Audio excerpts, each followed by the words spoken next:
This is Audible. Recorded Books presents 20 Years Later by Charlie Donlea. Narrated by Vivian Laney.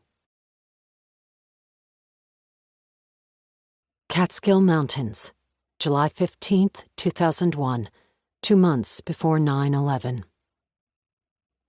Death was in the air. He smelled it as soon as he ducked under the crime scene tape and stepped onto the front lawn of the palatial estate. The Catskill Mountains rose above the roofline as the early morning sun stretched shadows of trees across the yard. The breeze rolled down from the foothills and carried the smell of decay, causing his upper lip to twitch when it reached his nostrils. The smell of death filled him with excitement. He hoped it was because this was his first case as a newly minted homicide detective, and not from some perverse fetish he had never known he possessed. A uniformed police officer led him across the lawn and around to the back of the property. There, he found the source of the foul odor. The victim was hanging naked from a second-story balcony, his feet suspended at eye level, and the white rope around his neck angling his head like a broken-stemmed lollipop. The detective looked up to the terrace. The rope stretched over the railing, tight and challenged by the weight of the body. The twine disappeared through French doors that led, he presumed, into the bedroom. The victim had likely twirled for much of the night, the detective imagined, and now had unfortunately come to rest facing the house. Unfortunate because, as the detective walked across the back lawn, the first thing he saw was the man's naked buttocks. When he reached the body, he noticed welt marks covering the man's right butt cheek and upper thigh. The contusions flared a faint lilac against the livor mortis blue of the dead man's skin. The detective reached into his breast pocket and removed a pair of latex gloves that he slipped onto his hands. Rigor mortis had bloated the man's body to the point of explosion. His limbs looked like they were stuffed with dough. A bundle of rope bound the victim's hands behind his back, preventing his swollen and stiffened arms from extending out from his torso. Cut this rope, the detective imagined, and this guy would unfold like a scarecrow. He gestured for the crime scene photographer, who waited at the periphery of the lawn. "Go ahead." "Yes, sir," the photographer said. The crime scene unit had already been through the property, taking photos and video to log everything at the crime scene as the before evidence. This second time through would be after the detective had his initial look. The photographer raised his camera and peered through the viewfinder. "So what's the initial thought here?" the photographer asked as the camera shutter clicked redundantly as he snapped a series of photos. "Someone tied this guy up and threw him over the balcony?" The detective looked up to the second story. "Maybe, or he tied himself up and jumped." The photographer stopped shooting and slowly took his face away from the camera. "Happens more than you'd think," the detective said. "That way, if they have second thoughts, they can't save themselves." The detective pointed at the dead man's face. "Get some clicks of that gag in his mouth."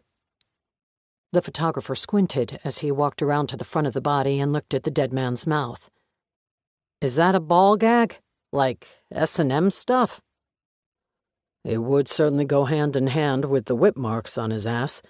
I'm heading upstairs to see what's holding this guy in place." In addition to the latex gloves covering the detective's hands, plastic wraps now enclosed his shoes as he walked into the bedroom. The balcony doors opened inward and allowed the same breeze that had earlier filled his nostrils with the smell of death to gust through the bedroom. The pungent odor was less noticeable here, 1 story higher than where death hung in the morning air. He stood in the doorframe and moved his gaze around. This was clearly the master suite. Vaulted ceilings were 20 feet high. A king-sized 4-poster bed stood in the middle of the room, with a night table on either side. A dresser sat against the far wall, its mirror reflecting his image back at him. Through the open balcony doors, the white rope curved up and over the railing to run at waist-height across the room and into the closet.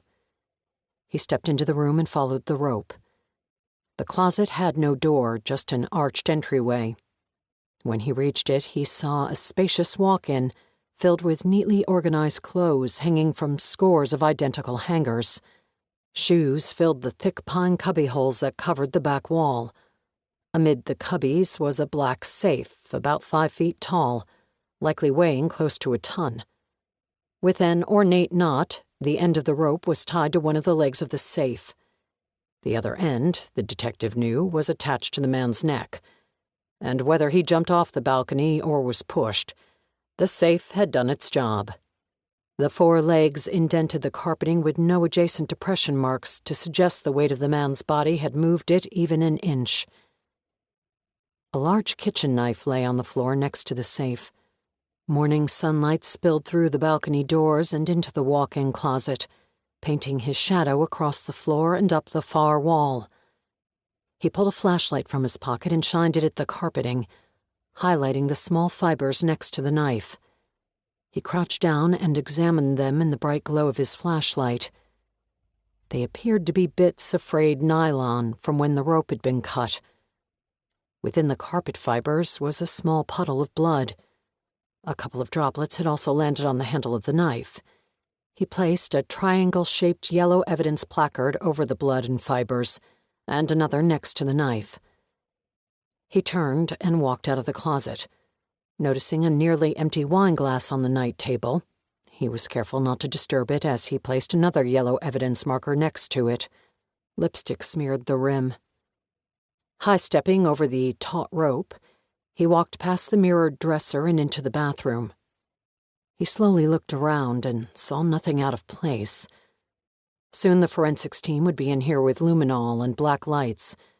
At the moment, the detective was interested in his first impression of the place. The toilet lid was open, but the seat was down and dry.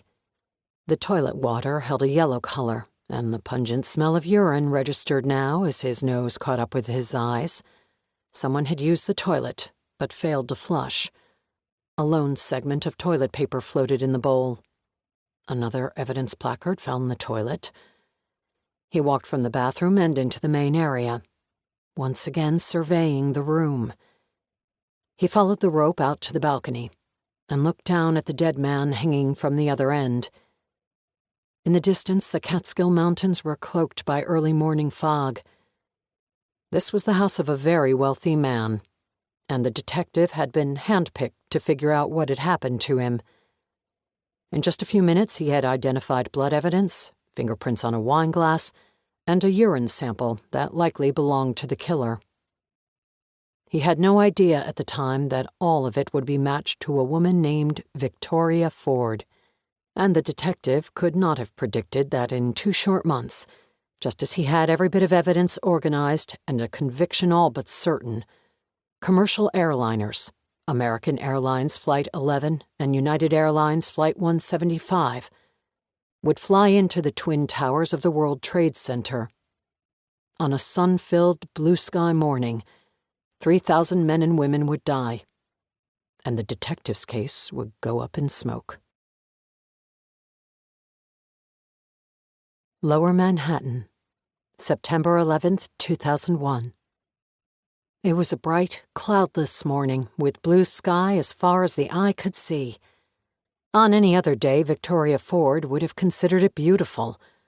But today, the cool morning air and fresh, clean sky went unnoticed. Things had gone terribly wrong, and today she was fighting for her life. She had been for the last few weeks. She took the subway in from Brooklyn and climbed the subterranean stairs into the brilliant morning. It was still early, and the streets were not as crowded as normal. It was the first day of school, and many parents were absent from their normal morning commute, dropping their kids off and snapping first-day photos. Victoria took advantage of the open sidewalks and power-walked through the financial district toward her attorney's office. She pushed through the lobby doors and entered the elevator, which took 45 seconds to shoot her to the 78th floor. There, she rode an escalator up 2 more levels and pushed through the office doors. A moment later, she was sitting in front of her attorney's desk. "Straight talk," Roman Manchester said as soon as Victoria sat down. "That's the only way I deliver news." Victoria nodded. Roman Manchester was one of the best-known defense attorneys in the country. He was also one of the most expensive. But Victoria had decided, now that things had gone to hell, that Manchester was her best option. Tall, with a thick head of dark hair, Victoria had a surreal moment as she stared at the man now and remembered the many times she'd seen him on television, either answering questions from reporters or staging a press conference to proclaim his client's innocence. Her name would soon be in the same category as the other men and women Roman Manchester had defended. But if it meant that she would avoid conviction in prison, Victoria was okay with that. She knew from the start that it would be that way. The DA reached out to me yesterday to let me know they've convened a grand jury. What does that mean? Victoria asked. Shortly, likely this week, they will present to a jury of 23 private citizens all the evidence they have against you. I'm not allowed to be present, and the proceedings are not open to the public. The district attorney is not attempting to prove guilt beyond a reasonable doubt. The DA's goal is to show the jury the evidence she has to this point in order to determine if an indictment is warranted. Victoria nodded. You and I have covered this before, but I'll give you a quick overview of the case against you. The physical evidence is substantial. Your fingerprints, DNA via blood evidence, and urine were found at the scene. All of this appears to be unchallengeable because they crossed their T's and dotted their I's with search warrants. The rope around the victim's neck matched rope the investigators recovered from your car. There is other, more minor physical evidence, in addition to a great deal of circumstantial evidence that will be presented to the grand jury. Can't you challenge it? That's part of defending me. I'll defend you, but not at the grand jury. Our time to shine is when the case goes to trial, and there will be a lot of work to do to get to that point. I'll be able to challenge a lot of the circumstantial, but the physical evidence, quite frankly, is a tough obstacle to overcome. I already told you, Victoria said. I wasn't at that house the night Cameron died. I can't explain how my blood and urine got there. That's your job. Isn't that what I'm paying you for? At some point, I'll get to see all the evidence and sink my teeth into how strong it is. But we're not at that point yet. For now, I expect the grand jury will rule in favor of indictment. When? This week. Victoria shook her head. What should I do? The very first thing is to figure out how much money you have on hand and how much more you can get from friends and family. You'll need it for bail.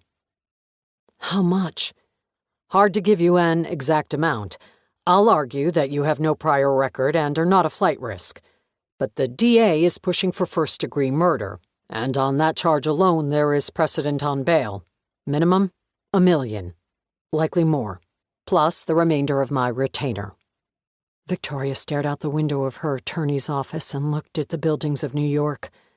She made a mental list of her assets. She had just over $10,000 in a joint savings account with her husband. Her investments would wring out another $80,000, although she'd likely have to fight her husband tooth and nail for every penny since the account was in both their names.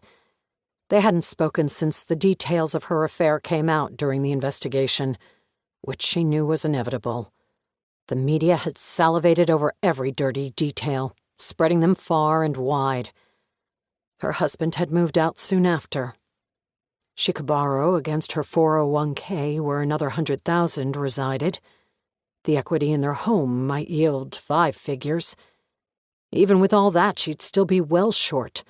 She could ask her parents and sister, but Victoria knew that wouldn't get her far.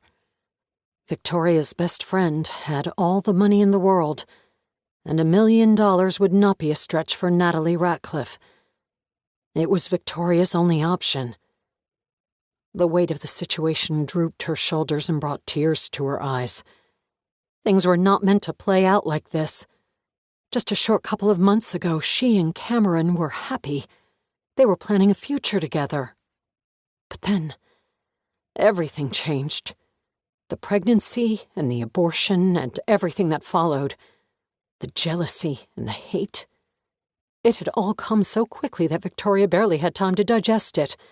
And now she was in the middle of a nightmare with no way out. She pulled her gaze from the window and looked at her attorney. What happens if I can't come up with the money? Roman Manchester pursed his lips, picked up his coffee mug and took a slow sip before carefully placing it back on his desk. I think you should find a way to secure the money. Let's leave it at that. It will be much easier to mount a viable defense if you are not in jail prior to trial. Not impossible, just easier. Victoria's mind buzzed. An actual audible vibration. She imagined it was the neurons of her brain attempting to grasp the gravity of the moment, until she realized it was something else. The vibration was real. A growing flutter that rattled her chair and shook the desk. The sound that accompanied it changed from a far-off buzz to a screaming whine. Suddenly an object streaked through her peripheral vision, but was gone before she could bring her gaze to the window. Then her attorney's office rocked and swayed. Pictures fell from the wall and glass shattered, just as the concussion of an explosion filled her ears. The lights flickered, and the ceiling tiles rained down on her. Outside the windows, the blue sky that had been visible just a moment before was gone. In its place was a wall of black smoke that erased the brilliant morning sun. That same dark smolder spiraled through the vents as an ominous odor filled her nostrils. She recognized the scent, but couldn't immediately place it. It wasn't exactly the same, but the closest she came was that it smelled like gasoline. Manhattan, New York, 20 years later. The New York City Medical Examiner's Office was located in a nondescript 6-story white brick building in Kips Bay on East 26th Street and First Avenue. If offices had occupied the top 2 floors, they would have offered views of the East River and the North End of Brooklyn. But the upper floors were not meant for the scientists and doctors who roamed the building. They were instead reserved for water and air purification systems. The circulated air within the world's largest crime lab was clean, pure, and dry. Very, very dry. Humidity was bad for DNA, and DNA extraction was one of the crime lab's fortes. In the cold, damp basement was the bone processing laboratory. A technician opened the airtight seal of the cryo tank, releasing liquid nitrogen fog into the air. A triple layer of latex gloves protected the technician's hands. His face was safe behind a plastic shield. He reached into the tank with a pair of forceps and lifted the test tube from the fog. It was filled with white powder that had minutes earlier been a small bone fragment specimen. The liquid nitrogen had been used to freeze the bone, and then the frozen specimen was shaken violently in the bulletproof test tube. The result was total pulverization of the original bone sample into a fine powder. The technique allowed scientists to access the innermost portion of the bone, which made the chance of extracting usable DNA more likely. The concept was remarkably simple and had been developed based on 2 of the basic concepts of physics, the law of motion and thermodynamics. If an apple were thrown at a wall, it would break into many pieces. But if the same apple were frozen solid by liquid nitrogen and then hurled at the wall, it would shatter into millions of pieces. When it came to extracting DNA from bone, the more pieces the bone could be broken into, the better. The finer the powder, better still. The tech placed the test tube into a rack with a dozen others containing pulverized bone. With the nitrogen fog still spiraling from the latest tube, he dipped a titrating syringe into a beaker of fluid, drew 10 cc's into the chamber, and added the extraction products to the pulverized bone. The next day, instead of bone powder, a pink liquid would fill the tubes. It was from this liquid that a genetic code would be procured, a sequence of 23 numbers unique to every human on the planet. Their DNA profile.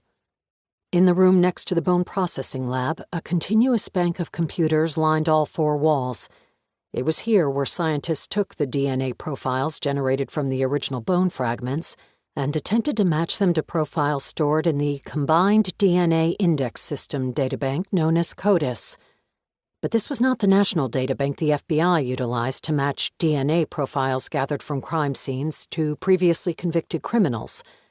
The databank searched here was a standalone archive of DNA profiles provided by the families of 9/11 victims who were never identified after the towers fell. Greg Norton had worked at the office of the chief medical examiner for 3 years. Most of those years were spent in the computer lab. Each morning he was met with a stack of DNA profiles recently sequenced from bone fragments that had been collected from the rubble of the Twin Towers. He entered each sequence into the CODIS databank and searched for matches. In 3 years of employment, he had never made a single match. But this morning, just as he sat down with his second cup of coffee and pecked away at the keyboard, a green indicator light blinked at the bottom of the screen. Green. A red light meant no matches had been found on sequences entered, and Greg had become so accustomed to misses that the red light was all he ever expected. He'd never seen a green indicator light during his tenure at the OCME. He clicked on the icon, and 2 DNA profiles popped up onto the monitor, white numbers against a black background. They were identical. "Hey, boss," he said in a careful tone, keeping his eye on the set of 23 numbers in front of him to make sure they didn't change. "What's up?" Dr. Trudeau asked as he worked his fingers over a keyboard on the other side of the room. As the head of forensic biology, Arthur Trudeau was in charge of identifying the remains of mass casualties from across the state of New York. For nearly 20 years, it had been his mission to identify every specimen collected from those killed in the World Trade Center attack. "We got a hit." Trudeau's fingers stopped tapping the keyboard and he slowly looked over to Greg Norton's station. "Say that again." The tech nodded and smiled as he continued to stare at the numbers on his screen. "We got a hit. We got a frickin' hit!" Dr. Trudeau stood from his desk and walked across the lab. "Patient 11450. Trudeau walked to a standing computer station, pulled the keyboard toward him and typed the numbers. "Who is it?" Greg asked.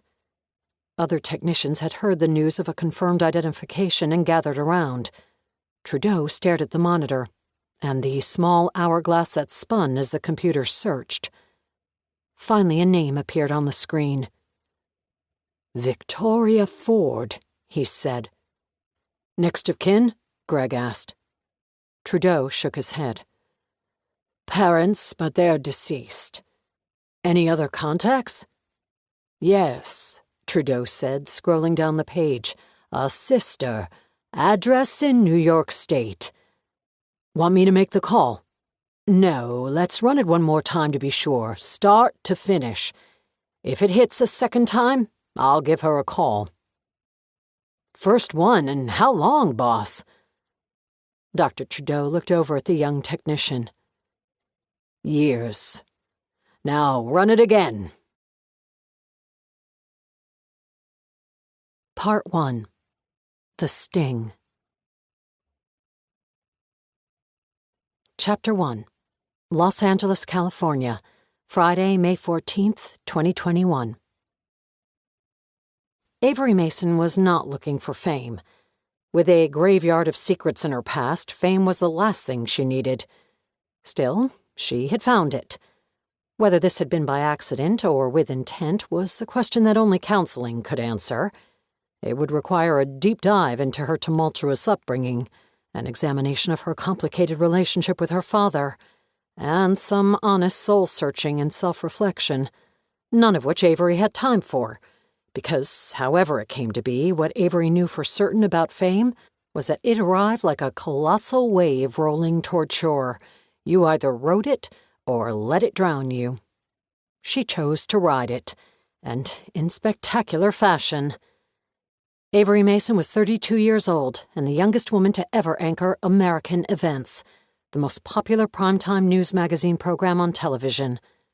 Her ascension to the top of the ratings was improbable, statistically unheard of, and something Avery never expected.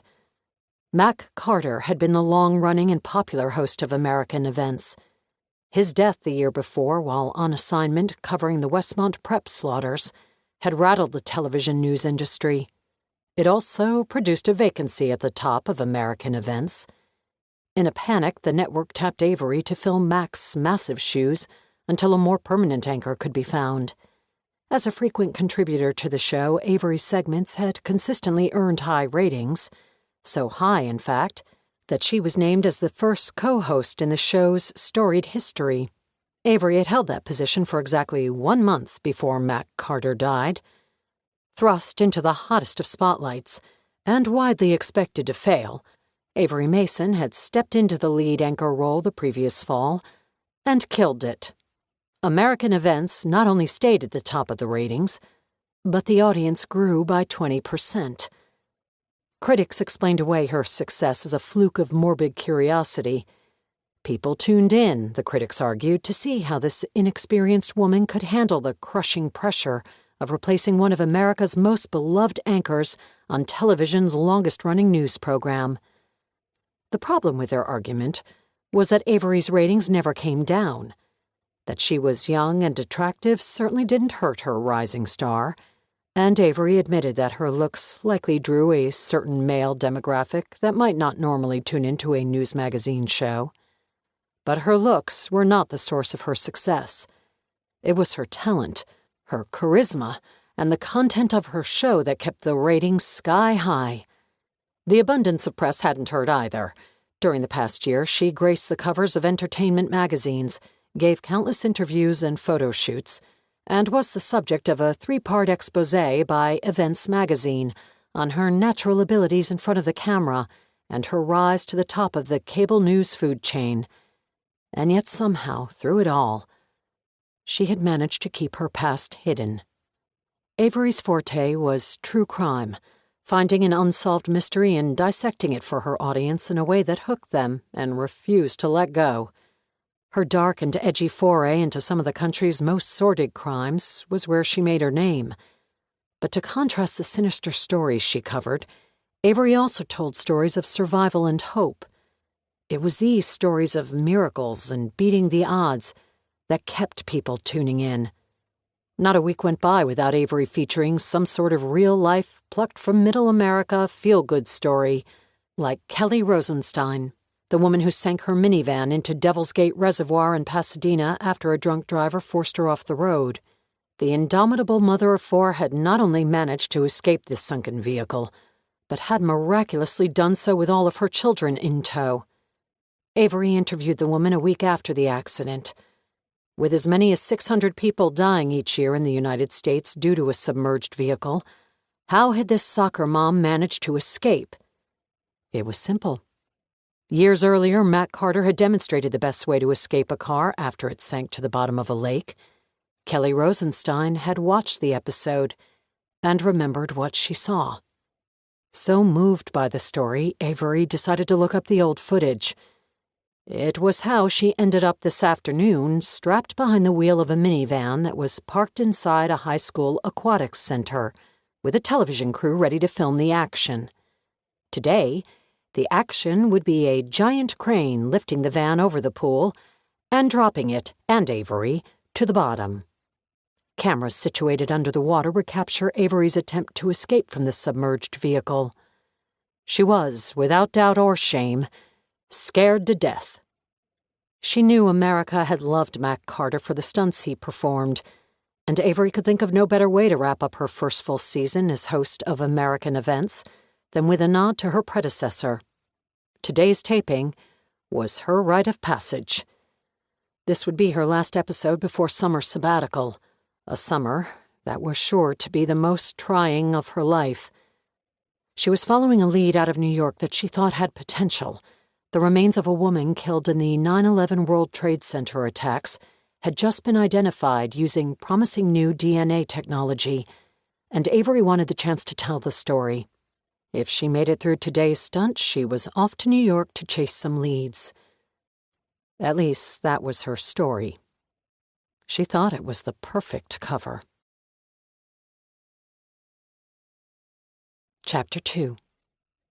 Los Angeles, California. Friday, May 14th, 2021. The Honda minivan was parked on a hydraulic lift on the side of the Los Angeles High School swimming pool. Avery chose the make and model because of their connection to the middle class. The minivan was among the most commonly driven vehicles in the United States.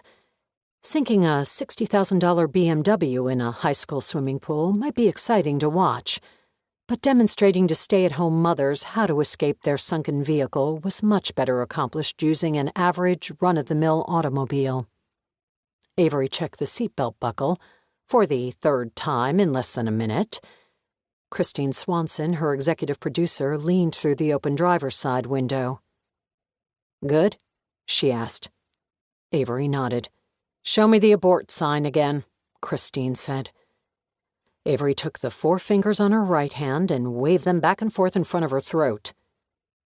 "If you ever get panicked or just can't remember what to do, give the abort signal, and the drivers will have you out in 10 seconds. Got it?" Avery nodded. "Words, Avery. I need to hear your voice."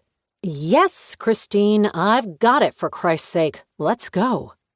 "We're about to sink you and the car you're sitting in to the bottom of a swimming pool," Christine said in a calm voice, trying to control the panicked moment. "I want to make sure your head is in the right place." "Of course my head is not in the right place, Chris. If it were, I wouldn't be doing this. And if we don't do it soon, I'll lose my nerves. So, let's get this show on the road." Christine nodded. "Okay, you've got this." Christine backed away from the minivan, stuck her fingers between her lips, and whistled. It was an ear-splitting screech that echoed off the walls of the cavernous aquatics center. "Let's roll!" A loud buzzing filled the indoor plaza as the crane's hydraulics activated and jolted the platform and the minivan parked on it upward. Avery grabbed the steering wheel and white-knuckled it as if she were driving through a torrential downpour. She rolled up the window, and the noise outside the vehicle, the producers yelling instructions, the engineers guiding the crane operator, the ring of the hydraulics, and the murmurs from 300 spectators that filled the retractable bleachers and made up the studio audience, went silent. All she heard now was her own exaggerated breathing. Even the smell of chlorine disappeared. Her ascent finally ended, and then the car jolted again as the back of the platform started to rise, pitching the nose of the minivan downward toward the water. A slew of engineers who consulted on the stunt had decided that 38 degrees was the most accurate pitch angle to best represent a vehicle careening off the road and plunging into a body of water. To Avery, it felt like she was hanging vertically off a cliff. The seatbelt was tight across her chest as gravity pulled her forward. She straightened her legs on the floorboard to keep her position in the driver's seat.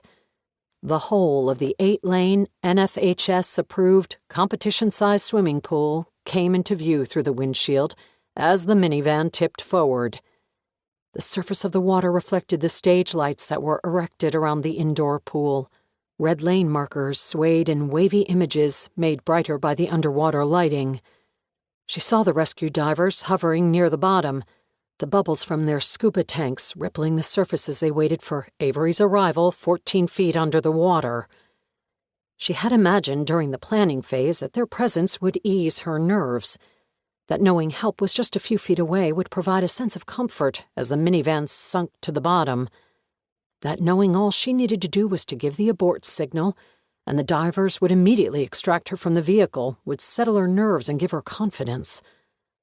But now, as she hovered above the pool with the weight of her body heavy against the seatbelt, she felt no such comfort or confidence. Things could go wrong. What if she wasn't able to successfully pull off the techniques the survival experts had taught her?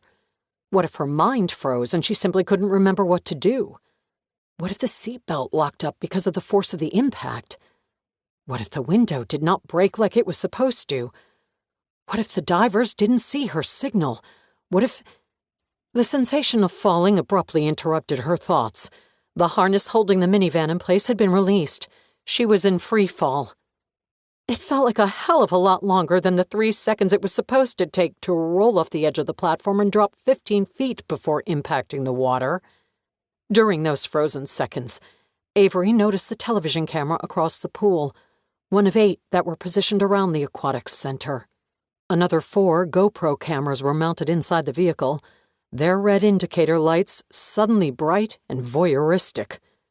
Just before impact, Avery caught a glimpse of the movie theater-sized screen that would display her progress to the captive studio audience who lined the poolside bleachers. And then there was a crash. The impact was jarring. The seatbelt dug into her breastbone as her head snapped forward. The minivan speared through the water and then, as if a rubber band were attached to its back bumper, began a backward trek as the natural buoyancy of the air trapped inside the vehicle pulled it back to the surface. The van rocked and bobbed as Mother Nature found the center of gravity, and then began to slowly pull it under the water, engine first.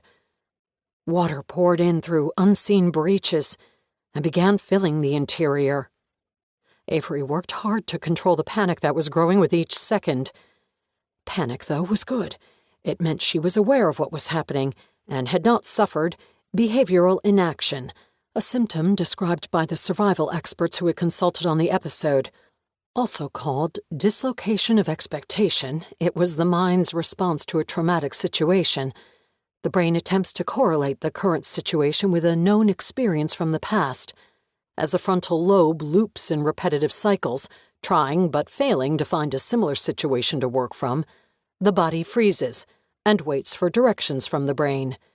It's the science behind the proverbial deer-in-the-headlights phenomenon.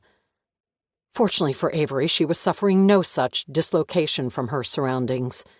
The synapses of her brain fired back to a previous experience when she found herself fighting the relentless water that tried to drown her. She remembered the day her sailboat sank off the coast of Manhattan, and she came within an inch of losing her life. It was impossible to remember that day and not think of her brother. And now those thoughts of Christopher brought her back to her current situation. The minivan was sinking, and water was quickly filling the interior of the vehicle. She considered waving her hand in front of her throat and putting an end to this madness. But then she remembered Kelly Rosenstein, the mother who didn't have the option of calling it quits when her car, filled with her 4 children, sank to the bottom of Devil's Gate Reservoir. It was a miracle that Kelly had stayed composed enough to save herself, let alone her children. It was even more amazing that she credited her survival to watching an episode of American Events. If what Avery had learned from the survival experts over the past week could be used now to show anyone else how to save their own life, it was at least worth her best effort. As the van filled with water, Avery unsnapped her seatbelt. She turned sideways in the driver's seat, lifting her legs out of the collection of water that filled the driver's side leg well so that her feet were facing the door. She braced herself on the middle console and aimed her heel at the corner of the driver's side window. The bottom right bend of the window was key, the survival experts had told her. The junction where the tempered glass met the frame represented the weakest part of the window. Struck properly, the window could be dislodged from the door frame in one piece. Striking the center of the window, on the other hand, would put a hole in the tempered glass and slice her foot to pieces. Opening the door would be impossible, as already the water had crawled halfway up the window and the external pressure would be too great. Avery bent her leg, bringing her knee toward her face, grabbed the steering wheel with her right hand and the driver's side headrest with her left, and kicked the corner of the window. She closed her eyes on impact and waited for water to pour through the opening. When nothing happened, she opened her eyes. The kick had done nothing. The van sunk lower in the pool, with the water line now bouncing above the driver's side window. She closed her eyes and kicked again. This time a spiderweb fracture twisted from the corner of the window. Sensing the lenses all around her, from the GoPro cameras mounted inside the van to the underwater cameras positioned in the pool and focused on her, she pulled her leg back one more time and kicked with all her strength. Immediately she felt the rush of water. It was colder than she imagined, and the force of it was so great that it was over her head in an instant. More panic followed when she realized she'd forgotten the survival expert's instructions to take a deep breath first, before kicking the window, as the intrusive water would come fast and furious, preventing her from taking a good lungful of air before it was over her head. They were correct. Not only had she forgotten to fill her lungs with air before the water had found her, But the 3 kicks it took to blow out the window had exhausted her. She desperately needed a breath. A frantic moment followed before she looked around. It was peacefully quiet under the water, and her vision was less blurred than she imagined. She forced herself to calm down. When faced with a life-or-death situation, being calm was the #1 rule of survival. As the van completed its 14-foot descent to the bottom of the pool, Avery shut her eyes and allowed her ears to adjust to the pressure. When the van kissed the bottom, a much softer impact than a few seconds earlier when it crashed through the surface, she opened her eyes and saw the cameraman pointing his lens through the missing window. She saw the rescue divers watching closely for Avery to give the abort signal. Instead, she stuck her feet through the window frame, wrapped the fingers of her right hand around the grab handle, and launched herself through the opening in a smooth glide that took her into open water. Then she brought herself upright, gave the cameraman the thumbs up, and kicked to the surface. The underwater footage was spectacular. Christine produced the hell out of the episode, and the network leaked teasers across social media leading up to the run date, which would be during May Sweeps Week. When The Minivan aired, as the episode was titled, Avery Mason and American Events earned the highest ratings in the show's history. Chapter 3. Playa del Rey, California, Saturday, June 5th, 2021.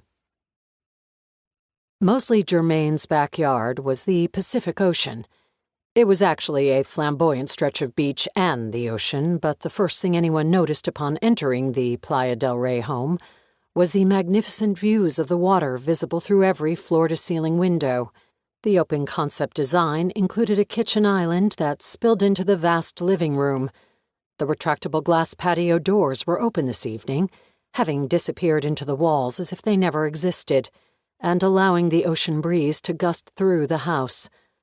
The back patio was made up of multiple levels and built from imported Italian stone. A long rectangular table that looked to have been plucked from a boardroom dominated the middle of the stone just a few steps from the pool. Fixed for 40 guests, each place setting was meticulously ordered with 2 plates, 3 glasses, silverware at perfect 90-degree angles, and a nameplate dictating a seating arrangement created by Mr. Germain himself. Tonight was the annual end-of-season gathering for the faces of the HAP News Network, the current ratings leader. There were no close seconds. At the helm of the media giant was Mosley Germain.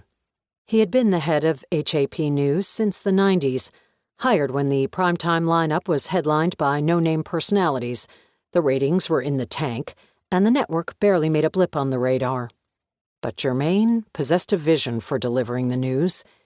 He chose the personalities and dictated the content. If a program failed to attract a proper audience, he replaced the hosts with someone new. If a hard news hour failed to compete with the major networks' evening newscasts, the anchor was pulled in favor of a new face. He did this often enough to keep his people in line and on their toes, and to let them all know that folks tuned into HAP News, not just a single personality.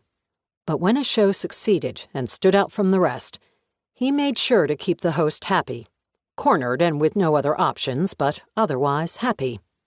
Mosley Germain was the master puppeteer, controlling everything that transpired at the network.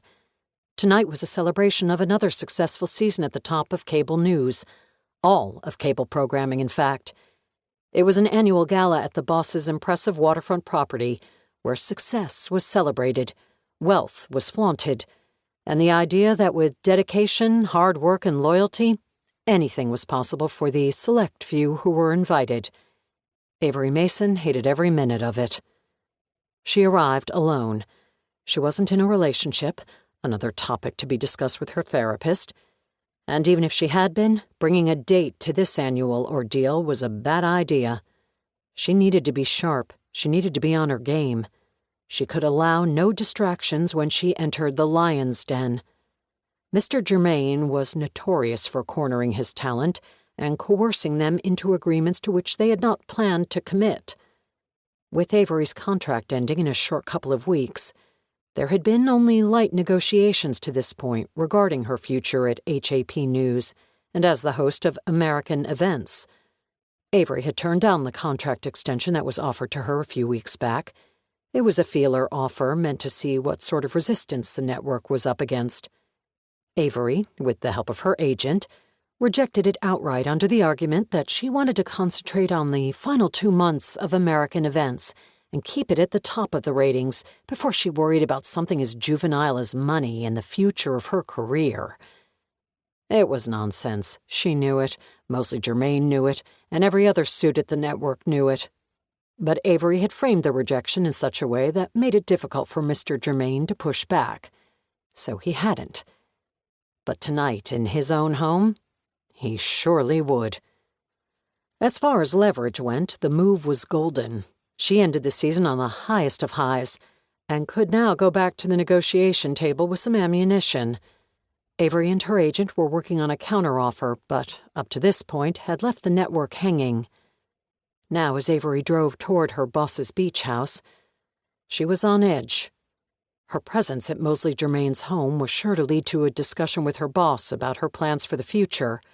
The night was billed as a celebration, a time to put business on hold and enjoy the success they had all found at HAP News.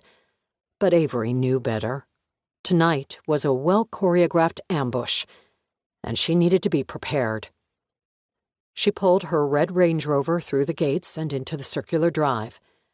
Germain had hired a valet service for his guests' convenience, and Avery surrendered her vehicle, a gift she had purchased for herself after she signed on to host American Events, to a polite young man who handed her a tag in return. Avery had dressed strategically for this evening's event. She wore tapered slacks that accentuated her long legs. At 5'10", she didn't need much help.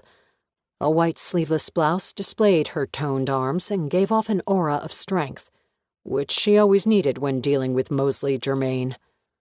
Her auburn-streaked hair was pulled back in a stylish ponytail to keep it out of her face when the Playa del Rey winds kicked up. Standing face-to-face with Mr. Germain and constantly having to swipe wild strands of hair behind her ear was a disadvantage she would not allow. She headed up the front steps, her high heels clicking on the stone as she went, another tactical move. The heels put her squarely at 6 feet. When Germain managed to find her, she would be eye to eye with him. A hostess greeted her at the front door with a tray of champagne flutes. Avery took one and sipped it. As usual, it was some of the best she'd ever tasted. Germain spared no expense at these annual galas, to which Avery had been invited twice before.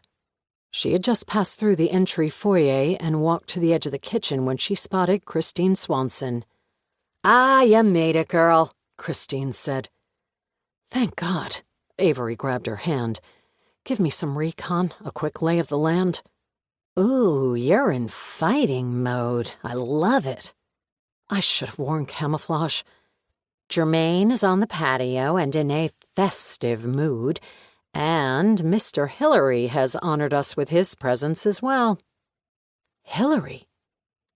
David Hillary was the billionaire owner of the communications conglomerate HAP Media, of which HAP News was one of many affiliates. As executive chairman, very little happened at the company that did not contain his stamp of approval. "Yes, he's in a white seersucker suit, looks like he just came from the tanning booth, and has his 5th wife on his arm. She looks like she just graduated from college. Probably with a degree in communications." This made Christine laugh. "She won't need a degree. If she's smart, she'll divorce him in a couple of years and take $100 million with her." "I always love when one of his exes takes another chunk of his fortune," Avery said. It had happened twice before during Avery's short tenure at HAP News. "Why are fabulously rich men so stupid when it comes to women?" Christine asked. "Because they think with their groins and can't help themselves." An image of Avery's father popped into her mind. She quickly pushed it away. She could allow no stray thoughts tonight, and the hatred she carried for her father was the biggest stray of them all. Her father was another topic to discuss with the therapist she would someday hire. But tonight, she needed to be focused and calculated. Avery took a long sip of champagne as she scanned the crowd. She would allow herself just a single glass before she switched to seltzer on the rocks with a twist of lime. She wanted to blend in freely, but needed a clear head. Champagne was her drink of choice for such an approach. It loosened her up in ways vodka and wine could not, and it took no more than a few ounces to do so. "What's the plan?" Christine asked. "Let's sneak down to the beach and hide out until dinner." This, too, was strategy. Avery wanted Mr. Germain and now Mr. Hillary to know she had arrived, but she also wanted to stay out of sight. She would avoid them as long as possible, long enough for them to drink too much and lose their edge. Then, when dinner was served, she'd find her pre-assigned spot at the long table, don a big smile, and sit with all the other personalities that made up the lineup at HAP News, out of reach and untouchable. At least for the night. Tomorrow was another day. "Hiding out on the beach sounds delightful," Christine said. "I'll steal a bottle of Dom, or whatever this glorious stuff is, and meet you down there." They gave each other a quick peck on the cheek before heading off in opposite directions. Avery started her careful advance through the party, doing her best to avoid the landmines she knew were waiting. Chapter 4. Playa del Rey, California, Saturday, June 5th, 2021. In addition to her executive producer, Avery had also recruited Caitlin Carson, a morning show host, to hide out with her on the beach. The surf cascaded toward them in robust waves that crashed onto shore before sputtering out a few paces from where they stood. The roaring surf complicated the acoustic harmonies that spilled down from the three-man band playing on Mosley Germain's patio, some sort of folk music, a Lumineers cover, or maybe Mumford & Sons. The setting tempted Avery to have a second glass of champagne. She resisted. When viewed from the beach, the house was a magnificent structure, with a slate roof and stucco siding brightened by the setting sun. The straight trunks of palm trees painted long shadows that flanked the property. A wooden gangplank cut across a short belt of rubble and cattails that separated the home from the beach. With every window and door open, the interior lighting space blended with the patio, which was populated by the talented HAP News, from morning to midday, from prime time to weekends. "Your final episode was insanity," Caitlin Carson said. "I have no idea how you did it. I was scared to death for you." Avery's sunken minivan episode, which she had dedicated to her fallen predecessor, continued to be popular.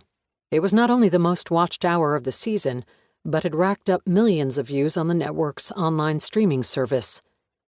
"What you couldn't see on television," Avery said, "were the rescue divers surrounding the van and ready to save me if I ran into any trouble. I don't care if Aquaman was in that pool, I would never have been able to do it. Everyone here was talking about it earlier.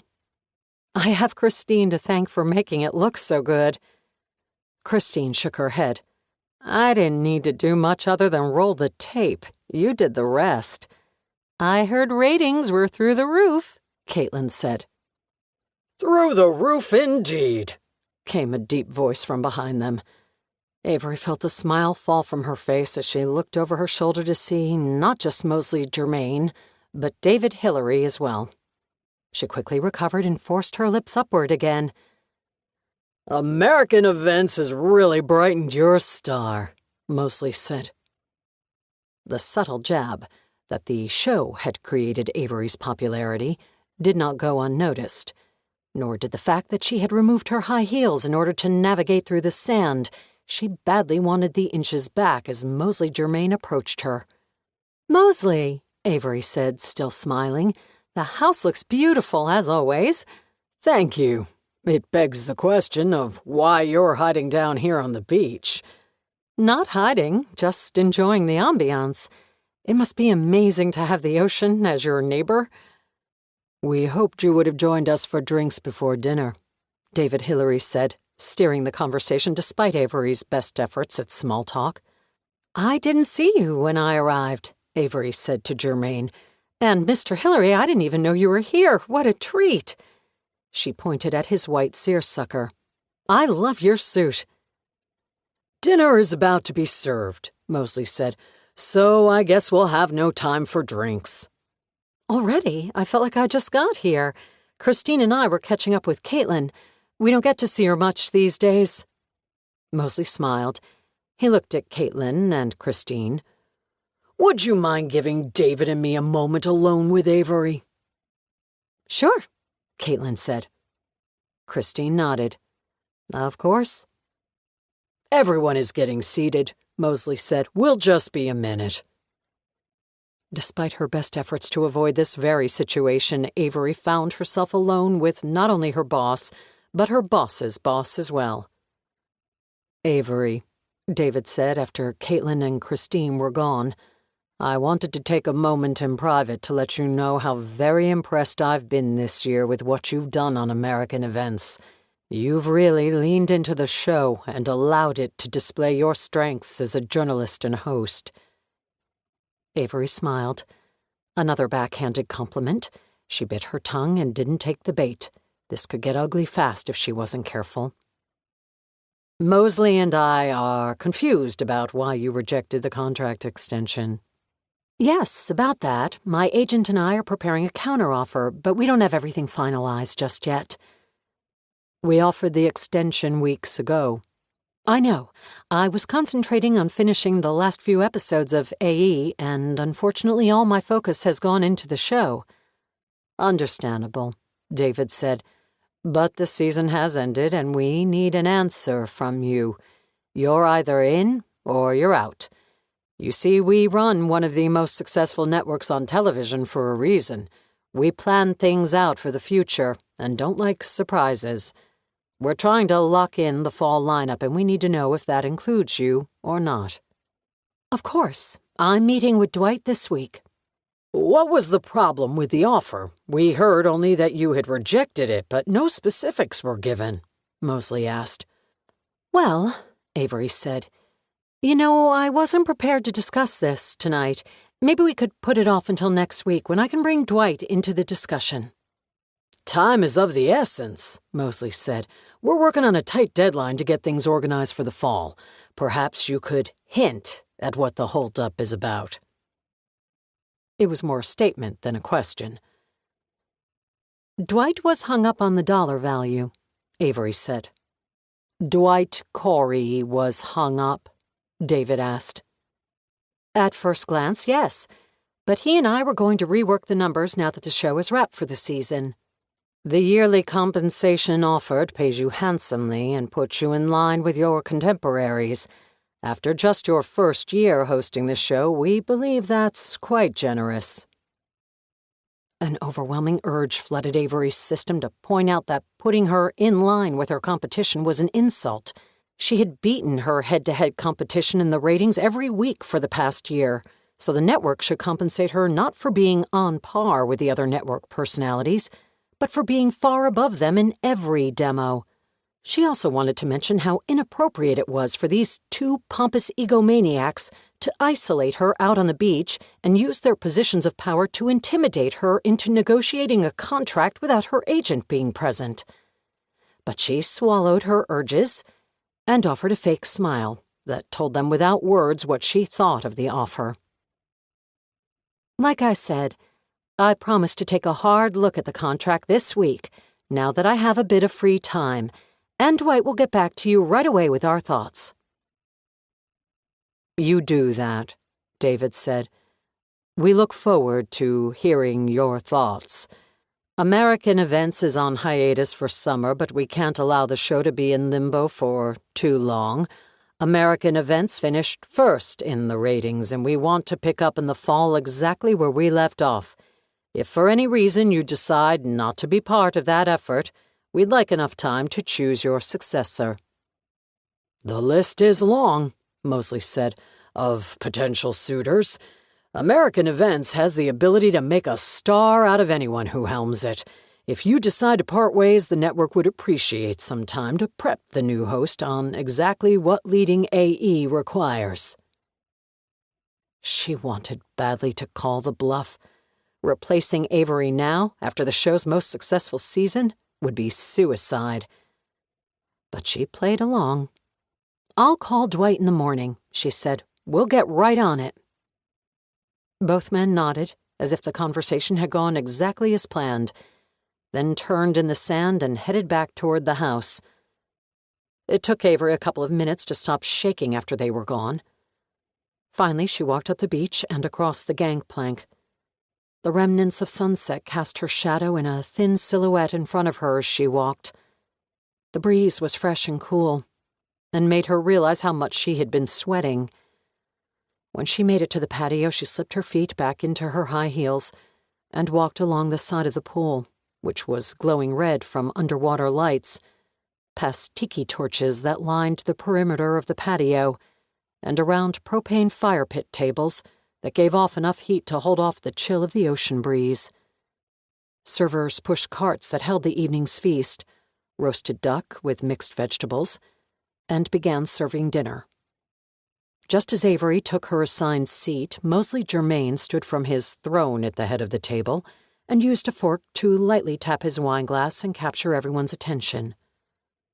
"I'd like to formally welcome everyone to this magnificent evening.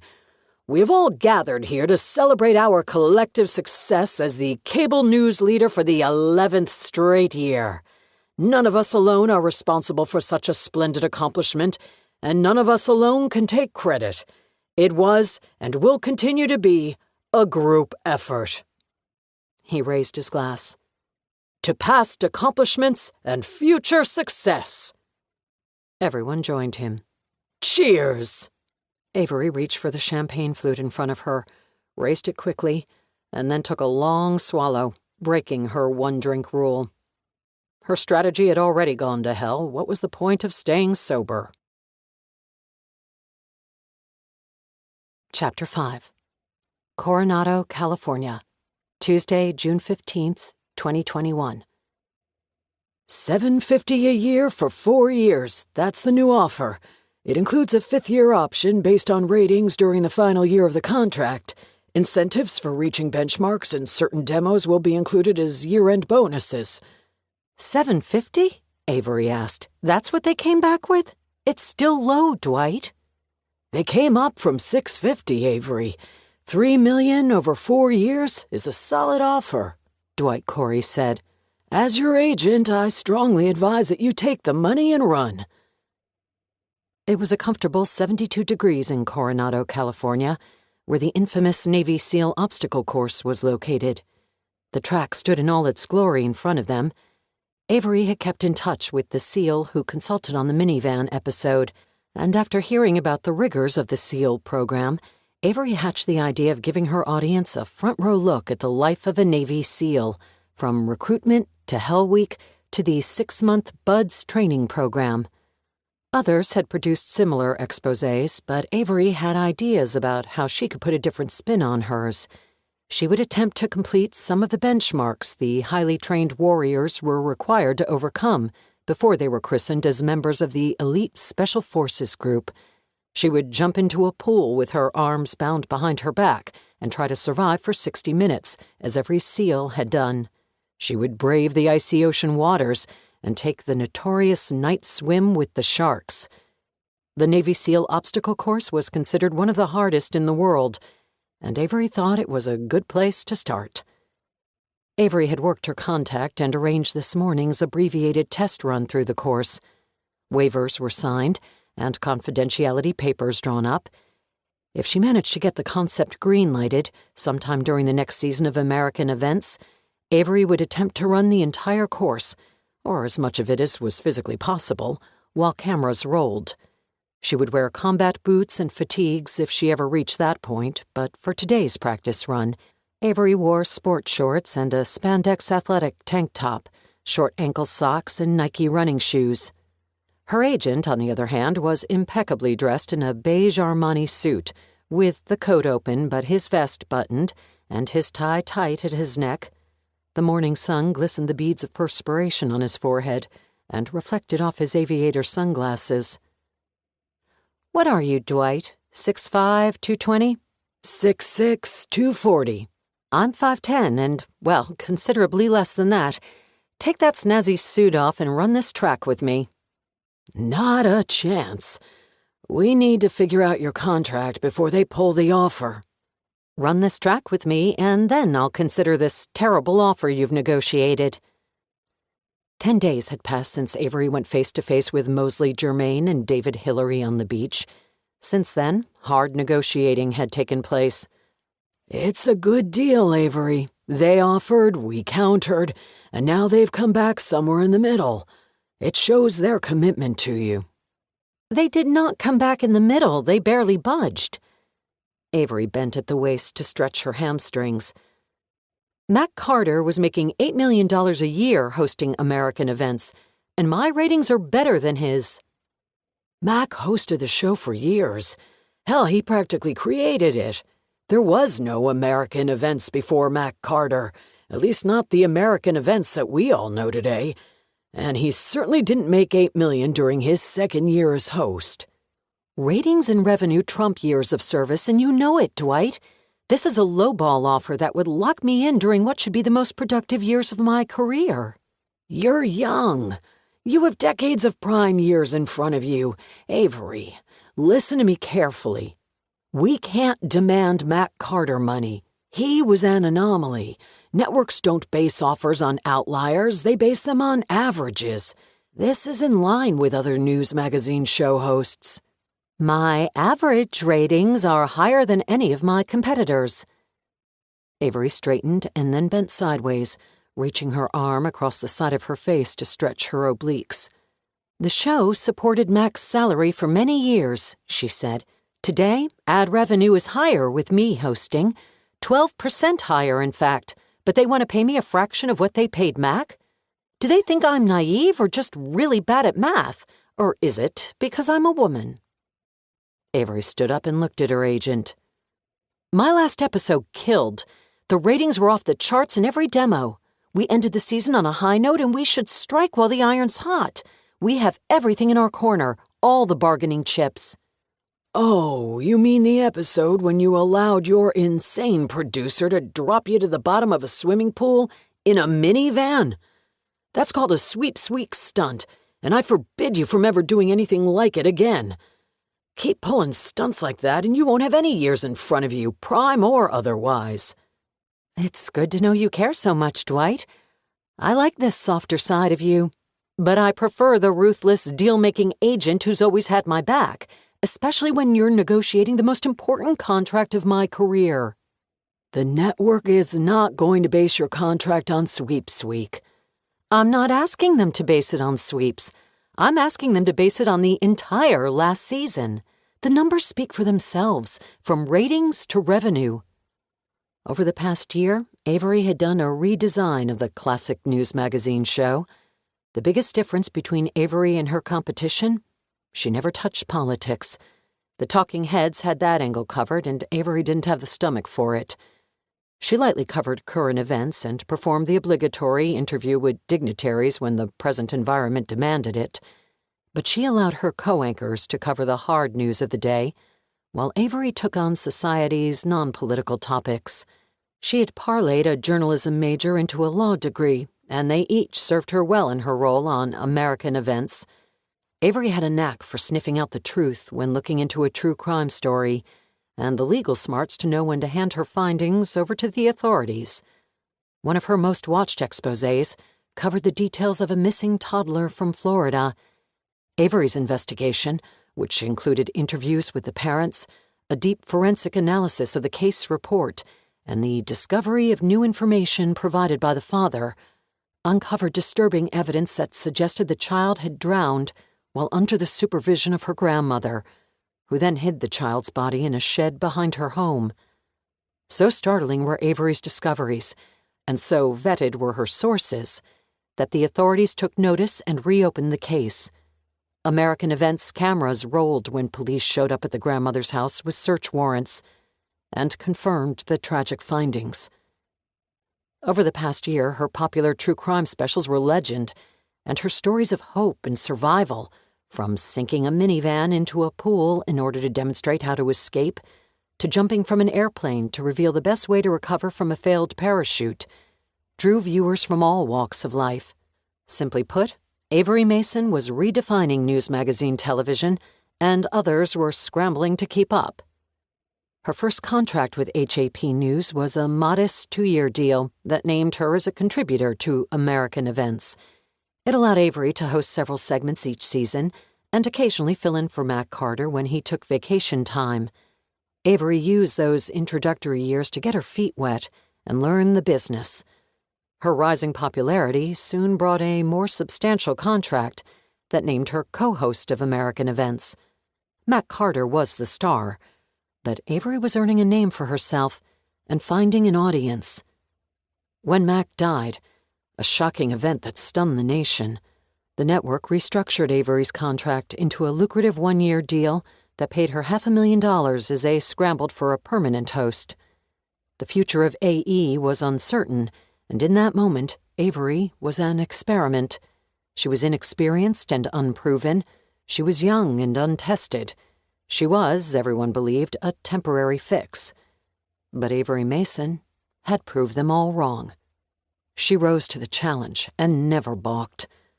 A year later, she now boasted an impressive record of success during her stint as the face of American Events.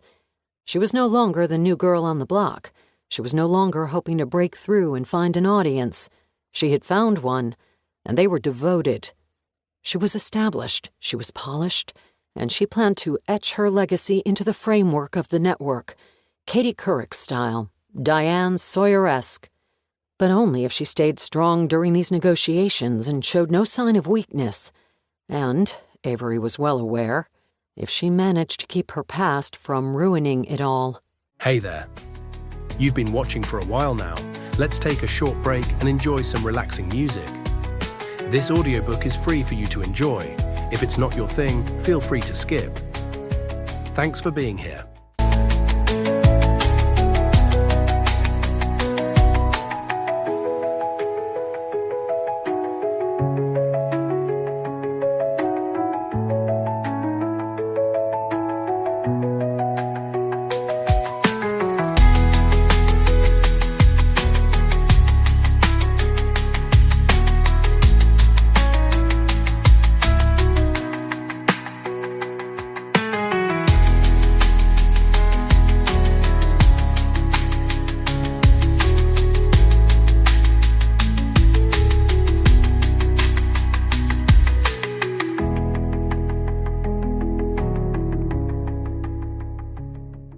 Because if there was one thing that spurred the public's interest even more than watching the birth of a young starlet rising to fame, it was watching them fall from grace. Schadenfreude had become the new American pastime. Avery walked over to Dwight. "I'm coming off a contract that by any measure was a bargain for HAP News. The bottom line is that with me as host, American Events brought in revenues that were higher than any other show the network produced. And for the last year, I've been one of the lowest-paid anchors. David Hillary has made a killing off me. Now it's time for him to pay me." Dwight took a deep breath. "Give me a number." 7 figures. Dwight ran a hand over his bald head. "It's not an outrageous ask," Avery said. "Not if you look at the numbers. And not just my numbers. Ratings are up for the entire Friday night lineup because viewers stick around after AE is over." "If I go back to them with a counter that high, they're going to want to know what they're paying for." "They're paying for me, and the audience I bring with me." "Content, my young and indestructible warrior. They're going to ask what sort of content you have planned for the fall. You know, your second full season." Dwight spread his hands and looked around. "A rehash of the Navy SEAL program is not going to cut it." "This is just for fun, and I'm going to do a lot more than rehash the SEAL program. I'm going to immerse myself in it, but that's for later next year. For this coming fall, I'm sniffing a story that's coming out of New York. It has to do with 9/11, and the timing is uncanny." "Give me some details. I'll need ammunition if you're sending me back to the table." The medical examiner in New York just identified the remains of a victim who died in the World Trade Center attack. 20 years later, and they are still identifying victims. I'm heading to New York to look into the story." "Mason, you're up. Let's move," a Navy commander yelled from the obstacle course starting line. "Gotta run, Dee. Talk to Jermaine and Hillary, show them the numbers, and remind them what a bargain I've been for the last year." Avery hustled to the starting line, got into her ready position, and took off toward the rope wall. She grabbed the knotted line and started her ascent. "Shit," Dwight said as he pulled his phone from the breast pocket of his unwrinkled suit. Chapter 6. Negril, Jamaica, Tuesday, June 15th, 2021. Walt Jenkins rented a lonely house in the forested region between Negril and West End. A 10-minute drive to the east took him into the heart of Negril and the inlands of Jamaica, far from the white sand beaches that encircled the island and the mythical resorts that decorated their shores. The interior of Jamaica was less glamorous. The blue and pink and yellow homes shed their paint. Dogs wandered through the streets, and a population worked to survive. But it was a kind populace, one that welcomed the American who had moved to their land to get away from some unspoken problem back home.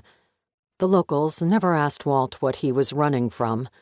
Love or the law, his Jamaican friends liked to say, were man's only two problems in this world. But Walt had come to the right place, they told him. On this island, there were no problems, man. For 3 years, Walt had tried to buy into that philosophy. The rum helped. A 30-minute drive to the west took him to the cliffs of West End and to more tourists than he cared to see in a lifetime. But there was an establishment there called Rick's Cafe, and it was the only place Walt could find Hampden Estate rum, other than visiting the distillery itself, a massive compound located in Trelawney, where the rum was distilled in giant pot stills. Walt had visited the distillery several times and had become close friends with the owner. His fondness for the rum made him trek to Rick's Cafe a couple times each week when he had a taste for the good stuff. The ice rattled in his glass as Walt walked to the front porch of his house. He sat in the rocker and stared out at the horizon. It had been his nightly ritual for as long as he'd been here in Jamaica. Situated deep in the forests of Negril, the sunsets from his front porch were not as spectacular as when he ventured to the coast, but they were still worthy of 30 minutes of quiet solitude. Instead of sinking into the Atlantic, here on his porch the sun simply dipped beneath the branches of palm trees and mangroves, silhouetting them black against the cherry-stained sky. He sipped rum until the sun was gone and the stars took over the sky. It was quiet here, very different from his old life back in New York. The occasional bark from a stray dog replaced the constant blaring of horns, and he had never once been awakened by the screaming siren of an ambulance or fire truck while here in Jamaica. During his first week at the house, one of those strays had wandered onto Walt's porch and sat down next to the rocker. Walt scratched behind the dog's ear and brought him a bowl of water and beef jerky. The dog never left. Walt named him Bureau, and a friendship was born. Bureau sat at Walt's feet now as he clicked on the porch light and pulled the book he was reading onto his lap. There was a television in the house, but it picked up only local stations and offered little in the way of sports. He'd turned it on once during his first week in Jamaica, but hadn't bothered with it since. 3 years later, he wasn't sure it still worked. He read the local paper and followed the Yankees and other events related to home on his iPhone. It was a device meant for communication, but Walt couldn't remember the last time he'd used it to place a call. It had been longer yet since the damn thing had rung. He took another sip of rum and opened his book, the latest John Grisham he'd been using as a distraction from thinking too much about his upcoming trip. As soon as he opened the book, though, his self-sabotaging ways prevented the diversion he was hoping to find in the pages. The chapter where he'd left off was kept by an American Airlines reservation he had printed the day before. He was headed back to New York, and the sight of the reservation stirred anxiety in his chest. He took another sip of rum, his self-prescribed antidote to such uneasiness. while cursing the subliminal workings of his brain that had caused him to place the ticket in a spot where he'd never miss it, and admiring the move at the same time. In his previous life, he was a surveillance agent with the FBI. He worked on the fringes, never in the spotlight, and his actions had always been hidden and inconspicuous. He was glad to know that this many years removed from the Bureau, he hadn't lost his touch, even if tonight he was his own target. He moved the reservation to the back of the book and began reading. The words, though, were lost on him.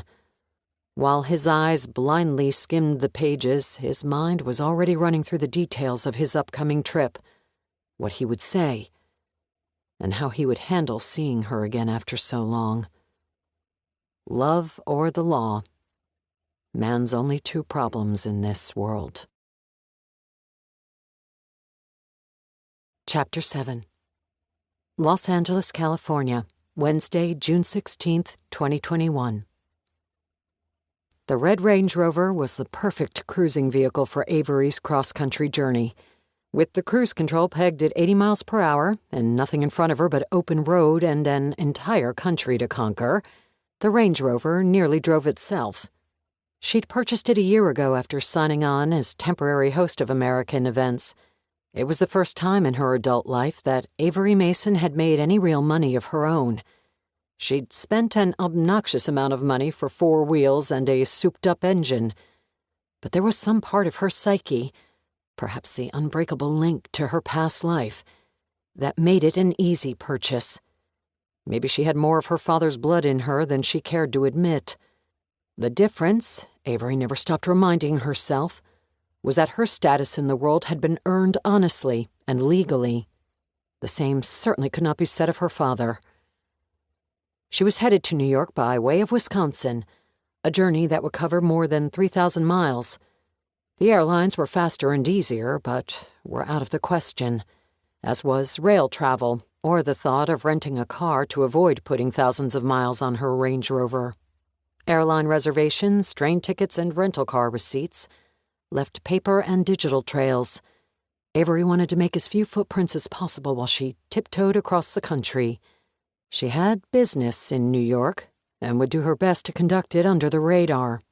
No one was watching her, she convinced herself, and hitting the road rather than taking to the air was pure paranoia. Still, the fewer tracks she left, the better. On Wednesday morning, she drove out of Los Angeles via the 605 and hooked up with Interstate 15, where she stayed for 10 straight hours, less 2 bathroom breaks. She jumped onto I-70 and arrived in Grand Junction, Colorado, just as the last tussles of sunlight burned on the horizon. She found a Hyatt and paid cash for a single night. When she laid her head on the pillow, she could still feel the smooth vibration from her hours on the road. She closed her eyes and hoped for sleep, always an elusive item during her summer treks. Like clockwork, memories of her family pushed themselves to the forefront of her mind during her cross-country trips. How could they not? Her family was what she had run from. Her family was what she was hiding. During the rest of the year, Avery was a sound sleeper who never remembered her dreams, but each summer when she headed back to her past, her dreams were vivid and wild. They mostly alternated between her mother and father, a dead mother, and a convict for a father. She loved her mother with all her heart, and had once loved her father the same way.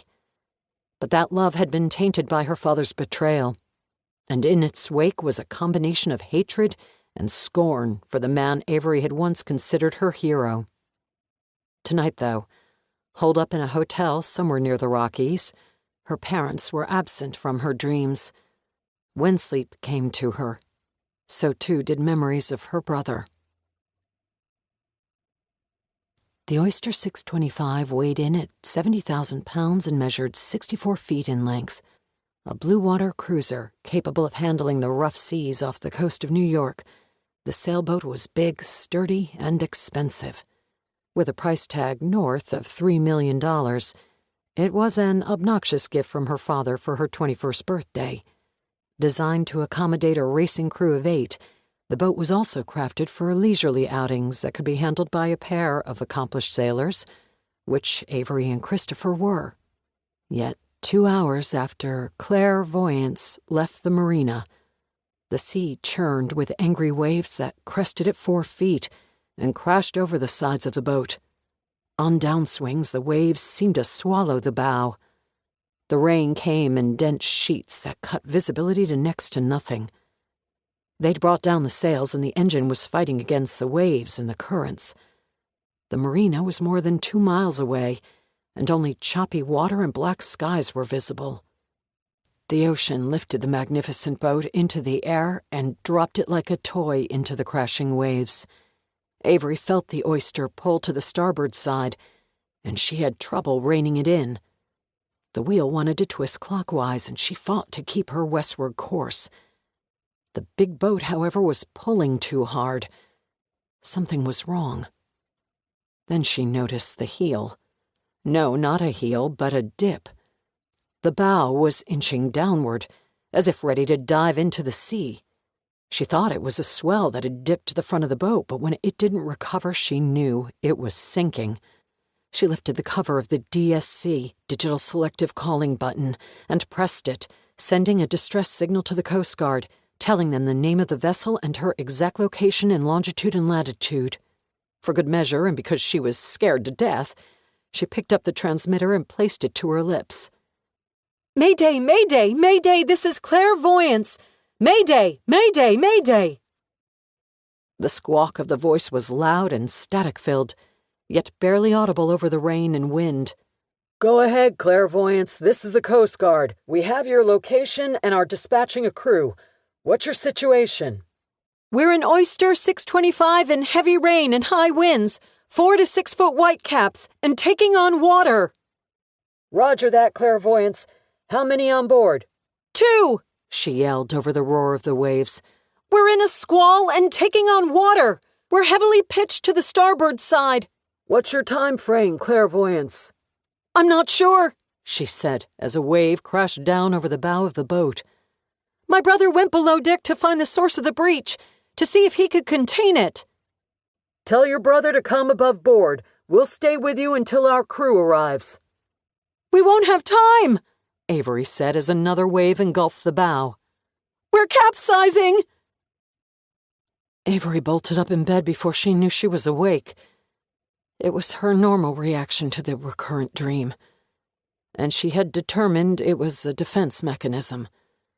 Jolt herself awake, so she didn't have to relive the image of the oyster's bow dipping below the surface, and then twisting vertically before spearing to the bottom of the ocean. Wake herself before her mind replayed her battle with the sea, as she fought against the 6-foot waves that did their best to drown her. She lay back in bed and sunk her head into the pillow, pushing away all the confusing thoughts that hid in the shadows of her mind and waited to surface each summer when Avery made her trip home. She couldn't allow those thoughts to distract her from what she needed to do. She had the summer to tie up the frayed and loose ends of her family's saga. What happened after that would be out of her control. If, at that point, the floodgates opened and all the sordid details of her past spilled forth, at least she would have done her best for the ones she loved. Chapter 8. Sister Bay, Wisconsin, Friday, June 18th, 2021. Avery was back on the road by 6 a.m. the following morning with a tall coffee in the console, 2 creams, 2 sugars, smooth reggae on the radio, and open road in front of her. East of Denver, she slipped onto I-80, where she'd stay for 2 days. Lincoln, Nebraska was her second overnight. On Friday morning, she crossed the entire state of Iowa before finding the Wisconsin border. She headed northeast, conquering the state on a diagonal track. White cedar and jack pines soon dominated the landscape as far as the eye could see. The lodgepole pines reminded her of her teenage years and the summers she spent in this part of the country. By 3:30 p.m. Friday afternoon, she made it to the southern edge of the thumb of the Door County Peninsula. She drove north on Highway 42 and followed the 2-lane road for 40 miles. The shores of Lake Michigan's Green Bay were to the west as she passed through the towns of Egg Harbor and Fish Creek. Eagle Harbor glistened in the afternoon sun as she navigated through the busy town of Ephraim. The red-striped awning of Wilson's ice cream parlor filled her mind with memories of long hot summers as a teenager. The best of her life. Toward the tip of the peninsula, Avery found Sister Bay, Wisconsin, the town where she had spent every summer of her childhood. Avery's parents had shipped her from Manhattan to Wisconsin, where she spent the summer starting in the 6th grade, along with other wealthy kids from around the country, at Connie Clarkson's School of Sailing. 80% of the kids at the summer camp came from the Midwest. The rest traveled from the West and East coasts and were kids whose parents were hungry for them to learn to sail at one of the most prestigious and sought-after institutions in the country. Avery's parents had done the same for her older brother Christopher, whose return home at the end of every summer came with grand tales of life on the water, harnessing the Lake Michigan winds and gliding through Green Bay. The names and places became legend to Avery. Washington Island, Rock Island, St. Martin Island, Summer Island, Big Bay Dinock, and Peninsula Point Lighthouse. Avery couldn't wait for her turn. When it finally came, she seized the opportunity. By the time Avery was in 8th grade, she could manage a 22-foot schooner by herself. During high school, Avery returned to Sister Bay each summer as a sailing instructor, a position typically reserved for college students, but one Avery earned from her advanced skills on the water. At 17, she was a more polished sailor than any of the college-age kids who taught at the school, and she could give many of the adults a run for their money. During college, her summers were spent running Connie's school as the chief instructor. Avery owed her work ethic and indomitable spirit to the summers spent in Sister Bay, and specifically to Connie Clarkson, the owner of the sailing school and Avery's mentor. As she navigated the last mile of her journey, Avery's thoughts shifted from those wonderful summers of her youth to the troubled times of recent. Things were easier as a kid, when all she cared about was being on the water and harnessing the wind. Things were easier then, before she learned that everything in her life was a fraud. She pulled the Range Rover through the long, canopied drive that led to the parking lot of Connie's sailing school.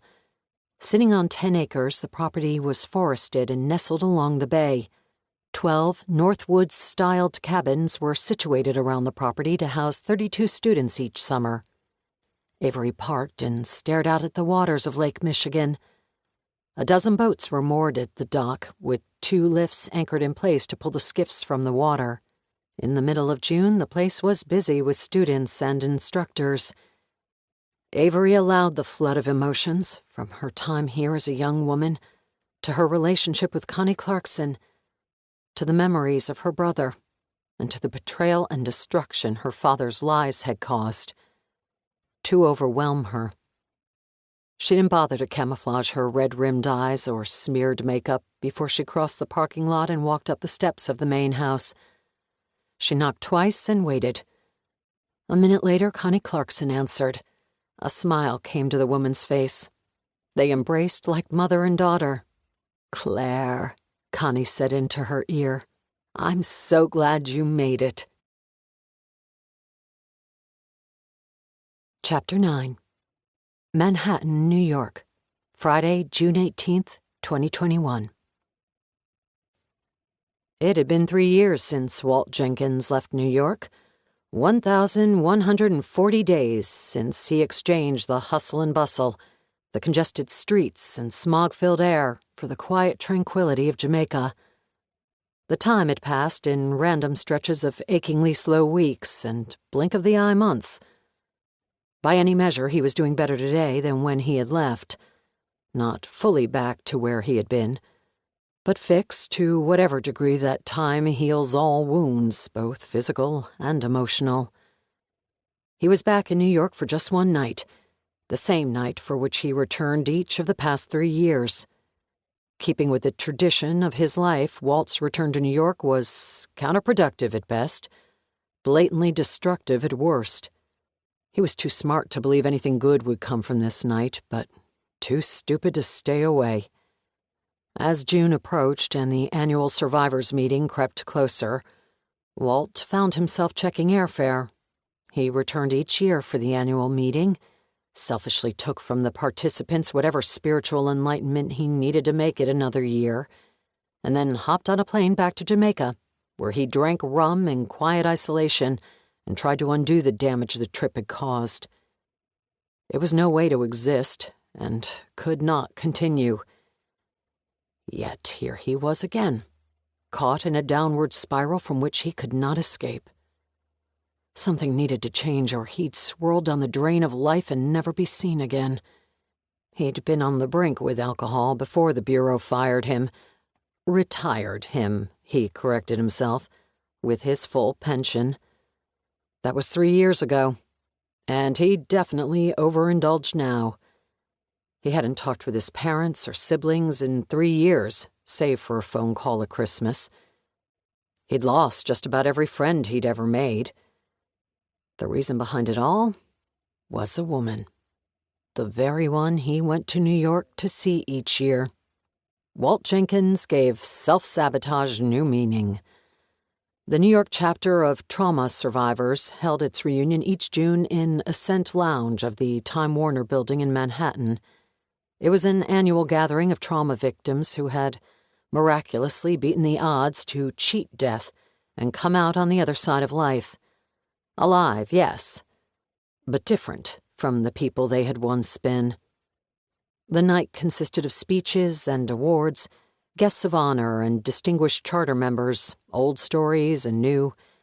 An entire portion of the night was reserved for honoring the doctors and nurses, EMTs and firefighters and other first responders whose quick thinking and skill had saved every life of every survivor present. Present this evening were survivors of every kind. A woman who was the only one to walk away from a plane crash that killed 82 other passengers. A man who had jumped from a burning car just before it exploded as it crashed down a mountainside. A hiker who had endured 2 weeks in the wilderness with no food and little water. A motorcyclist who had no earthly reason for walking away from the crash that turned his bike into a jagged ball of steel. And Walt Jenkins, the federal agent who had survived 2 bullets to the torso, one that tore his neck to pieces, the other that pierced his heart. 99 times out of 100, his trauma surgeon told him, such gunshot wounds were fatal. In addition to the survivors, the guest list included family members who had lost loved ones to the same trauma the other guests had survived.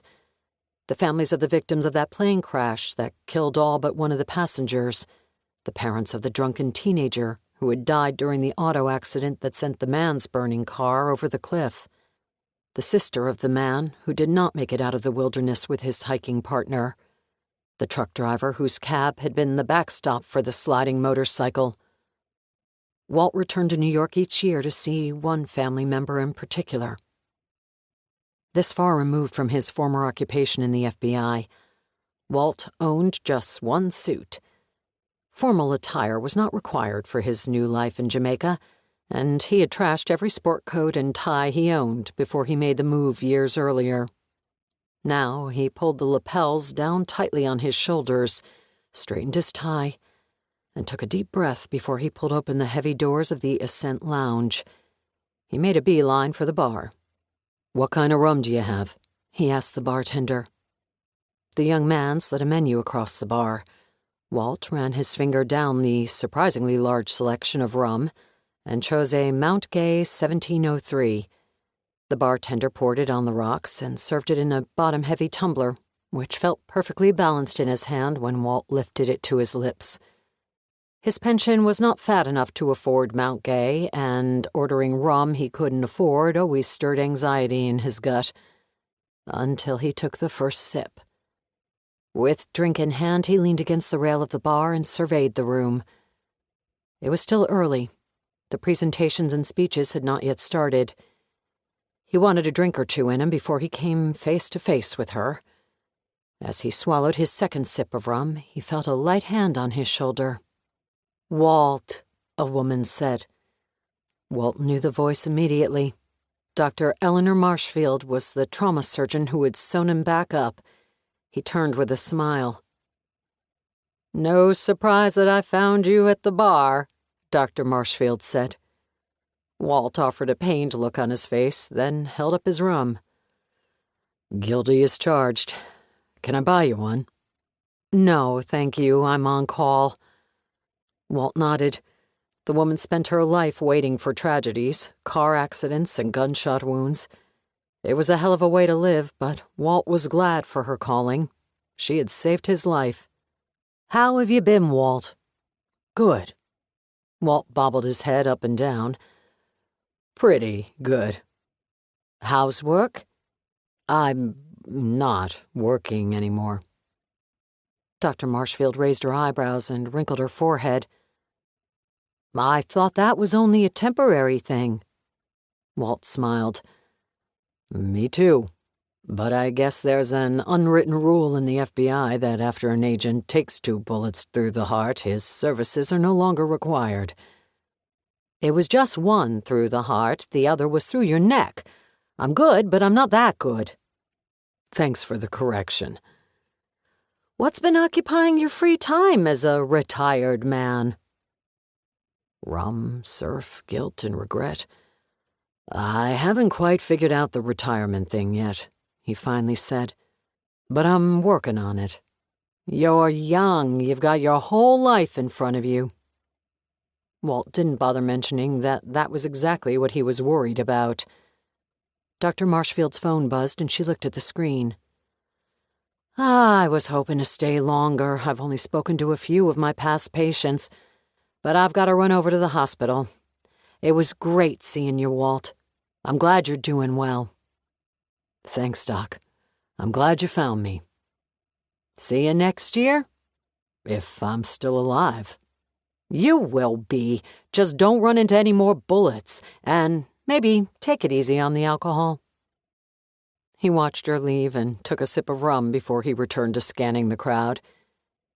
He spent 30 minutes looking for her, his eyes fooling him a number of times, thinking he'd spotted her, only to be disappointed when the woman turned, allowing Walt to see the face of a stranger. He ordered another rum. "Walt freaking Jenkins!" Walt looked to his left. The face that materialized was from his distant past. Scott Sherwood was his former staff chief when he was working for the New York State Bureau of Criminal Investigation back in the 90s. "Scott?" Walt shook his head and smiled. "What the hell are you doing here?" "I came with a friend. She said she needed moral support, but since the moment we walked through the door, she's been talking with the doctors and nurses who helped her. I was about to take off when I thought I recognized my old friend at the bar. Damn! How long has it been?" "I don't know. 20 years?" "Has it been that long?" Scott shook his head. "Where does it go?" "You tell me." "What have you been doing for the last few years? I ask around about my old friend Walt Jenkins, but nobody knows a thing." "Yeah, I've been out of the loop. I had to ditch New York to get myself straight. Never really found my way back." "You know, I reached out a few times after after you were shot." "I did know that, Scott, and thank you. I'm sorry I never got back to you. That was a weird time for me. Shit, I never got back to a lot of people. But I knew you had called. It meant a lot to me, and I'm a shit for not letting you know." "No," Scott said, waving him off. "I can only imagine what you were going through. I just wanted you to know that I heard about your situation and had you on my mind, that's all. Everyone back at BCI was thinking about you." Walt pointed at the bar behind him. "Let me buy you a drink." Scott nodded. "Sure, beefeater and tonic." Walt ordered from the bartender and handed Scott his drink. "To old friends," Scott said, taking his glass and tipping it toward Walt. Walt smiled. "Old friends." "So, what have you been up to? God knows I've asked enough people. Nobody knows what happened to you." Walt smiled. "Nothing exciting. I had to get out of town for a while, so I did." "Where'd you go?" Walt paused before answering. Well, I actually headed to Jamaica. I thought it would be for a month or two. Turns out I never came back. Jamaica? Walt nodded. Negril, on the West End. I wouldn't know Jamaica from Aruba. And what, you're going to sit on a beach for the rest of your life? Not really sure. The Bureau gave me a nice pension, and I don't have any definite plans at the moment. Sounds like life is good. I'm glad to see you doing well, Walt. Walt smiled and nodded again. Over Scott Sherwood's shoulder and through the crowd, he finally spotted her. He hadn't been looking, yet somehow his gaze was drawn to her. She was talking to someone and laughing in a way that brought comfort to his heart. A heart that literally ached from time to time, mostly from the scar tissue that had formed, but sometimes he was sure because he missed her so much. Scott, Walt said, taking his gaze off her to look at his old friend. It was really good seeing you, buddy. I don't mean to cut you off, but I've got to talk with someone I just noticed was here. Of course. Thanks for the drink. Good seeing you, too. Jamaica, huh? Walt smiled. Come down sometime. I've got an extra room. You serious? Walt glanced back into the crowd, sensing an urgency to speak with her, as if another moment's delay would cause him to miss his chance. He looked back at Scott Sherwood. Of course I'm serious. Scott set his drink on the bar and reached for his phone. Let me get your number. Maybe I'll call you to take you up on the offer. Walt smiled impatiently. He rattled off his cell phone number. You better answer when I call. Walt slapped his friend on the shoulder. You bet. Good to see you, Scott. Walt turned and made his way through the crowd. She seemed to sense his presence because she turned just as he was approaching. Immediately, she smiled. They stared at each other for a moment. Everyone else in the room disappeared. So much was spoken between them without either saying a word.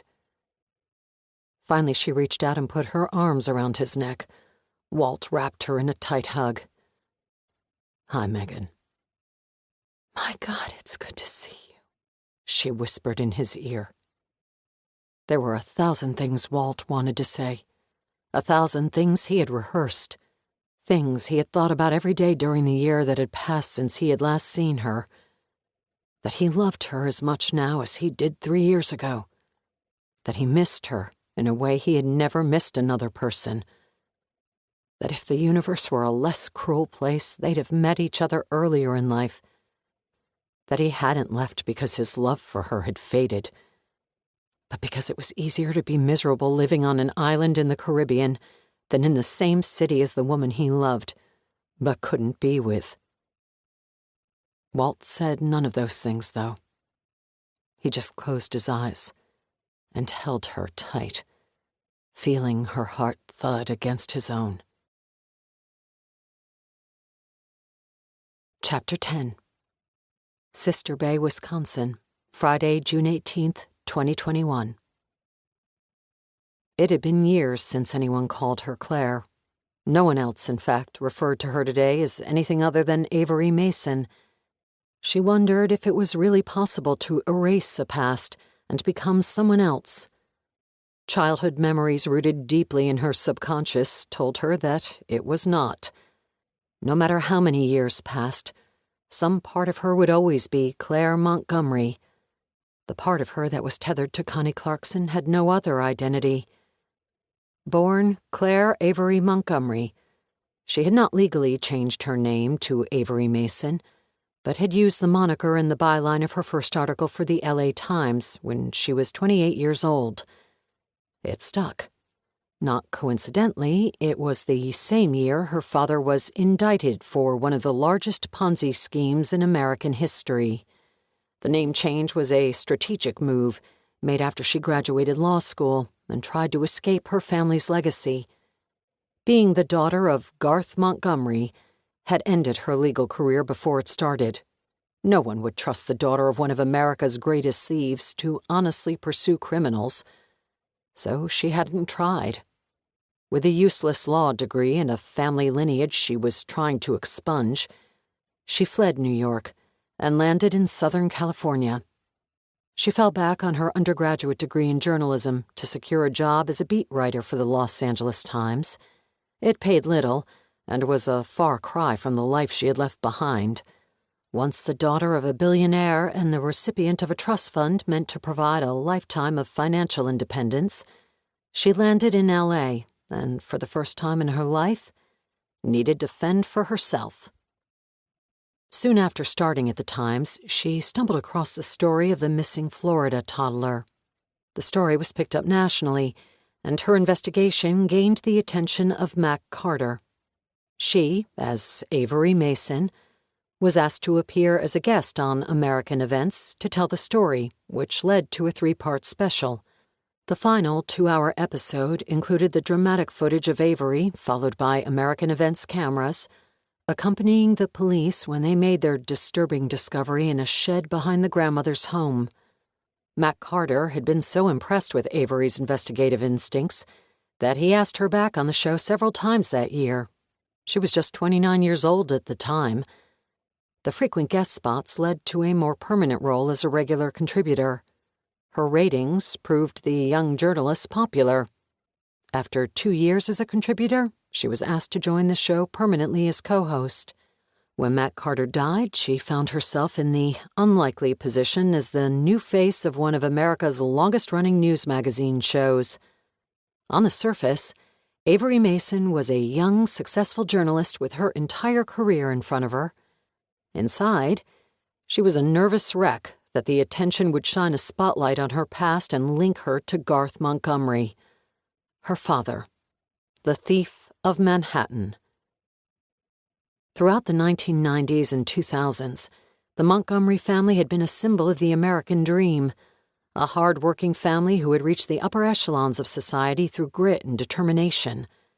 Garth Montgomery founded Montgomery Investment Services in 1986, a New York-based hedge fund that offered security brokerage and investment advisory services to banks, financial institutions, and high-net-worth individuals. After 3 decades of managing the portfolios of some of the country's wealthiest people, advising some of the world's largest corporations, overseeing retirement funds for America's biggest unions, and controlling the endowments of influential universities, the firm had $50 billion in assets under management. It looked like a well-managed global fund making millions for its clients. In reality, it was a massive Ponzi scheme that paid long-term investors outrageous returns generated from new investors' deposits. A house of cards waiting to fall, it finally did. And in stunning fashion. Forensic accountants determined that more than $30 billion had been fraudulently obtained and squandered on Garth Montgomery's jet-setting lifestyle. The rest of the company's assets were make-believe. The books were so cooked they nearly incinerated when the feds finally got their hands on them. The federal indictments came the summer after Claire Montgomery graduated law school, and she still held vivid memories of federal agents crashing through the front door of her family's Manhattan penthouse, pulling her father from bed in his pajamas, and walking him in handcuffs to the waiting squad car parked in front of the building. The perp walk had been seen the world over. Photos of it were splashed on the front page of every newspaper, and video footage led every news program.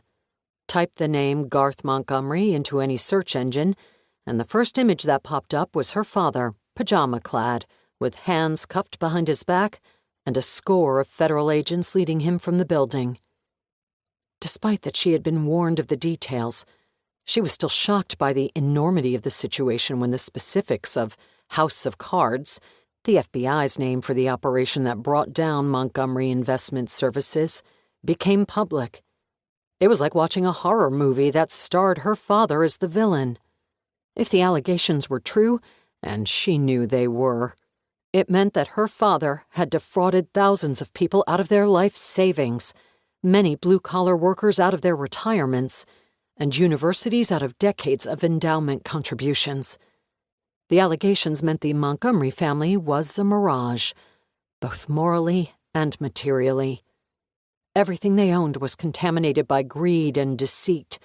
The penthouse, the Hamptons mansion, the Aspen villa, the beachfront condo on St. Bart's, the cars, the jet, her trust fund, even the clairvoyance, her majestic sailboat that had sunk the previous summer, had come from ill-gotten money.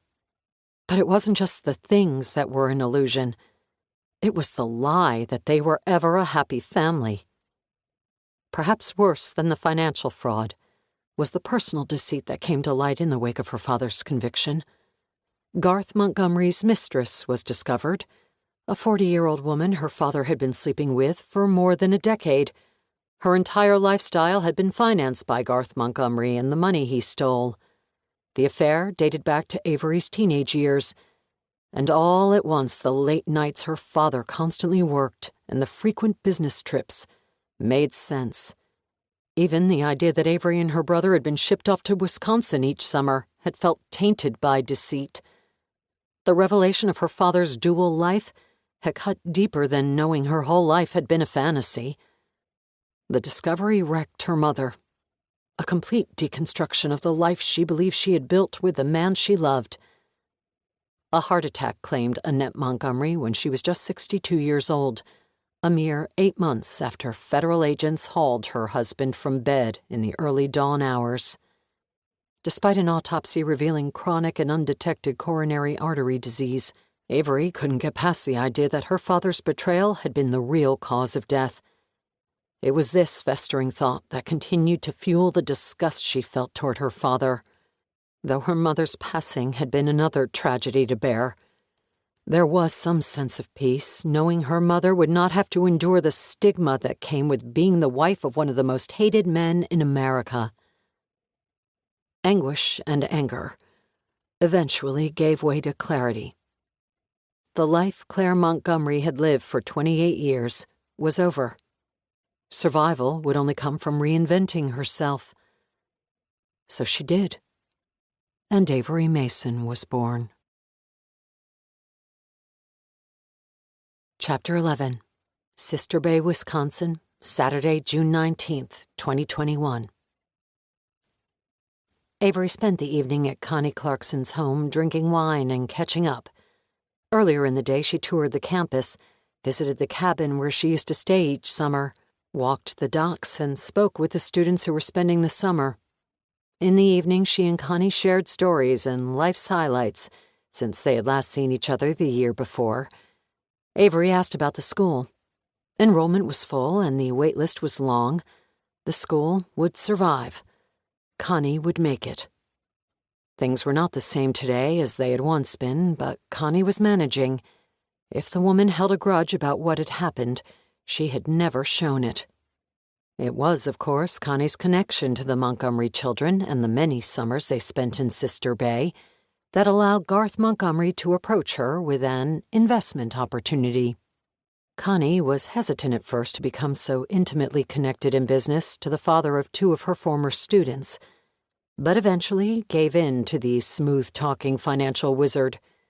There were too many benefits of investing with such a storied firm for Connie to decline. Garth Montgomery promised to work tirelessly for her and capture the returns that were so common at Montgomery Investment Services. The firm had strict rules about minimum investments, but Mr. Montgomery was willing to waive the rules for such a close family friend. Connie had socked away $2 million over the course of her life and handed every penny over to Avery's father. He promised to double it in 5 years. The feds knocked on the front doors of Montgomery Investment Services a year later. Search warrants followed, as did freezing of accounts and seizure of assets. When the dust settled, along with every other client of Garth Montgomery, Connie Clarkson learned that her money was gone.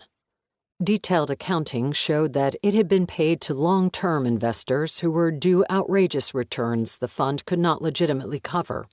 Some of it was surely squandered on the lavish lifestyle of a billionaire who had robbed his way to the American dream. Garth Montgomery had promised Connie everything and left her with nothing. Their conversation eventually moved away from Garth Montgomery and settled on the death of Avery's mother. Connie was Avery's surrogate mother, so it was natural for Avery to pour out her heart to this woman. And then, as always, talk moved to Avery's brother. Christopher had been, after all, Connie's most cherished student over the years. It was only later that night, after Avery was tucked quietly into Connie's guest room, that her thoughts returned to her father. Despite the prosecution's argument that Garth Montgomery was the very definition of a flight risk, he had disappeared after posting bail. The feds suspected he hadn't gotten far, having surrendered his passport and with all of his assets frozen. Mexico likely, but South America couldn't be ruled out, although sightings had been reported as far as Europe and Australia. The only thing they knew for certain was that he had gotten far enough to stay hidden for the past 3.5 years. The feds had spoken to Avery multiple times over those years and questioned her about her father's whereabouts. She always told them the same thing. She had no idea where her father was hiding, had no interest in finding him, and was happy he was gone. It had always been the truth. Then the postcard arrived and changed everything. On Sunday morning, Avery and Connie took a sail aboard the Moorings 35.2 that was moored at Connie's dock. Avery knew the boat, built by Beneteau, was sturdy, well-designed, and expertly crafted. It didn't stop her from meticulously inspecting every detail. By 7 a.m, they were on an even heel with Connie at the helm. Even after losing her life's savings, Connie Clarkson's passion never faded. The woman lived to sail. Avery owned a 35-foot Catalina that she docked in Santa Monica and sailed nearly every weekend. Despite this, she took instructions from her old mentor as if she hadn't sailed in years. They made it to Washington Island before turning back. The spinnaker flapped wildly as they came about, and then filled again as they reached a close-hauled course on their new tack. As the boat dug into a 15-degree heel, they both sat back and enjoyed the ride. Over the last few years, Avery had seen pain and disappointment affect Connie in unmistakable ways. But today, as she sat at the helm of this particular sailboat, Avery saw the sparkle she remembered from her teenage years return to Connie's eyes. By afternoon, Avery was back in her Range Rover and on the road again, eyes red-rimmed and burning from her goodbye. 5 hours later, she fought traffic on the Dan Ryan Expressway as she battled through Chicago. It was dark by the time she made it across Indiana and into Ohio and started looking for a hotel. The first stop of her journey was behind her, the annual pilgrimage to Connie Clarkson's home. Avery had another full day of driving before she would reach New York. There, she would chase the story of a 9/11 victim identified 20 years after the Twin Towers fell. But really, she would be chasing something else. As she drove, the postcard sat on the passenger seat. It carried an image of a wooden cabin surrounded by the leaves of autumn. On the back was handwriting Avery had recognized the moment she pulled it from her mailbox. She had ripped up the card when she realized whom it was from. Later, though, the untamable lure of unconditional love found her, and the natural bond that ties daughters to their fathers emerged, and forced her to tape the pieces back together and read her father's words. It did not take long to dawn on her that her father hadn't sent the card because he missed her. He hadn't sent it to acknowledge his wife's passing. He sent it because he needed help. Getting in touch with her father would be dangerous. Offering assistance of any kind would be outright stupid. She had nothing to gain from doing so, but everything to lose. Still, she couldn't stop looking at the numbers her father had written along the bottom of the card. 777. She knew what they meant, and had tried hard to ignore them. The federal agents who had asked Avery questions about her father's whereabouts had it wrong. He was not in Mexico or South America. He hadn't made it as far as Europe or Australia. He was right here in the United States. And Avery knew exactly where. Chapter 12. Manhattan, New York, Tuesday, June 22nd, 2021. Exhausted from her week of travel and drained from the emotional upheaval of seeing Connie Clarkson, Avery had taken the day to decompress. But now, feeling rejuvenated, she needed the distraction of her work to clear her mind. She came to New York to gather information. She came to chase a story. Her meeting tonight was meant to test the strength of that story. Avery believed that the identification of a 9/11 victim 20 years after the towers fell was fascinating. If the details turned out to be as interesting as they sounded, Avery would pitch the idea to her producers and get the network to greenlight formal recorded interviews for production in the fall to coincide with the 20-year anniversary of 9/11. In the evening, she took a long hot shower, put herself together, and rode the elevator to the lobby, where she hailed a cab to Kips Bay. The taxi crawled through Manhattan traffic until the driver pulled to the curb outside Cask Bar. Avery paid the fare, crossed the sidewalk, and entered the tavern. Inside, she took a seat at the long mahogany bar and ordered a Tito's and soda. She checked her watch, 7:30 p.m., and kept an eye on the door. Halfway through her cocktail, Avery spotted a tall woman stride through the door and immediately recognized her. Dr. Olivia Cuddy had completed her residency and fellowship in North Carolina before taking over the office of the Chief Medical Examiner in New York. Her time in North Carolina had been punctuated by her involvement in a disturbing case of missing women from bordering states, and the evidence she discovered that helped break the case. After she came to New York, she was linked to one of the most watched true crime documentaries in television history when her expertise in forensic pathology helped successfully solve the case of an American medical student who had been killed in the Caribbean. Her exposure in both cases attracted worldwide attention. Both criminal defense attorneys and prosecutors alike sought Olivia Cuddy's expertise as a high-profile forensic pathologist. She was a medical consultant for NBC and HAP News, and Avery had worked with her on a number of occasions over the past few years when her true crime specials required the knowledge of a leading pathologist. Avery had reached out to discuss the recent discovery her office had made, the first successful identification of a 9/11 victim in years. "Livia, thanks so much for this," Avery said as Livia walked up to the bar. Are you kidding me? When Avery Mason calls, I'm interested. What are you doing in New York? "I'm on summer sabbatical, but when this news broke, I knew I had to talk with you to get the details." Happy to help any way I can. They sat on adjacent stools, and Livia ordered a white wine. "I'm fascinated with the discovery your office recently made," Avery said. "I'd love to get some details about it. I'm hoping to feature the process and the discovery on my show in the fall. The timing is eerie." It is, Livia said.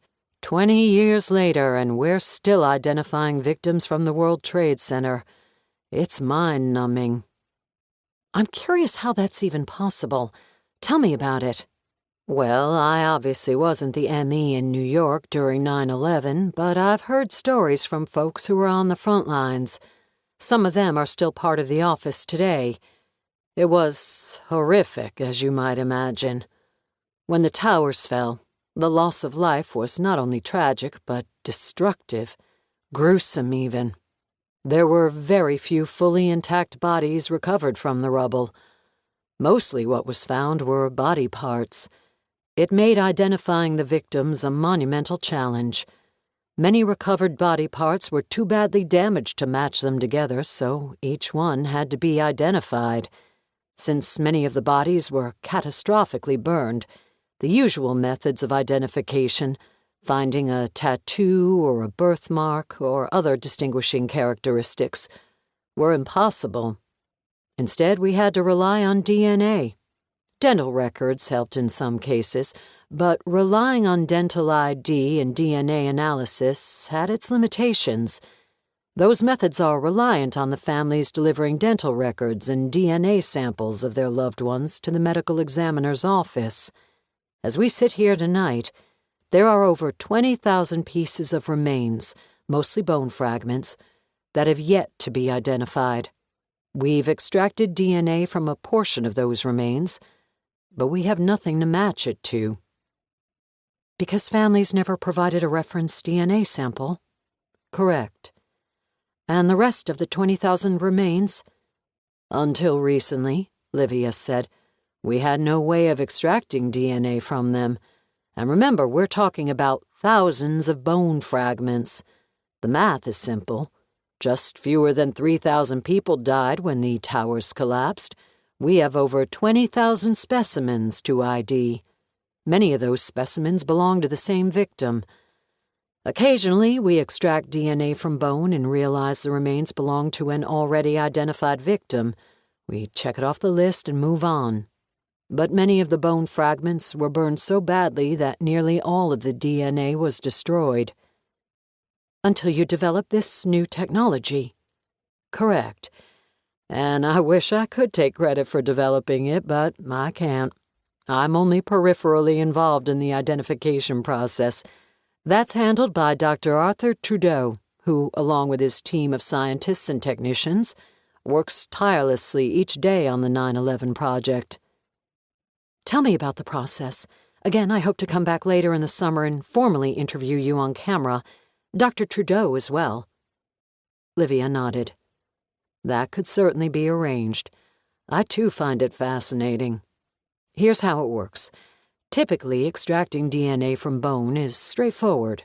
A scraping is taken from the bone's surface to obtain bone cells.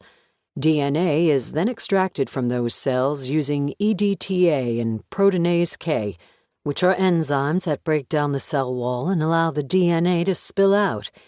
If you want to get into the weeds on the chemistry of how it works, I'm happy to. Avery shook her head. No, thanks. We'll find a way to more easily explain the process when we get to that point. For now, I'll take your word for it. It's a simple process if you say so. Livia offered a smile. It's the classic method, or the gold standard, performed every day at crime labs across the country. But most of the bone harvested from ground zero was too badly burned to extract DNA from the surface. Remember, the jet fuel burned at 2,000 degrees for more than 100 hours. Some of the bodies were likely incinerated completely to ash. But the remains that were found were brought to the New York ME's office for identification. The remains that could not be immediately identified were stored and preserved for later analysis. That analysis has been ongoing for years and is still happening today, 20 years later. This latest identification came from a new process of pulverizing the bone nearly to ash, and then taking the residue from the innermost aspect of the bone, the area that was furthest from the damaging flames, and extracting DNA from the cells we find there. It's proven to be quite effective. We're optimistic that many more IDs will follow. Fascinating, Avery said. And the family of the victim who was identified, how is the discovery presented to them? There's a protocol in place for every family that has provided us with DNA samples. First, a phone call is made, and then an in-person visit is scheduled. Do you make the visits? No, that's left for Dr. Trudeau. The most recent identification, it was of a woman named Victoria Ford, Avery said. Can you tell me anything about her or her family? I only know as much as Dr. Trudeau told me. The victim's parents are no longer living. She was married but had no children. Her husband is remarried, so her sister was the next of kin. That was who Dr. Trudeau met with. Do you have a name of the victim's sister? Livia nodded. Her name has been released, so I'm able to provide it. Emma Kind. She lives here in New York, out a ways, I believe, near the Catskill Mountains. Okay, Avery said. So you'd be willing to welcome my production team into your crime lab later this summer? I'd be happy to give you a grand tour of the world's largest crime lab, as well as the bone processing lab where this recent identification was made. Excellent.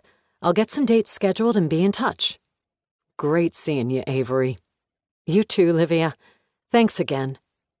I saw your minivan episode, by the way. That was wild. Thanks. It was a little ostentatious, but ratings rule my world. This story, though, the 9/11 victim being identified, I think it has the power to draw a huge audience, but in a more personal way. We're all connected in different ways to 9/11.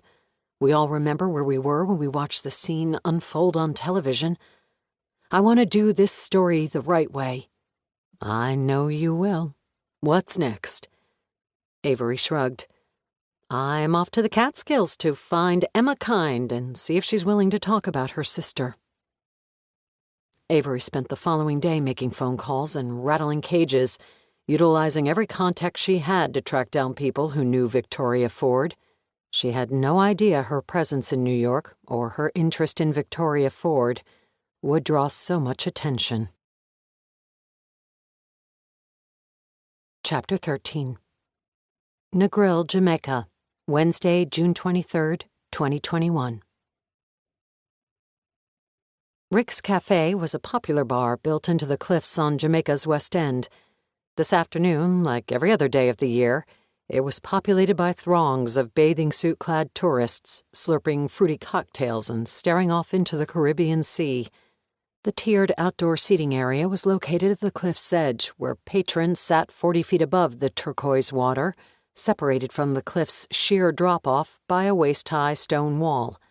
Stairs etched in the rocks provided access to lower levels, where circular umbrellas dotted the patios and provided shade to sunburned vacationers lunching at the cafe. A cove carved its way into the rocks and provided access to catamarans that sailed up to the trendy destination and allowed their occupants to jump ship, which was usually done via a drunken trip down the sternside waterslide that spat tourists into the ocean. Ladders draped the sides of the cliffs and led thirsty patrons to the cafe's outdoor bar. Walt Jenkins sat at the corner of the bar, shaded by fronds of a palm tree, and stared out at the sea. A Hampden Estates rum rested on the bar in front of him, the slow-melting ice mellowing the 120-proof spirit. Still reeling from his trip to New York, where he came face to face with the woman he loved, Walt hadn't been shy over the last few days about his admiration for single-batch Jamaican rum. He didn't smoke pot, as so many of his friends here on the island did, and had never ingested a pill stronger than ibuprofen. Rum was his cure-all antidote to anything life threw at him. He drank it in good times and bad, and it affected him differently in each circumstance. This time around, however, despite his best efforts, the rum was not providing its usual soothing balm. Megan Cobb remained on his mind. Despite the fact that he still loved her, Walt knew he couldn't be around her for the simple fact that some part of him hated her too. He took a sip of the Hampden Estate, stared out at the ocean, and cursed the universe like he always did in the days following his return from New York. Then he allowed his mind to drift back to the day he met her. In his 40s, twice divorced and with no kids, Walt Jenkins had stopped looking for the perfect life to suddenly appear before him. He was more than a decade into his FBI career, content with his status in the world, and approaching the middle of his life and carrying the normal regrets of a man who had never had children and now found himself mostly alone. These were his thoughts as he drove through the Adirondack Mountains. He had tacked a couple of vacation days onto either side of the long 4th of July weekend, rented a cabin in the hills, and had been enjoying a few days of quiet isolation. He was headed into town to pick up a steak and replenish his beer when he saw the SUV on the shoulder. An obvious tilt to the passenger side suggested a flat tire.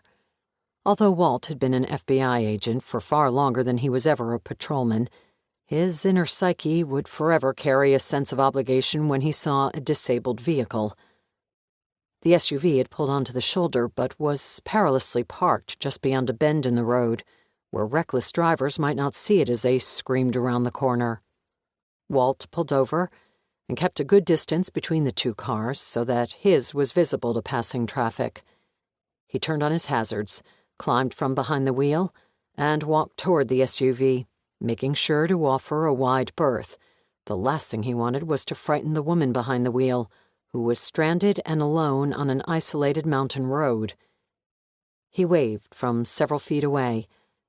The window came down, and Walt saw an attractive woman smile nervously. "Flat tire?" he asked. The woman nodded. "I'm trying to get a hold of AAA. "It'll take me 15 minutes to get your spare on, 20 at most." "Thank you," the woman said, still with her phone to her ear. "I'm already in the queue." Walt sensed her trepidation. "Years ago, I used to be a police officer, so I've changed a lot of tires in my day. If you'd rather wait for AAA, I'm happy to head back to my car and wait there to make sure they arrive. But way out here in the mountains on a holiday weekend, you're likely looking at an hour or two wait until they dispatch someone." Walt pulled his wallet from his pocket and showed the woman his identification. "FBI?" He smiled. "I'm a field agent in New York, Walt Jenkins." He extended his hand. The woman reached through the open window. "Megan Cobb?" She smiled nervously. 15 minutes. "Maybe 20, but it won't be a problem." A few minutes later, the jack tilted the car at an oblique angle. Walt was on his knees changing the tire. They talked the entire time, and then for 30 minutes more after the spare was in place. A getaway meant to be spent alone was instead spent with Megan Cobb. She was untangling herself from a nasty relationship. He was 3 months post-divorce. By any stretch of the imagination, their relationship should have been a rebound for both of them. Instead, over the next year, they fell in love. And then, on a hot summer night just after his 45th birthday, Walt was shot when he and his partner were on a routine surveillance operation. The bullets that found him had taken fortuitous paths through his body. The first entered through his sternum, exited through his scapula, and pierced his heart in between, miraculously missing his aorta. The second passed through his neck, and had just as miraculously missed his spinal cord. No miracles, however, had been bestowed on his partner, who was sitting next to Walt in the unmarked car. The bullets that ravaged Jason Snyder's body had found major organs and vessels. He was dead before the ambulance arrived. After that, Walt learned what true loneliness felt like. In the aftermath of his partner's death, a shitstorm descended, the likes of which Walt had never before experienced, and Megan Cobb was in the middle of it. To remedy the situation, Walt agreed to early retirement, secured his pension, and headed to the Caribbean, where he limited his contact with Megan to once a year, one night each June, when he returned to New York to attend the annual survivors meeting. In the days leading up to the event, he battled a combination of excitement and fear. In the days after, he suffered buyer's remorse over what he'd gotten out of the trip and always wished for a do-over. He wished he had found the courage to confront her about her lies. He wished he had found the strength to express his anger about being placed in such a precarious position. The regret passed. It always did. Then, just one dominant emotion lingered. At the bottom of every glass of rum, he found guilt. It was a dangerous spiral, and Walt Jenkins had no idea how to pull out of it. Chapter 14. Negril, Jamaica, Wednesday, June 23rd, 2021. He took another sip of the Hampton Estates and enjoyed the sweet burn at the back of his throat. A big catamaran crept into the cove. Drunken tourists dove into the blue waters and swam toward Rick's cafe. Like ants emerging from a hill, the red-shouldered, pale-faced travelers climbed the ladders and materialized from the rocks below to swarm the bar. Some staggered after having chugged too much rum punch on the sail over from the all-inclusives in Negril. The herd barked orders to the bartender as Peter Tosh and Bob Marley blared from overhead speakers. "Rum runner! Red stripe! Jamaican breeze!" Walt lifted his glass from the bar, slipped off his stool, and made his way through the crowd and out onto the cliffside patio. A table for two was free, and he took a seat. He wanted time to enjoy the sun and the view, to sip his rum and allow it to work its magic.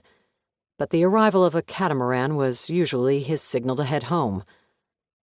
Off to his left, a local cliff diver climbed to the top of a birch tree, whose limbs stretched over the edge of the bluff. A platform had been built, treehouse-style, into the limbs, and allowed the climber to stand nearly 100 feet above the cove. Everyone stopped drinking and craned their necks to watch his progress, cameras and cell phones trained on him.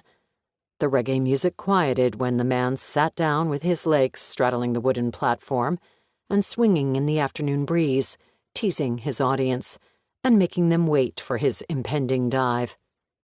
With everyone preoccupied in staring up the cliff, a man slipped into the seat across from Walt. When Walt noticed him, they both smiled. "What an entrance," Walt said. "Very Jack Ryan of you." "Sitting down with an old friend is considered a form of espionage?"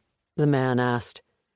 "It is when you sneak up on me in the middle of nowhere," Walt laughed. "James fucking Oliver. What the hell are you doing in Jamaica?" "I've been looking for you for some time, and a little bird told me where you've been hiding." So far this afternoon, Walt had barely sipped 2 ounces of rum. His mind was clear, not yet clouded the way it had been for the last few days since leaving New York.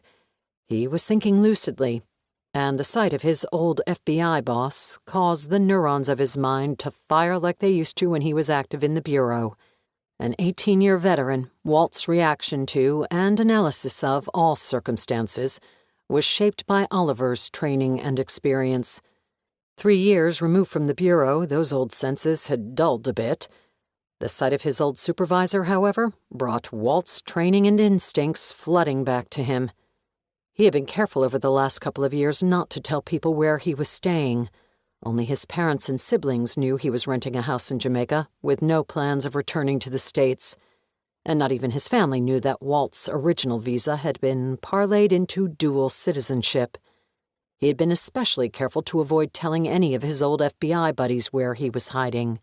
There were many reasons for his recluse nature, but mostly it was because, in the wake of the shooting and the scandal that broke afterward, Walt had become unwelcomed within the Federal Bureau of Investigation. He had hoped time would solve that issue, but 3 years hadn't put a dent into restoring his reputation in the eyes of his former colleagues. As Walt stared at his old bureau boss now, 2 things occurred to him.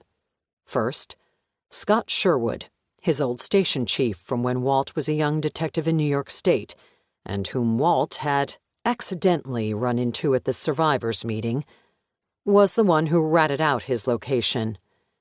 It was suddenly obvious why Scott had insisted so strongly on exchanging contact information. Second, if James Oliver had gone to the trouble of planting Scott Sherwood at the survivors' meeting to pin down Walt's whereabouts, he sure as shit wanted something. And if the Bureau wanted something from him 3 years after they forced his retirement, it was nothing good. "Let me guess," Walt said. "That little bird was a shithead named Scott Sherwood." "You always were the sharpest agent I had. I see nothing's changed." "A lot's changed, Jim." Jim Oliver looked around Rick's cafe. "Oh, that's for damn sure." He pointed at Walt's glass of rum. "But some things have stayed the same. Old habits die hard. Can I get you one?" Oliver shrugged. "When in Rome." Walt waved over the waitress. "2 more, please. Hamden Estates, overproof on the rocks." "No problem," the waitress said in a pleasant Jamaican accent. As she walked toward the bar, Walt looked back at Oliver. "This shit's expensive. I assume the Bureau's picking up the tab." "Why would you assume that?"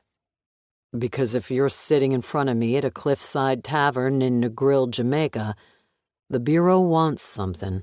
And if this is an official meeting, the agency can pick up the tab." Oliver shrugged again. Why not? It's the least we can do." A collected gasp came from the crowd as the cliff diver stood up on the platform perched high in the birch tree. With his legs tight together, he puffed out his chest and extended his arms straight out to his side, crucifix style. Then he bent at the knees and jumped.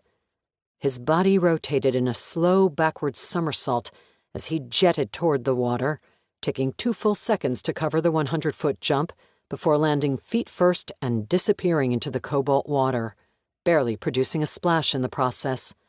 The crowd erupted in cheers.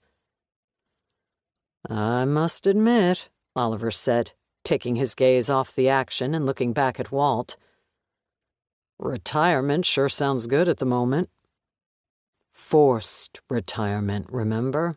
You made me quit. But it's grown on me, and Jim, I'm really happy here all by my lonesome. Come on, Walt, a 40-something-year-old guy in the prime of his life, day drinking by himself at a bar in Jamaica? You're not happy. You're a goddamn cliché. Whatever you think about me, just know this. I'm not interested." "Is that any way to treat your old boss? I came all the way down here to see my friend and have a chat." "That's exactly what's worrying me." The waitress delivered their drinks and Oliver raised his glass. "Two old friends?" Walt hesitated a moment, and then shook his head and exhaled a lungful of pent-up anxiety. "Goddamn, Jim. It's good to see you." "You too, pal."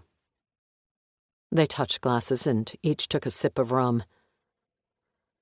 "Now, stop screwing around and tell me what you want." Oliver's expression went stoic. "It has to do with a case you investigated. We need some help." "I didn't investigate cases for the FBI. I gathered intel." "It's a case before you joined the Bureau." "Before I joined the Bureau. We're going back a ways, my friend." Oliver nodded. 20 years. Walt squinted his eyes. "Which case?" "Cameron Young." "Wow. There's a blast from the past. So you remember it?" "Of course I do. It was my first homicide. Wealthy novelist found hanging naked from his balcony in the Catskills. The image is still burned into my memory."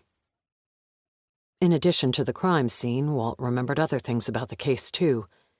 He had started his career in law enforcement as a cop in New York State's Bureau of Criminal Investigation before working his way up to the detective squad at the ripe age of 28.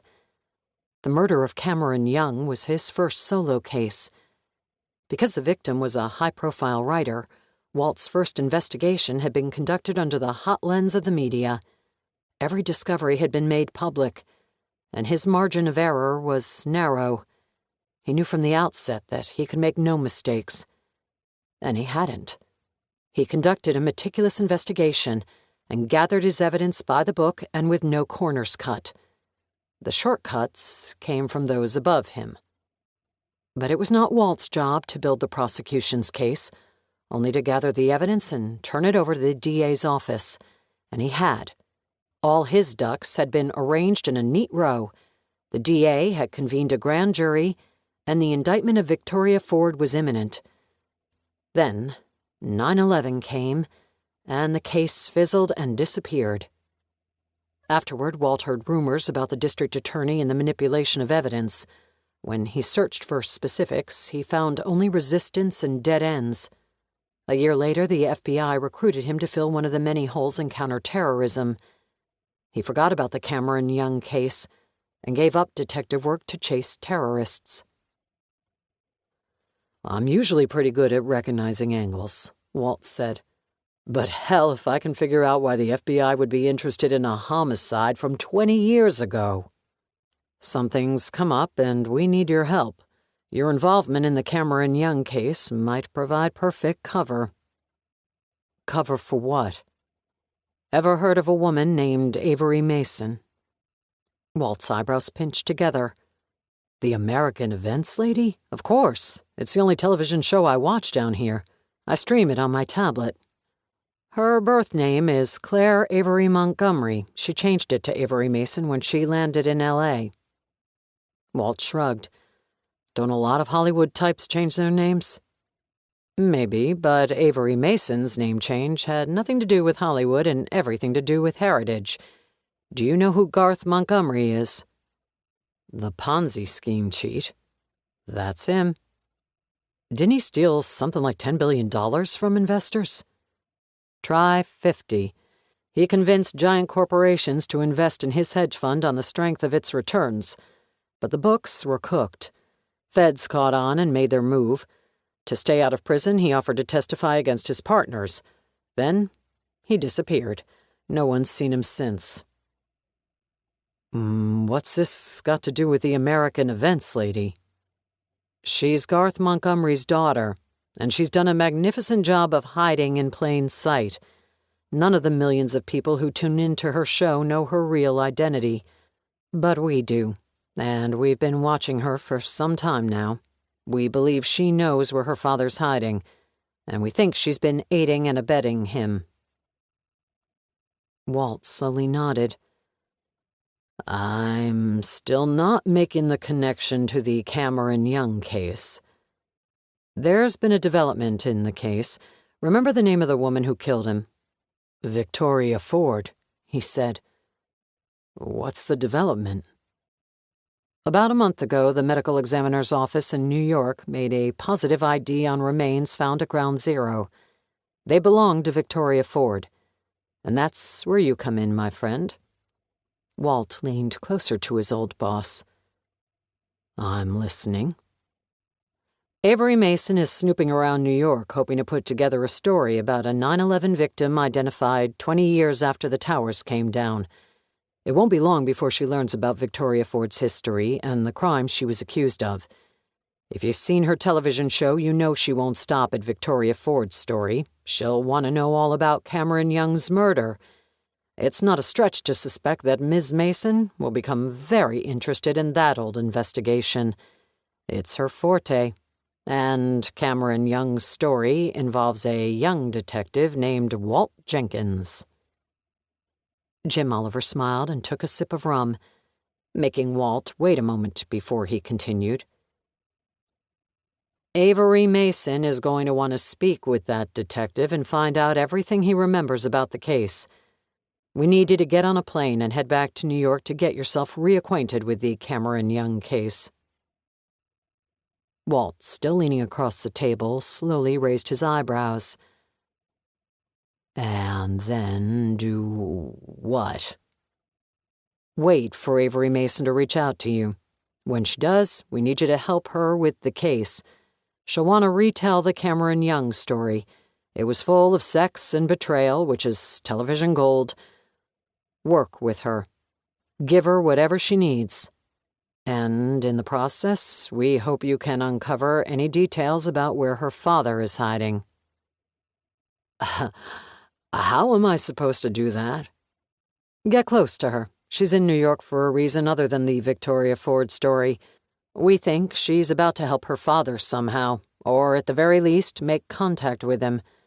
If you're close to her, even if you're just around her, you might learn something that will help us. Walt sat back and shook his head. Does this little sting you have planned come from the higher-ups? It sounds sanctimonious and desperate. A sting? That's a little dramatic. This is simply an intelligence-gathering operation just like the old days. Does it come from the top, Jim? It's my idea, so it comes from me. If you're asking if it's legit, the answer is yes. The brass are on board because we're stumped on this Garth Montgomery problem, and it makes us look bad. House of Cards was a 2-year operation that cost the taxpayers millions, and we somehow allowed the main target to slip through our fingers after we apprehended him. This is the end of the road for me, Walt. My entire career will be defined by what happens with Garth Montgomery. I'll either be the comeback kid or the loser. Oliver leaned closer to Walt. Simply stated, I have to find this son of a bitch. In order to find him, We have to get creative. This is as creative as I get, so yes, everyone is on board, but I push to get them there. I need your help, Walt. You'd be back on the payroll for as long as it takes." There was a long pause as Walt digested the offer. He'd been looking for something to pull him out of the downward spiral he was trapped in. He never imagined help would come from his former employer, and he had no idea it would involve a case from his distant past. "What do you say, Walt? Retirement never suited you, we both know that." Walt looked back at Jim Oliver, paused briefly, and then nodded. "Excellent." Oliver held up his nearly empty glass of rum. "Now I'll need another one of these before I get into the details." Walt stared at his former boss for a long moment. Finally, he raised his hand and flagged down the pretty waitress with the sweet Jamaican accent. For the rest of the afternoon and deep into the evening, he listened to Jim Oliver describe the operation that would pull him back to New York. He did his best to drown his doubt in rum. Part 2. Fate. Chapter 15. Catskill Mountains, New York, Friday, June 25th, 2021. The house was nestled somewhere in the foothills of the Catskill Mountains. Avery sat behind the wheel of the Range Rover as she cruised the two-lane mountain roads, flanked on each side by thickets of forest. The drive was peaceful, with only the occasional car passing in the opposite direction. An hour and a half after she left the city, she turned into the drive of Emma Kyne's home. It was a cute Victorian, with a wraparound front porch and a score of potted hibiscus hanging in long lines from the eaves. Even before Avery turned off the ignition, a round woman with graying hair walked through the screen door and stood on the porch.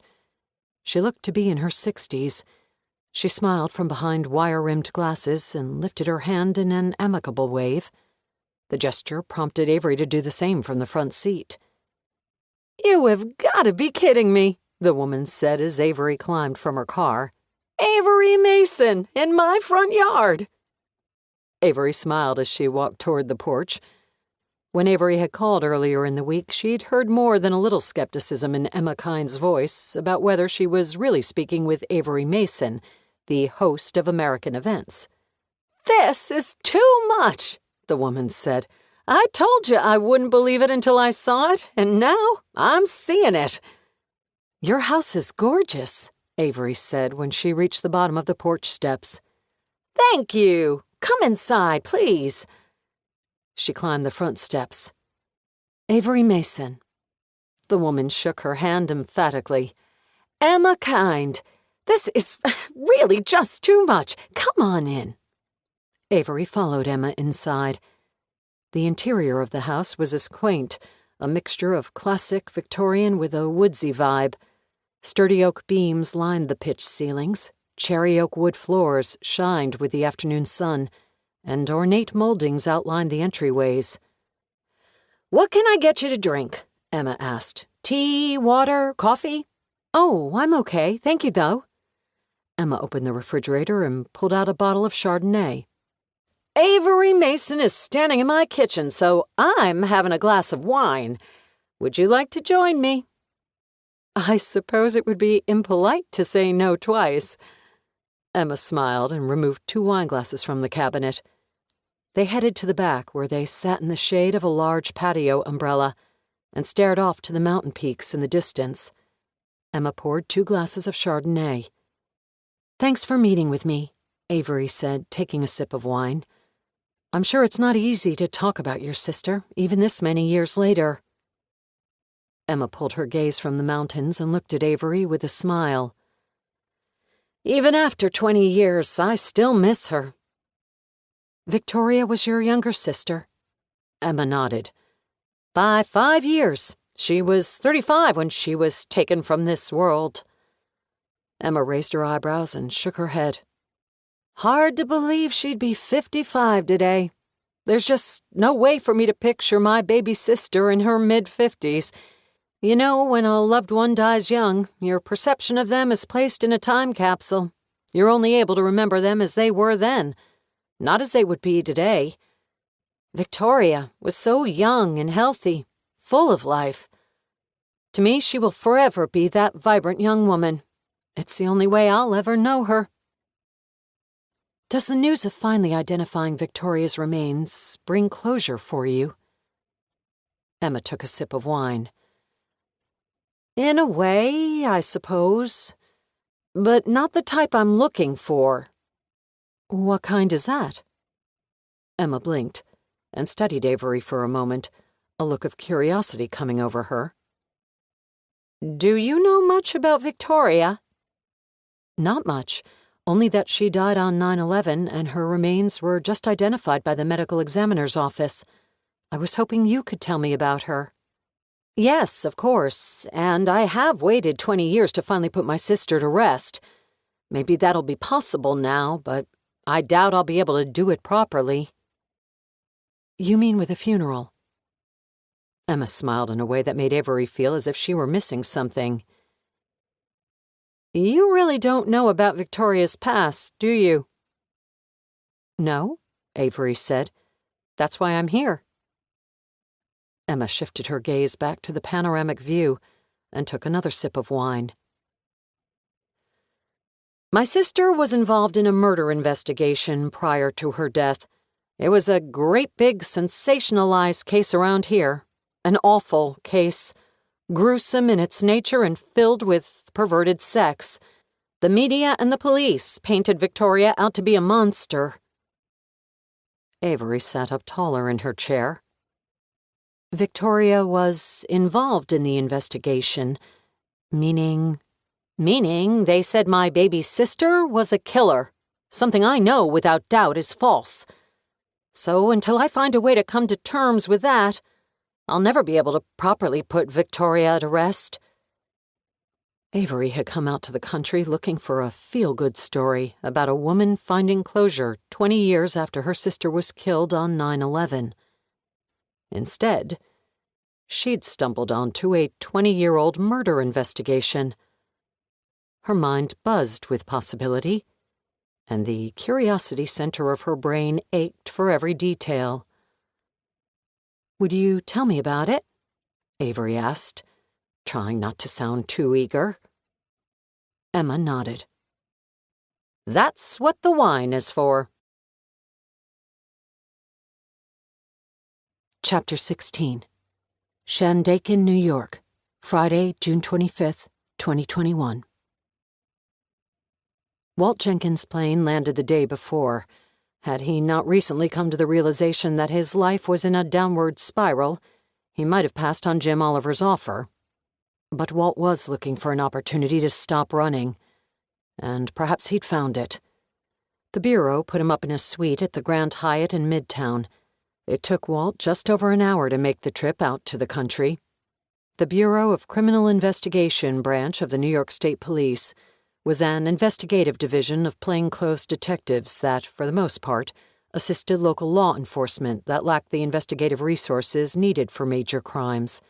The 2001 murder of Cameron Young in the Catskill Mountains, near the town of Shandaken, had certainly been an example of a county police department caught off guard. The community consisted of wealthy individuals who owned second homes in the area and spent long weekends and holidays in the town. Before Cameron Young had been found hanging from his balcony, there hadn't been a homicide in the area in 4 decades. The Shandaken Police Department was not prepared for the murder, and the chief had quickly called the state authorities for help. Walt had been assigned to the case. At 28 years old, he had been the youngest detective in the BCI. The older cops in Shandaken had not been happy to see him pull up to the crime scene. Their sentiment, Walt knew, was that if they wanted a kid's advice on how to handle a homicide, they'd ask their own teenagers. But Walt had been undeterred by the cold reception and worked hard to win them over. He was careful to include the police chief in every decision. Despite that, once invited, the BCI had full jurisdiction. When the name of the victim leaked, Cameron Young, a well-known novelist, the media took notice. When details about the gruesome nature of the crime were disclosed, as well as the links to sexual deviance, the media sunk its teeth into the story. To keep jurisdictional peace, Walt named the chief as official spokesman and invited him to speak at each press conference. When the cameras rolled, it was not Walt Jenkins revealing the details of the case and answering questions from the press, but Chief Dale Richards. Walt worked in the background. He was happy to stay out of the spotlight and concentrate on piecing the evidence together. Now, on Friday afternoon, Walt pulled the nondescript government car, on loan from the New York office of the Federal Bureau of Investigation, into the small parking lot of the Shandaken Police Station. Because Chief Richards had been the front man of the Cameron Young investigation, the case files resided at the Shandaken Police Headquarters. 20 years later, Walt hoped they still existed. He walked across the parking lot and entered through the front door. As soon as he opened the door, Dale Richards stuck a cup of coffee toward him with a thick hand and a huge smile. "Walt Jenkins, my man I thought I'd never see again." Walt offered a smile.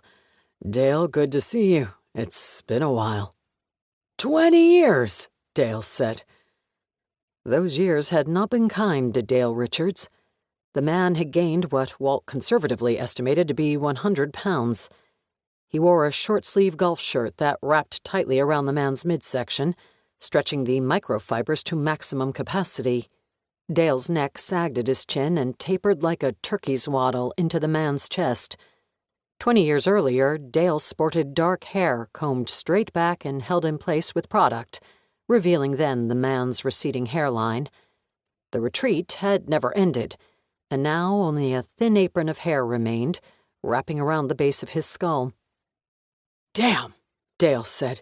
"You look like you haven't aged a day since we worked together. Still got that baby face." "Thanks. You're looking good." "I see you haven't lost your politeness. Listen, I'm not turning any heads, but I feel good. Doctor keeps telling me to lose weight or I'll die early, but I'd rather be fat and happy than skinny and miserable. And I can still kick the crap out of most of the young punks that come through this place thinking they're going to be the next top cop." "I don't doubt that." "I was shocked to get your call, Walt. The Cameron Young case was a long time ago." "Were you able to find anything?" "Not yet, but I've narrowed it down," Dale said. "Follow me."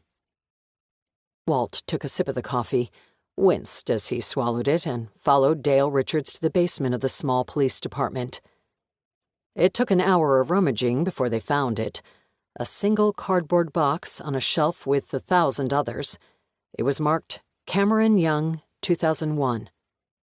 Dale pulled it off the shelf, blew away a thick layer of dust, and handed it to Walt. "I knew it was down here." "Thanks, Dale. You're a lifesaver." "What's the interest?" "You remember Victoria Ford?" Walt asked. "Of course." "Her remains were just identified by the OCME in New York." "Get out of here." "For real. We got word that there might be renewed interest in the old case, so I thought I'd refresh myself with the details." "Everything should be in there. Everything we had, anyway." "Can I get this back to you in a week or so?" Dale shrugged. "Case has been closed for 20 years. Keep it as long as you'd like." 3 hours later, Walt was perched on the queen bed of his hotel room, with pages of the Cameron Young file around him. On the way back to the city, he had stopped at a liquor store and found a bottle of Richland Single Estate rum. It wasn't his preference, but it would do. For the first time in a while, he wasn't looking for the rum to carry his problems away. Today, as he read the old case file, he was interested only in getting reacquainted with the players involved in the Cameron Young investigation. If he was going to meet Avery Mason and discuss the case with her, he needed to remember every detail. But there was another reason for Walt's anxiousness to revisit the Cameron Young case. Despite what Dale Richards had claimed, Walt knew better. The case had been abandoned, but it had never been formally closed. The Cameron Young Investigation. Planted on a 5-acre clearing in the foothills of the Catskill Mountains, the main house was a grand log-style design by Murray Arnott. Built from Alaskan timber, the exterior featured a colossal A-frame grand gallery reminiscent of a Vail skiing lodge, with dual windows angling into the peak and providing views of the mountains. To each side of the steeply angled roof, the home carried on in rustic extensions of horizontal logs that made up the bedrooms on one side and the recreation area on the other. The interior featured formal dining and living rooms, a home theater, an ornate library, and 5 bedrooms, each with private bath. The open floor plan centered around an impressive stone fireplace that climbed up to the vaulted ceiling. 20-foot windows offered endless views of the Catskill Mountains. The kitchen was mahogany and stainless steel, with sturdy wooden beams shooting up the pitched ceiling. A sweeping wooden staircase off the back patio led down to a pool, which was still covered this early in spring. Twin creeks ran on either side of the property and offered the constant rhythm of babbling water that shut out the rest of the world. A bridge arched over one of the creeks and led to the small studio the owner used for quiet days writing his novels. Unseen and private, other large homes populated the buttes of the Catskills. They belonged to the rich and sometimes famous. Cameron and Tessa Young had purchased the log-style home 3 years earlier when Cameron's 3rd novel found the New York Times list and stayed there for a year, selling over 1 million copies. His first 2 novels had earned him a nice living, but the 3rd set him apart, and the 2 that followed put him into an elite class of novelists. His books had taken off around the world, and the Youngs were enjoying their financial success. Years before, they had used Cameron's second advance as a down payment on the Catskills home. His last royalty check wiped out the mortgage. By all measures, Tessa and Cameron Young were living large. Tessa was a professor of English literature at Columbia University, where she taught comparative literature and dissected some of the greatest works bound between 2 covers. The irony that this distinguished professor's husband struck gold writing lowbrow commercial fiction was not lost on either of them. She endured her husband's writing because it supported their lifestyle, but regarded it for what it was, spectacularly successful garbage. On the back patio, 4 Adirondack chairs were positioned around the fire pit. Tessa and Cameron sat in the chairs and watched the bruised-color sky of evening silhouette the mountains. The fire offered enough warmth to stave off the chill that came as the sun sank below the mountain peaks. They were enjoying drinks with their friends, Jasper and Victoria Ford. Jasper was the realtor who had found the home, negotiated the price, and brokered the deal. To celebrate the purchase, Cameron and Tessa had invited Jasper and his wife out for a sail. The 4 had become fast friends. Over the past 3 years, Jasper and Victoria had been on countless sailing excursions with the Youngs, who were avid sailors, and the 4 had even vacationed together in the British Virgin Islands. "Cameron," Jasper said, "your latest release is this summer?" "June," Cameron said. "I'll be touring for 3 weeks. Starting on the West Coast and hitting 15 cities on the way home. I'll be back just before the 4th of July. He pointed to his studio across the creek. Then I'll be back in the lab trying to hit my deadline for next year's release. "I don't know how you do it," Victoria said. "I just can't get the words out as fast as you. I wish I had the discipline." Victoria was a financial planner for a mid-sized firm, but harbored a passion to write novels herself. Over the course of their friendship, this secret had come to light. Cameron offered advice and had pulled all the publishing strings he could to help Victoria with her writing. "Deadlines are very effective motivators, and from what little you've shared, it sounds like you're quite a prolific writer yourself." "What's the saying?" Victoria asked. "If a tree falls in the forest but no one is there to hear it, does it make a sound? In publishing, if you write a book and no one reads it, are you really a writer?" "Of course you are," Cameron said with a soft encouragement to his voice. A writer is someone who writes, not just someone who sells published books. I'm dying to hear about your manuscript. When can I read it?" "Oh, Lord, never," Victoria said. "She won't even let me read it," Jasper said. "We've been married 8 years, and I've never read a sentence from any of her manuscripts. How many is it now? 5 or 6 at least." "5," Victoria said. And even with Cameron's recommendation, his literary agency rejected my query. To date, over 100 literary agents and editors have politely declined my work. The last thing I'm going to do is let my husband or friends read my manuscripts when I can't even find an agent to represent me. "It's all subjective," Cameron said. "What one agent hates, another one loves. Don't give up, Victoria." Timing, too. This was from Tessa, who put her hand out to rub Victoria's knee. "The market might not be ready for your stories now, but someday it will." "Okay." Victoria raised her hands in surrender. "Let's change the subject." She reached into the ice bucket and pulled out a bottle of wine.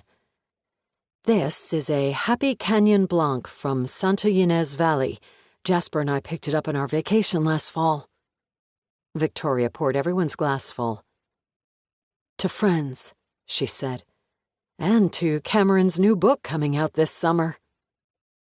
The 4 friends raised their glasses together and touched them lightly. Cameron looked at Victoria. "To literature, in all its shapes and sizes." Chapter 17. Manhattan, New York, Friday, June 25th, 2021. Walt lay on the hotel bed with one arm behind his head and the other holding pages from the Cameron Young file. He'd been reading for an hour, and the details of the case and its players were coming back to him. He put the pages down and reached for the glass of rum on the nightstand. He took a long swallow, knowing he'd need the rum to get him through the pages he was about to read. His stint at the FBI never brought him face to face with murder and death the way his time as a homicide detective had. It was something he didn't miss. But today he would venture back to that time. He set the glass back on the nightstand and began reading the autopsy report. The Cameron Young investigation. Cameron Young's body, after technicians had lowered him from the balcony, was transferred to the New York State Medical Examiner's office. Dr. Jared Lockard was tasked with the postmortem. Medical examiners and coroners had always been a peculiar lot to Walt. Outliers who took such a road less traveled in life that it literally led them to death. Being able to dissect the human body, Walt believed, had to come with some glitch in the psyche. Dr. Lockard was nicknamed the Wizard for his abilities to conjure every clue left behind by the bodies that came through his morgue. Jared Lockard was so much a genius in this particular niche that other aspects of life had gone unattended, like personal hygiene and appearance, as well as any effort to display the slightest hint of social awareness. Walt wondered if examining the dead had taken its toll on Dr. Lockard, as if each trip into the body of the deceased pulled the man further from life. Not so much toward death, but rather to some in-between place that left him alienated from the living and only able to associate with the corpses that filled his days. Despite having just turned 50, Dr. Lockard's hair was bone-white and made up of wild knots that hadn't seen a comb in years. A few particularly enthusiastic strands stood out from the rest and appeared to carry an electric current. Combined with eyes set so deep in their sockets that the man needed to strain his forehead to keep his eyelids open, Dr. Lockard offered a perpetual look of surprise, reminiscent of Doc Brown from Back to the Future. "Come in," the doctor said when Walt knocked on the door to his office. Walt walked into the office. "Doc," he said, extending his hand and doing his best not to look as nervous as he felt.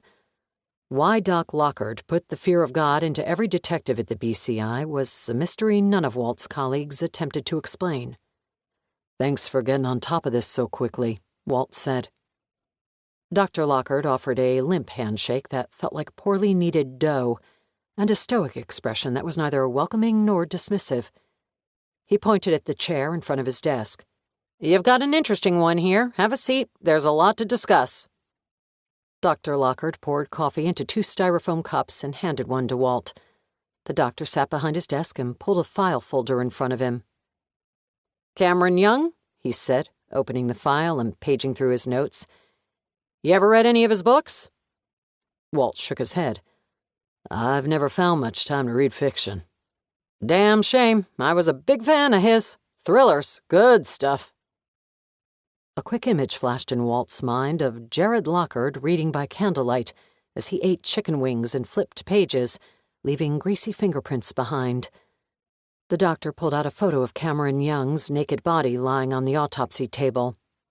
The Y incision ran from his shoulders to his pelvis and was closed by thick sutures that dimpled the pale skin. Doc Lockhart slid the photo across the desk. "I wish I could tell you the post-mortem was routine. Unfortunately, it was anything but. Here's what I've got for you. External exam showed extensive ligature damage to the victim's neck, consistent with a long drop hanging. His neck was broken at the 4th cervical vertebrae, which was subsequently displaced anteriorly, shearing the spinal cord.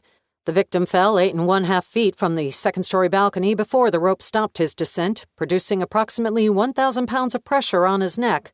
Another foot or two, and he might have been decapitated." Walt nodded slowly, examining the gruesome picture as if there was something to be gleaned from it. Finally, he slid the photo back to Dr. Lockhart. "Sounds pretty clear-cut to me, Doc." "On the surface, but it gets messy when we take a closer look at the neck anatomy. Do you know the difference between long drop and short drop hangings?" "Long drops are what you just described. Vic drops from a certain height and the sudden deceleration from the noose breaks the neck, like the hangings from the medieval times and the crap they're still pulling off in Iran. Death comes immediately. Short drops are when the Vic slowly lowers himself into a hanging position and eventually dies from traditional strangulation." "Impressive, Detective. You're correct on all counts. A couple other details that are pertinent. In short drop cases, the ligature trauma to the neck is less extensive. The noose slowly tightens and prevents oxygen from getting to the brain. Stay in that position long enough and the brain stops telling the lungs to breathe.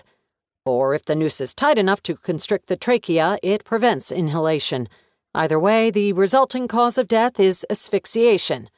In long drops, conversely, death comes from severing of the spinal cord. This is especially true if the position of the noose's knot is under the chin, as it was in Mr. Young's case. The sudden jolt of the rope running out of slack causes hyperextension of the neck and the consequent anterior displacement of the vertebrae. The problem I'm having with the post-mortem in Mr. Young's case is that he showed signs of both short and long drop hangings." The doctor slid another photo across the desk. This one was a close-up of Cameron Young's neck. "See here. A band of ecchymosis runs around the neck, above the ligature laceration produced from the long drop, suggesting that the rope had been slowly tightened for some period of time ante-mortem, or prior to him suffering the long drop trauma. Congestion in the lungs, as well as petechiae of the cheeks and mucosal lining of the mouth, support this conclusion. Subconjunctival hemorrhages paint a textbook picture of a slow oxygen deprivation, coupled with increased venous pressure in the head." "English, Doc?" "He was choked to death slowly before someone threw him over the balcony." Walt turned his head slightly to the side as he digested the doctor's words. "He was dead before he went over the balcony." "Correct. The long drop trauma came post-mortem. This conclusion is supported by the amount of blood produced from the ligature wound. In addition to the vertebra shearing the spinal cord, his left carotid artery was severed. If this had occurred at the time of death, I would expect to find arterial spray from the last few beats of the heart.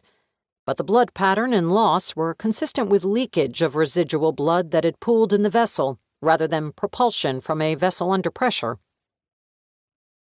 Walt ran the back of his hand over the stubble of his cheek as he considered the doctor's findings. As he was thinking, Dr. Lockhart moved the photo of Cameron Young's neck to the side and slid another in its place. "I've got a theory about the neck wounds." The new photo was of Cameron Young's backside as he lay face down on the autopsy table. "Look here." Dr. Lockhart pointed at the photo. The lateral side of each buttock showed signs of trauma, thin welt marks. Similar marks were noted on the chest and upper arms. Any guesses what these marks are? I saw those when he was hanging from the balcony. I figured they were made by a whip. You're impressing me this afternoon, Detective.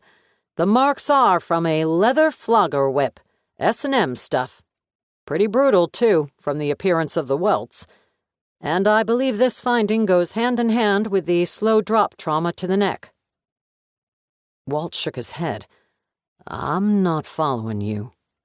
I suspect Mr. Young was reaching sexual gratification while being choked. Autoerotic asphyxiation gone wrong? Dr. Lockhart shook his head.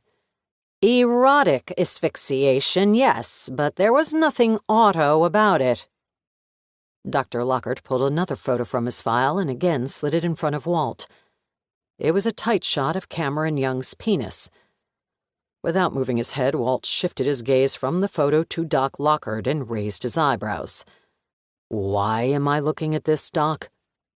Based on engorged blood vessels in the shaft of the penis and superficial abrasions on the epidermis, Mr. Young had been filleted shortly before he died. Walt shook his head. Someone blew him? Crude language, Detective, but yes. Just prior to death, someone used oral stimulation to bring Mr. Young to the edge of climax. The corpus cavernosum was swollen, but the vas deferens was free of sperm, and the seminal vesicle had not released its collection of semen. Doc, just get to the point, Walt said, sliding the photo back across the desk. My examination suggests that someone performed oral sex on Mr. Young, bringing him to the edge of climax, but before he ejaculated, the rope around his neck caused him to stop breathing. Christ. You got all that from an autopsy? Each body tells a story, Detective. The wizard had been busy, Walt thought as he ran a hand through his hair and sat back in his chair. From what you see, Walt asked, he was a willing participant in whatever the hell went on. Perhaps right up until the end. There were heavy amounts of the victim's own skin cells under his fingernails, suggesting that he clawed at the rope around his neck before he died. I noted scratch marks on the neck above the ligature wounds. So he panicked at the end and tried to take the pressure off his neck, but it was too late. Correct.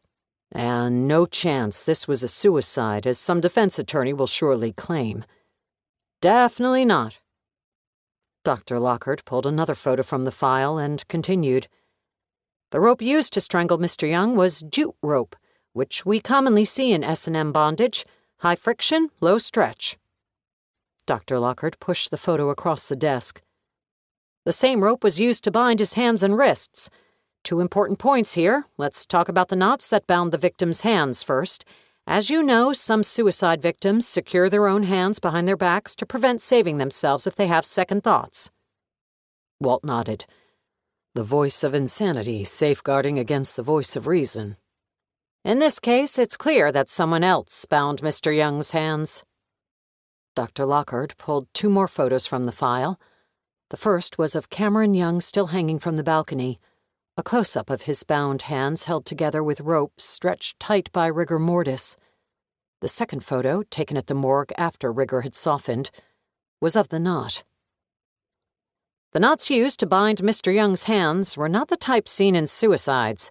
You see here? Dr. Lockhart pointed at the photo. For a suicide victim to bind his own hands together, he has to use some sort of slip knot. Sink your hands into loose knots, pull your arms apart, the knots tighten. That's the only way to do it. These were not slip knots. They were tightly bound knots. Doing some research, I believe they are alpine butterfly knots. Now, this is outside my area of expertise, but it looks like the knots are commonly used in mountain climbing and require 2 hands to complete. It's impossible to tie two alpine butterfly knots this close together and step through them to get your hands behind your back, and it's clearly impossible to have tied them blindly behind one's back." "So someone else tied him up?" "Correct." Walt gathered all the photos, tapped them a few times on the desk to organize the stack, and then placed them face down to the side. "So, Cameron Young was getting his rocks off during a sordid S&M evening. Based on the extensive whip marks on his back and thighs, it was a violent night of games. Part of the foreplay included a rope being tied around his neck. The rope was tightened to some degree for added eroticism while someone simultaneously performed oral sex on him. The rope became too tight and he died before he reached climax. His partner panicked, tied the end of a long length of rope to the heaviest thing they could find, which ended up being the safe in the closet, and then tossed him over the balcony to make it look like suicide. Do I have your theory correct?" "That's a pretty clean summary of my examination. Have any suspects?" Walt stood up. "I'm working on it. Thanks, Doc." Chapter 18. Manhattan, New York, Friday, June 25th, 2021. Jim Oliver had set him up in a suite at the Grand Hyatt, and Walt was happy to be free from the claustrophobia that surely would have come from a single room. After remembering Dr. Lockard with his beady eyes and unkempt hair, as well as the vivid image the doctor had painted of Cameron Young's last night, Walt needed a little space to move around and shake the restlessness from his limbs. Even 20 years later, the doctor had the ability to unnerve him. Walt walked from the bedroom to the minibar and poured 2 more fingers of rum. He sat down at the desk in the main living area where more pages from the file waited. They were transcripts of his first interview with Tessa Young, the victim's wife. The Cameron Young investigation. They were back in the Catskills for a long weekend, gathered around the stone patio out back, with the sweeping staircase leading down to the pool and with the mountains sprawled along the horizon. It was a beautiful summer afternoon. They had spent the morning on the Young sailboat, and now a bottle of Sauvignon Blanc stood in the middle of the table, and each of their glasses were full. Victoria took a sip of wine. Tessa spun her wine glass, but hadn't tasted it yet. "I saw the Times reviewed your book," Victoria said to Cameron. "Impressive review." "For once," Cameron said. "They usually rip me apart. Cardboard characters, thinly plotted storyline, trying but failing to be clever. Nothing but a beach read, and on and on. I've heard all the insults over the years, but this time they actually liked it. It's a miracle." "How was the tour?" Jasper asked. "Tiring, but it was great getting out there and meeting the readers, though I'm happy to be home, and looking forward to a less hectic summer. I've got to deliver a manuscript in the fall, and I plan to use the summer to wrap things up." "Victoria, maybe Cameron will let you borrow the hut to get some writing done," Tessa said, pointing over at Cameron's writing studio, which sat on the other side of the babbling creek. At 800 square feet, it was a mini replica of the main house. Cameron shook his head. "Sorry, that's all mine. No one's allowed in there beside me and my muse." "He's selfish that way," Tessa said. "Not selfish, just superstitious.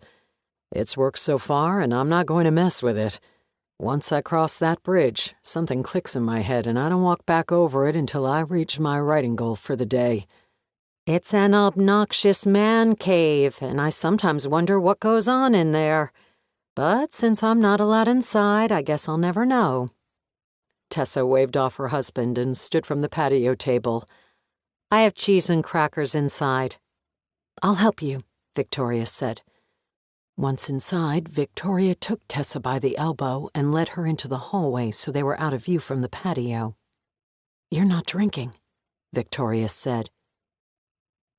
"You mean the wine?" "Yes, Tessa, I mean the wine. You're not drinking it." Tessa shook her head. I'm just taking it easy. It's 2 p.m. and I'm exhausted from our sale this morning. You're pregnant. What? Are you? There was a long pause. Finally, Tessa smiled. I'm not sure. I might be. Oh my God. Why didn't you tell me? There's nothing to tell. Cameron and I are trying, that's all. I didn't think it would happen so quickly, and I'm not even sure yet. I'm just late. But I don't want to drink just in case. Tessa smiled again. I'll probably take a test next week. Don't say anything. I won't say a word, Victoria said. She pulled Tessa into a tight, rigid hug. That evening, Jasper ran to the market for steaks. Tessa slept soundly in a lounge chair on the patio. Cameron came down the stairs and Victoria met him in the hallway where Tessa had spilled her secret earlier in the afternoon. You're a bastard, Victoria said, bringing her hand up and slapping him sharply across the face. What the hell? Cameron grabbed her wrist. She's pregnant. What? Tessa is pregnant? No. You're trying. She told me all about it. Lower your voice. You want to wake her up. I don't give a shit. You're a bastard. She tried to slap him with her other hand, but Cameron grabbed that wrist as well. Stop it, he said, fighting to subdue her as she flailed against his grip. You told me you weren't sleeping with her, Victoria said. She initiated it. What was I supposed to do? Tell my wife I've taken a vow of celibacy? So, what's happening here? You're trying to get your wife pregnant? The woman you promised me you're about to divorce, you're now trying to impregnate? You're being irrational. It was the first time we've slept together in months. Victoria clenched her teeth together. You made me get a goddamn abortion, Cameron. I aborted our baby because you convinced me that timing was not right, that it was too soon, and that it would blow up our lives. Do you remember this? Of course, I remember. But the timing is right with Tessa? You're a fucking monster. And a goddamn liar. He put his face in front of hers so their lips were just inches apart. You know I love you, and you know I want to be with you. Then why aren't you? What do you suggest I do? Walk out there right now and tell Tessa I want a divorce. Wait for Jasper to get home so we can all have a discussion over dinner about our affair, about how we've fallen in love, and that we plan to leave them. We'll have to have that discussion at some point. I know that. But I'd say over the 4th of July, while we're all staying together, is not the right time. There was a pause while Victoria looked down at the floor. Is she really not allowed into your studio? Hell no, Cameron said, lowering himself so that he could look up into her averted eyes. The studio is just for us. You can use it whenever you want. I love watching you right in there. Victoria kept her gaze focused on the floor, trying her best not to look into his eyes. Sooner or later, Cameron said, you're going to have to let me read one of your manuscripts. He stood up taller, and she allowed her gaze to follow him. Their mouths came together in a passionate kiss. He pushed her against the wall, and his hands cupped the back of her shorts. She bit his bottom lip and for a moment worried that things would go too far while they stood in the hallway, just a few steps from where Tessa slept on the patio chair. Just then, while tangled together, the patio door slid open, and Tessa stepped into the kitchen. At the same time, the alarm on the front door chimed as Jasper returned from the market. In a panic, Victoria pulled roughly out of the kiss and pushed Cameron's body away from her as she twisted into the bathroom, locking the door behind her. Cameron ran a hand through his hair, collected his breath, and walked into the kitchen. You shouldn't have let me fall asleep, Tessa said, patting her cheek with the palm of her hand. I think my face is sunburned. Sorry, hon, Cameron said, clearing his throat. You look so peaceful, I didn't want to wake you. Jasper walked into the kitchen, holding a paper bag from the butcher. 4 ribeyes, thick cut, plus asparagus and portobellos. Good man, Cameron said, forcing a smile. Jasper looked at him, with a thick crease cutting between his eyebrows. What happened to your lip? Cameron reached up and touched his lower lip, still feeling Victoria's teeth. When he pulled his hand away, his fingers were smeared with blood. Oh. He swiped his tongue over his lower lip and wiped away the blood with the back of his hand. I must have bitten it. You nearly bit it off. Better put some ice on that bad boy, Jasper said as he placed the steaks on the kitchen counter. I'll season these so they're ready for tonight.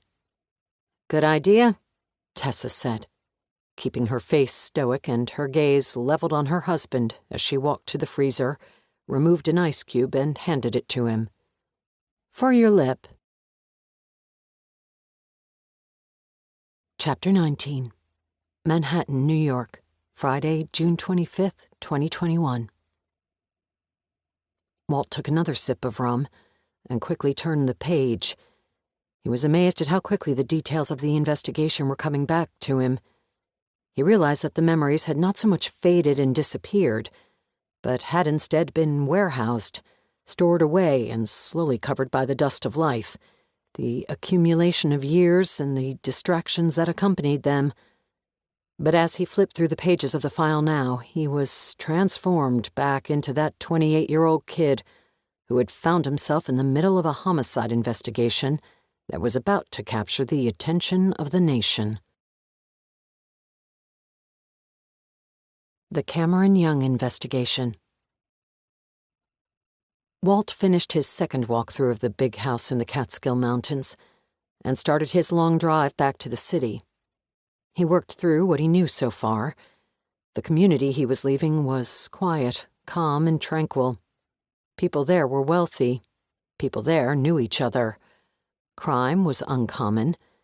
There was little chance Cameron Young had been killed randomly. There was little chance the man did not know his killer. As he drove, Walt reviewed what he had learned in the last 24 hours about the art of deviant sex, having brought himself up to speed on the nuances of BDSM sex during a 2 a.m. internet binge the previous night. He cringed at the thought of anyone looking through his browser history. BDSM, bondage, dominance, sadism, masochism, was aggressive, often rough and painful sex between 2 consenting adults that included a wide variety of props and toys. Consenting was a buzzword Walt had seen in just about every article he read, although he wondered how consenting Cameron Young had been the night he died. Something dark and dangerous had taken place in that bedroom. The analysis of the blood found on the carpeting of the closet, as well as the urine in the toilet, was being expedited so it could be compared against DNA samples Walt would soon collect from potential suspects. Similarly, the fingerprints lifted from the kitchen knife and the wine glass left on the nightstand would also be compared against prints Walt would obtain. After his initial interview, Walt decided the first samples he would ask for would be from Cameron Young's wife. Walt drove his unmarked squad car across the George Washington Bridge. He fought stagnant Manhattan traffic until he found a mostly legal parking spot in the West 70s neighborhood on the Upper West Side. The Youngs' Manhattan residence was a 2-bedroom ground-floor apartment on 76th Street. Walt shrugged his suit coat onto his shoulders and adjusted his cuffs as he walked to the front door and rang the bell. Tessa Young answered. Her eyes were red-rimmed and wet, her nose chafed and raw. Mrs. Young, thanks for agreeing to speak with me again. I know you're having a hard time, but I'd like to bring you up to speed on what I've learned. Tessa nodded, ran the back of her hand across her nose, and allowed Walt to enter her home. He followed her to the kitchen and accepted Tessa's offer of coffee. She poured 2 cups, and they sat at the kitchen table. Again, I'm sorry to give you no space during this difficult time, but my job is to figure out what happened to your husband, and to do it as quickly as possible. To that end, I need to ask some pointed questions. Tessa nodded again. I understand, Cameron was at your vacation home in the Catskills when he was killed. When was the last time you were at the house? Over the 4th of July. Walt pulled out his notepad. Was it just you and your husband? No, we were there with friends. Can you provide names? Jasper and Victoria Ford. Good friends of yours? Tessa nodded, but Walt saw something change in her demeanor. Jasper sold us our house in the Catskills. He was the realtor who brokered the deal. We invited him and his wife out for a sale to celebrate. We've been friends since then. So you've been friends for a couple of years or so? Tessa nodded. 3. You were last at the house over the 4th, but not on July 14th or 15th when your husband was killed. No. Was it common for your husband to go to the vacation house without you? Yes, he was finishing a manuscript and often went to the mountains for quiet. He has a writing studio there, next to the house. Walt had been through Cameron Young's workspace, a small structure that stood across the creek on the north side of the home. It was a small replica of the A-frame log house, and was made up of a writing desk and computer on one side, and a wood-burning fireplace and recliner on the other. A minibar stood in the corner, and sported both a coffee maker for mornings and a small collection of spirits for afternoon or evening. If Walt had a creative bone in his body, he would have marveled at this tranquil setting that had produced a string of bestsellers over the last few years. But Walt Jenkins wasn't creative. He was analytical. He took a clinical approach to the space and tried to learn if the writing studio offered any clues to what had happened to Cameron Young. When your husband went to the Catskills, how long would he stay? Depends on how far behind he was on a deadline. A day or two, usually. He didn't always go alone. Sometimes I went with him. He has his studio. I have my office in the main house where I did my own work. So you each had your own private workspace? Tessa nodded. Were you and Cameron getting along? There was a pause. Sometimes. Walt nodded. How would you describe your marriage? My marriage? Yes, were there problems in the marriage? There's problems in every marriage. But specifically with yours, Mrs. Young? Tessa shrugged. Sure. We had lots of problems. Can you describe them? Another pause. If you're asking if we were happily married, I'd say no. We'd been having problems for years, but we're trying to make it work. Were you having financial problems? Excuse me? Money issues are a common source of struggles within a marriage, so I'm asking if you had any issues with money. No, money was not a problem. Cameron's books for the last couple of years were quite successful. We don't have any debt besides the mortgage on this apartment. The house in the Catskills is paid off. We have plenty of money saved. When you say plenty... Tessa shook her head as she calculated. $3 million, maybe more. Cameron handled the finances. I see the balance once a year when I sign the tax returns. Was the money in a joint account? Yes, Detective. I could get my hands on all the money I ever needed at any time. I certainly wouldn't have to kill my husband for it. Walt made a note on his pad. Did your husband have a life insurance policy? We both do. We took them out just after we married. $1 million policies on each of us. Tessa Young's tone regarding the millions of dollars she and her husband were worth was so matter-of-fact that Walt didn't know what to make of it. She was either a damn good actress, or she had nothing to hide. You are a professor, is that correct, Mrs. Young? Yes. Would you say that most of your income came from your husband? I make $150,000 a year as a professor at Columbia University, but yes, our income came mostly from my husband. Walt made a few notes in his book, and then looked up from the page and made eye contact with Cameron Young's widow. Some of this will be difficult to hear, and may be uncomfortable to discuss, but I need to ask.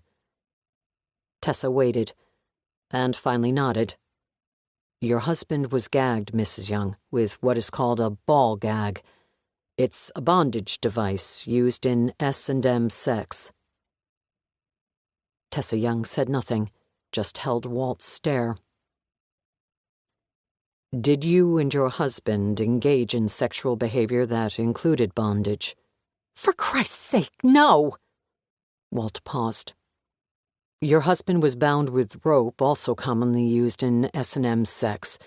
Do you possess any of that rope? Of course not. Would you allow me to look around your home?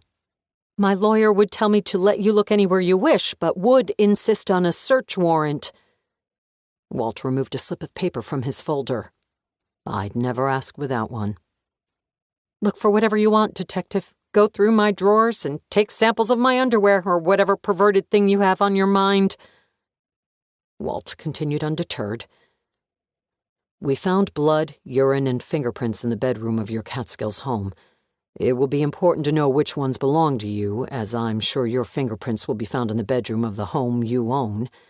Are you willing to provide fingerprint samples and allow my technicians to swab your cheek for DNA analysis? Am I a suspect in my husband's murder, Detective Jenkins? Walt pursed his lips and opened his palms. I'm collecting information at this point, Mrs. Young. With any homicide, I ask for samples from the spouse. It's just part of the process. You look like you just graduated high school. How many homicides could you possibly have worked before this one? Walt kept a stoic expression on his face and did not indulge her with an answer. Tessa finally nodded. Of course, I'll give you whatever you need. I'll arrange for it this afternoon. She nodded. Walt went back to his notepad. When you say you and your husband were trying to make your marriage work, what does that mean? It means we were trying not to get a divorce. Walt waited. I'm pregnant, Tessa finally said, as if admitting to a crime. We thought if we had a child together it would fix things. At least that's what I thought. Walt closed his eyes a moment. He had perhaps pushed too hard. Still, he noted her pregnancy in his book and then stood. I'm sorry to make you talk about all this. I'm just trying to figure out who killed your husband. Tessa put a hand over her forehead as if fighting off a migraine. Walt's phone rang. It was headquarters calling. Excuse me, he said as he turned and answered. Jenkins. Hey, Walt, it's Ken Schuster. Schuster was the lead crime scene technician assigned to the Young case. What's happening, Ken? I was categorizing evidence we collected from the Catskills mansion. There's something here you need to see. Walt walked out of the kitchen, through the hallway and into the foyer where his conversation wouldn't be overheard. I'm at the Young's residence now, speaking with the wife. I'm about to search the property. You're going to want to see this, stat. What is it? We found a thumb drive in the desk drawer of the office. There's a video on it. What sort of video?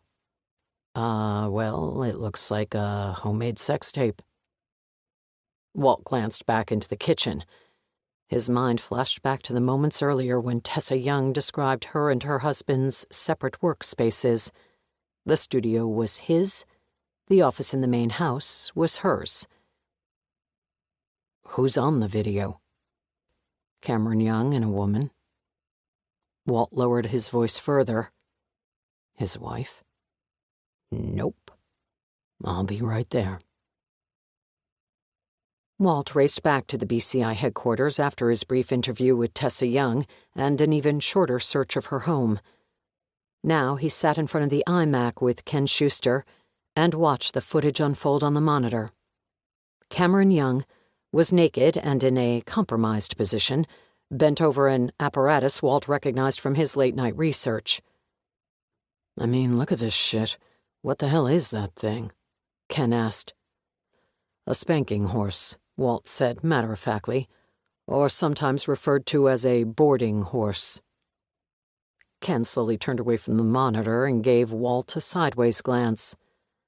Research, Walt said. pointing at the screen to get Ken's gaze off him. When a participant lay face down on the apparatus, it exposed one's buttocks to maximum punishment or pleasure. The video played for nearly 1 minute, Cameron Young's backside on full display. Walt recognized the background in the video and realized it had been filmed in Cameron Young's writing studio. Although the shot was somewhat off-center, it looked as though the camera had shifted, and now the action took place to the left side of the screen. Anything on here other than this guy's ass? Ken pointed at the timer on the bottom right of the screen and raised 3 fingers to start the countdown. 3, 2, 1. As soon as Ken lowered his 3rd finger, a loud smack came from the computer speakers. Walt startled, nearly as much as Cameron Young's body recoiled, as the multi-threaded whip lashed across his buttocks. The smacking noise came again with a 2nd lashing. Jesus Christ. Oh, it's wild stuff, all right, Ken said. The thwack came a 3rd time. I don't think I can watch this, Walt said. You'd better. A muffled female voice could be heard from off-screen, but her exact words were too muffled to make out, as if the camera's microphone were not working properly. Whose voice was that? Walt asked. Ken pointed at the screen, never taking his eyes off the action. Finally, the backside of the woman came into view. Only her lower back, buttocks, and legs were visible because of the amateurish nature of the video and the off-centered angle. Soon, though, the woman kept walking and came into full view. Dressed in black dominatrix leather, studded wristbands, and a choke collar with silver spikes pinched around her neck, the woman walked past Cameron Young's exposed buttocks and to the far end of the shot. The whip hung perilously from her right hand. When she turned to face the camera, Ken paused the video, capturing her image clearly. Who is it? Walt asked. Victoria Ford, Tessa Young's best friend. Walt stood. You sure about the ID? Positive. Anything else on there I need to see? If you haven't enjoyed it thus far, I'm pretty sure you won't like the rest of it. Mark that as evidence and protect the shit out of it. Document a clear chain of custody. You got it, boss. Walt hurried back to his office to find out everything he could about the woman named Victoria Ford. Chapter 20. Catskill Mountains, New York, Friday, June 25th, 2021. The bottle of Chardonnay was empty by the time Emma finished telling Avery about the murder investigation her sister had been involved in at the time of her death. Avery had driven to the Catskills to interview Emma Kind about the recent identification of Victoria Ford's remains and to determine if there was enough there on which to base an American Events feature. The idea that she had stumbled onto the story of a grisly murder had her mind churning with ideas about the special she could put together with the details of this case. Avery's head swam with a comfortable wine buzz, but she didn't protest when Emma emerged from the house with a 2nd bottle. Avery wanted to know everything about Emma's long-dead sister and the crimes she was accused of. Another bottle of wine seemed like the perfect conduit to keep Emma talking. Besides, Avery was fascinated with the ancient artifact Emma had carried from the house along with the 2nd bottle of wine. She recognized it as a telephone answering machine straight from the 90s, and now it sat in the middle of the patio table. Emma had excused herself in the middle of the story about Victoria to rummage through the house. It had been quite a production for Emma to salvage the answering machine from the storage room. It was an even greater one to resuscitate it. A relic from the past, the machine required both batteries and an electrical outlet to bring it to life. All the time, Avery sipped Chardonnay and tried to control the suspense of what waited on the machine. Now an extension cord ran from the kitchen outlet, through the patio doors, and to the table where the machine sat. AAA batteries ignited the indicator light on the surface. The machine was, indeed, alive and well. At first, Emma said, the news was just that a wealthy novelist had been killed in the Catskills. Then rumors of an affair came out. When Victoria was connected to the murder, I didn't believe it. I wouldn't, in fact, until that awful video was leaked, and Victoria became the center of the story. The press were like rabid animals. Reporters waited for her in the lobby of her office building and outside her apartment. The video was everywhere. There was no social media back then, but the internet was just sprouting its wings. The image of Victoria in that dominatrix outfit made it onto every news program and into every newspaper. The video was downloaded thousands of times and watched endlessly in every home whose owners held voyeuristic tendencies. The news media salivated over every detail. For a short time, S&M and bondage became daily headlines and utterances of news anchors around the country. Avery was in junior high at the time, but even now vaguely remembered the stir the video had caused. It was difficult for her to believe that 2 decades later she had stumbled onto the story. Avery understood why the media took such intense interest back then. The headlines would have been like giant meat hooks on which to capture an audience, move newspapers, and sell advertising spots. Not only 20 years ago, she thought, but today as well. Avery imagined her own headlines for American events. The remains of a 9/11 victim, identified 20 years after the towers fell. A woman at the center of a sensational murder investigation involving a popular novelist, and a torrid tale of sex and betrayal. The possibilities were endless. The crime scene details would likely be shocking, and were sure to tap into the morbid fascination of the American events true crime fans. Avery wondered if she could get her hands on the crime scene photos and other specifics from the investigation. Or even, she allowed herself to imagine, edited snippets of the sex tape. In the weeks leading to September 11th, one piece of bad news after another trickled in, Emma said. The evidence started to pile up, and I couldn't believe what I was seeing on the nightly news. A length of rope was discovered in Victoria's car that police said matched the rope around Cameron Young's neck. The whole damn crime scene was apparently covered in Victoria's fingerprints and DNA. Her urine was recovered from the bathroom toilet, and her blood was found in the master bedroom. Avery's Chardonnay-clouded mind raced. She was still working angles in her mind about how to obtain footage of that homemade sex video. But she needed more than that. She needed access to the case file and the intimate details about the investigation. She thought for a moment about the channels she could peruse to obtain such details. Finally, she brought her thoughts back to the present and pointed at the answering machine. What does the answering machine have to do with all of it? Emma took a sip of wine to steady herself. Victoria called me that day. What day? September 11th, after the first plane struck the North Tower. She called to tell me she was trapped. She called to say goodbye. Avery slowly put down her wine glass. Oh, Emma, that's awful. And you kept the message all these years. Yes, but not for that reason. Not because it was Victoria saying goodbye. She told me something else that day. I want you to hear it. Avery waited, not blinking and barely breathing. The wine buzz was simultaneously interfering with and facilitating her concentration. Slowly, Emma reached over to the answering machine and pressed the play button. There were a few seconds of static before a voice was heard. Emma? The voice of Victoria Ford was amazingly clear as it echoed from the 20-year-old machine. If you're there, pick up the phone!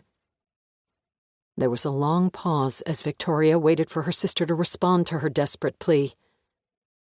Avery shifted her gaze from the machine to Emma, but Emma had her eyes closed. Avery wondered how many times the woman had listened to this recording over the last 20 years. In the background of the recording, Avery heard yelling and crying and general chaos. Emma, I'm in the city, at the World Trade Center. Something's happened.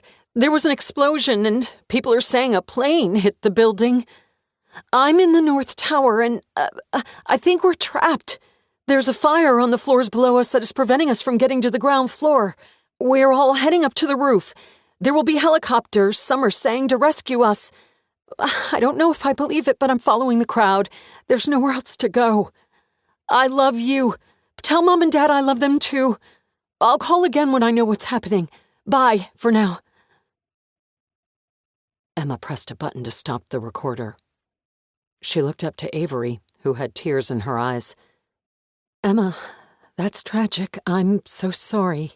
It must be horrible to have that tape, to have that reminder. There's more, Emma said. Another message, and that's what I really want you to hear. Emma took a deep breath and another sip of wine before starting the answering machine again. Emma, it's me. Listen, I'm hearing some crazy things right now. It's all very chaotic, and I don't know what to believe. Terrorists and airplanes.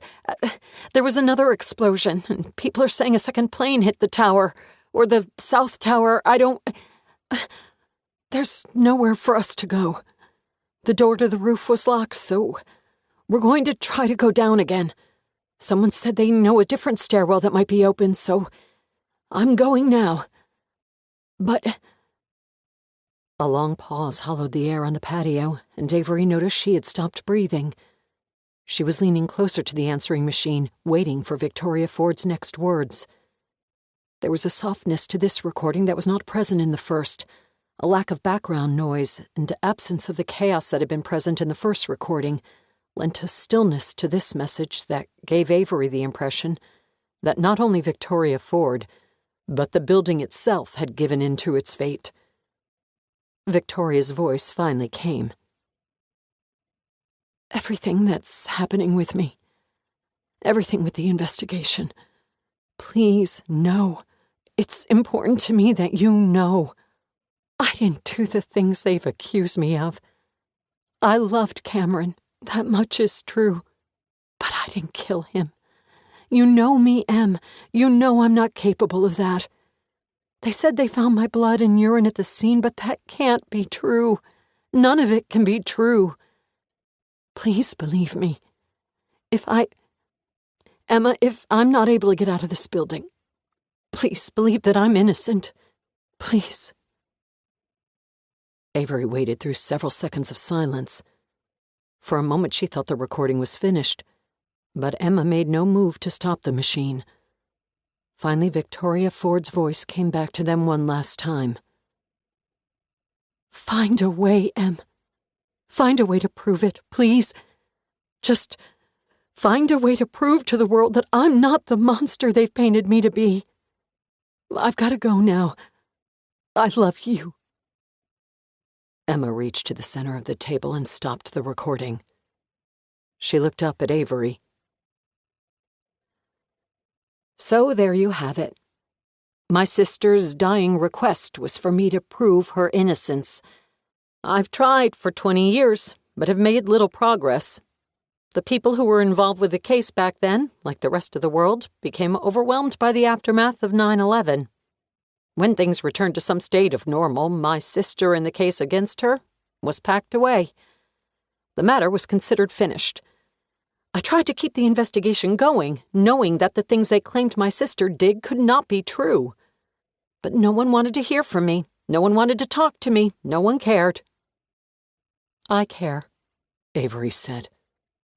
She had not simply found a story that would stand out from the fall lineup of exposés commemorating the 20-year anniversary of 9/11. She had found a mystery. She had traveled across the country for another, perhaps more important reason. She was using the identification of Victoria Ford's remains as cover to hide the real purpose of her presence in New York, which was to finish the business of the Montgomery family for good. But somehow, without looking for it, Avery found herself in the middle of the Catskill Mountains with an afternoon wine buzz and staring at a big fat ratings giant of a mystery. I'm a big believer in fate, Emma said. Everything happens for a reason. I believe fate brought you to my doorstep. Victoria asked me to clear her name. She didn't want to be remembered as a killer. Over the years, I haven't had much success in disproving any part of the case against Victoria, the blood, the urine, or any of the other evidence. But I haven't had much help either.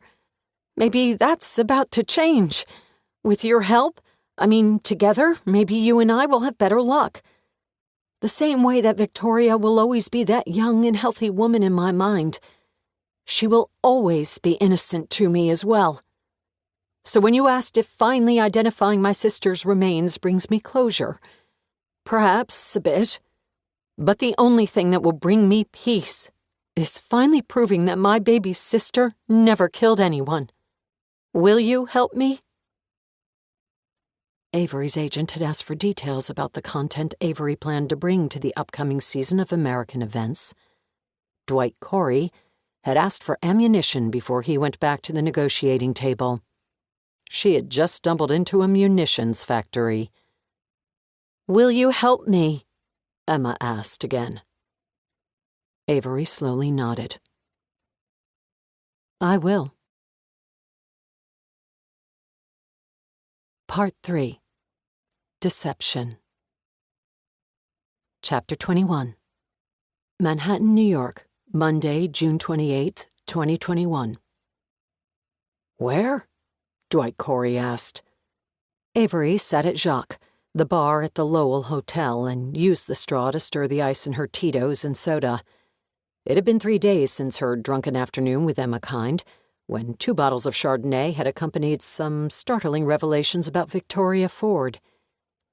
"New York," Avery said. "What are you doing in New York?" "Chasing a story." "Well, your timing is for shit. Mosley Germain wants to meet to discuss your contract. He's left a string of messages for me to call him back." "Did they come up from 750? "They're holding firm, but they want to talk incentives and perks." "I'm not talking incentives and perks until the base is set. Did you get my email?" Avery had sent her agent an email detailing the salaries of news magazine hosts for the past 20 years, adjusted for inflation and according to ratings. The spreadsheet included the hosts of Dateline, 2020, 48 Hours, and 60 Minutes, coupled with the Nielsen ratings for each. According to the models Avery compiled, pitting her ratings against the competition, $750,000 per year would be grossly underpaying her. "Avery," Dwight said, with more than a bit of skepticism in his voice, "are you in New York taking meetings with other networks?" "Hell no. I'd never take a meeting without my intimidating-as-hell 6'6" agent in his impeccable suit and with his flawlessly manicured nails standing next to me. I'm starting to question your negotiating skills, but you still scare the hell out of most people. I'm in New York chasing a story, that's all." "We need to talk about Germain's offer." "Not until he's serious about what he's offering. Listen, you told me to find you some content for next season." "Huh, I've found it." "Okay," Dwight said. There was a long pause before he spoke again in a dejected tone. "Give me the 30-second recap of this story that sent you to New York. Go." The remains of a 9/11 victim were recently identified using new DNA technology at the New York Medical Examiner's Office. I spoke with the ME, Dr. Olivia Cuddy, and she's willing to give me an inside look into the new technique, which she feels is a significant breakthrough to IDing the 20,000 unidentified 9/11 remains that are still stored in the crime lab. "Sounds interesting, and the timing works for this fall, but I'm not sure it's feature film interesting." "I'm just getting started." I tracked down Emma Kind, the sister of the woman who was just identified. I was looking for a personal side to the story, something that had a chance to stand out this fall when everyone else will be doing stories about the 20-year anniversary of 9/11. Then, I learned that the identified remains belonged to a woman who happened to be facing indictment for murder. When she died, Victoria Ford was about to go on trial for the murder of her married lover, a wealthy novelist named Cameron Young. "Wait a minute," Dwight said. "Why do I know that name?" "Because, in the 90s, he wrote a string of best-selling thrillers. From the research I did over the weekend, he was very popular. His books were #1 on all the lists and sold all over the world, millions of copies. His death was a big story at the time, And then, just as this juicy murder investigation was becoming the focus of the nation, it got overshadowed.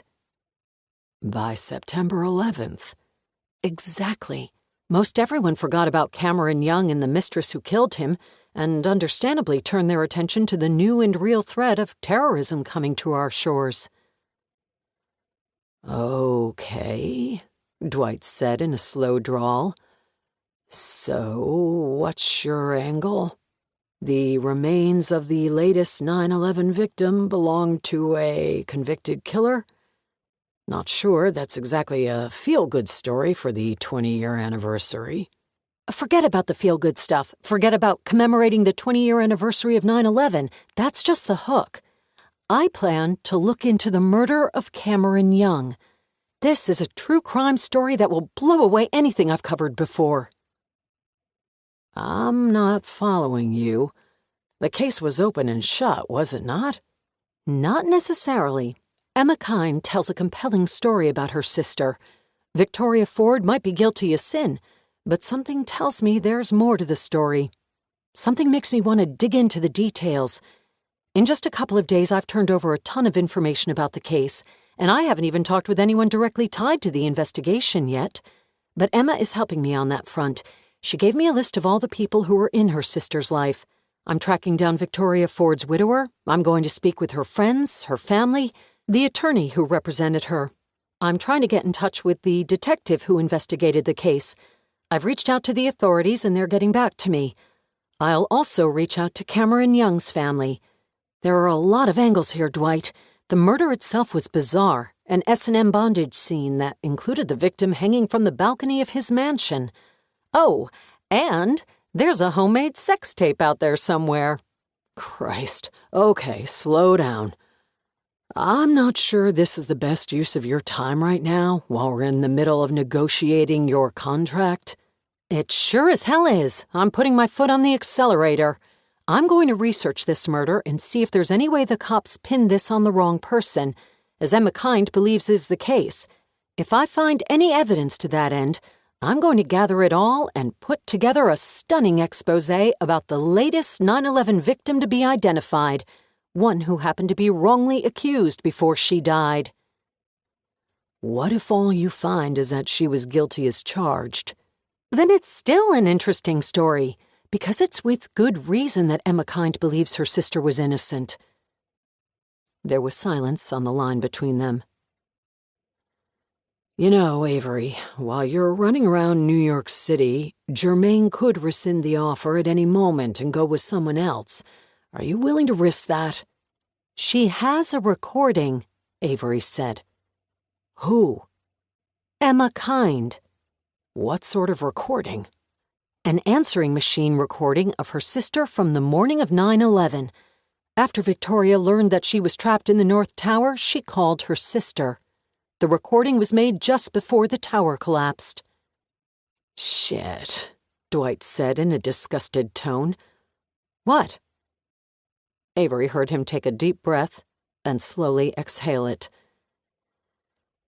You're starting to pique my interest. Go. On the recording, Victoria Ford claims to be innocent.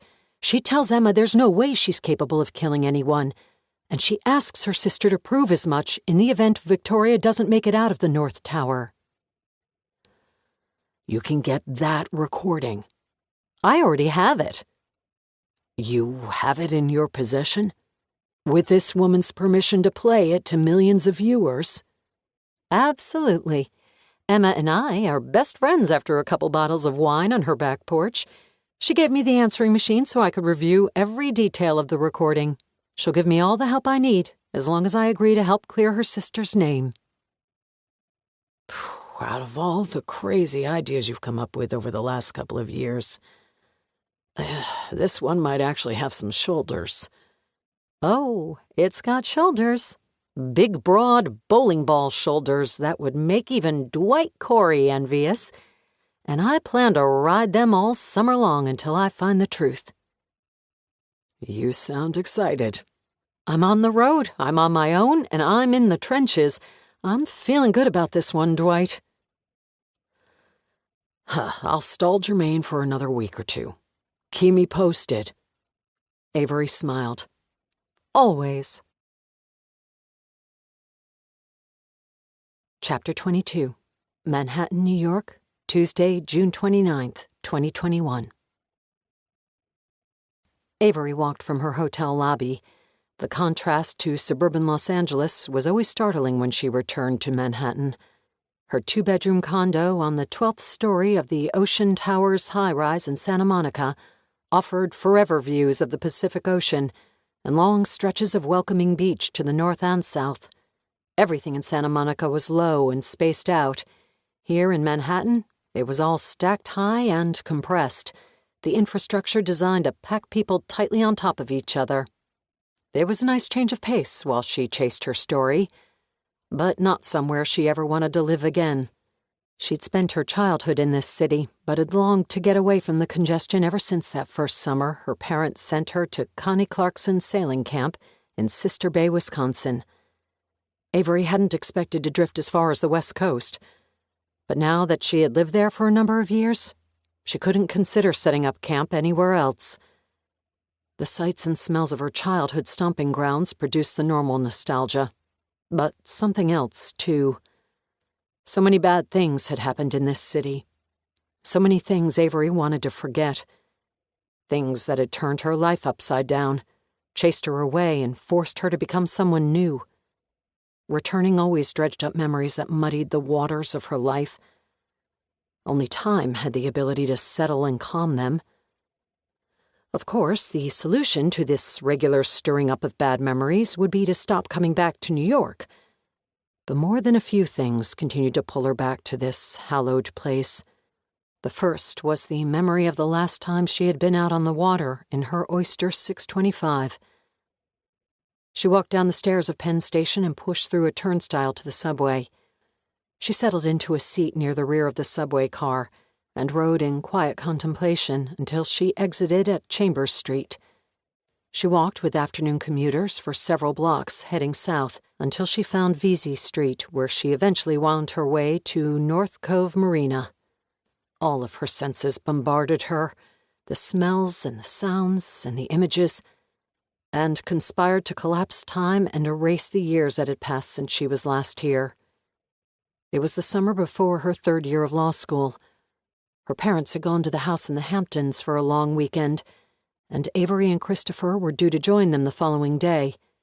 In the meantime, the Oyster 625 was theirs for the taking. As Avery looked out at the marina and the boats, she thought of Christopher and that summer morning.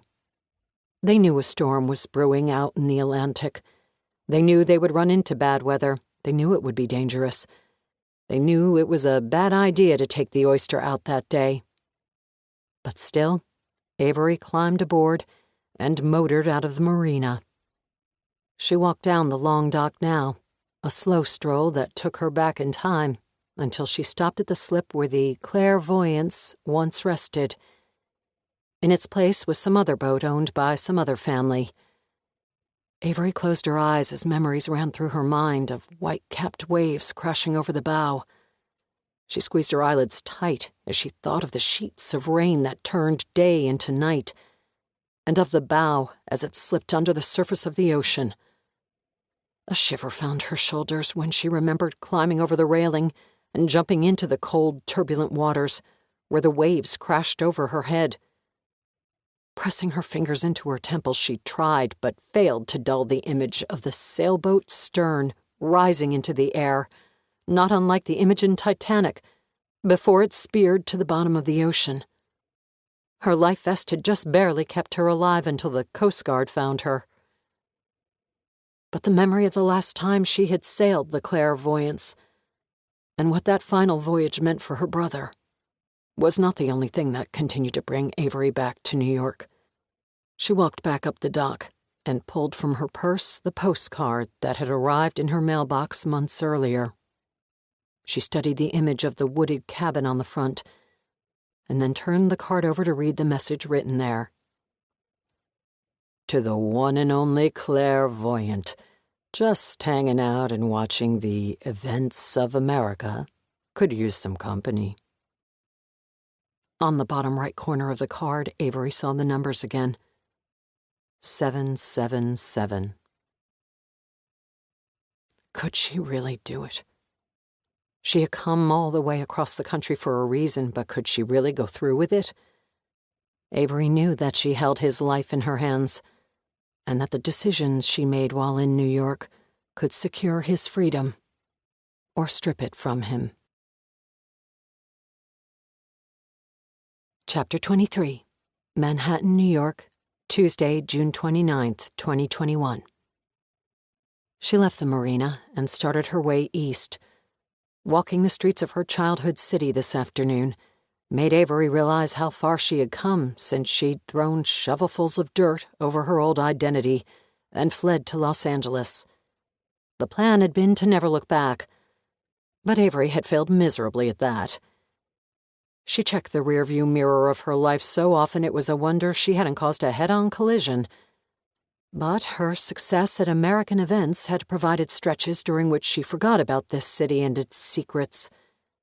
This year's journey, and all she had planned, would perhaps provide the clean slate she was searching for. It took over an hour to walk back to Midtown, but she needed the time and the solitude to clear her mind of the memories stirred up from her visit to North Cove Marina. It was almost 6 in the evening when she walked over to 7th Avenue and turned onto West 47th Street. She found the Rum House painted on the front window of the establishment, pulled open the door, and walked inside. Avery spotted him before he noticed her. Sitting on a stool, his right hand twisted a tumbler on the bar in front of him, while his left hand rubbed a spot in the middle of his chest. Avery's research told her that this man had been just 28 years old when he ran the Cameron Young investigation. That put him in his 40s today. But from this distance, and with the shadowed lighting of the bar darkening his features, he looked younger. On second glance, as she approached, Avery thought she had the wrong man. But no, she was looking at Detective Walt Jenkins. He just didn't look much different than the photos she had seen of him from 2001, when his face appeared in the newspaper articles she had read and the archived footage of press conferences she had watched online. He could pass for his mid-30s and had the sort of appearance that made Daniel Craig attractive: short-cropped hair blended into tight sideburns, smile lines that bracketed his lips, which were creased now as he considered his drink, and the early presence of crow's feet at the corners of his eyes. He looked up from his drink as Avery walked up.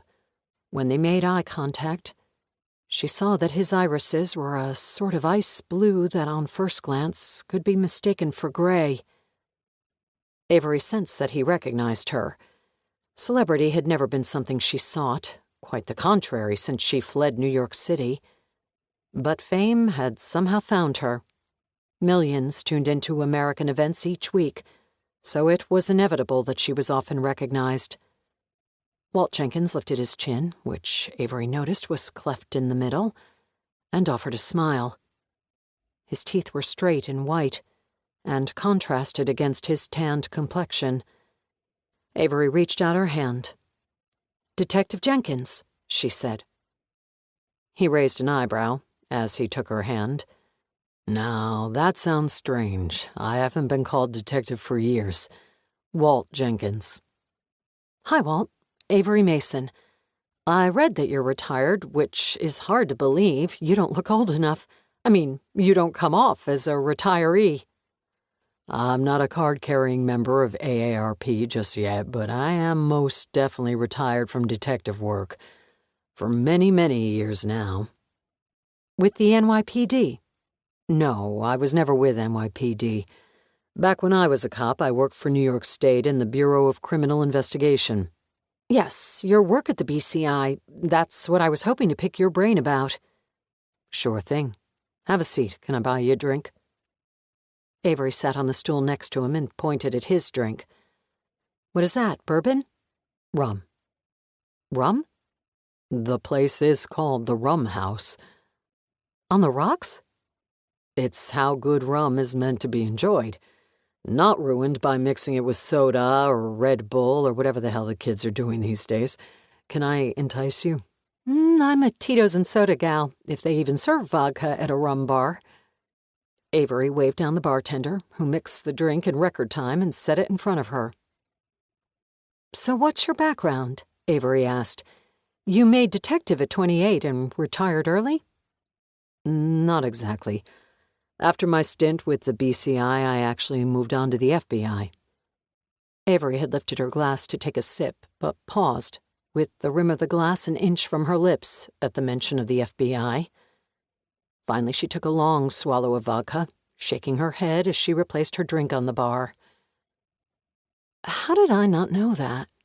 You tell me. You're the investigative journalist. Avery tried to process the idea that she was sitting in a bar with a member of the FBI, an agency that had a vested interest in her family. In your defense, Walt said, breaking the silence, my bureau career was not what you'd call distinguished. It's easy to miss. I basically pushed papers for a few years after 9/11, and I'm still not sure any of my efforts advanced the war on terror. Then I transferred to surveillance, where I spent the remainder of my career. Surveillance, Avery thought. Not white collar. So how did you manage to retire in your 40s? Put your 20 in and live happily ever after? Not quite. I was injured on the job and was politely asked to step aside. I politely did. Really? And now what? I'm renting a house in Jamaica where I've spent the last few years. I try to come back to New York only when necessary. This city holds some tough memories, and coming back always stirs them up. Avery thought of her afternoon, her trip to the marina, and her long walk through the streets of Manhattan, where she tried to settle her own troubling memories. She had done her best to distance herself from the Montgomery family wounds, at least to hide from them. Specifically, she had tried to escape her connection to the Thief of Manhattan, as her father was known in the press. Her father's infamy was why she had an uneasy feeling as she sat next to a former FBI agent, and her torrid past explained why she was thrown off by her attraction to Walt Jenkins. The battle that waged between her former and current selves was all-consuming. It dominated both her professional and private life. It had prevented Avery from having a meaningful relationship with a man for the past many years. Her last serious relationship had been with a fellow student during her second year of law school. She ended things when the truth about her father's firm began to trickle out to the public, and the ramifications reared their ugly heads. She knew the years spent learning the law were as wasted as if she had spent them in a crack house. No law firm or municipality would hire Garth Montgomery's daughter to put criminals behind bars. The irony would be too great for even the dysfunctional political system of the United States to swallow. Her storied history explained why Avery was 32 years old and had never been in love. Relationships were tricky. Real relationships. Ones that went further than a couple of months of off-and-on dating. Because beyond that point, things became confusing with men. She didn't quite know where her life as Avery Mason started, and that of Claire Montgomery ended. Those dual personalities overlapped in ways that made honesty a monumental challenge. Her mind had attempted many times to navigate the serpentine roads that made up the early conversations at the start of a relationship, when both parties shared stories about their pasts, about their childhoods, about their parents and siblings. For Claire Montgomery, the canvas of her past was splattered with the drippings of a frantic artist gone mad. For Avery Mason, that canvas was blank. That both identities were forever bound by a hatred toward the father who betrayed his family complicated matters. That she couldn't stop herself from loving this son of a bitch only made things more confusing. Put it all together, and it was not hard to see why Avery welcomed men into her life, and specifically into her bed, with great trepidation. She snapped herself back from her thoughts. "You were in Jamaica when I called." Walt nodded. "I was." "What's in Jamaica?" "Some really good rum and a dog named Bureau." "Who's taking care of the dog?" "He can take care of himself, mostly. He used to be a stray, but I've turned him soft. A friend is watching him while I'm gone," Walt said. Avery pointed at the bar and cocked her head. "Now the rum makes sense. And the tan. I'm honored you came back to the States on my request." "I'm a big fan of American events. When I heard Avery Mason was trying to track me down, my interest was piqued. So, tell me, what's on your mind?" "Cameron Young." "That much I know. What about him?" "I've been looking into his death and the murder investigation that surrounded it. I'm considering revisiting the case as a potential feature on American Events, taking a hard look at the case and retelling the story for one of my true crime specials. Since you were the lead detective, I thought you'd be a good place to start." Walt nodded. "The Cameron Young case checks all the boxes for a sensationalized exposé on a news magazine show, that's for sure." "It does," Avery admitted. "Wealthy novelist?" Avery nodded. "Gruesome crime scene?" "Sex," Walt said with raised eyebrows. "And kinky sex at that." "Yes, crazy S&M stuff from what I've read, plus betrayal." "Lots of that." "And now, the identification of Victoria Ford's remains 20 years after 9/11. Walt raised his glass of rum. "Shit, I'd tune in for that." Avery laughed. "Thanks, I'll count you as a devoted fan if I ever get this project off the ground. But honestly, I'm looking to do more than just retell the case." "Yeah? What do you have in mind?" She paused to take a sip of vodka, knowing her next comment would not be well received. "I'm looking to tell a different story. One that's less focused on the wealthy writer who was killed and more dedicated to the woman accused of killing him." "In what way?" Avery paused for another moment. "Is there any way the BCI could have gotten it wrong about Victoria Ford?" She watched Walt Jenkins consider the question while he spun his glass in the thin puddle of condensation that had formed on the mahogany bar. He lifted the tumbler and took a sip, then looked at her with a straight face. "No."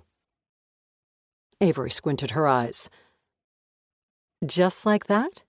No way there could be another theory. The crime happened 20 years ago. Do you remember all the details from so long ago?"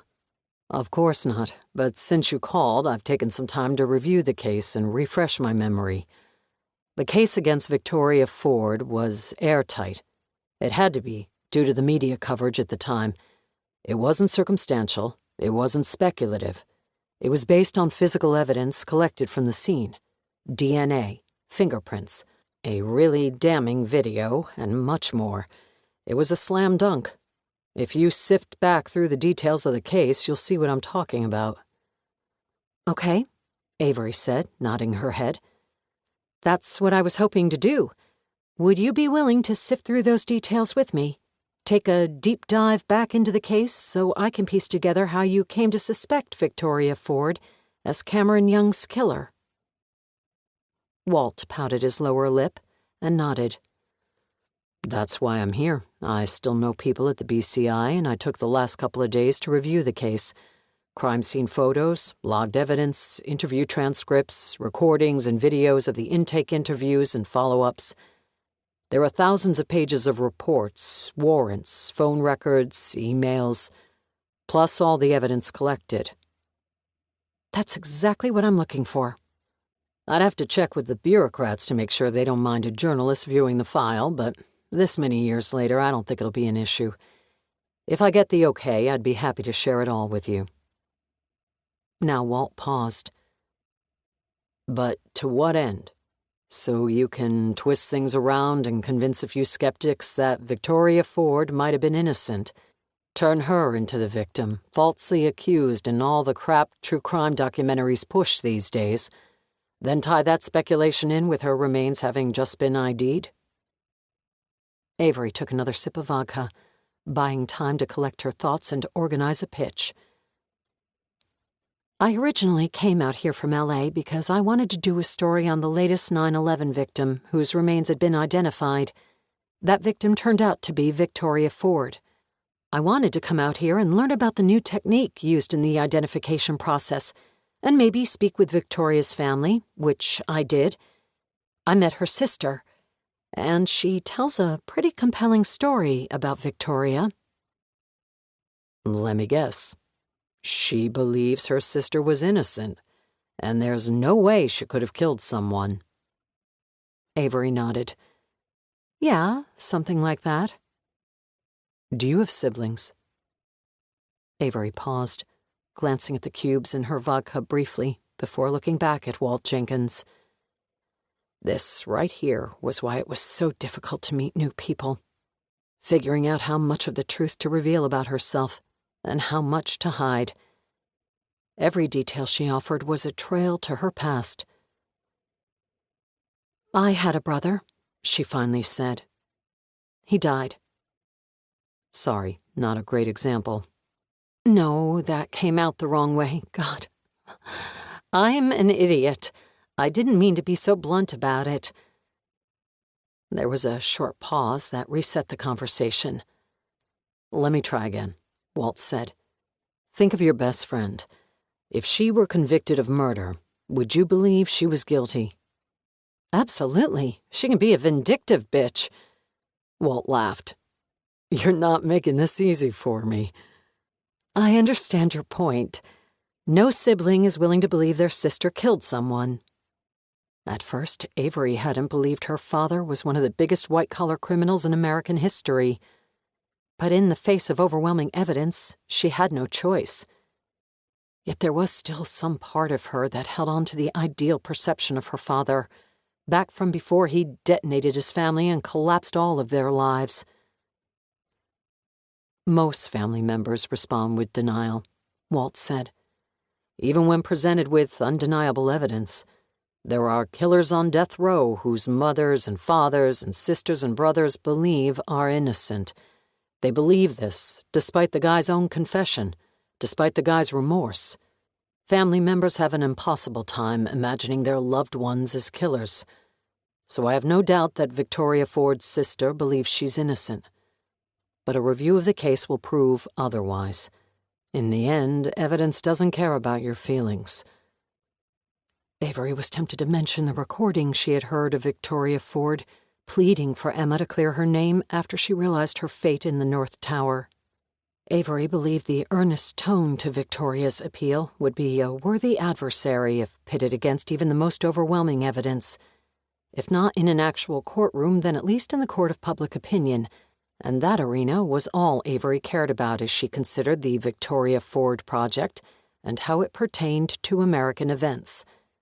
There would be a time to share the recording on Emma Kine's answering machine. There would be time to develop the narrative of the story she hoped to tell. But Avery needed information first.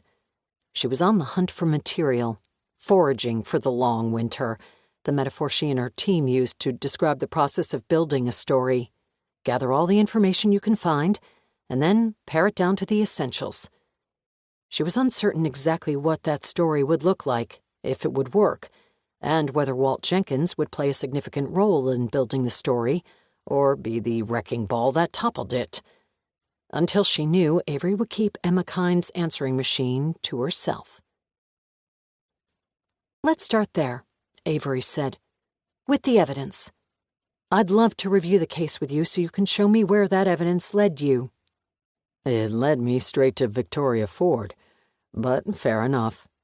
Give me a day to make some calls and get my notes organized. Absolutely. You still have my number? Yeah, Walt said. Avery reached into her purse to pay her bar tab. It's on me, Walt said. I made you come all the way from Jamaica. The least I can do is buy you a drink.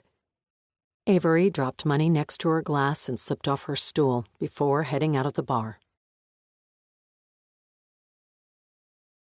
Chapter 24. Manhattan, New York, Tuesday, June 29th, 2021. Walt Jenkins watched the tall, attractive journalist he'd seen 1,000 times on television walk out of the rum house. It had been a week since his old bureau boss tracked him down at a cliffside cafe in Jamaica, and here he was now, sitting in a dark bar in Manhattan. The contrast was startling. After just 3 years in Negril, Walt realized how accustomed he'd become to island life, and how far removed he was from his time as a surveillance officer. But still, he found himself laying the groundwork, brick by brick, like he'd done so many times before, not sure where he was headed, or what the next piece of road looked like. The plan was to be upfront and honest about his past if Avery Mason broached the subject. She was an investigative journalist, and attempting to hide anything about his career in the Bureau would be a mistake. It seemed to rattle her just momentarily when he mentioned his past connection with the FBI, but she brushed it off quickly. He was certain she would spend the time between now and the next time they met, looking into his story. It would all check out. The only thing he hadn't mentioned was that he was back on the FBI's payroll. Jim Oliver had been careful to explain that they were paying Walt as an independent consultant and not refitting him with his old title of special agent. If Avery Mason got nervous and started snooping, Oliver wanted Walt's connection to the Bureau to end where it had 3 years ago, retired, in good standing, and with full pension. He took a sip of rum, a Samaroli Jamaican Rhapsody that was too big for his wallet. Thankfully, the government was picking up the tab. He rubbed the scar on his sternum, like he'd been doing 30 minutes earlier while he waited for Avery to arrive.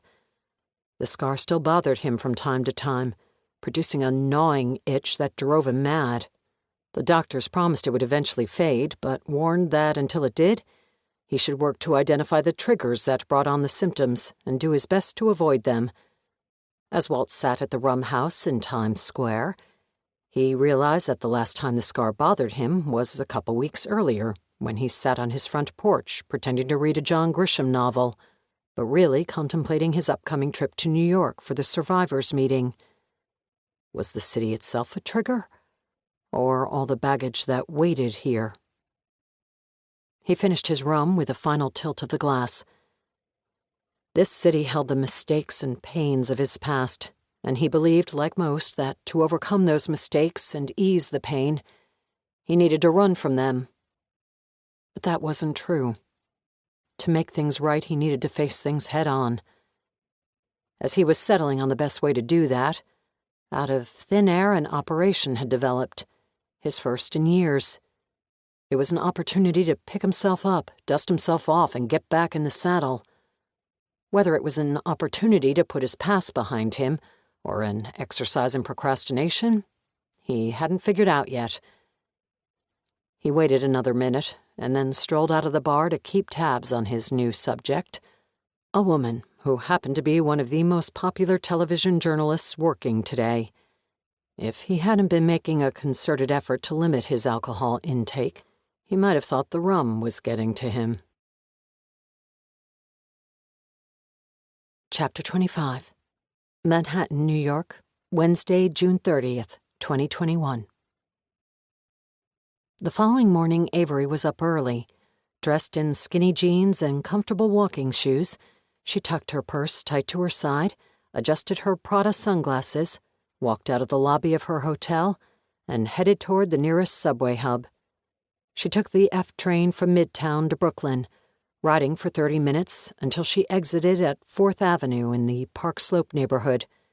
She'd planned her route the night before, and could practically close her eyes and find her way.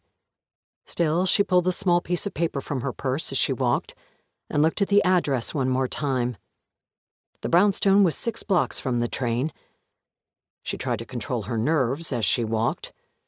She eventually turned on 16th Avenue, where halfway down the street she found the address.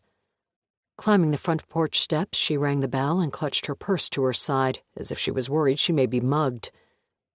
The front door opened, and a man stood in pajama pants and a white-ribbed shirt under a long bathrobe. His hair was greasy, an unlit cigarette dangled from his lips, and the fingers of his right hand curled around the handle of a coffee cup. Tiny oval glasses, the lenses of which were streaked and dirty, shielded his eyes.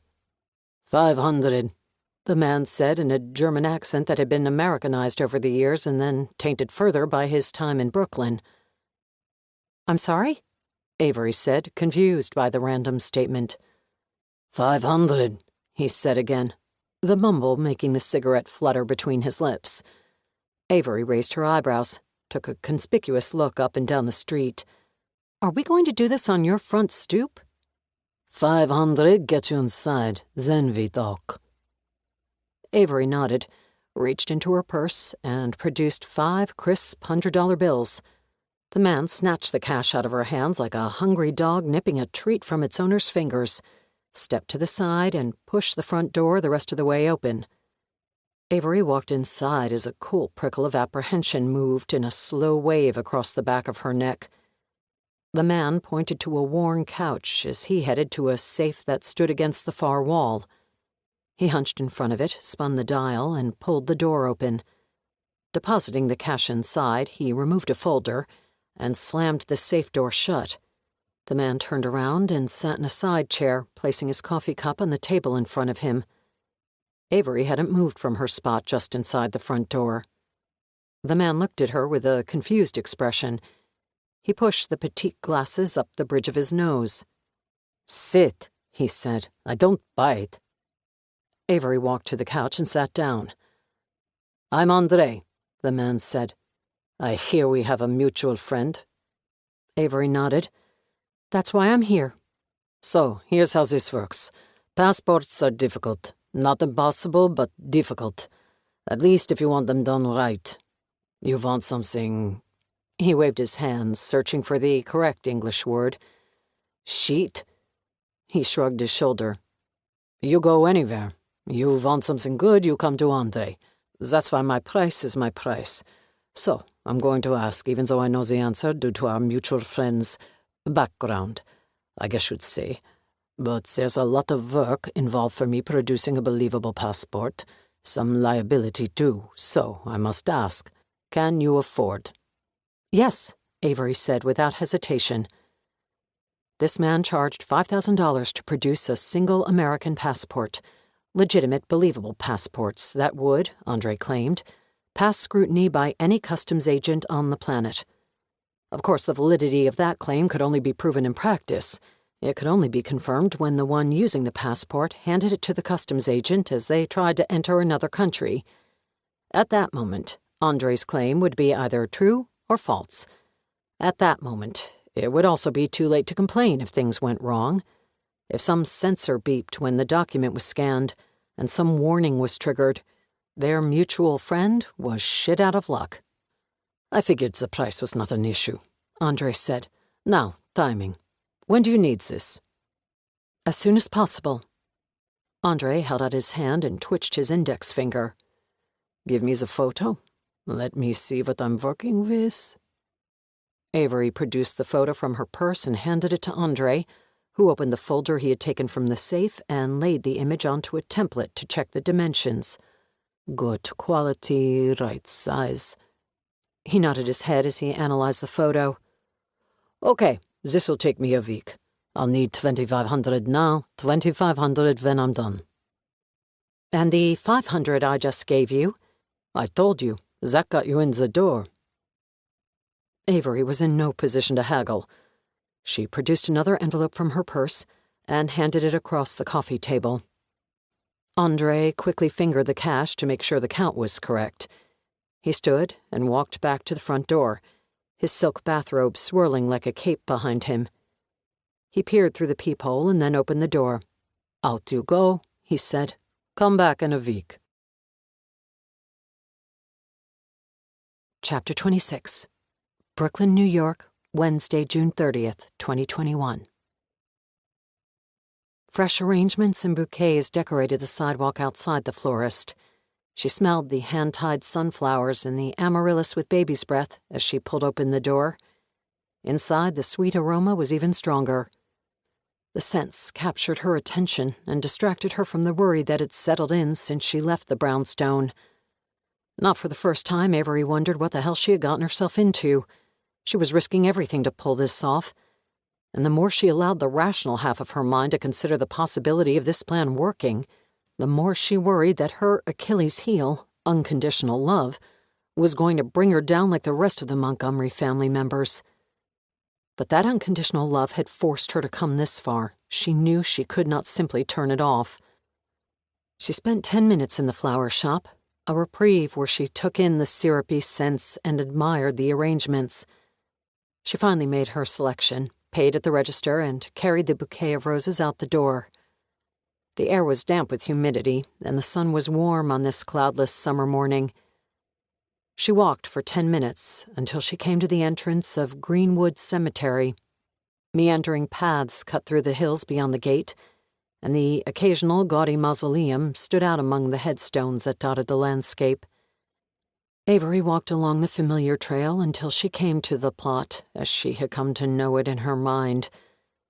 It took another minute to gather the courage to approach it. She had traveled 3,000 miles, hard, fatiguing miles that took her from one end of the country to the other, making a heart-wrenching stop to see Connie Clarkson along the way, a woman who had been devastated by the Montgomery family. And yet these last steps were the hardest part of the journey.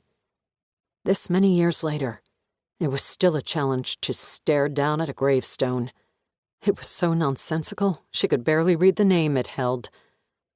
She should have cried, but she didn't. That part of her brain could no longer be triggered. This yearly voyage had become more business than ritual, and mostly she felt the need to get it over with. She stood over the grave for a minute or two before she finally crouched down and rubbed her hand over the front of the tombstone. She remembered again the day her older brother insisted she take the boat out while storm clouds grew thunderous on the horizon. "God damn you, Christopher," she whispered to her brother's headstone. Then she stood, took a couple of steps to her right, and laid the bouquet of flowers on the neighboring grave. "Love you, Mom," Avery said, before turning and walking back the way she'd come. Walt Jenkins was rusty after his 3-year sabbatical. There was an art to following someone, be it on foot or in a car, and to do it well required practice and maintenance. The only things Walt had followed over the last 3 years were the Yankees and the progress of a barrel of Hamden Estate Jamaican rum on which he had purchased futures. It was the local rum distillery about an hour from his house in Negril. The thought reminded him that he needed to check the last time the barrel had been racked. He shook his head and pushed the thought to his side. Stray thoughts did not serve a surveillance specialist well, another indication he'd been away too long. Earlier, he had allowed a few morning commuters to exit the train after Avery Mason in order to keep a good pocket of people between him and her. He'd taken down the address of the brownstone she visited, stood down the block when she entered the flower shop, and took his time following her into the cemetery after she walked through the gates. Now, as she hurried away from the grave site where she had spent the last few minutes, Walt was less interested in following her. After she disappeared over a hill, he strolled to the plot where she had left a bouquet of flowers. Crouching down, he read the headstone. Finally, he reached into his pocket, grabbed his phone, and dialed Jim Oliver's number. It was strange to call his old FBI boss after so many years. "Oliver," the voice said over the phone. "She left her hotel this morning. I followed her to a brownstone in Brooklyn." "Address?" Walt read the address from a slip of paper he had scrawled it on. From the brownstone, she headed to Greenwood Cemetery. "Yep," Oliver said. "She goes there every year." Chapter 27. North Carolina, Wednesday, June 30th, 2021. Nestled in the foothills of the Blue Ridge Mountains and sporting 6 bedrooms, 8,000 square feet, and majestic views of iconic Lake Norman, the house was one of the most well-known properties in the area. Recently renovated, it was featured in Architectural Digest and had graced the pages of Magnolia Journal. Originally purchased for $6 million, if sold today, it would snag twice that much. A Cadillac Escalade pulled through the front gates and parked in the circular cobblestone drive. Its passengers included the editor-in-chief of Hemingway Publishing, the largest publishing house in the world, as well as the company's chief executive officer. They each had one goal today: lock their largest-selling author into a multi-year deal that guaranteed her novels would continue their mind-blowing run with Hemingway for the foreseeable future. The first Natalie Ratcliffe book, Baggage, hit shelves in 2005. Hemingway Publishing put out a modest initial press run for the debut, but threw a weighty promotional campaign behind the book. A quirky mystery featuring Peg Perugo, an out-of-work, heavy with baggage female protagonist who finds love in all the wrong places as she stumbles her way through criminal investigations before nabbing the bad guy. Baggage found an audience. Natalie Ratcliffe's debut became a word-of-mouth publishing phenomenon, and 6 weeks after it was published, the book found the bestseller list. 3 weeks later, it made it to the top. Foreign rights poured in, and the book marched around the world, climbing bestseller lists in every country where it was published. It sold a staggering 8 million copies, and made Natalie Ratcliffe, and Peg Perugo, a household name. The only book mighty enough to knock Baggage from the top of the New York Times list was its sequel, Hard Knocks, which went on to sell 11 million copies. Natalie Ratcliffe, once an emergency room physician, quickly grew bored of medicine and waiting rooms filled with sick patients. Concentrating on writing, Natalie pumped out one novel a year and became the best-selling fiction author of the decade. Today, over 100 million Peg Perugo novels had sold worldwide. Natalie was spending the summer finishing her 16th manuscript, the final in a 3-book deal with Hemingway Publishing.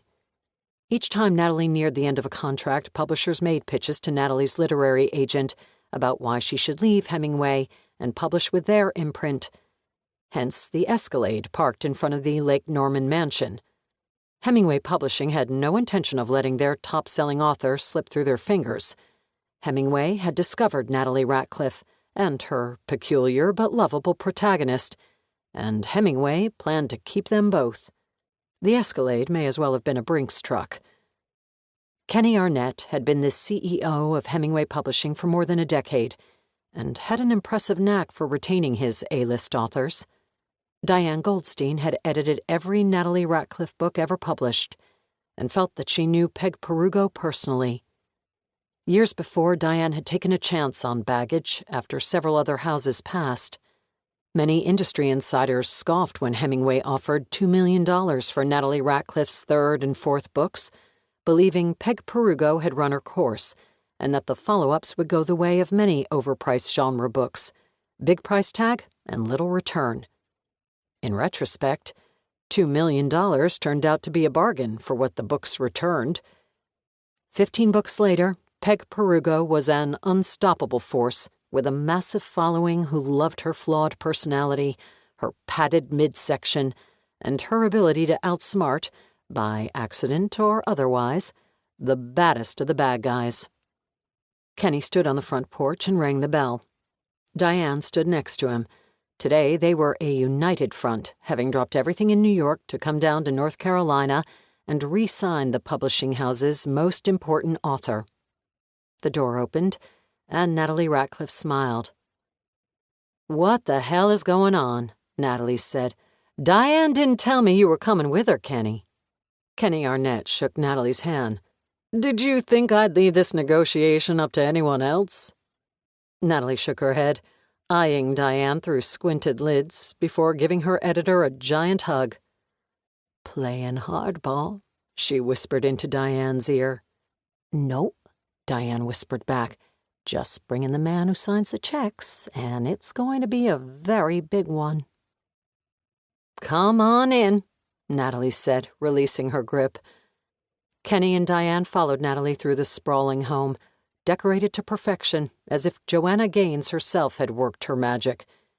In the kitchen, a football field-sized island covered by a slab of treated concrete stood in the middle. Natalie opened a tall wine refrigerator. "I have a Tamber Bay rosé that will be perfect for a hot summer day." "I hope it's perfect for a celebration as well," Kenny said. "You two are really laying it on thick," Natalie said. "We want you to know how much you mean to us," Diane said. "Let's sit on the patio," Natalie placed 3 wine glasses and the bottle of rosé onto a tray, and they all made their way to the back patio, which offered a magnificent view of Lake Norman and the rolling mountain landscape in the distance. Wow, Kenny said as soon as he stepped foot outside. Diane shook her head as she took in the scenery. Every time I visit you, this view gets more stunning. Thank you. We love it, and it never gets old for us either. Natalie poured the wine. Don just had some of the trees trimmed back. How is Don? Kenny asked. Natalie and Don Ratcliffe were the definition of a power couple, dominating both the publishing and business worlds. Don was the heir apparent to Ratcliffe International Cruise Lines, RICL, pronounced Rickle throughout the industry. Most cruise boat enthusiasts had taken a Rickle cruise at some point. Many were fanatics who cruised with no other company. The Ratcliffes were worth billions. Natalie had married into wealth and then found her own fortune through publishing novels. Good, Natalie said. He's actually commandeering this house for the 4th of July weekend and bringing in his top salespeople as a perk or spiff or whatever you call it. You sound thrilled, Diane said. I don't really care, as long as they clean the beer cans off the patio and no one vomits in the fountain. But I have to write, as you know. My deadline is approaching, so I'm heading back to the city where it will be empty and quiet to get some work done. That's why I was surprised you made the trip down. I'll be back in Manhattan Friday. And miss this view? Kenny said. Plus, we didn't want to wait until Friday. We want you to know that you're our biggest priority. You're family to us, Natalie, and we're going to make sure you don't go anywhere. Diane gave me my start. Do you really think I'd go anywhere else? We're taking nothing for granted, Kenny said.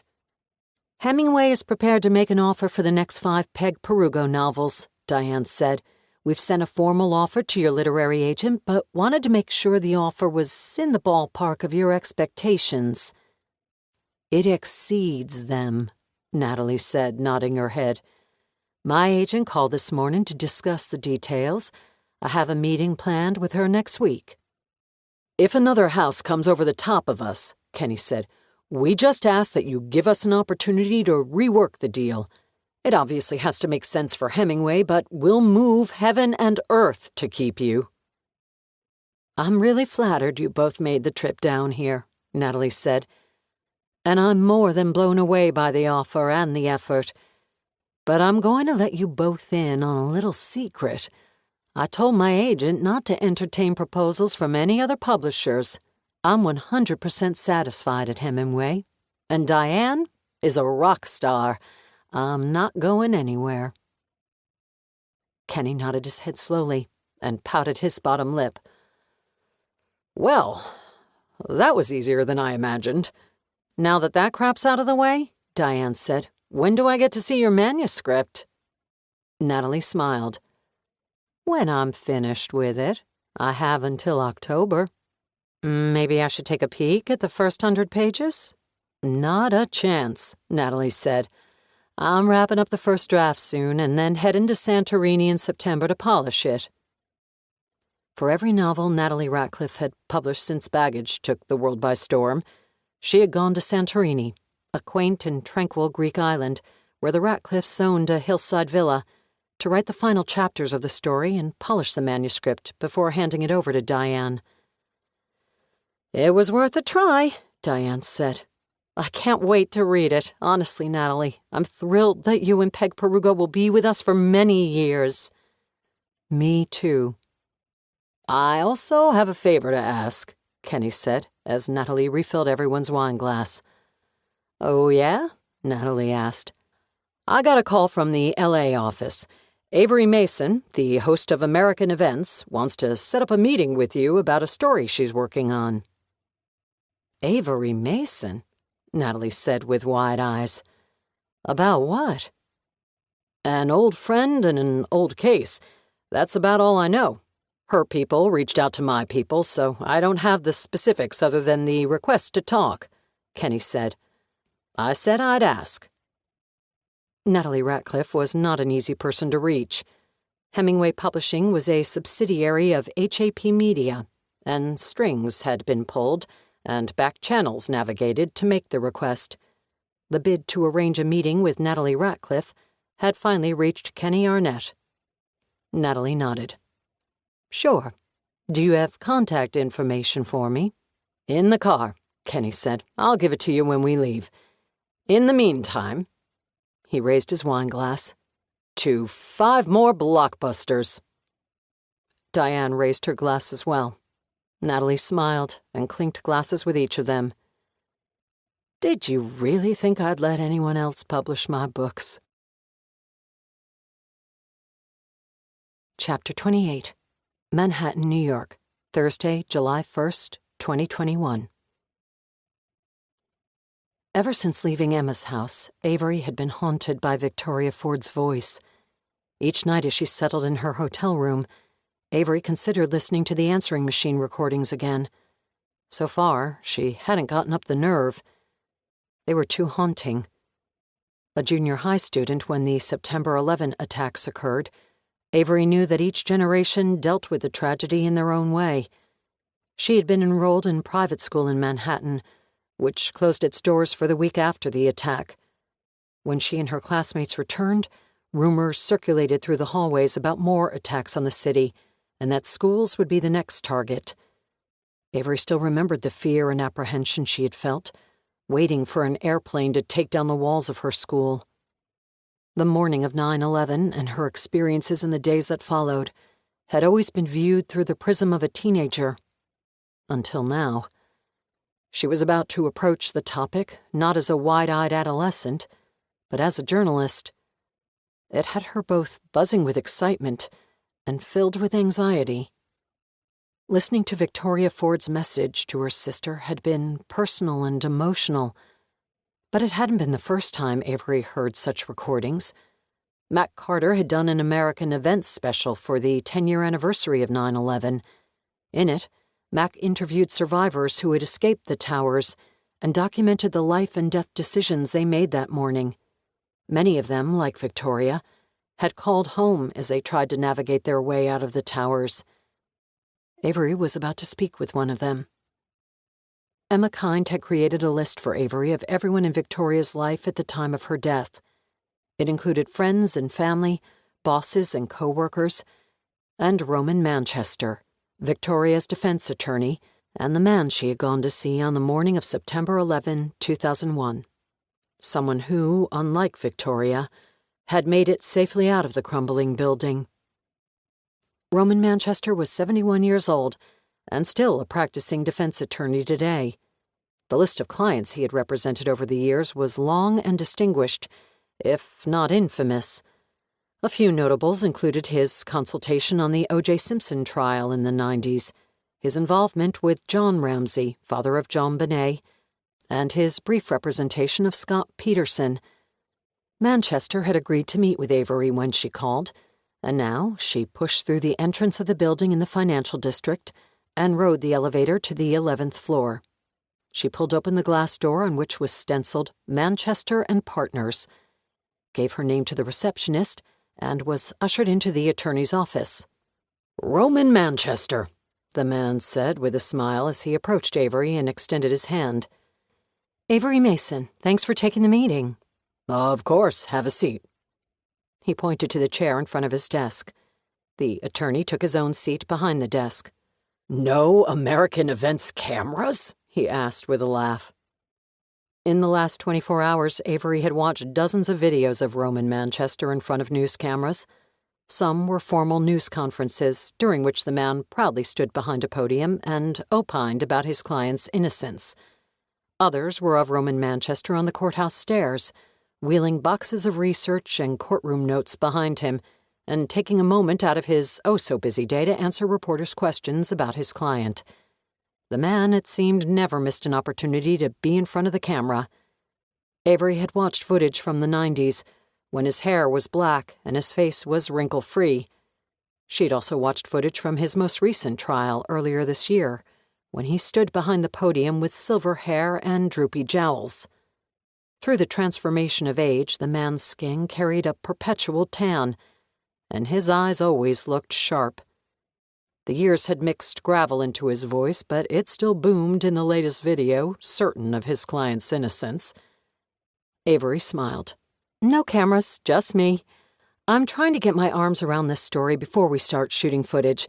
But if the network goes ahead with the special, I'll be back for a formal interview. The cameras will be with me then, if you're willing, of course."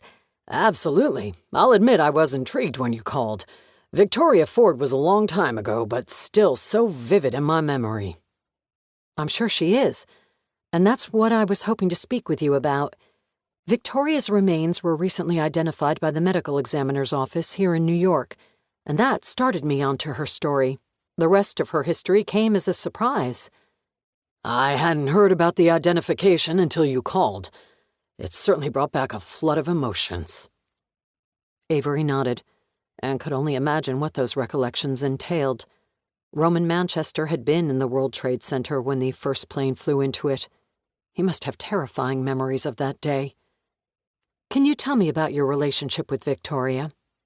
"She initially contacted me to represent her in the Cameron Young murder investigation. We hadn't gotten too far into her defense before she died. I knew the case better than I knew the client." "Can you tell me about it?" "I'm 71 now and still active on high-profile cases, although today I'm extremely selective. Back then, I was everywhere and in high demand. Victoria Ford reached out to me in the summer of 2001.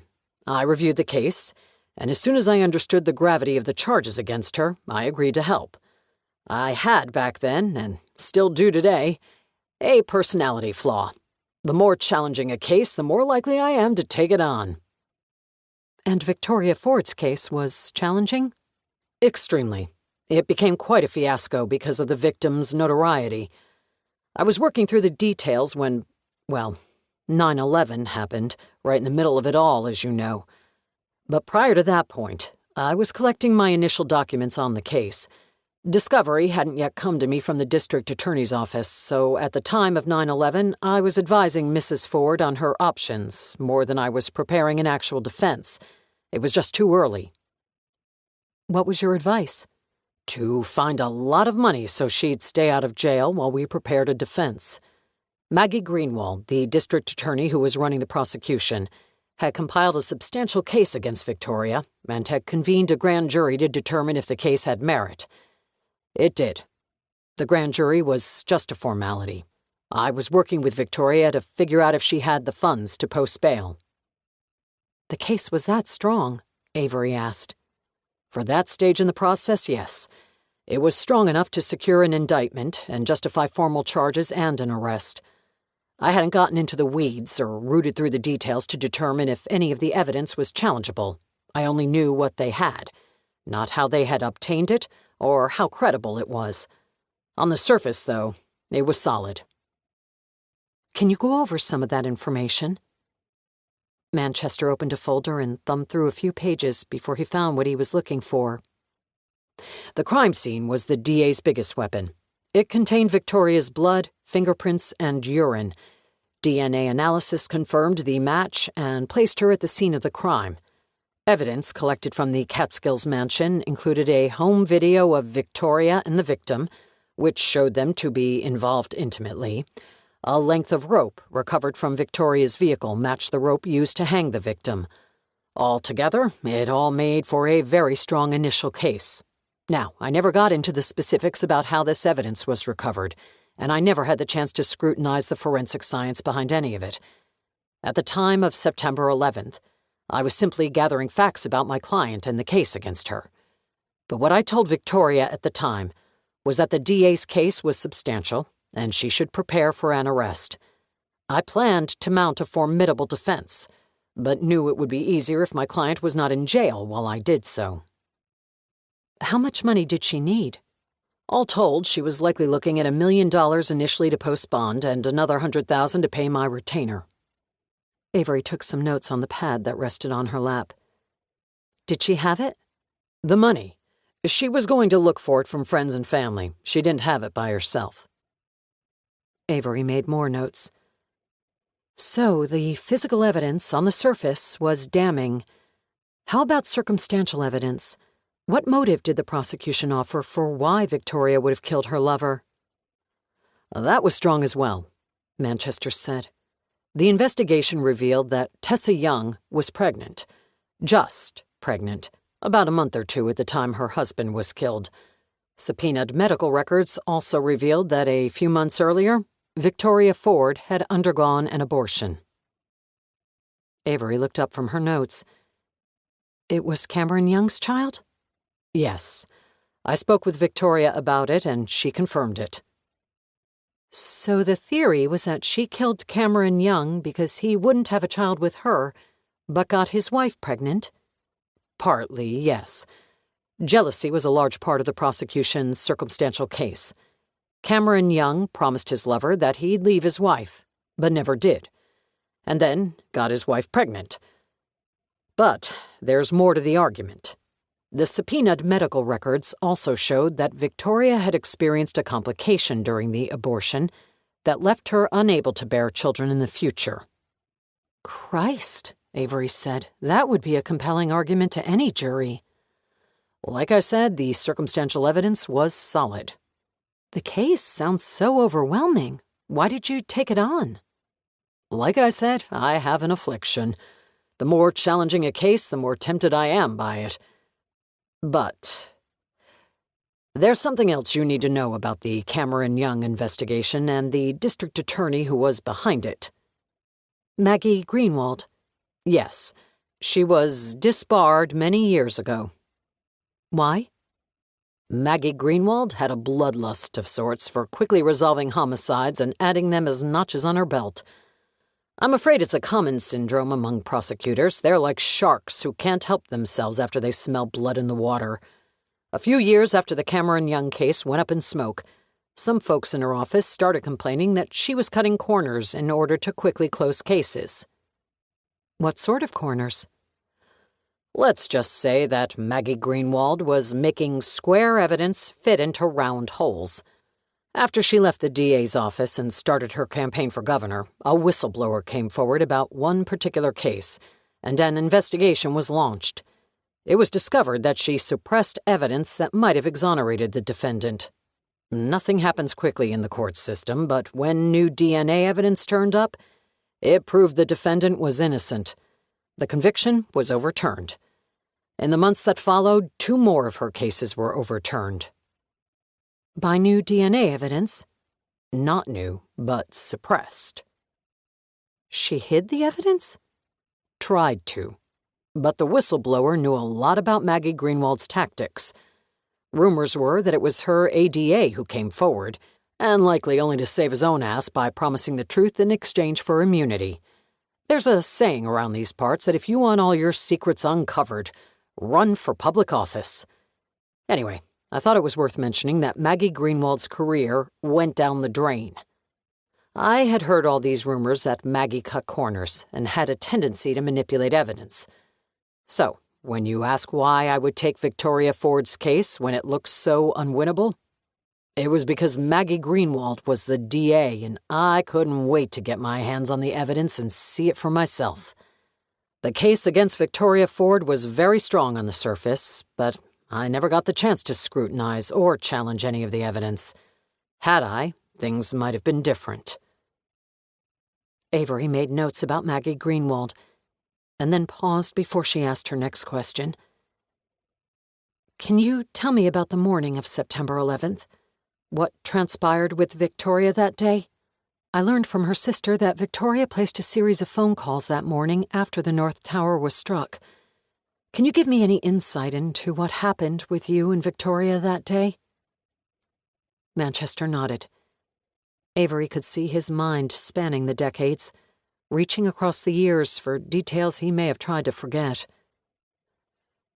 Victoria arrived that morning at about 8:30. I don't have any notes about the meeting for obvious reasons, but I've retold my recollection of events many times over the years for other documentaries that told the story of survivors who made it out of the towers before they collapsed. So I know that I had a meeting with a client that morning at 8:30.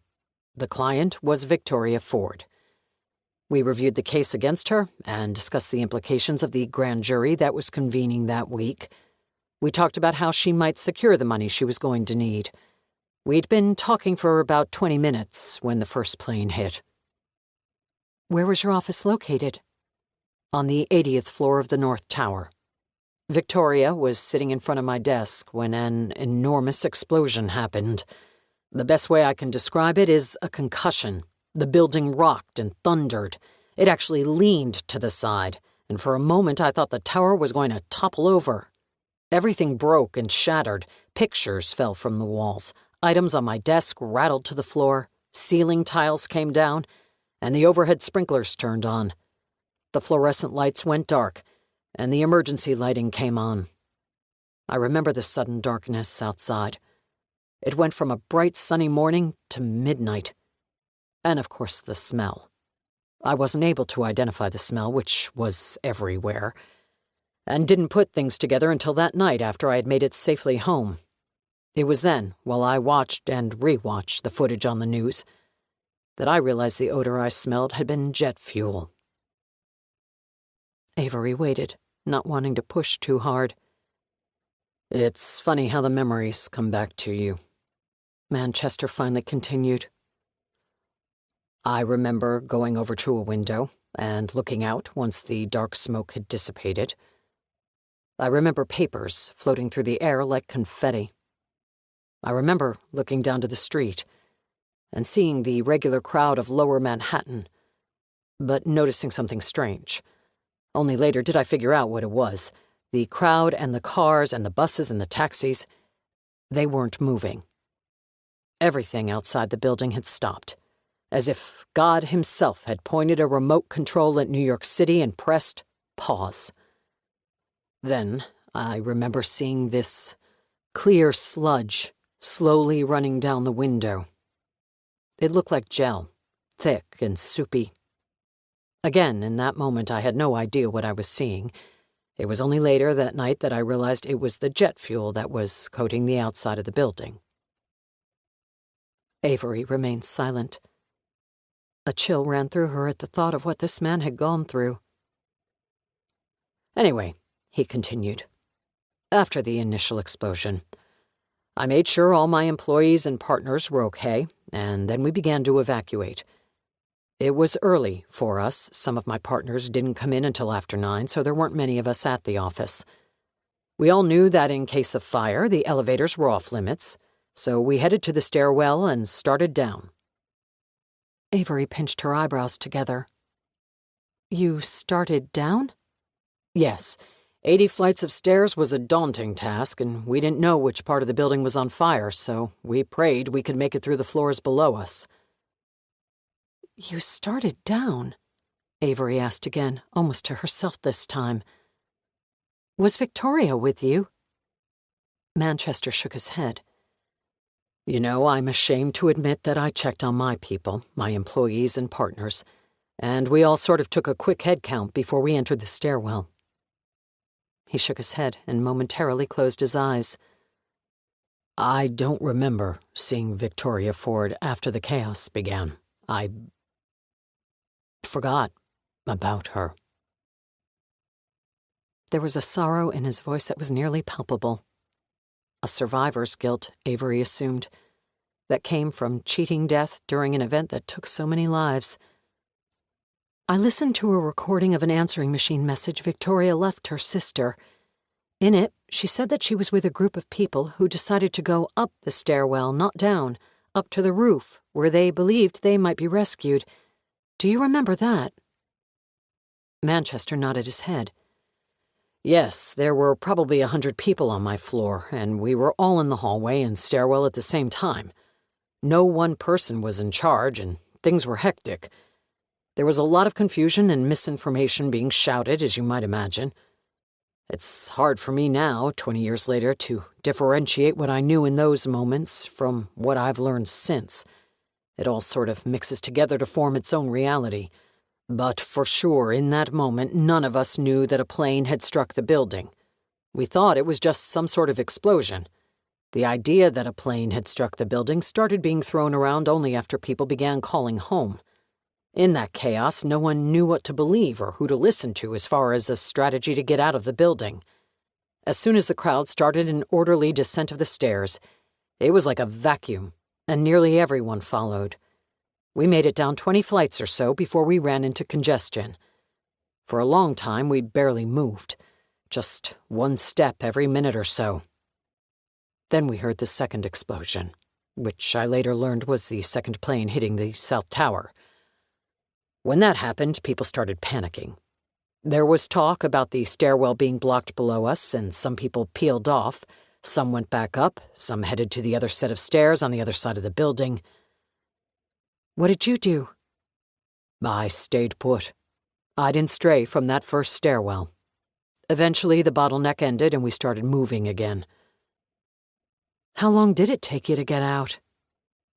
Manchester shook his head. I'm not sure. I don't remember looking at my watch that morning, but I'd guess 40 minutes to an hour. It was before 10 o'clock, I know that. And it's documented that the first plane struck at 8:46.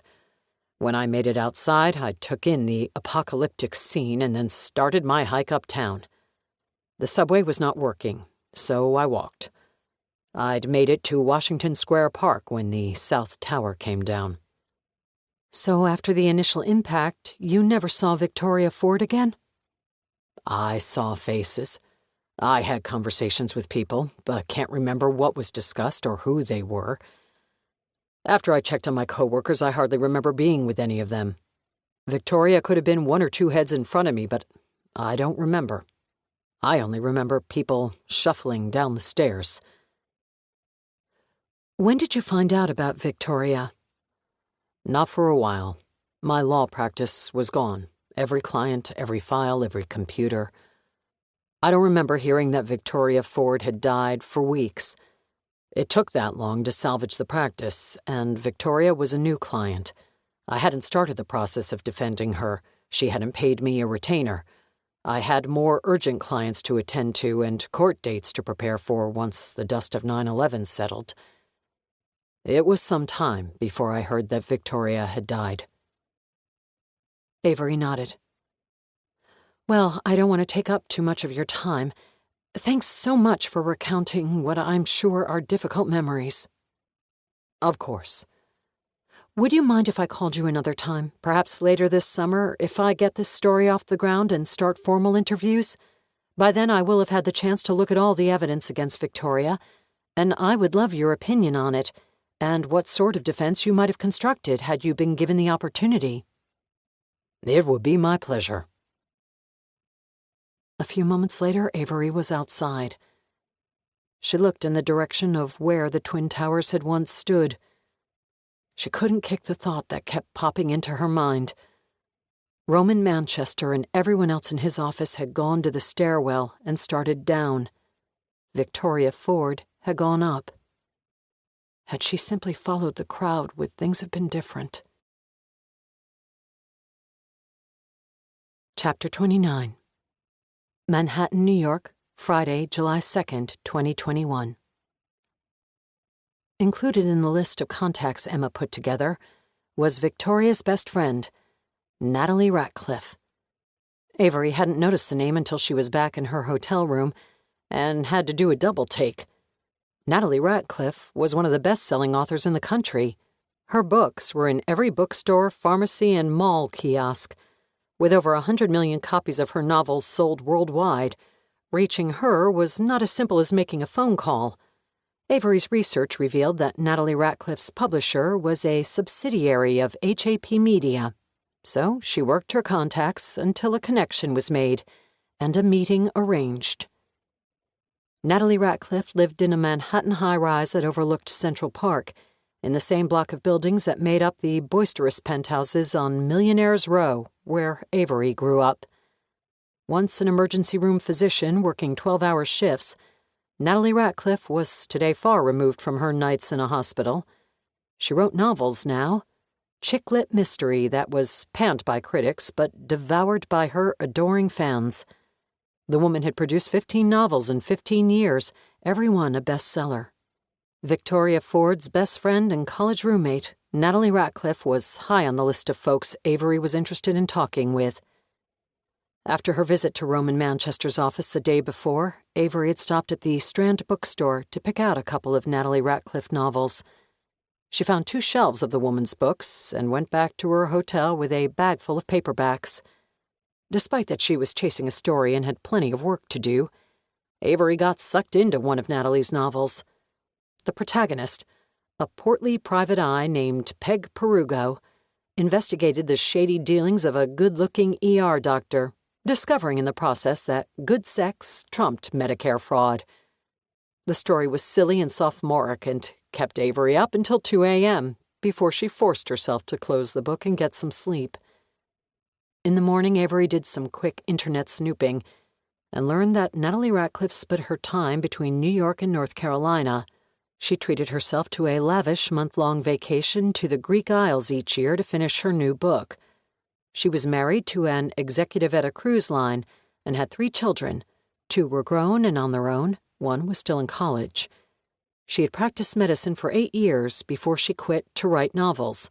She lived on the 22nd floor of 157, and her apartment door opened as soon as Avery exited the elevator. Avery saw the woman laugh and shake her head. "Avery Mason is in my elevator. Is this really happening?" "I should be asking the same question. The Natalie Ratcliffe taking a meeting with me?" "Like I'd ever turn it down," Natalie said. "I'm a huge fan. Please, come in." The apartment was large, beautiful, professionally decorated, and offered a clear view of Central Park. It was a view Avery remembered from her childhood. Off the living room was a giant mahogany-studded office, outlined by yawning French doors. Avery saw framed covers of Natalie's novels hanging on the walls, and floor-to-ceiling bookshelves lined with her titles. Avery spotted Baggage, the slightly trashy and mindless novel that had kept her up most of the night. "I have to admit," Avery said, "I hadn't read any of your novels when I talked with you, but I picked a few of your books up yesterday and got hopelessly sucked into one of them last night. Couldn't put it down. So, you can count me as a new fan." Natalie put her hand over her heart. "Now that's about the biggest compliment I've ever received. Avery Mason, a fan of my books. Thank you." Avery pointed to Natalie's office. "Baggage. Honestly, I couldn't stop reading it. Kept me up way too late." Natalie smiled. "That's one of my favorites. It's my first, so I guess it has to be my favorite since it started everything. Thanks for the compliment. Really, it's a thrill to hear that you're reading one of my books. I'm a huge fan of yours and just love American events. The minivan episode? I thought I'd have a heart attack watching you sink to the bottom of that pool. You and me both." They laughed like old friends. "Can I get you something to drink?" "No, thank you. I don't want to take too much of your time. I know you're busy. I wanted to talk with you about Victoria Ford. I'm sure it's shocking when the past comes back to us so viscerally." Natalie nodded and pointed at the dining table. Avery sat down. "It was quite a shock to hear the news," Natalie said, sitting across from her. "But I was happy for Emma. A little closure will do her good. Emma is a rock. I had the pleasure of meeting her the other day. Do you know her well?" "I've known Emma for years. We still keep in touch. Victoria was such an important part of each of our lives. Her absence has sort of been a magnet that draws us together. We see each other once a year to catch up. If I'm able to get this project about Victoria up and running, I'll need to interview as many friends and family as I can find. I want to tell Victoria's story, who she was and what she was about. Before I get into her death and the events that immediately preceded it, I'm hoping you could fill in some details for me." "It would be my honor. Victoria was a dear friend." "Let's start there. How close were you with Victoria?" "We were best friends."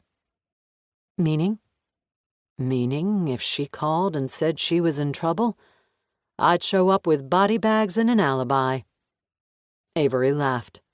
"Sorry," Natalie said. "That's the fiction writer coming out in me. No, we all need friends like that." Victoria and I were close. She was like a sister to me. How did you meet? Give me some details. Natalie nodded, deciding Avery suspected where to begin.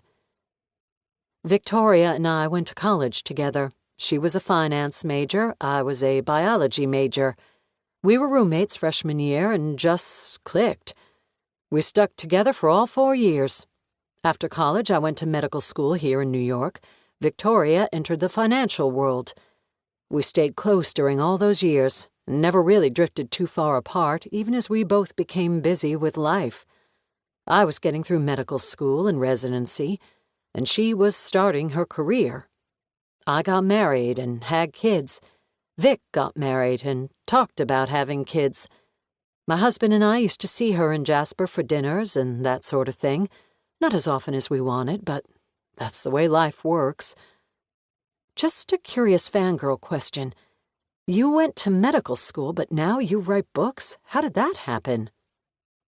Natalie smiled. I'm not really sure. I've always loved to read, since I was a young girl. Writing was something I dreamed of doing someday, but never figured I'd actually get around to it. But finally, I sat down one day and did it. The fact that the first manuscript actually sold is still mesmerizing to me. That I had it in me to write another still shocks me just the same. And another, Avery said. You are quite prolific. I've had a good run, and have been terribly lucky. I'm assuming your love of reading and writing also brought you and Victoria together. Emma tells me that she too was interested in writing. She was. Much more than I ever was, in fact. We both talked about it in school, writing a book someday, Danielle Steele style. But the realities of life got in the way, and we both put those dreams on hold as we started our careers. And look at you now, a legitimate powerhouse in publishing, Avery said. Life has a way of coming full circle, doesn't it? I suppose it does. Avery pulled out a yellow legal pad and scribbled some notes. Were you in touch with Victoria after Cameron Young's death? Not much. That was obviously a tough time in Victoria's life. I reached out to her, but she didn't return my calls. I knew she was busy mounting a defense, and everything that goes into that. Did you speak with her at all about it? Briefly. She had called once to ask if she could borrow money in case she needed it. The cost of her defense was going to be astronomical. But that was it. Nothing about the case or her involvement with Cameron Young, or if any of the accusations against her were true. No. I never asked, and she never offered. I had known for some time that her marriage was rocky, and there was a mention about meeting someone else. I never got into the details with her. When the news broke and the media aimed their sights on her, I told her I would always be her friend, and that I knew she would never do what she was accused of. I knew it in my heart. I still know it today. How about leading up to 9/11? Did you talk with her then? Natalie shook her head. Not for the couple of weeks before. Then it was a crazy time for me. I was an ER doctor in the city and on 9/11, and for most of that week it was all hands on deck. It's still just a big blur to me. I didn't find out about Victoria for a couple of days. I was working around the clock, and when I finally had a chance to catch my breath, I took inventory of everyone I knew in the city. When I couldn't get in touch with Victoria, I finally reached out to Emma. Then she told me the news. How did you hear about Victoria's remains being identified? In the paper. I called Emma right away, and she filled me in on the details. Avery checked her notes, a page of scribbled bullet points. Would it be too much to ask you to write a chronology of your relationship with Victoria, from meeting in college and beyond? I could do that, sure. Great. I'll be in New York for at least another week, but maybe longer depending on what I need. Can I get in touch with you in a few days? Of course. I'll give you my cell, and I'll start working on my history with Victoria right away. It'll be a good exercise for me to remember all the great times we had together." Avery stood up. "Thanks so much, Natalie. I want to do this correctly. I know there will be some difficult parts to Victoria's story, but I want to show America who this woman was before she was accused of murder. The information you provide will go a long way to making that happen." They said their goodbyes, and Avery stepped into the elevator. "Let me know how you like the rest of baggage," Natalie said before the doors closed. "I'll be up all night finishing it." The doors shut, and the elevator dropped Avery in the lobby. Her cell phone buzzed as she exited the building. It was Walt Jenkins calling. He wanted to meet tonight for dinner. They agreed on the time and place before Avery dropped her phone into her purse. Her goal was to rip the case against Victoria Ford to shreds. She had the lead detective's ear and the weekend to do it.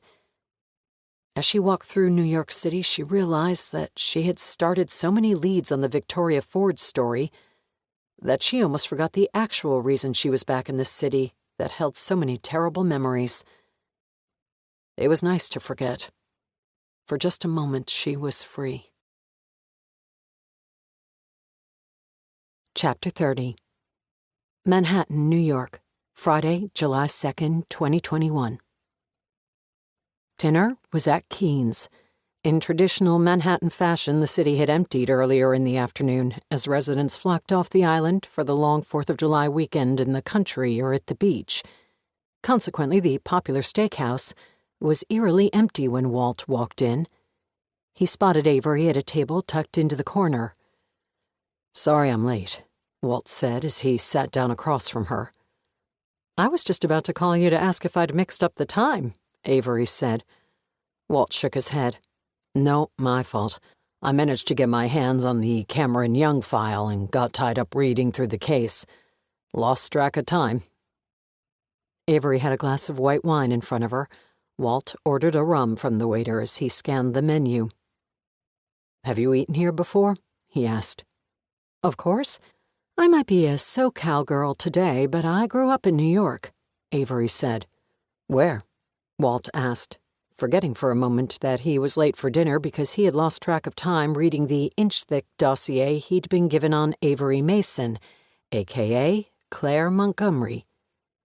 He wondered how she kept her two lives straight, the one she was leading as one of the most popular journalists on television, and her past life as the daughter of the thief of Manhattan. "Oh," Avery said, "uptown, Upper East Side." She'd been raised in a penthouse on Billionaire's Row, Walt knew. He'd seen the pictures of the building and stock photos of the penthouse that were splashed all over the internet and linked to Garth Montgomery. He'd also seen the photos of her father being hauled out of the famous building in pajamas and handcuffs. The waiter delivered Walt's rum and asked for their dinner orders, providing an easy segue off the topic of Avery's past. They both ordered steaks. Fillets, medium, with horseradish crust. "So, what did you find?" Avery asked, "when you looked back through the Cameron Young file?" "I was able to get the case file, and I've spent the last couple of days reviewing it. It's been quite a stroll down memory lane. I have to tell you, as I go back through the case and remember it more clearly, the evidence was overwhelming. Just being straight with you." "That's all I'm asking for, Walt. I came to New York to learn more about the story of the medical examiner's office discovering the remains of a 9/11 victim at the monumental moment of the 20th anniversary. But I found something else entirely when I spoke with Victoria Ford's sister. Emma Kind, as we discussed the other night, believes her sister is innocent. But it's more than unconditional love and a sisterly bond that hardens her resolve. Victoria Ford called her sister on the morning of 9/11, and left a series of messages on her answering machine. Emma played them for me. The messages are harrowing, and were placed soon after the first plane struck the North Tower and trapped Victoria inside." Walt shook his head. "I can only imagine. Each year I relive some part of that day. Everyone does. But to have a loved one so closely tied to the tragedy, and to have a recording from that morning—" "It's more than that, though. On the recording, Victoria tells her sister that she's innocent and asks her to find a way to clear her name. Victoria swore that the evidence against her was tainted and couldn't be accurate. She understood she would die that day, and her last words, at least the ones recorded, were of Victoria Ford begging her sister to make her legacy something other than an accused murderess. Her sister has all this on a recording. Yes, 2 messages. They're heartbreaking. They're also convincing as hell. So despite the evidence so clearly pointing to Victoria Ford's guilt, she died clinging to her innocence. I at least owe it to Emma to review the case against her sister. Walt's mind reached back across 20 years to when he was a young, inexperienced detective, handpicked to run a high-profile homicide investigation. Things had bothered him back then about that promotion, and he was realizing that they still bothered him today. "I'm not out to prove Victoria's innocence to the world," Avery said. "This many years later, I'm not sure that would be possible even if it were true. I have no plans to paint you or the BCI in a poor light. You conducted your investigation and everything you found pointed to Victoria Ford. Those are the facts. I'm simply asking to review all the evidence and hear about the investigation from start to finish. It will play a crucial role in the exposé I'm planning." "We can do that," Walt said. "What do you have in mind?" "My goal is to tell America the story of Victoria Ford, her life, her flaws, and the tragic day she died along with 3,000 other souls. And now, 20 years later, her remains have finally been identified. That she was involved in a sensational murder investigation is simply part of her life's story. That she claimed until the final moments of her life to be innocent is also one of the facts of the case. The recordings are there for everyone to hear, and they form an arc in this story, from the beginning to the very sad and tragic ending, that I want to share with my audience. You and your investigation are part of the story, so even if what you tell me contradicts what Emma Kind believes, I'm okay with that. Yours is a crucial part of the story, and I need to hear and understand it all." "I can see why your show is so popular," Walt said. "You take that approach with all your stories?" "I do." "Okay. Let me walk through the case for you, start to finish." Throughout dinner, Walt covered his role in the Cameron Young investigation, from the moment he stepped foot onto the property of the Catskills mansion, to each bombshell he discovered during his investigation. He discussed the crime scene and finding Cameron Young hanging from the balcony. He covered the blood and urine recovered from the scene, and the fingerprints lifted from the wine glass, all of which matched Victoria Ford. He explained how a thumb driver found in the desk drawer of the office contained a homemade sex video that led him to Victoria Ford. He reviewed the autopsy findings that painted a vivid image of Cameron Young's final moments. He discussed the grand jury that had been convened, the prosecution's argument that Victoria Ford was a jilted lover who'd been coerced into having an abortion that left her unable to bear children, and the imminent indictment that was to come before the morning of September 11th brought a crashing end to the case. He watched Avery while he spoke, as her fingers jotted notes onto page after page of a yellow legal pad. There was something elegant yet powerful about the way she scrawled her notes, and Walt found himself attracted to her in a way he hadn't allowed himself to be for some time. The situation he found himself in tonight, dining with an intelligent, talented, and attractive woman, made him wonder if he had wasted the last 3 years on heartache when they might have been better conquered by facing life head-on and allowing the natural progression of time to wash his pain away. The dinner plates were cleared. They turned down dessert, but each ordered a glass of port as they continued their discussion. Avery paged through her notes and asked follow-up questions until Walt sensed that she was satisfied with the information he had provided. "I guess that's everything I can think to ask for now," she said. "What are the chances I'd be able to look at the case file myself? Eventually, I'd love to get some of my production team to capture images of the case for American events, photos of interview transcripts, footage from video interviews, images of the crime scene, and even, parts redacted of course, Some footage from the homemade video that helped you break the case. I have it all back at my hotel. I'd have to run it past the brass and get them to sign off on anything we share, but I'm sure it could be arranged. Let me make a few calls. I'd appreciate it. There was a short pause to their conversation, as they both searched for a reason to continue talking now that the purpose of their dinner meeting had ended. They both stared at each other until Avery finally spoke. So, Walt, I pride myself on my instincts. Uh-oh. Avery smiled. I'm curious about something you're not telling me. Walt raised his eyebrows. For a fleeting moment, he considered that he'd somehow been blown before he'd done any actual surveillance. That this smart, observant journalist had figured out his and Jim Oliver's and the entire FBI's plan to burrow himself into her life in an attempt to locate her father. "What am I not telling you?" he asked. What really brought you back to New York? He swirled his port as he mulled the question. Come on, Avery said.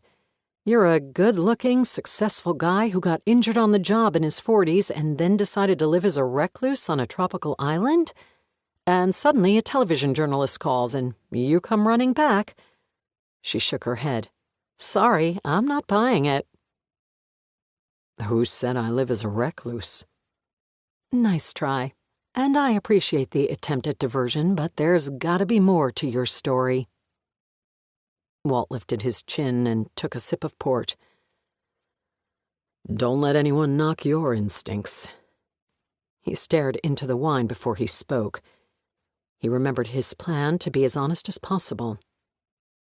I was getting bored in Jamaica. I went there to clear my head after I was injured, but I figured out that whatever cobwebs were still present after 3 years were not likely to be swept away by time. You called, and I thought it was a good opportunity to get out of a rut. Plus, I told you, I'm a fan of the show. He watched her slowly take a sip of port. He got the impression that his answer did not satisfy her. You know, she said, maybe a better question is why you went to Jamaica in the first place. You are a journalist, through and through. Another dodge. How very male of you. I didn't figure you as the typical man, but I've been known to misread people before. Walt smiled, caught off guard by Avery's sudden probing into his personal life.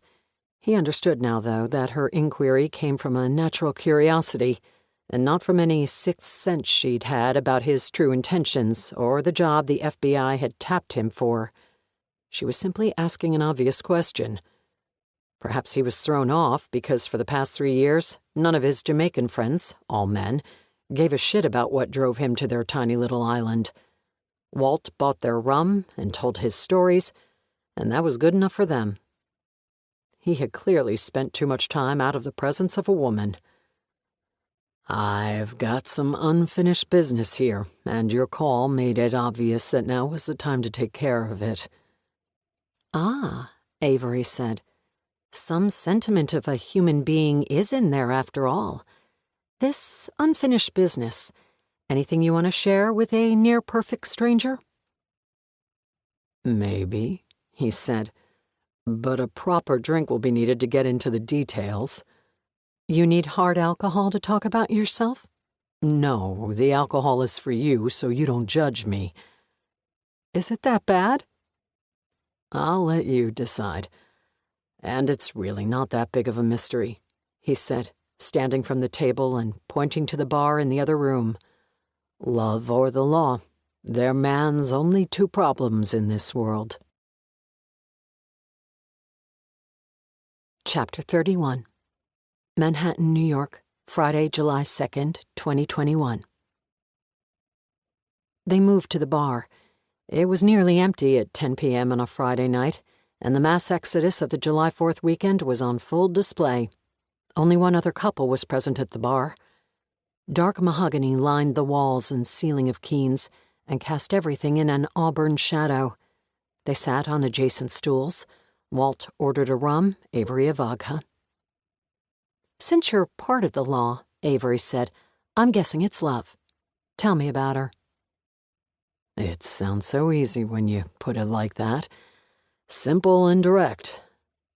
I blame my bluntness on law school. They teach you to zero in on the topic and push everything else aside. You went to law school? Walt asked, forgetting for a moment that the woman in front of him had a whole other life he was supposed to know nothing about. He sensed a shift in her demeanor as her two worlds overlapped. Slowly, she nodded. "I did, but the whole attorney thing wasn't for me. I figured that out after school, moved to LA to put my journalism major to use. But those same instincts are part of my job now. When I feel a story, or sense that there is something to be learned, I zero in on it with annoying focus. I apologize if I'm being too direct about this. You don't have to tell me any more if it's private." "No, I don't mind. It'll probably do me some good to talk about it. That's what a shrink would probably say anyway." "I can't analyze, I can only listen." "Okay. Let's see. The Cliff's Notes version goes something like this. Adultery sank my first marriage. She cheated, not me. We were both young and dumb, and not right for each other, so it was probably best that it blew up so fast. The ending of my second marriage stung a bit more. It fell apart because of children. I wanted them, she didn't. And then there was Megan Cobb." There was a stretch of silence as Walt tried to figure out how to proceed.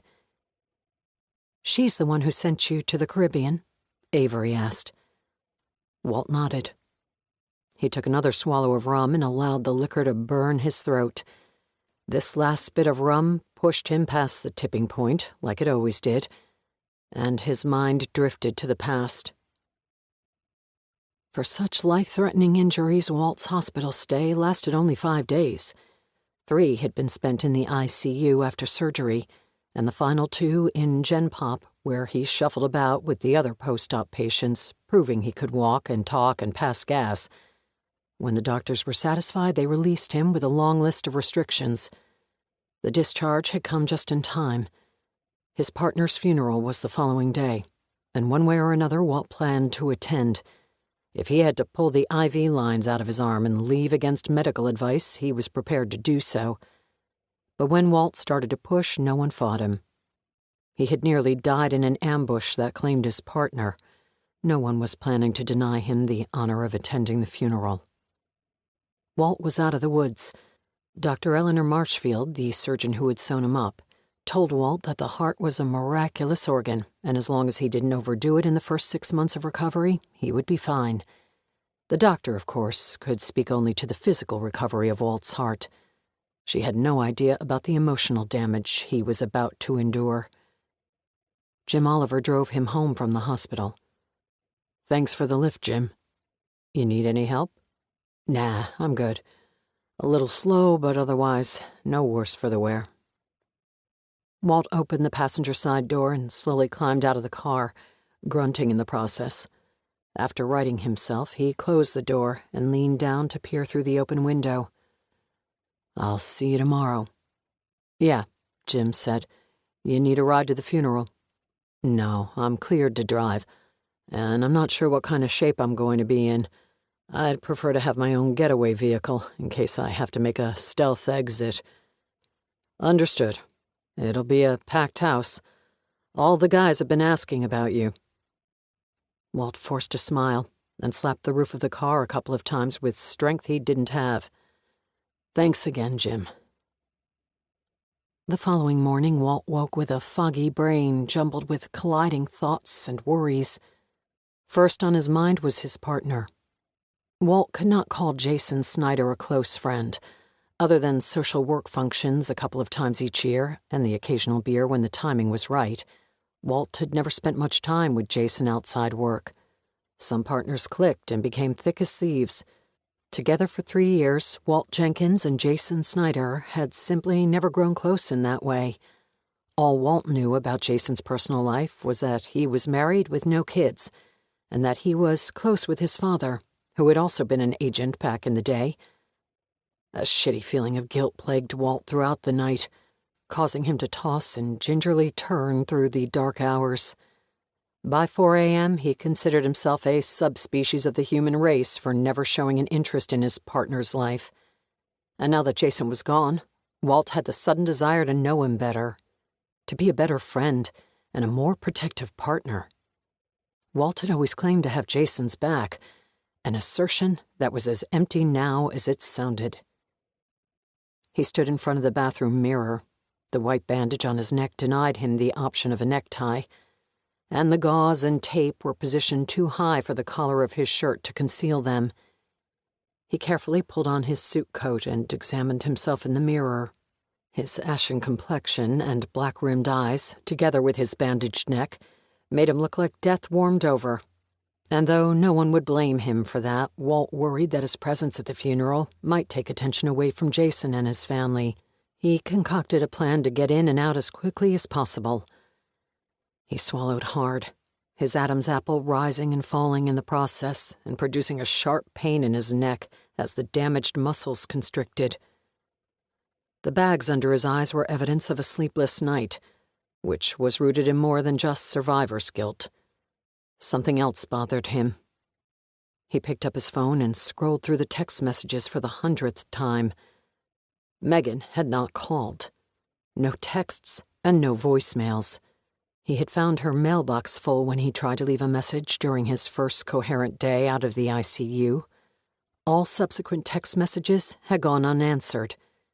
He had heard from both his ex-wives while he was in the hospital, and the irony was not lost on Walt that the two women who hated him most in the world had managed to reach out to check on him, but the woman who claimed to love him was MIA. He'd last seen Megan a week ago, 2 nights before he was shot. They spent the weekend at a bed and breakfast in upstate New York, and a pang of worry overcame him. He'd justifiably been preoccupied for the last few days by his brush with death, but now he considered that something might have happened to Megan. He didn't have her parents' phone number, and even if he did, calling would be a bad idea. Walt had never met Megan's parents. The awkward conversation would likely set off unnecessary alarm. He also scrapped the idea of reaching out to Megan's sister.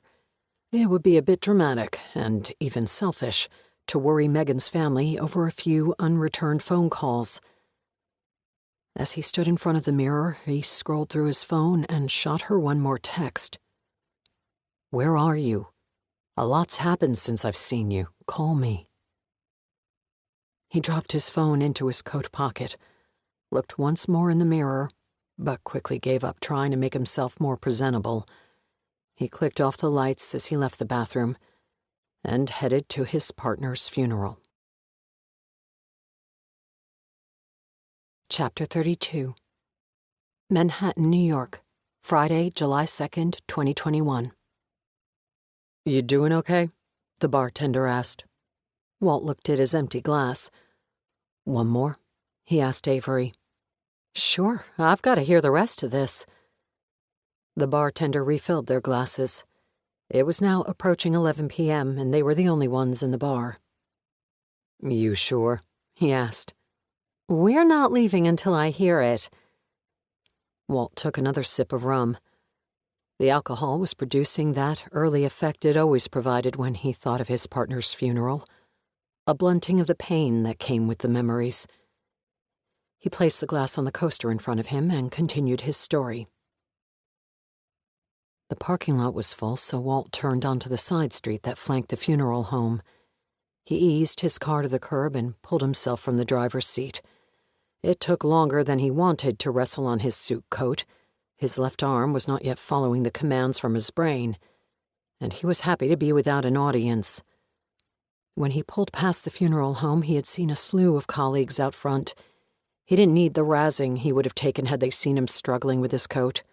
And if his fellow agents had managed to avoid the friendly jeering, the other reaction would have been worse. Pity. This was better. Alone on a side street as he fought with his suit coat. He finally righted himself with a deep breath that brought a stabbing pain to his chest, a symptom Dr. Marshfield warned would take weeks of pulmonary therapy to resolve. Once he had himself settled, He looked at the funeral home and considered his options. He could walk around to the front of the building and into the den of his fellow agents, where he was sure to spend too much time saying hello and accepting their wishes for a speedy recovery. Or he could skate through the side door and sneak into the procession line, keep his eyes down, and avoid anyone he knew until he reached Jason's family. There, he'd offer his condolences to Jason's father and tell the man what a stellar partner his son had been for the last 3 years. Hug Jason's mother and introduce himself to Jason's wife, telling them both how sorry he was for their loss. All the time he'd fight off his survivor's guilt, hope he didn't sweat through his suit coat, and make a stealth exit before the bandage on his neck grew red from the seeping wound it covered. The choice was simple. He crossed the street, pulled open the side door, and entered a quiet hallway. Soft conversations echoed through the walkway as he slowly made his way forward. When he reached the end of the dark hallway, he found himself on the side of the welcoming atrium. The familiar faces of his fellow agents were to his left, surrounding the front doors. A quick scan into the room to his right revealed no one he recognized, only Jason's family and a line of mourners waiting to offer their thoughts before kneeling in front of the coffin. Walt slipped through the atrium and into the room. He saw large bouquets of flowers surrounding the casket. The receiving line was against the far wall, and he took a spot at the end, slowly shuffling his way to the front of the room. Walt kept his eyes down. His left arm was draped across his chest and supporting his right elbow, his palm over his cheek and mouth. If any of his friends recognized him, no one said a word. He crept along for 10 minutes as he slowly edged closer to the casket. "You made it," came a voice from behind him. Walt turned to see that Jim Oliver had taken a place in line behind him. "Yeah," was all Walt said. "The guys outside said they were waiting to see you." Walt nodded. "I made a stealth approach through the side door. I don't want to take any of the attention away from Jason's family." "Understood, but maybe say hi on your way out. It would be good for the crew to see that you're back on your feet." "Will do, boss." Together they made their way to the front of the room. Walt swallowed hard as he came closer to the casket, seeing his partner's face in profile. He'd always hated the waxy appearance of dead people in caskets. His childhood, it seemed, was riddled with moments of kneeling in front of sturdy mahogany caskets that held elderly relatives. He was supposed to say a prayer as he knelt in front of the caskets, his parents had told him, but all Walt had ever been able to do was stare in confusion at the thick makeup smeared across the dead person's face. This childhood quirk had carried into his adult life, and as Walt approached Jason's family, he wondered if they were pleased with the way he looked, lying stiff and unmoving in the casket, or if he was as unrecognizable to them as he was to Walt. "You know Jason's family?" Jim asked. Walt shook his head. "No," he said, just as the couple in front of him finished talking and moved on to the casket. An older couple were the first family members in the receiving line. Walt reached out his hand and offered his best smile. "Walt Jenkins." "Hi, Walt," the man said, taking his hand in a warm embrace. "How did you know Jason?" Walt swallowed hard, the tape on his neck stretching against the strain. "I was his partner." "Oh," said the woman. "We're Jason's parents." "It's nice to meet you," Walt said. "Jason talked about you all the time, sir, about your time in the Bureau. He spoke about both of you. I'm really sorry for your loss." "Thank you," Jason's father said. "How are you holding up?" "I'm fine, sir." Walt released the man's hand. "This is Jim Oliver. Jim heads up the field office here in New York. Your son was a great agent and a good friend to us all," Jim said. "Thank you," Jason's father smiled. "Have you met our daughter-in-law?" he asked Walt. "No, sir," Walt said. "She had to use the restroom," Jason's mother said. "She'll be right back. I'm sure she'd want to say hi." Walt smiled and gave a quick nod, beginning a 30-second span of painful small talk that felt like it lasted an hour. All Walt wanted to do was take a quick knee in front of the casket, pretend to pray, and then get the hell out of there. "Here she comes," Jason's mother said, pointing over Walt's shoulder. "Sweetheart," Jason's father said, motioning with his hand. "This is Jason's partner." Walt turned and felt his knees buckle when he saw Jason's wife. "Megan," Jason's father said, "this is Walt Jenkins." Walt imagined the terrified look on Megan's face was a mirror image of his own. She stopped a couple of strides away from him, unblinking and unmoving, her mouth agape. It was obvious to everyone, Jason's parents, Jim Oliver, and anyone else within eyeshot of Walt and Megan, that they knew each other. That they had been sleeping together for the past year and were in love was less obvious, but only slightly. "Have you met before?" Jason's father asked in a credulous voice. No," Walt managed in a strained voice on the brink of cracking. He held up his hand to wave, but it looked more like an act of surrender. He placed a hand on his bandaged neck and felt the dampness of blood seeping through the gauze. "Very sorry for your loss." It was all he could manage before he turned and walked quickly to the back of the room, through the atrium and into the dark hallway. He pushed open the door and squinted against the sunlight as he sucked for air. His lungs hurt and his chest heaved. He stumbled to his car and fell behind the steering wheel. Starting the engine, he pulled away even before he had the door closed. Chapter 33. Manhattan, New York, Friday, July 2nd, 2021. "She was your partner's wife?" Avery asked, leaning close to Walt, a position she found herself in as she hung on every word of his story. "My dead partner's wife, yes," Walt said, taking a needed swallow of rum. "That's why she hadn't returned my calls all week. She was busy dealing with her own tragedy, her husband's death. She had no idea I was Jason's partner or that I was the other agent who'd been shot.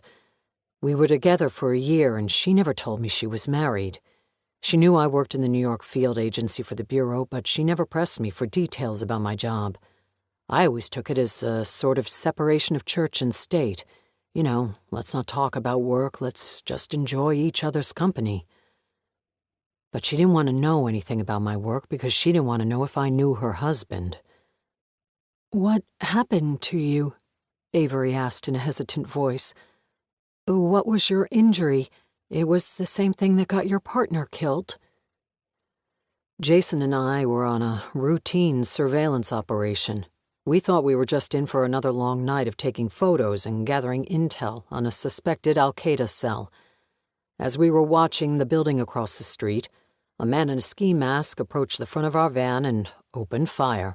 The bullets that found my body somehow managed to avoid all the important plumbing." "How close did they come?" "Very. One pierced my heart." "My God, Walt! And Jason died?" "He was gone before the ambulance arrived." "Who was the man in the ski mask?" "Well, that's the bitch of the story. He was an asterisk to the whole ordeal.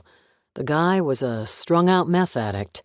We were watching the apartment building of a suspected Al-Qaeda sympathizer, tracking his movements to see if we could link him to anyone important. The building across the street was running a meth lab.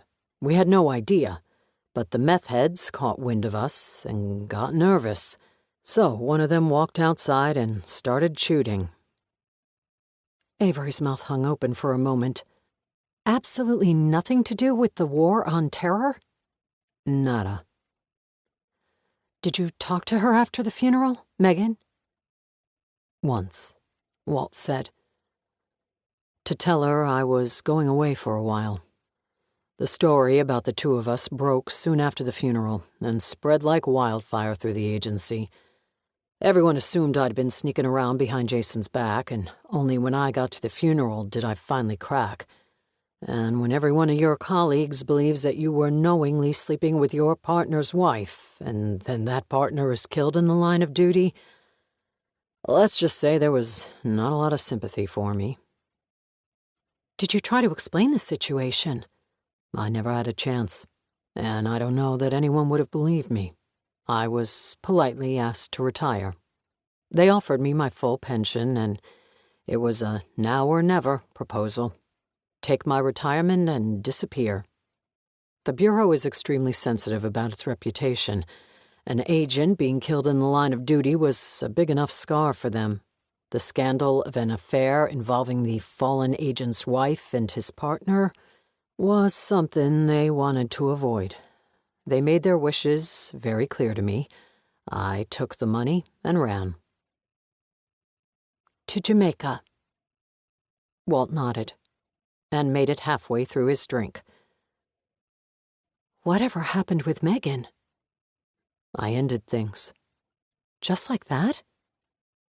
Walt patted his lower lip and nodded. Pretty much. That sounds vague. I see her once a year. I attend an annual survivors meeting here in the city. Survivors meeting? It turns out that surviving the night Jason and I were ambushed was a bit of a miracle. Others who have survived similar ordeals and beat similar odds get together each year and celebrate their miracles and the people who saved them. The doctors and nurses and first responders all receive invitations from the survivors. I invite my trauma surgeon each year. If your story deals with others who are not as fortunate, the family members of those who died are also invited. I see Megan at this meeting once a year, every June. And? We hug, say very little, and then I get the hell out of there and find a bar that serves good rum. You give her a hug, and it's over? You don't talk with her? Small talk, maybe. It's good to see you. You look good. But that's about it. There's nothing else to say. Avery raised her eyebrows. There's a shitload to say. It's confusing. I loved her.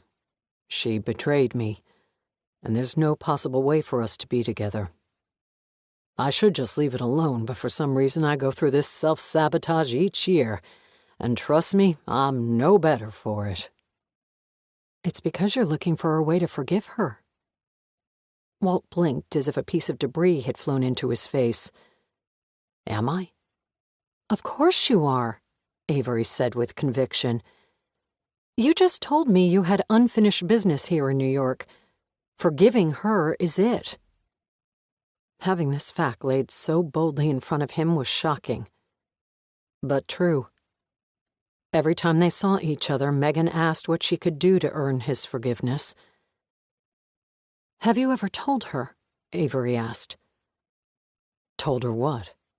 What it would take to forgive her. No. Why not? Because I don't know what that would be. I'd figure it out if I were you. Not for her, but for you. It's called closure, and you're in desperate need of it. Walt took another sip of rum, and then raised his glass. You're more of a shrink than you think. There was a natural lull to the conversation now that Walt's confession was over.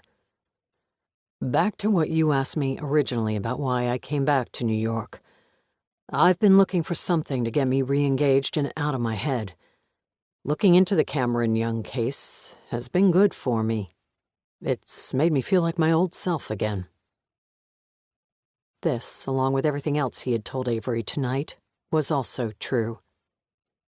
Good, Avery said.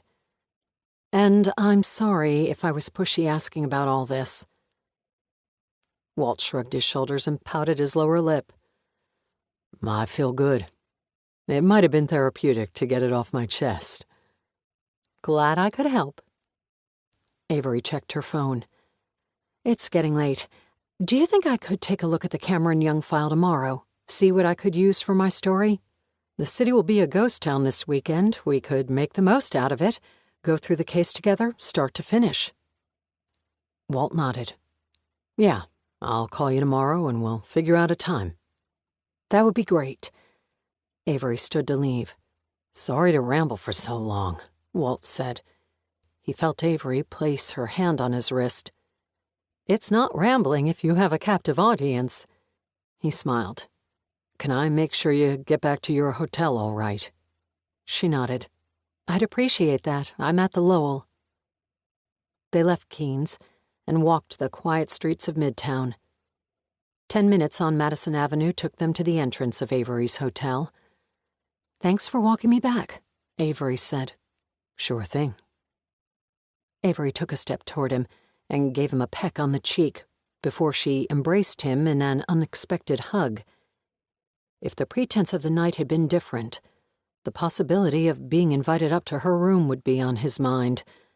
It was on his mind, if he was being honest, but he could not in good conscience sleep with a woman whom he'd met under such nefarious circumstances. Their embrace ended, and they stood face to face. There was a moment when it would have been natural to kiss her, but it passed in the blink of an eye. I'll call you tomorrow, he said, and we'll figure out a time to look through the file. Yeah, Avery said, nodding her head and taking a step back. Please do. He watched her walk through the front door and into the lobby of the Lowell. When the elevator doors opened and she stepped inside, Walt turned and started for his hotel. As he walked the empty streets, he realized that for the first time in years, a woman other than Megan Cobb occupied the folds of his mind. Chapter 34.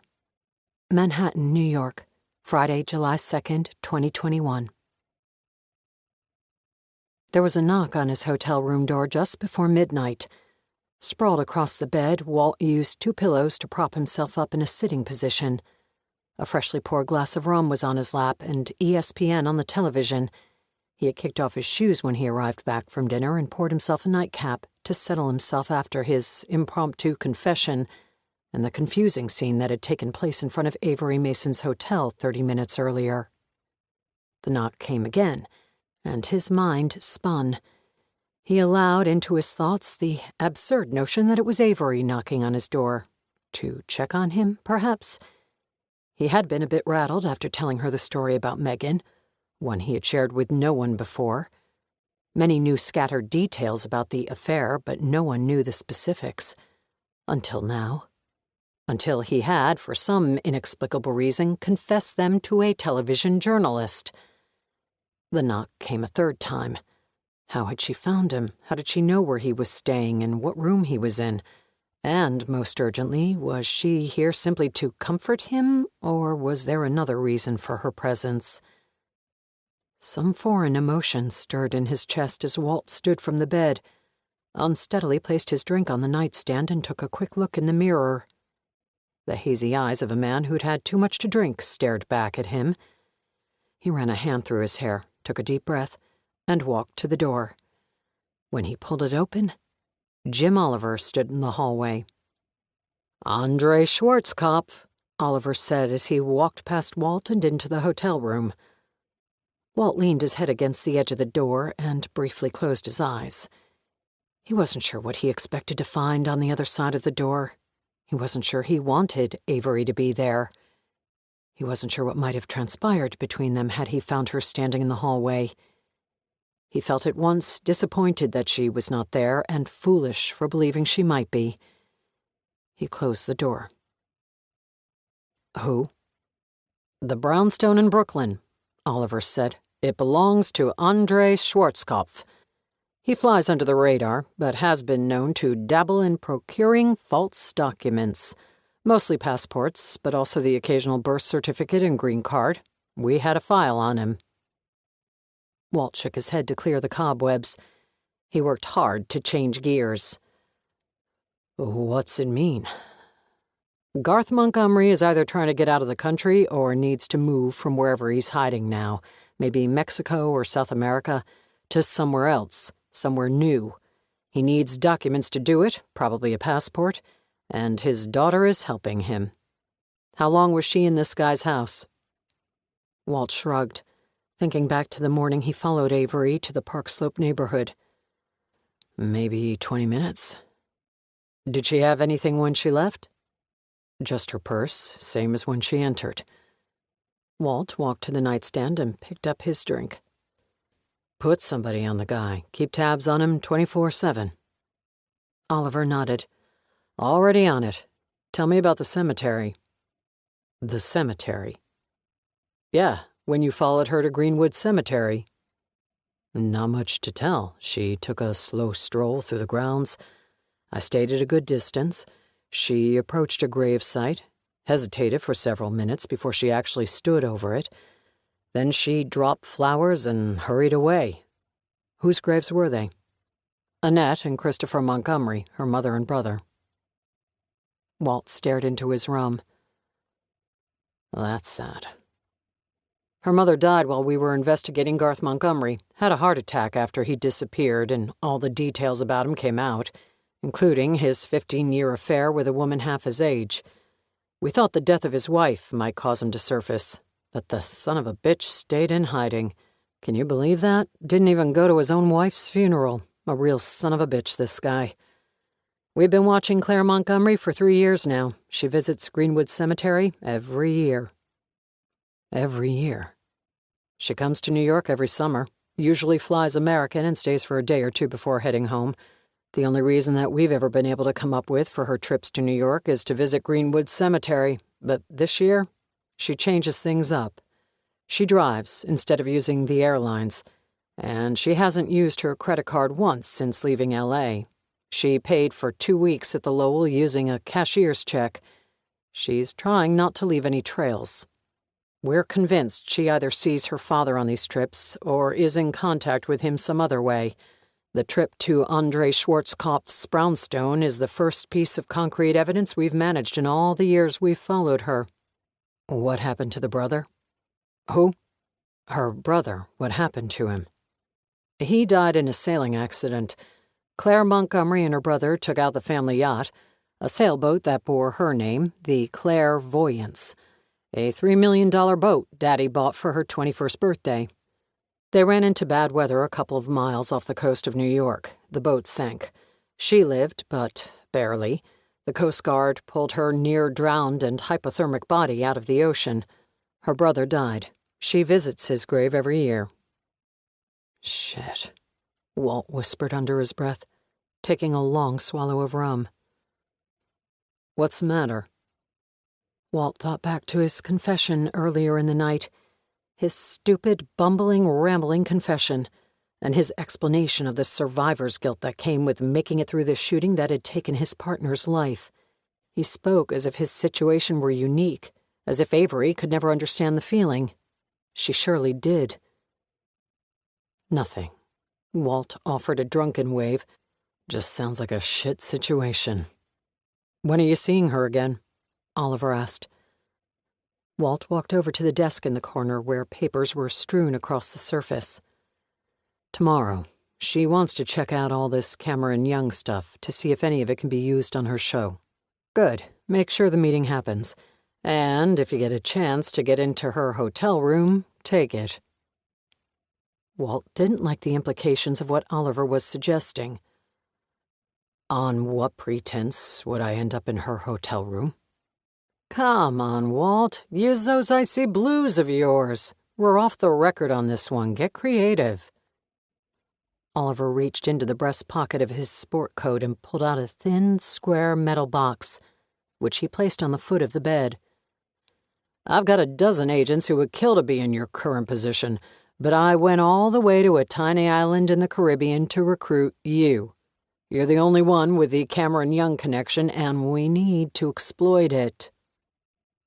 Oliver checked his watch. 48 hours. I want another update." He walked across the hotel room and opened the door, then turned before he left. "Good work this week, Walt. This little arrangement is already paying dividends." The door closed, and Walt stood in the quiet of the hotel room. He stared at the small box Jim Oliver had left on the end of the bed. He walked over and picked it up. The brushed metal container was flat and thin. He unclasped the front lock and opened it. Inside were 4 small circular devices that looked like silver oxide batteries. He lifted one out of the seated felt and turned it over to find a 3M decal covering the pad of tape on the back. Remove this decal, Walt knew, and the tiny listening device could be stuck just about anywhere.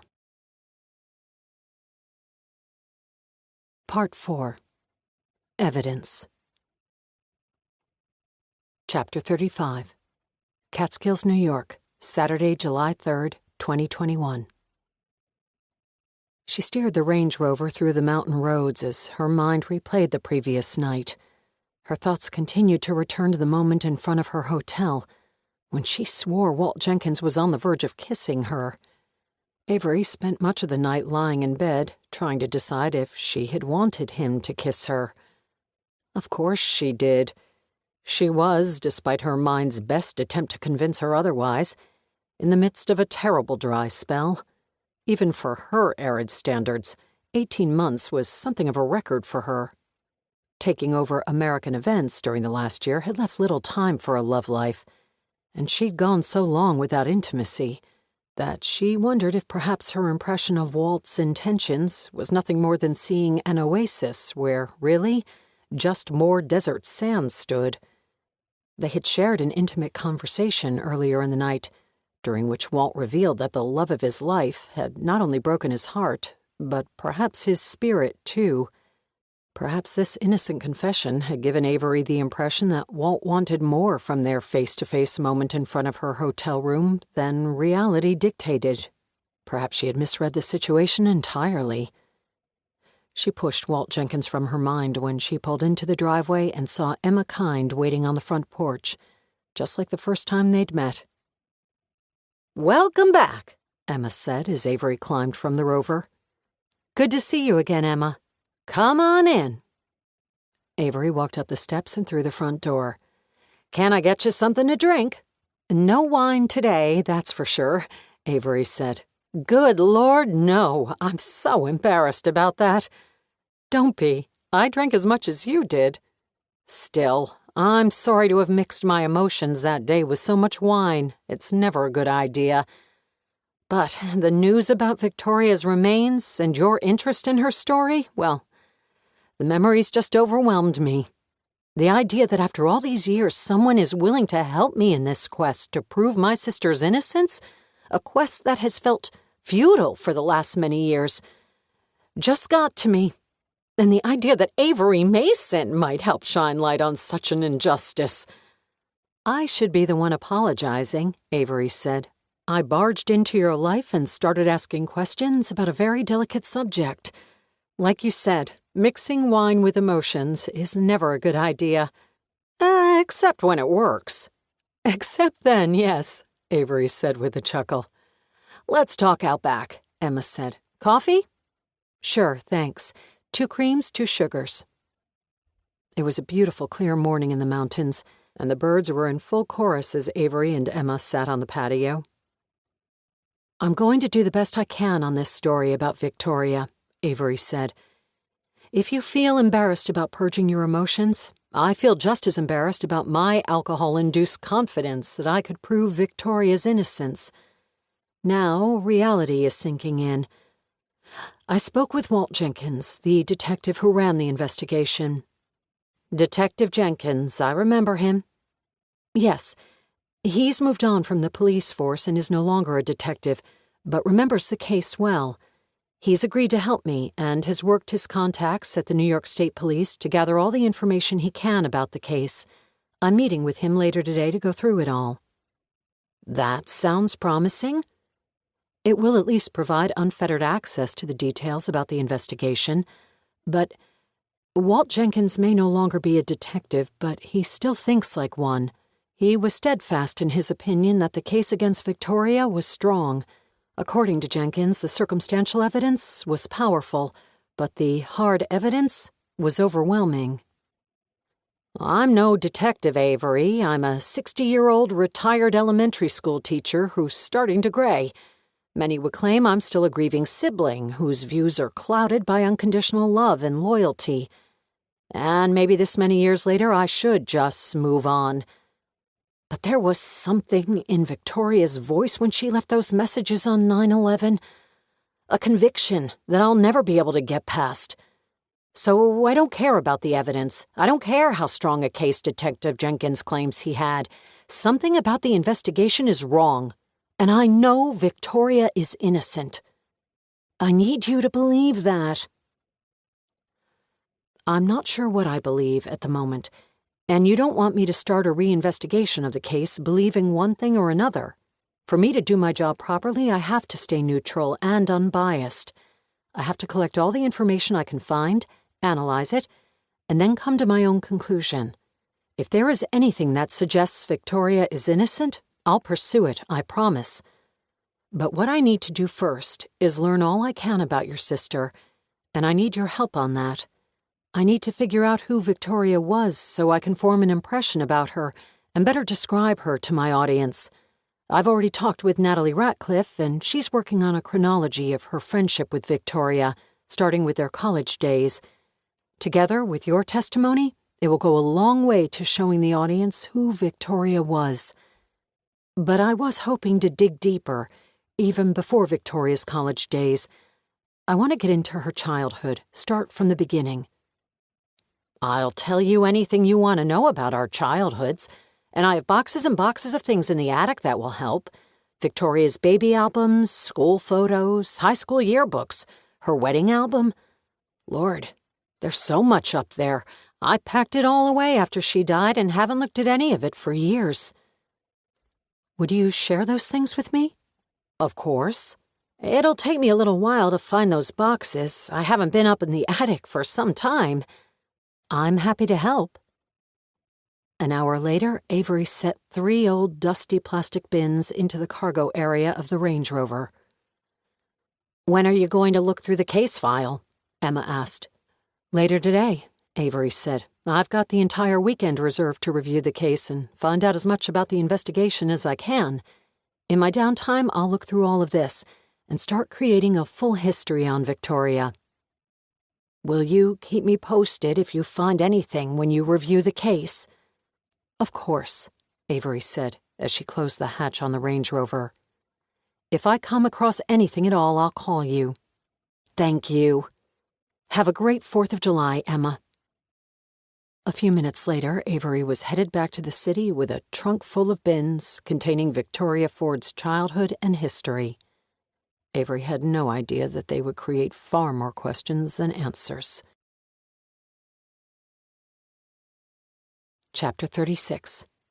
Manhattan, New York, Saturday, July 3rd, 2021. After hauling the bins to her hotel room, Avery made a run to Starbucks. She was amazed by the quiet of the city. For a Saturday afternoon, the streets were empty. Traffic lights rotated through their timers, changing from green to yellow to red, sometimes without a single car passing through the intersection. This was, in fact, the first time Avery could remember being in Manhattan around the 4th of July. Her childhood summers were spent in Sister Bay, Wisconsin, and her adult years had been spent at her family's house in the Hamptons. Staying in the city for the 4th was something that never occurred to her. It was simply not something people did. Everyone she knew headed to the country or the beach. But now, as she walked the empty streets, she noticed an elegance to the city she had never appreciated before, as if the city were an antique chest that had been stripped of its peeling paint and coarse primer to reveal the true masterpiece underneath. She relished the feeling that she had the city to herself, tons of work to do and very little to distract her. At least, she tried to convince herself as much. As she walked the vacant sidewalks, her thoughts drifted back to Walt Jenkins and the foreign sense of excitement she felt about seeing him later today. With so much to do, she couldn't afford these tangential thoughts to distract or confuse her. But the more she analyzed these feelings of excitement, the more Avery realized they were her mind's attempt to shift her focus to something exponentially more thrilling than what waited for her on the other side of the weekend. Her attraction to Walt Jenkins had distracted her, if just momentarily, from the percolating anxiety about heading back to Brooklyn next week to see if Mr. Andre, she didn't even know his last name, had come through with the falsified passport. If he did, Avery knew the real and dangerous work would then begin. As she entered the Starbucks, she realized that even in a near-empty city she could find clutter and garbage. She was a Montgomery, after all. 20 minutes later, she sipped a venti dark roast, 2 creams, 2 sugars, while she sat at the small desk in the corner of her hotel room. The dusty bins Emma had pulled from her attic were now empty, the contents spewed across the room, covering the bed, coffee table, and floor. Pictures and yearbooks, photo albums and diaries. Avery had spent some time browsing through the pages of Victoria's childhood diary and reading the hopes and dreams of an adolescent girl. The entries were sweet and charming, and covered the crushes Victoria had on grade school boys, teachers she hated, and her dreams of writing novels when she grew up. Avery felt guilty for reading the private thoughts of a teenage girl, and after a while put the journal aside. She spent an hour looking through old photos and imagined her documentary about Victoria Ford, including images of these albums and diary, the dreams of a woman who had perished before she had a chance to see them come true. In one of the boxes, Avery found an old USB thumb drive. She plugged it into her laptop and waited for the computer to process the ancient technology. Finally, a file folder appeared on the screen, and Avery opened it. There were 5 files in the folder, all Word documents. She clicked on the first file, and a document opened. Avery read the cover page. Hot Mess by Victoria Ford. She cocked her head as she scrolled through the document, realizing that she was looking at one of the manuscripts Victoria had written before her death. The manuscript was 400 pages long. Avery opened each of the files and found 4 other manuscripts, all written by Victoria, and each about the same length. Scrolling back to the original file, Avery started reading. 2 pages into the manuscript, she stopped. There was something familiar about the story. She read another page, until it dawned on her. Avery knew the story. She had read it before. Scrolling faster now, her eyes blazed through the prose for another minute until she was sure. Until she came to the main character, introduced at the beginning of the 2nd chapter, a quirky female private eye who was slightly overweight and unlucky with love. A character named Peg Perugo. Avery whispered the name aloud. Peg Perugo. Peg Perugo. Putting the pages to the side, Avery walked to the closet and took her purse down from where it hung. Inside, she found Natalie Ratcliffe's novel that had kept her up late into the night. The book's title, Baggage, offered a similar connotation to the title of Victoria Ford's manuscript, Hot Mess. Standing in the entryway of her hotel room, Avery opened the novel and skimmed the pages. The chapters, the paragraphs, the words. They were identical to Victoria Ford's manuscript. A manuscript saved on an ancient flash drive and stored in Emma Kine's attic for the past 20 years. Chapter 37. Manhattan, New York, Saturday, July 3rd, 2021. Her thoughts were disjointed as she walked the lonely streets of Midtown on her way to the Grand Hyatt. Walt Jenkins had called while Avery was racing through the rest of Victoria Ford's manuscripts and finding, astonishingly, that each had been published as a Natalie Ratcliffe novel, starring the portly and lovable private eye named Peg Perugo. Avery couldn't quite get her mind around what it all meant. Other than that, Natalie Ratcliffe, in addition to being one of the world's best-selling authors, was also a plagiarizing fraud. With confusion still clouding her thoughts, she turned on 42nd Street and came to the entrance of the Hyatt. She rode the elevator to the 20th floor and knocked on number 2021. The door opened, and Avery quickly forgot about Natalie Ratcliffe and Victoria Ford, Peg Perugo, and plagiarism. Walt was dressed in jeans and an untucked button-down shirt. Avery noticed a small nick on his freshly shaven right cheek, and for some insane reason had the urge to lick her thumb and press it against his cheek to wipe the mark away. The rational part of her mind intervened with a proverbial slap to the face before she could proceed. "I think you and I are the only ones left in this city," he said. Avery pushed the thoughts away and smiled. "It's eerie, isn't it?" "Very. Come on in." Avery walked through the doorway and into the one-bedroom suite. "Nice digs." "I got rid of my apartment a couple of years ago," Walt said, closing the door. "Rent in Jamaica is next to nothing, so I've been sitting on a little nest egg. I didn't know how long I was going to be here, so I splurged. When you and I are done with the Cameron Young case, I think I'm going to stick around and see my parents and brother. It's been a while." "The case is over on the desk," he said, pointing to the corner where a cardboard box rested on the table by the window. "The hard evidence is still in storage, but this is everything else. The original documents have been digitized, scanned, and transferred to the BCI database. These are copies, but they represent almost all the documents that made up the case against Victoria Ford." "Almost?" Avery asked as she walked over to the desk and sat down. "This is everything the Shandaken police had in storage. The Cameron Young investigation was run through their office as a way to keep the peace. The local departments didn't love when the BCI took over a case from them, so as lead detective, I allowed the Shandaken chief to be the face of the investigation. I'm still waiting for a call back from the district attorney's office to see if they have any additional documents. 20 years later, they may be long gone. But trust me," Walt pointed at the box on the table, "this will keep us busy for a while." "Can you take me through some of this?" Walt pulled a chair over and sat next to her. "Sure. We can go start to finish. How much do you know about the murder?" "Everything you and I discussed last night, plus what Emma Kine told me originally about it. I've also talked with Roman Manchester, the attorney who was set to defend Victoria." "Sounds like you know a lot, then. How much of this stuff do you want to see?" "Everything." "Okay," Walt said.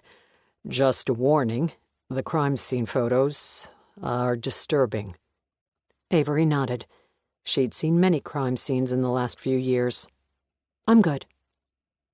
Walt reached into the box and pulled out a folder of photos. Avery imagined her camera guys and production team laying out the contents of this box and taking stills of the documents, highlighting in yellow the areas of transcript interviews and police reports that pertained to the story she wanted to tell. She imagined startling images of crime scene photos flashing onto television screens across America as Victoria Ford's story unfolded. "Here's the body, the balcony, and the master bedroom of the Young's Catskills home," Walt said. "This is what I found when I arrived on the scene." Avery pulled the photo of Cameron Young hanging from the balcony so that it was in front of her. It was indeed disturbing. The lifeless body was suspended in broad daylight as morning fog drifted from the grass beneath him. His head torqued by the rope into a grotesque angle. As she paged through the other photos, they took her from the back lawn of the Catskills mansion, through the house, up the stairs, and into the master bedroom. She saw the rope stretched tight and running taut through the room, from the open balcony doors to the walk-in closet. She paged through the photos until she found the ones taken inside the closet, where the end of the rope was tethered to the leg of a sturdy-looking safe. "Take me through your findings in the bedroom," she said. Walt leaned closer so that he could point at each of the pictures. She noticed the scent of aftershave. The rope used to hang Cameron Young was determined to be from an original bundle that was 75 feet long when purchased. It had been cut a number of times with a serrated blade. Walt pointed to the photo where an ominous-looking kitchen knife lay on the carpeting next to the safe. A yellow evidence placard stood next to it. The knife came from a butcher's block in the kitchen and had Victoria Ford's fingerprints on it. Her blood was discovered on the carpet.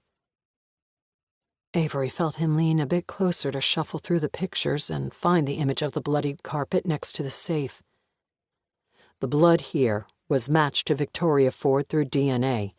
The theory was that in her rush to set up the scene as a suicide, she cut herself while using the knife to sever the rope. "So this blood," Avery said, "it was the main evidence that put Victoria at the scene." The blood and urine found in the toilet both matched Victoria's DNA. Avery remembered Victoria Ford's voice from the answering machine recording. "They said they found my blood and urine at the scene, but that can't be true. None of it can be true. Please believe me." The knife, as well as a wineglass on the nightstand, held her fingerprints, Walt said, turning his head to look at Avery as they were huddled over the desk. All of it put her at the scene. Avery looked back to the photos. So, at this point in the crime, when Victoria cuts herself, it was suspected that Cameron Young was already dead. Yes, the theory was that Cameron Young was strangled during some sort of S&M practice. He had whip marks all over his body, so we know whatever was going on that night was quite violent. After he was dead, Victoria Ford attempted to set up the scene to look like a suicide. How did you come to that conclusion? The wounds on Cameron Young's neck, according to the medical examiner, suggested that he had been strangled with the length of rope initially. Autopsy findings showed that he had suffered what's called short drop asphyxiation, congestion in his lungs, petechiae in the eyelids and cheeks, and a host of other findings. We can go over the autopsy results and I can walk you through it. But it was clear that the cause of death was ligature strangulation, possibly the result of erotic asphyxiation. Then, after he was dead, his body was thrown over the balcony. That resulted in what's called long drop trauma to his neck, deep ligature gouges, and a severed spinal cord. But those wounds were determined to have occurred after he was already dead. Avery ran her hands over the photos to organize her thoughts. So, Victoria kills Cameron Young because he won't leave his wife, and because he got his wife pregnant after he made Victoria have an abortion. Avery slowly nodded. "And how did you learn about the abortion?" "We subpoenaed her medical records, and then she admitted during an interview that she had had an abortion." "And during the abortion there was a complication?" "Correct," Walt said. "The procedure left her unable to have children in the future." "And this was the DA's argument for why she killed him?" "It was." "Okay," Avery said. "So Victoria kills him. Then she comes up with the idea of making it look like a suicide. She ties a second, longer rope around his neck and runs to the closet to secure the rope to the safe, the heaviest thing in the room." "Correct." "As she is rushing to set the stage of suicide and slice the rope so she can tie it to the safe, she cuts herself with the knife." "Correct." Avery studied the photo of the bloodied carpeting. "Then she ties the rope and dumps the body over the balcony?" "Yes, that was the assessment of the crime scene and the prosecution's argument." "Why did she leave the knife?" Avery asked. "If Victoria was setting things up to look like suicide, why would she leave a knife with her fingerprints next to the safe?" "She panicked," Walt said with certainty. "Maybe she assumed it would be linked to Cameron. It came from his own kitchen. If we're arguing that she was thinking logically at this point, we'd also ask why she would leave a wineglass with her fingerprints on the nightstand, or her urine in the toilet. But we never claimed she did any of this perfectly. Quite the contrary. Victoria Ford was very bad at murder. At least she was at covering it up." Avery continued to shuffle through the photos. She lifted the image of Cameron Young's bloated body hanging in the backyard. Victoria weighed 120 pounds. The argument was that she dragged a dead man who weighed 100 pounds more than her across the bedroom, lifted him up, and dropped him over a 4-foot balcony? Not an easy task. But not impossible, especially for someone supercharged with adrenaline. Avery watched Walt as he spoke. She thought there was something about his tone, or in his demeanor, That suggested he was less convinced with the case and its conclusions today than perhaps he had been 20 years ago. She doubted that it was her first few questions that caused his skepticism, and Avery wondered if there was something else he knew about the case. She pointed at the box. Let's go through the rest of it. Chapter 38. Manhattan, New York, Saturday, July 3rd, 2021. It was after 9 p.m. when they decided to take a break. Avery's eyes were burning, and a dull headache had formed at the base of her skull from reading through so many documents, police reports, and interview transcripts. They rode the elevator to the lobby and pushed through the revolving doors into the evening warmth. Neither had eaten lunch, so they headed to Public House, where they sat at the bar and ordered burgers and beers. Saturday night and the place was empty. "Have you ever seen the city like this?" Walt asked. "Never. I've heard stories about how empty it gets over the 4th. Some of my friends used to love to stick around while everyone else flooded out of the city. When I was a kid, I spent my summers in Wisconsin." "Wisconsin?" "Yeah, my parents sent me to camp each summer. 8 weeks of sailing camp in northern Wisconsin. So as a kid, I was always gone over the 4th. When I was older, we used to go—" Avery caught herself, her two worlds colliding again. "We had a house in the Hamptons. We always spent the 4th of July there." "Your parents?" Avery nodded. "Do they still have it?" Walt asked. "I mean, if you have access to a house in the Hamptons, it begs the question why you're spending the weekend with me." "I'm working. But no, that house is, long gone." Avery didn't mention that the house was a 10,000-square-foot mansion on the beach, and that it was not gone as much as confiscated by the government, like every other piece of property her family had owned. She also skipped the fact that her mother was dead, her father was a crook, and that her time in New York this summer had much greater repercussions than shedding light on Victoria Ford's guilt or innocence. Just life's little details, Avery thought as she sipped her beer. The minor things she kept to herself when meeting new people. Their burgers arrived. Between bites, Walt asked her, "Spending every summer in Wisconsin, was that a drag as a kid?" "Just the opposite. They were the best times of my life. The sailing school was well known and prestigious, still is today. At least it is within the small, cultish group of people who want to drill the art of sailing into their children from the time they're old enough to walk. The wait list is years long, literally. Some of my parents' friends jumped onto the list as soon as their kids were born. No kidding, it was the only way to get a spot. That, or your parents had a lot of money and a lot of clout." "Your parents had that?" Avery shrugged.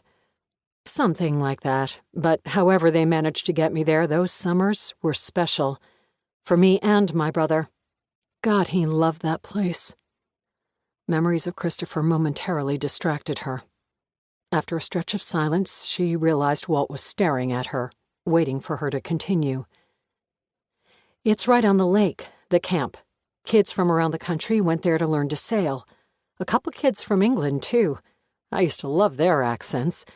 When I was a kid, I dreamed of moving to London just so I could talk like them. It was strange, the friends I made. We'd see each other only in the summers and never talk for the rest of the year.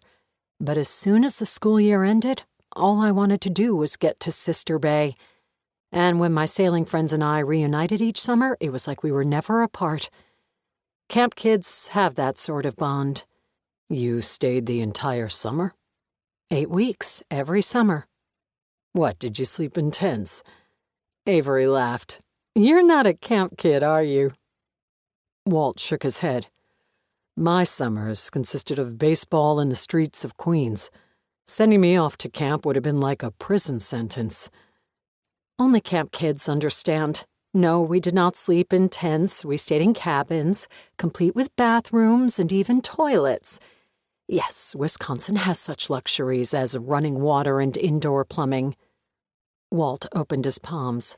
"I'm not ripping on Wisconsin. I just don't know anything about summer camps." "I'm just giving you a hard time. But the camp really did have these great big beautiful cabins. A dozen of them, real Northwood, Wisconsin log cabins, where all the students stayed. 6 to a cabin. Some wild things happened in those cabins. I can only imagine. Through high school, you did this? Through college, too. I went back as an instructor. Do you still sail? All the time. I have a small Catalina in L.A. I try to get out on the water. Avery's voice trailed off as her mind flashed back to the crime scene photos. Once a week? What's wrong? Walt asked. Avery shook her head, put her burger down, and took a sip of beer. She pointed at Walt's glass. Finish that up. We need to go back to your hotel. I need to look at the crime scene photos again. Chapter 39. Manhattan, New York, Saturday, July 3rd, 2021. They hurried back through the empty streets. Avery was silent as she stood next to Walt in the elevator. When he opened the door to his suite, she walked over to the desk and sat down. She pulled the photos in front of her again and paged through them until she found the ones she needed, positioning them side by side on the surface of the desk. Look here. Walt leaned over her shoulder. What am I looking at? See this knot? Avery asked, pointing to the knotted rope attached to the leg of the safe. And these? She pointed to the knots tied around Cameron Young's wrists. Yes, the medical examiner made a note on those. Hold on. Walt sat down next to her and pulled the autopsy report from the box. He paged through it for a moment. Here. Walt placed the report on the desk and pointed at the sentence where Dr. Lockhart had made his remarks. The medical examiner described the knots as alpine butterfly knots. He said they were commonly used in mountain climbing. He's wrong, Avery said. About what? They're not mountain climbing knots, they're sailing knots. I tie them nearly every weekend. Sailing knots? Yes, they're bowline knots, I'm sure of it. Avery looked up from the photos and spoke in a sing-song voice. Up through the rabbit hole, round the big tree, down through the rabbit hole, and off goes he. Walt raised his eyebrows. It's the jingle used to remember how to tie the knots. I learned it when I was a kid in Sister Bay. Telling you about sailing camp jogged my memory. Okay, Walt said, shrugging his shoulders.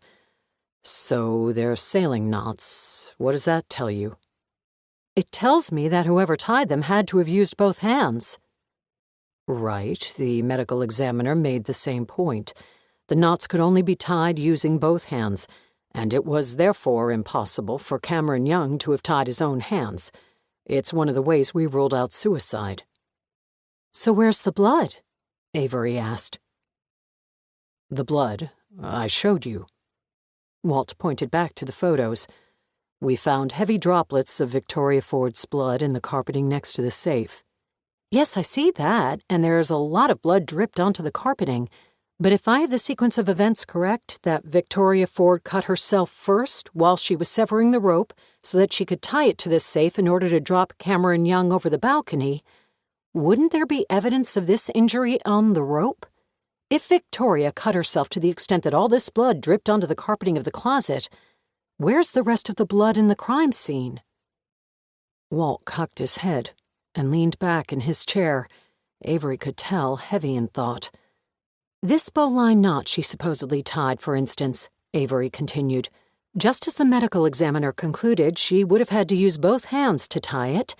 If one of her hands was bleeding, you'd think the rope would have Victoria's blood smeared all over it. It's a white rope, and there's not a drop of blood on it. Or on the safe. And you'd expect somewhere on Cameron Young's body there would also be evidence of this injury Victoria supposedly suffered just before lugging the body to the balcony. No?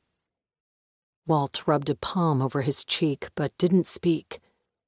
It was then that Avery knew she had a story she could run with.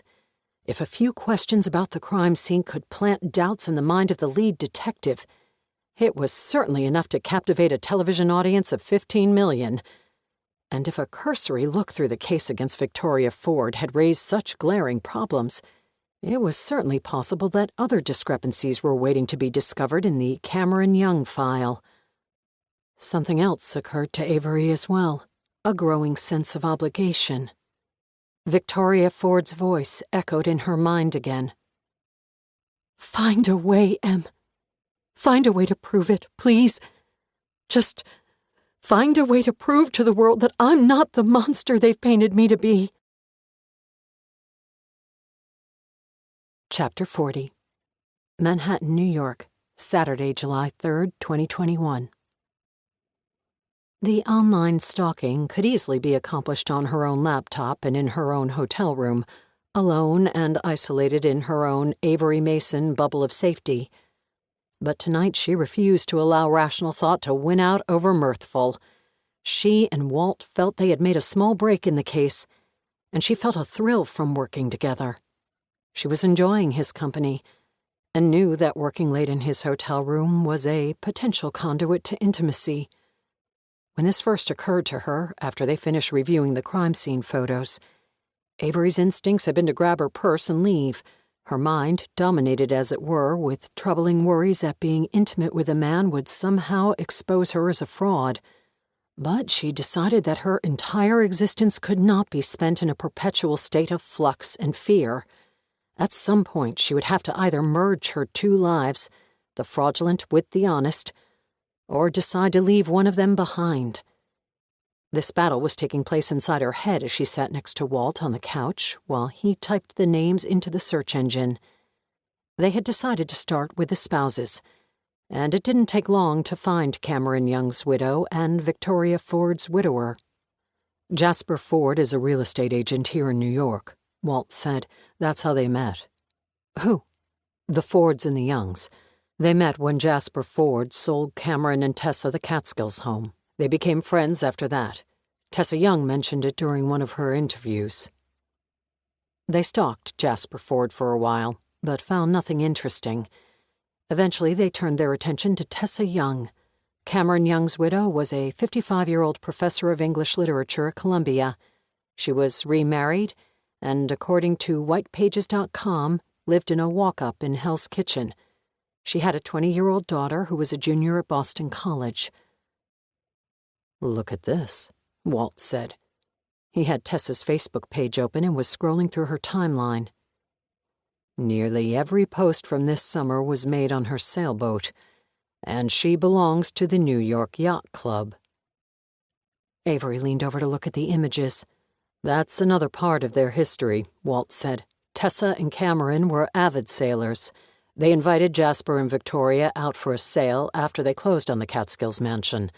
They became friends after that." "The lady would certainly know how to tie a bowline knot," Avery said. "And if Tessa had found out about the affair—" Walt sat back from his computer and took a deep breath. "Let's not jump to conclusions we can't prove. Other than a flimsy theory on knots, nothing puts Tessa Young at the crime scene."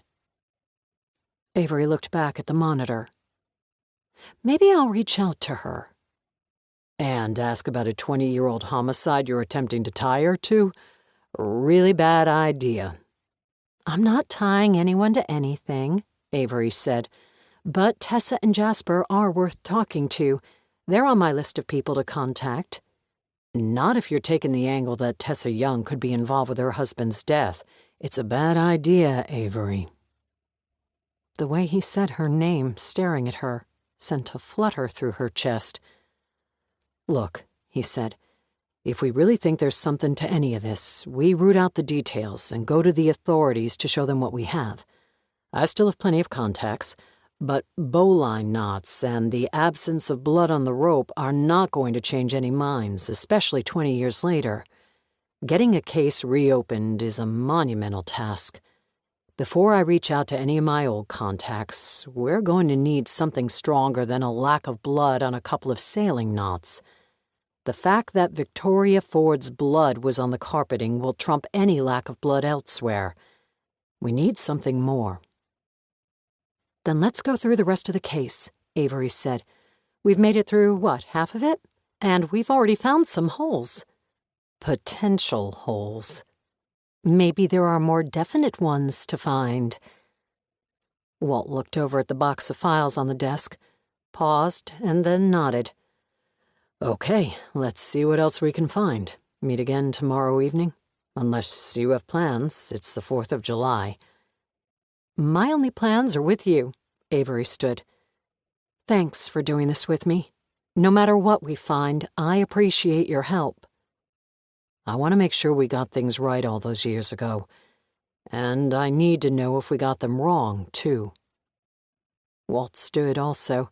They were face to face. Say 6 o'clock tomorrow? Avery nodded. See you then. She said the words, but didn't move. Okay, Walt said, staying as still as her. See you tomorrow. His words floated off with little meaning. Then suddenly they moved to each other. The kissing was frantic at first, and then slowed to become more passionate. Avery did a quick run-through in her mind. She'd had a single beer at dinner. He'd had 2. Neither was drunk, which was both a positive and negative aspect of what was about to happen. She'd never made a habit out of drunken sex, which made accountability the following morning unavoidable. Without drunkenness, there was nothing to blame their behavior on, other than mutual attraction and an open willingness to share intimacy. For most, this was a normal result of sex. For Avery Mason, it was a portal that allowed another person access to her past.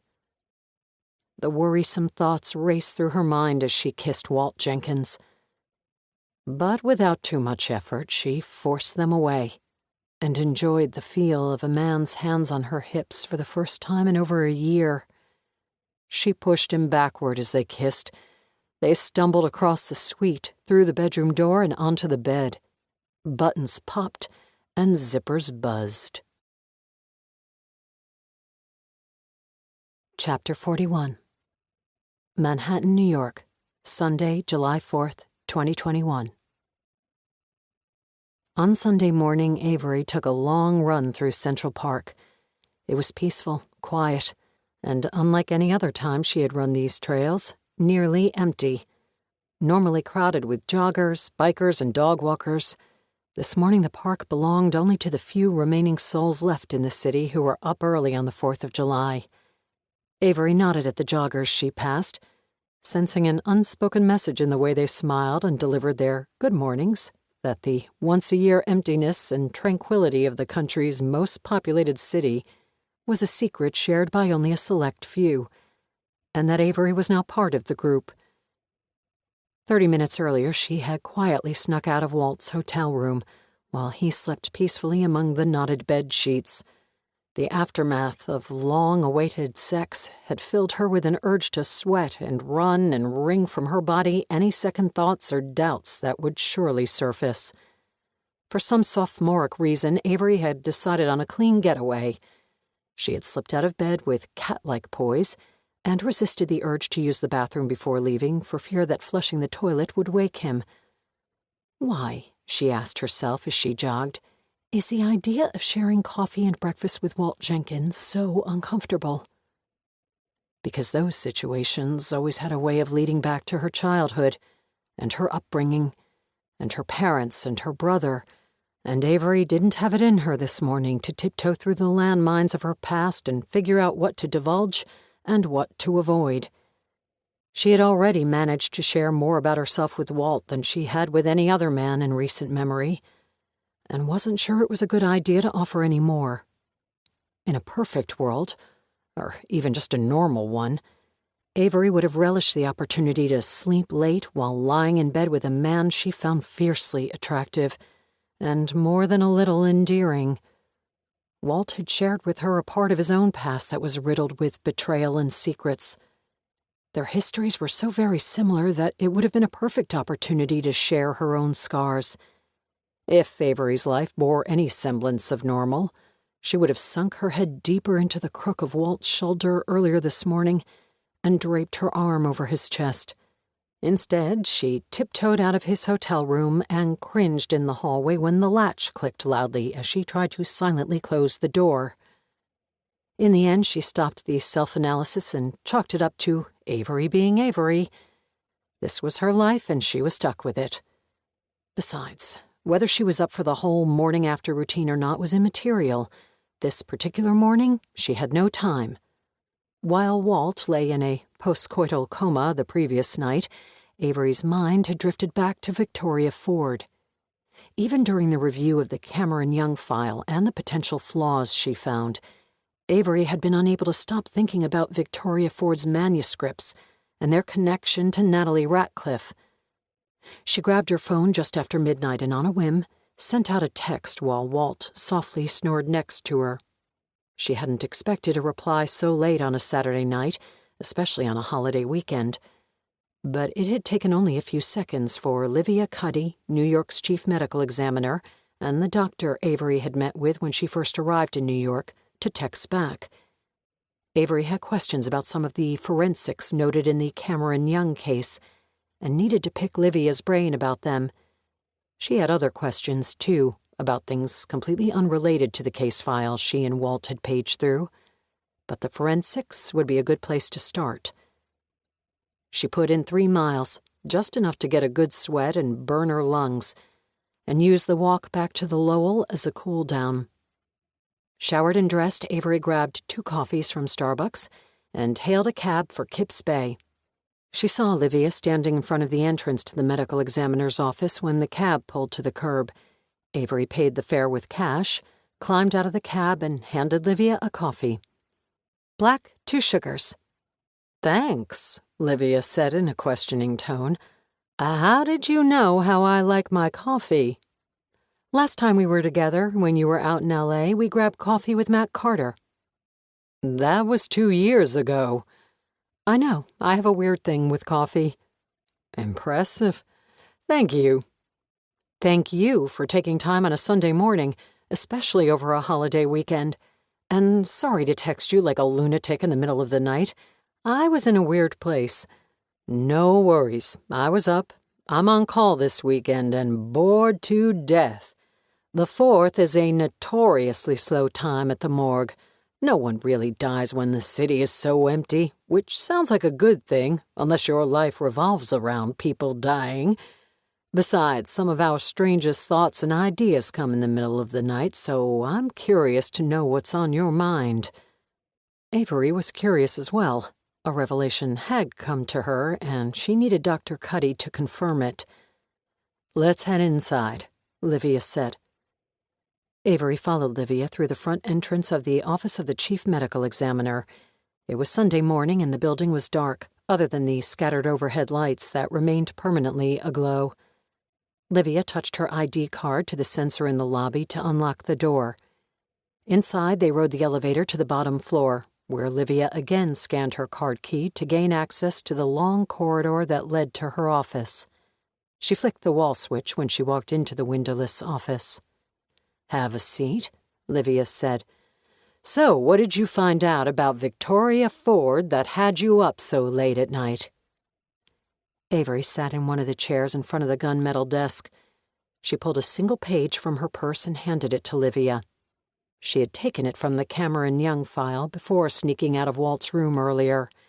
It was the crime lab's analysis of the DNA found at the crime scene. It turns out Victoria Ford was involved in a high-profile murder investigation in the months before she died. My story about her has taken an unexpected turn from her remains being identified to the details about the homicide investigation. I need some help with some specifics about it." "The woman identified was a suspect in a murder?" Livia said. "She was, and I've managed to hook up with—" Avery stopped herself and shook her head. "To get in touch with the detective who ran the investigation. We've been reviewing the evidence, and I'm having trouble with the blood that was found at the crime scene." "What sort of trouble?" "Well, I'm stuck on it. I'm working hard to figure out if there's another explanation of the crime scene, if there's any chance things happened differently than how the prosecution presented them. My biggest issue is that droplets of blood recovered from the scene were matched to Victoria Ford through DNA analysis. I need to know how accurate the science is that made that match." "Very," Livia said. A specific DNA sequence is sequestered from the blood and then, in a normal investigation, matched against DNA samples taken from the suspect, usually through an oral swab. If the DNA profiles match, it's as accurate as it gets. Statistically, the science is just about 100%. Avery slowly nodded her head as she considered Livia's words. The fact was that the blood at the crime scene belonged to Victoria. This would be the biggest problem with the theory that someone else had killed Cameron Young, and she could see no way around it. The science likely came out at trial, Livia said. DNA evidence and the science behind it are challenged when it's done badly, or if there is even a chance that it's less accurate than normal. If the blood had been contaminated, for instance, or if it was not preserved correctly. Was any of the DNA evidence challenged at trial? That's just it, Avery said. The case never went to trial. Why not? Because the chaos of September 11th marked the unofficial end of the case. So the investigation was closed? Not formally. It just sort of went away because after 9/11, the main suspect was dead and the case was not pursued. America started chasing terrorists. Avery's mind returned again to the previous day when she skimmed through Victoria's lost manuscripts. Finally, she looked at Livia. "The other thing I texted you about," Avery said. "Were you able to find anything out about it?" "Yes," Livia said. "I called Arthur Trudeau earlier this morning, and he told me where to look. It's in the bone processing lab. Grab your coffee." Avery followed Livia through the dark hallways until they came to the lab. Livia swiped her card key, and the red light on the lock turned green as she opened the door. She flicked on the lights and headed toward a bank of computers lining the far wall. The monitors were dark until Livia sat down at one of the stations and jiggled the mouse. The computer screen woke and brightened with the OCME logo. She logged in and clicked through the screens. "The identification of Victoria Ford was made on May 8th. It'll take me a second to get back there."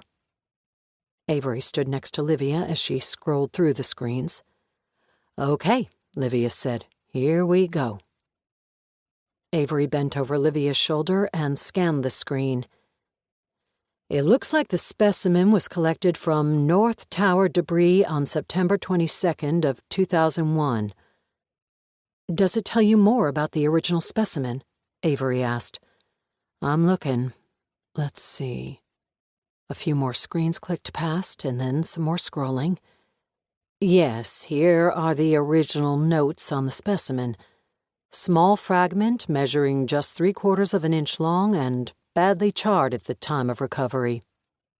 "That's tiny," Avery said. "From what I know about the recovery efforts, this was not uncommon. Many tiny fragments of charred bone were recovered. It's really a miracle that from this minute fragment, DNA could be extracted." Livia went back to the report. "It goes on a bit about the damage to the exterior of the specimen, pathology jargon, and then, let's see." Livia pointed to the screen. "The forensic dentists identified the specimen as a central incisor or canine." "Meaning what?" Avery asked. "It was a tooth." "A tooth? From the rubble of the Twin Towers, a tooth was recovered?" "Yes. We have over 500 individual teeth here at the crime lab waiting to be identified. Some were recovered as part of a jaw and skull, but many more were single teeth." "How could a single tooth be salvaged from the rubble of a 100-story building?" "Not in the way you're imagining. The recovery efforts in the early days and weeks after 9/11 did take place like you're thinking. OCME employees literally walked through Ground Zero and collected bodies and body parts from the rubble. That's true. And it was grisly work, from what I've been told. Many of those victims were identified quickly, but most of the remains the office still has stored today that are waiting to be identified are small bone fragments and, yes, many individual teeth. These small specimens were not recovered at Ground Zero, but instead through a sifting program that started a year after the towers fell, when construction and excavating machines cleared the debris from Ground Zero. It was loaded into trucks and transferred to a landfill in Staten Island. All the 9/11 debris was placed to the side in its own section of the landfill. That debris went through various stages of sifting. Think of it as panning for gold. From the rocks and rubble and construction debris, tiny artifacts were teased out. That's how so many personal items like wedding rings, jewelry, wallets, and driver's licenses have been recovered. It's also how small bone fragments and teeth have been found. "That's amazing," Avery said. Her mind was racing. Her ludicrous theory, as it echoed in her head, was sounding more plausible. Reading Victoria Ford's manuscript had sent her thoughts tumbling down a dark rabbit hole toward a wild theory. Until this moment, she believed the idea was fueled by an offshoot of her imagination that constantly searched for the sensationalism her American events stories needed. But the fact that the specimen used to identify Victoria Ford was a tooth not only made her theory realistic, but possible. "Has Dr. Trudeau been able to locate any other remains that matched Victoria Ford?" "No," Livia said. "The tooth was the only match to date. But the hope is that the new DNA technology will be able to get through the remaining unidentified bone fragments in the next few months. If more of Victoria Ford was recovered in the ruins of the Twin Towers, we'll know soon enough." Avery suspected that, if her wild theory was correct, none of the other specimens salvaged from the Twin Towers would belong to Victoria Ford.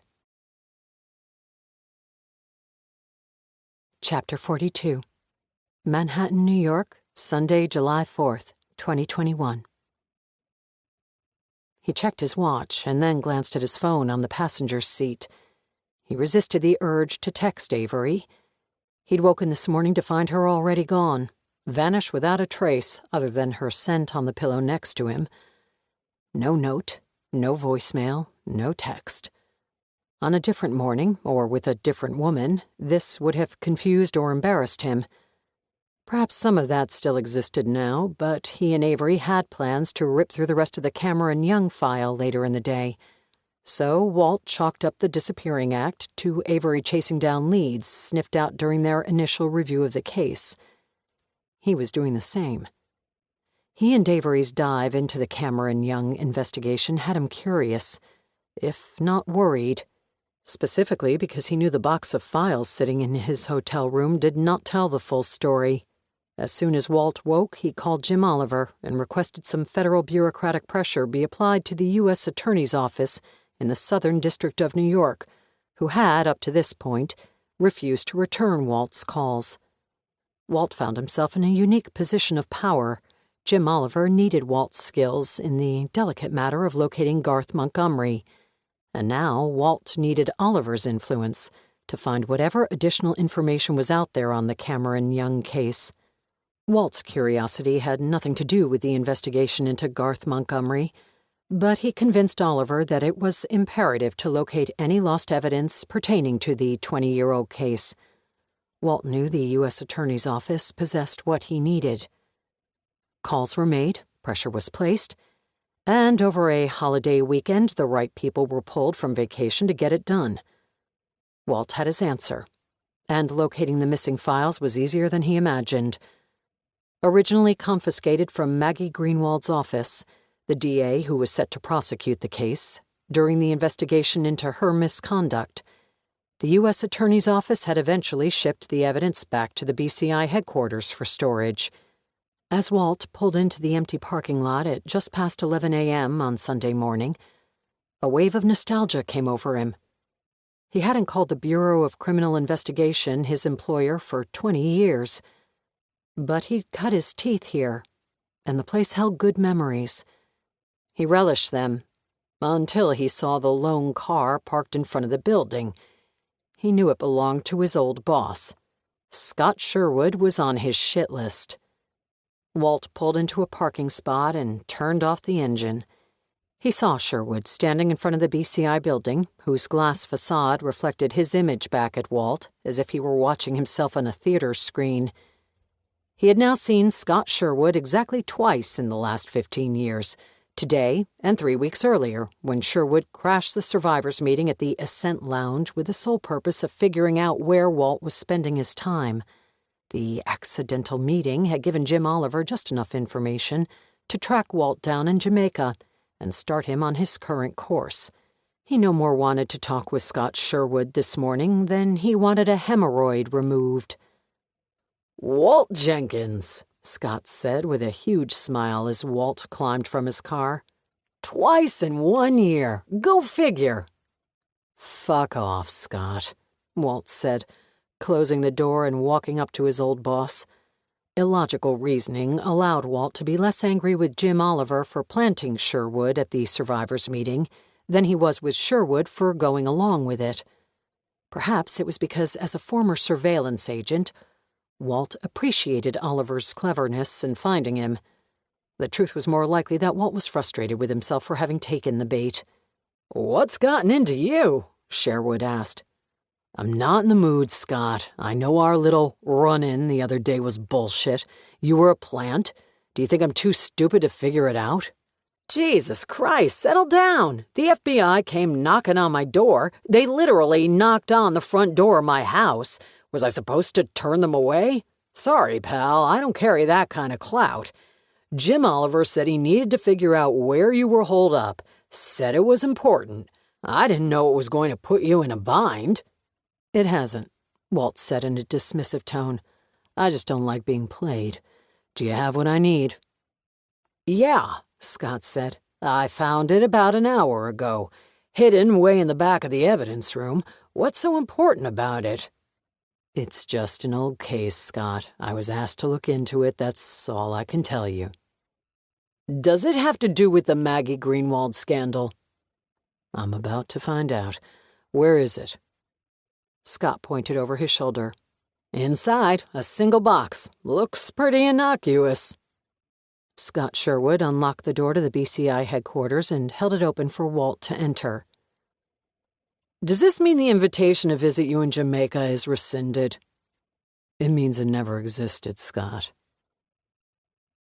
2 hours later, Walt was sitting in his suite at the Hyatt with a second evidence box resting on the table in front of him. He paged through it for 15 minutes, reading carefully, until he found what he needed. Until he found what he hoped wasn't there. He picked up his phone. Avery hadn't attempted to reach out to him. He typed a short text and sent it off to her. "Found something new in the Cameron Young file. Need to talk ASAP." Chapter 43. Manhattan, New York, Sunday, July 4th, 2021. Avery's laptop sat open on the desk in the corner of her hotel room. The face of American Events executive producer and Avery's best friend, Christine Swanson, was on the screen linked through an online meeting app. "What's going on?" Christine asked. "You're going to think I'm crazy, but you're the only one I can share this with."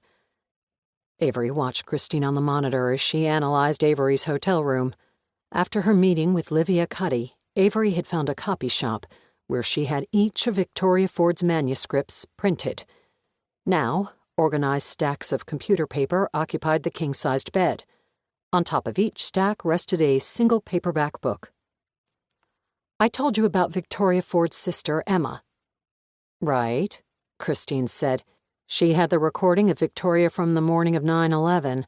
I can't wait to get my hands on it. We could do a lot of great stuff with it." Throughout her time in New York, Avery had kept Christine up to date on her discoveries regarding Victoria Ford and Cameron Young. Great stuff meant Christine and her team would produce the hell out of the recordings, making them both chilling and suspenseful. Avery imagined a short clip of Victoria Ford's voice playing just before a commercial break, anchoring 15 million viewers to their televisions in stunned silence. "I know you'll make it amazing," Avery said, "but in addition to the recordings, Emma Kind also shared all this with me. Well, accidentally shared it. She motioned to the stacks of paper. "What is all that?" Christine asked, leaning toward the computer camera so her face filled the entire screen. "Victoria Ford's manuscripts." "Meaning books?" "Yes, Victoria was a writer. My notes say she was a financial planner. Financial planning was her day job. Emma told me Victoria always wanted to write books. It had been her passion since she was a young girl, and was probably what drew her to Cameron Young. But Victoria never found any success. She wrote all these manuscripts but never landed a publisher. I found them on an old flash drive in one of the dusty bins Emma gave me of Victoria's yearbooks and memorabilia. I printed them out earlier today. To the best of my knowledge, these manuscripts have sat untouched and unread on that flash drive in Emma Kind's attic for the last 2 decades.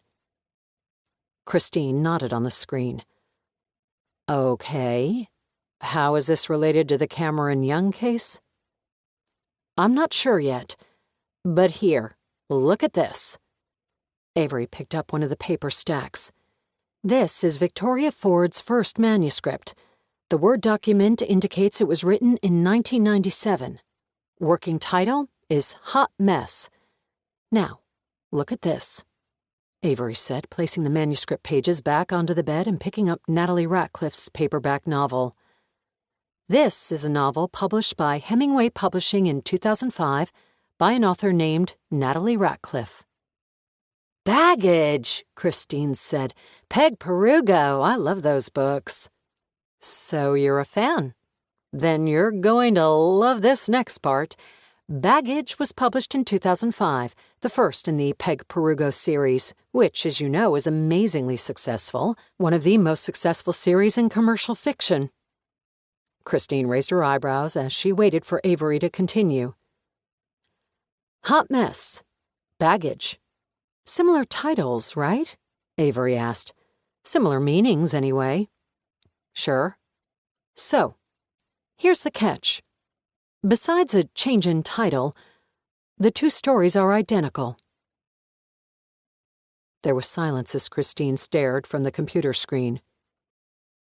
What do you mean identical? She finally asked. I mean, Victoria Ford's manuscript became the first book Natalie Ratcliffe published in the Peg Perugo series. Christine shook her head. 100% not following you. Natalie Ratcliffe was Victoria Ford's best friend. They roomed together in college and stayed close after they graduated. Natalie went to medical school and practiced emergency medicine for 8 years. Victoria entered the financial world and started her own career. The whole time, Victoria was writing books, hoping someday to publish one of them. Yeah, still not following you. Victoria died in 2001. For the next 4 years, Natalie Ratcliffe practiced emergency medicine until her first book was published. It took the world by storm, and she retired from medicine. That was in 2005. She's written 15 novels in 15 years, but here's the problem, Avery said, walking over to the bed where Victoria's other manuscripts were stacked in neat batches, each with a Natalie Ratcliffe paperback on top. Every one of these piles represents one of Victoria's manuscripts. Manuscripts that have sat untouched in Emma Kind's attic for the past 20 years. Each one also happens to be published as a Natalie Ratcliffe book. Christine squinted her eyes. So you're suggesting that Natalie Ratcliffe got a hold of Victoria Ford's manuscripts and plagiarized them, word for word, after Victoria died? No, I don't think so. Emma said Victoria was extremely protective of her work and didn't let anyone read her manuscripts. Emma has never read any of them. Not even Jasper Ford, Victoria's husband, was allowed to see them. Victoria was too insecure to let anyone read them. Then how did her work end up in the pages of Natalie Ratcliffe's novels? That's where you're going to think I've gone mad. Too late, Christine said. Just spit it out at this point. I've spent the weekend reviewing the case against Victoria Ford. It was flawed, no doubt. and I think I can poke some serious holes in it that will intrigue the American Events audience. I have more research to do on that front and plan to go through the rest of the case later today. But despite whatever holes I'm able to find, at the time of the original investigation, the hard evidence against Victoria was solid. DNA evidence put her at the scene. The media had all but convicted Victoria in the court of public opinion. There was no doubt that she would be indicted and arrested, and that a trial would follow. One that, based on the evidence Victoria knew about at the time, would have likely ended in her conviction. "Okay," Christine said. "Again, what do these manuscripts have to do with it?" Victoria was in a dire situation.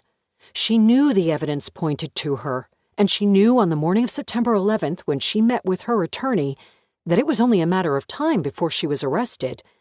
She knew that she would likely be convicted. According to my interview with Victoria's attorney, he laid out the grim prognosis for her that morning. Then, in the middle of Victoria's meeting with her attorney, the first plane struck the North Tower. Avery walked over to the desk where her laptop stood. She sat down in the chair and looked at Christine. And with that plane, an opportunity presented itself.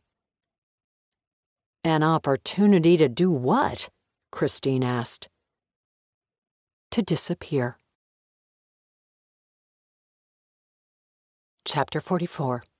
Manhattan, New York, Sunday, July 4th, 2021. Avery spoke the words with confidence.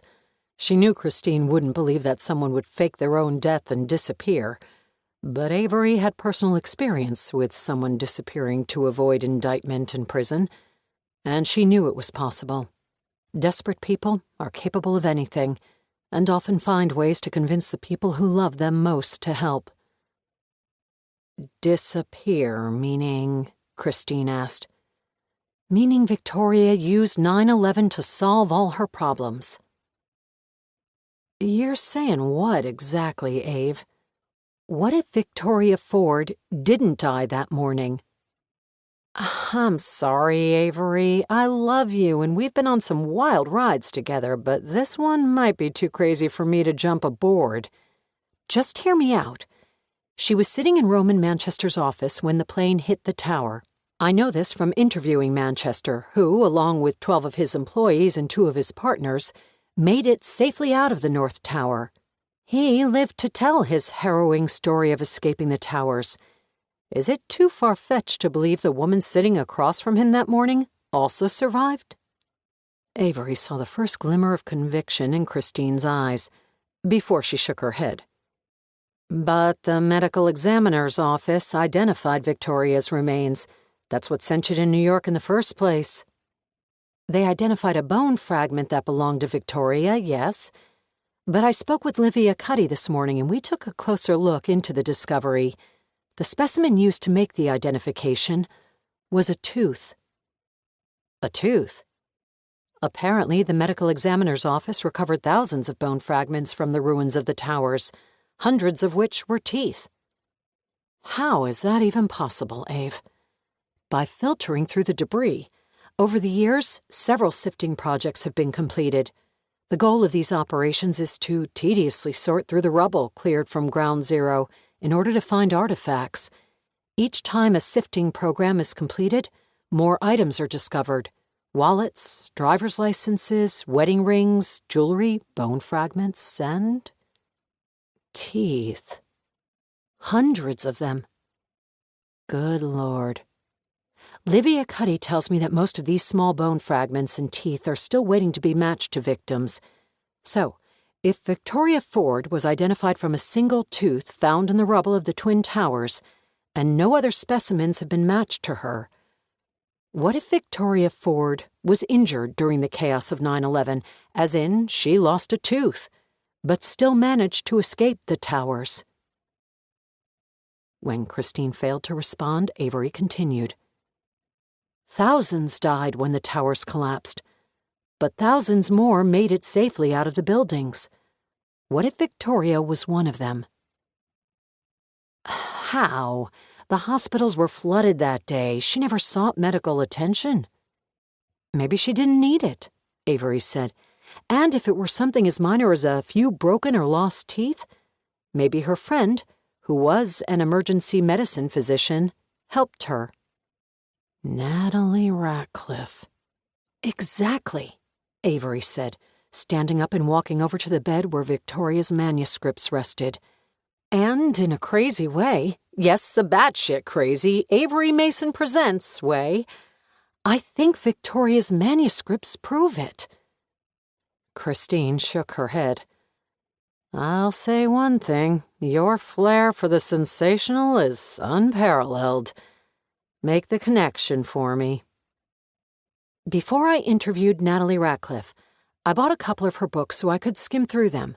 One of them, Baggage, hooked me, and I read the whole thing. When I met with Emma Kind a second time, she pulled a bunch of old boxes out of her attic. They were filled with things from Victoria's childhood, and I planned to sort through the boxes to see if any of those things were useful for the documentary, to see if any of those items would help me paint a fuller picture of Victoria Ford.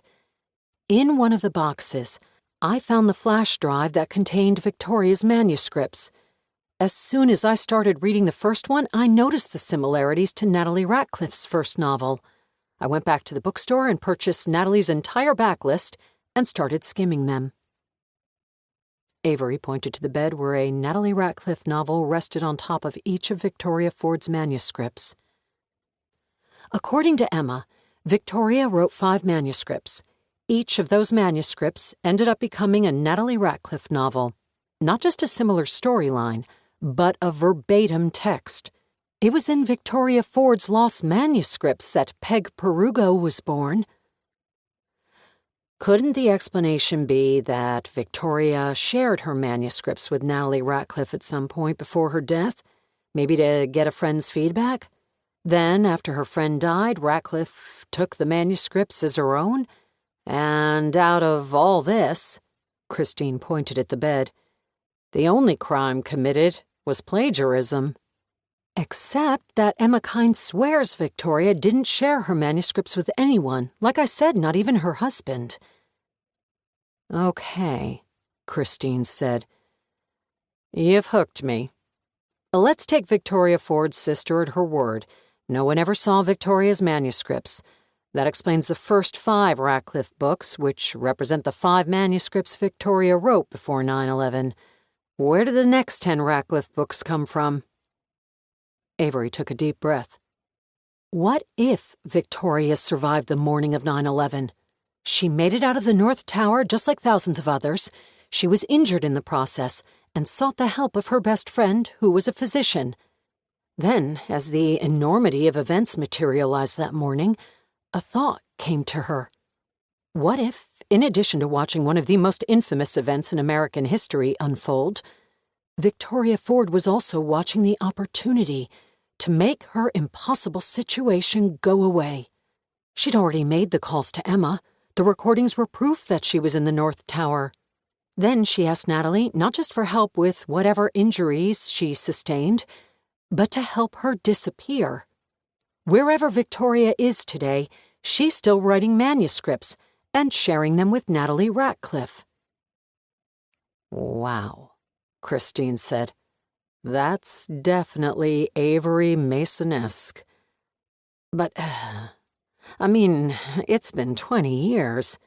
How has an ER doctor and her best friend, a financial advisor, managed to keep this quiet for so long? And how did they pull it off in the first place? Where would Victoria Ford be hiding for 20 years? I haven't figured that out yet, but that's where I need your help. Avery smiled at Christine. You didn't have plans for the 4th of July, did you? I work for Avery Mason and American Events, Christine said. My personal life always comes last. I can't tell if you're saying that proudly or with a chip on your shoulder. A little bit of both.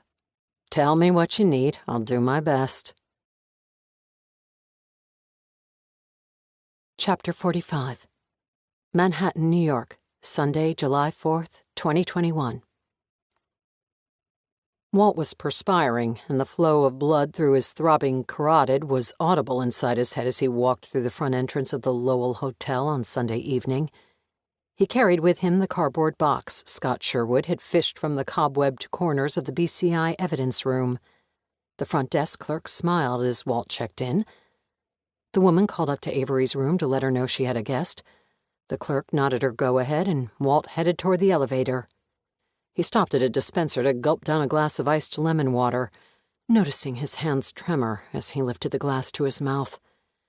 He was either out of practice as a surveillance agent for the FBI, or he knew somewhere inside that what he was about to do was wrong. In the elevator, he pressed the button for the 8th floor. The silver doors closed and reflected his image back at him. He noticed his forehead was covered with beads of sweat and felt his shirt stick to his back. Just prior to the doors opening, he wiped his forehead with his sleeve. He exited the elevator and walked down the hallway, stopping at room number 821. As he knocked, he remembered the question he had posed to Jim Oliver on Friday night. On what pretense would I end up in her hotel room? And now here he was, the day after they'd slept together, standing outside her room with ill intentions of recording her private conversations. He wiped his forehead one more time, patted the breast pocket of his button-down to feel the small, flat, brushed metal box Jim Oliver had left for him. The door opened, and Walt lowered his hand from his pocket. "Hey," Avery said. Walt swallowed hard. "Hey."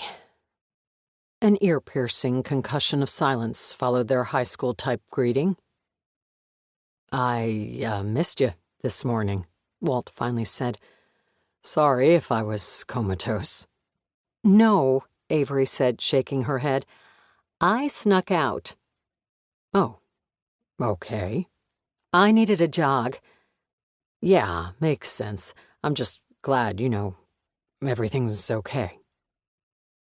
Avery closed her eyes momentarily. "I had an immature moment of panic. I should have told you I was leaving. Look, Walt, if you haven't already guessed, I'm not the greatest at this, and I'm mortified to admit that it's been quite a while since I've been in this sort of situation." "I'm not sure that's something to be mortified about. And the same is true for me. I've been hiding in Jamaica for 3 years. Plus, I'm twice divorced, so I'm no better at this than you are."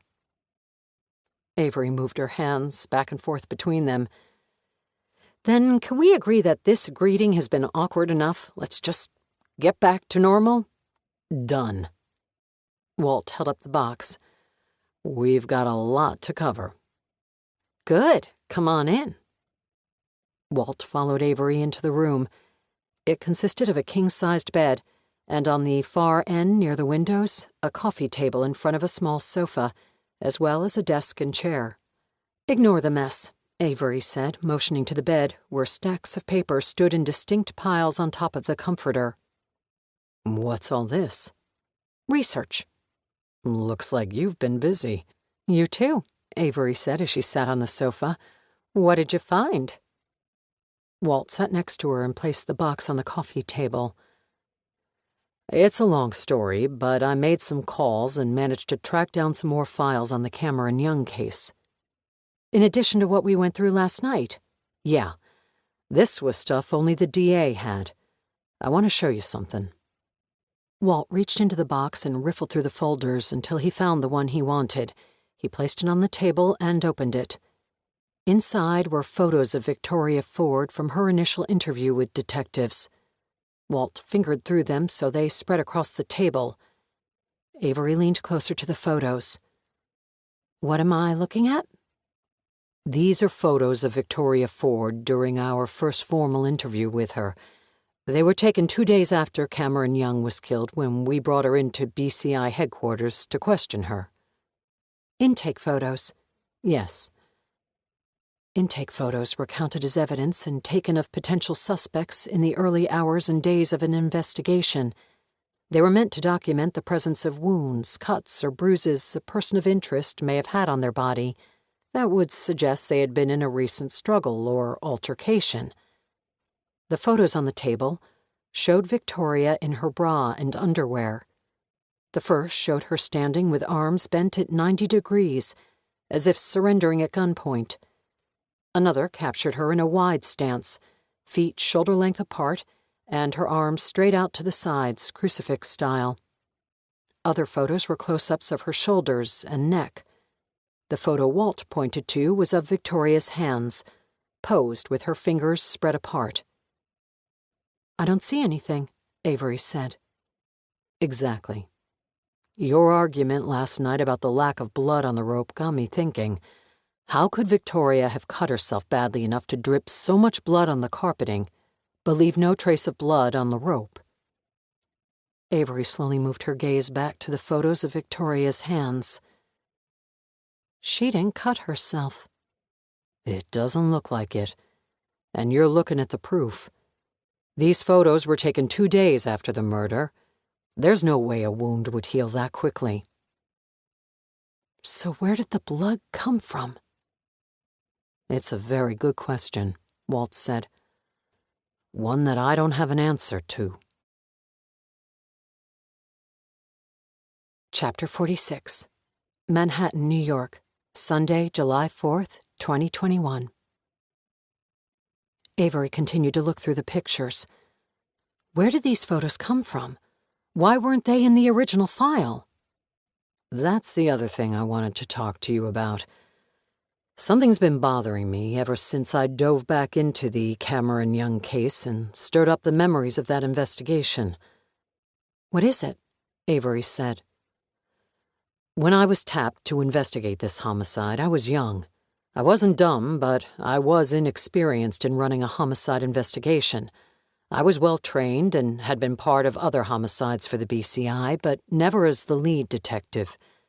The Cameron Young investigation was my first solo case, and even looking back now, I don't think I would change much.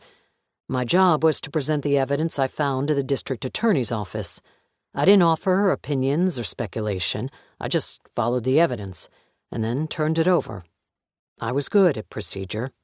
Find the evidence, log the evidence, get the warrants, supply the warrants. I did everything by the book. What I was bad at were the politics involved in our criminal justice system. The DA was a woman named Maggie Greenwald. She had a reputation as a fierce prosecutor who was on the rise. She was aggressive, demanding, and had political aspirations far beyond the district attorney's office. Rumors had her pegged for the next attorney general or governor. But to get that kind of shot and gather the support needed to forge a serious run, she needed to make headlines as the DA. Headlines come from quickly resolving cases. And if a high-profile case comes your way, even better. Maggie Greenwald was all over the Cameron Young case from the very beginning, and wanted things done quickly. She chose me to run the investigation. I was handpicked, and quite proud of it. And I took the responsibility seriously. Roman Manchester, Victoria Ford's attorney, told me that Maggie Greenwald had a knack for, how did he put it? Fitting square evidence into round holes. I didn't know that about her at the time she tapped me to run the Cameron Young investigation. I found that out only after I left the BCI to join the Bureau. She got herself into a little trouble. She was disbarred for suppressing evidence, so it was more than a little trouble. Walt nodded. One of her biggest convictions got overturned when new DNA evidence was found. The defendant had served years in prison. And it wasn't just new evidence that surfaced, it was evidence that had been there from the beginning. Greenwald suppressed it. The only reason the truth came out was because her ADA grew a conscience and blew the whistle on her. She withheld evidence? Yes. How could she live with herself knowing that she put an innocent man in prison? Prosecutors, some of them, believe the deck is and always has been stacked against them. They see guilty defendants getting off on technicalities. They see rock-solid cases go the other way because of reasonable doubt, despite how unreasonable it sounds to them. So some of them try to even the playing field. By lying? Or hiding evidence? Sometimes. And Maggie Greenwald was determined to make a name for herself. Since the whistleblower came forward, some of her biggest cases have been overturned after evidence was found that had been suppressed. The U.S. Attorney's Office from the Southern District of New York got involved and began a formal investigation. They subpoenaed all her cases and all her records. They found 4 other cases where she tried to make evidence disappear, or where she withheld evidence during discovery. It was enough to get her disbarred and end her career, legal and political. The Innocence Project and other wrongful conviction advocacy groups have taken up all of her convictions and are taking a hard look at them.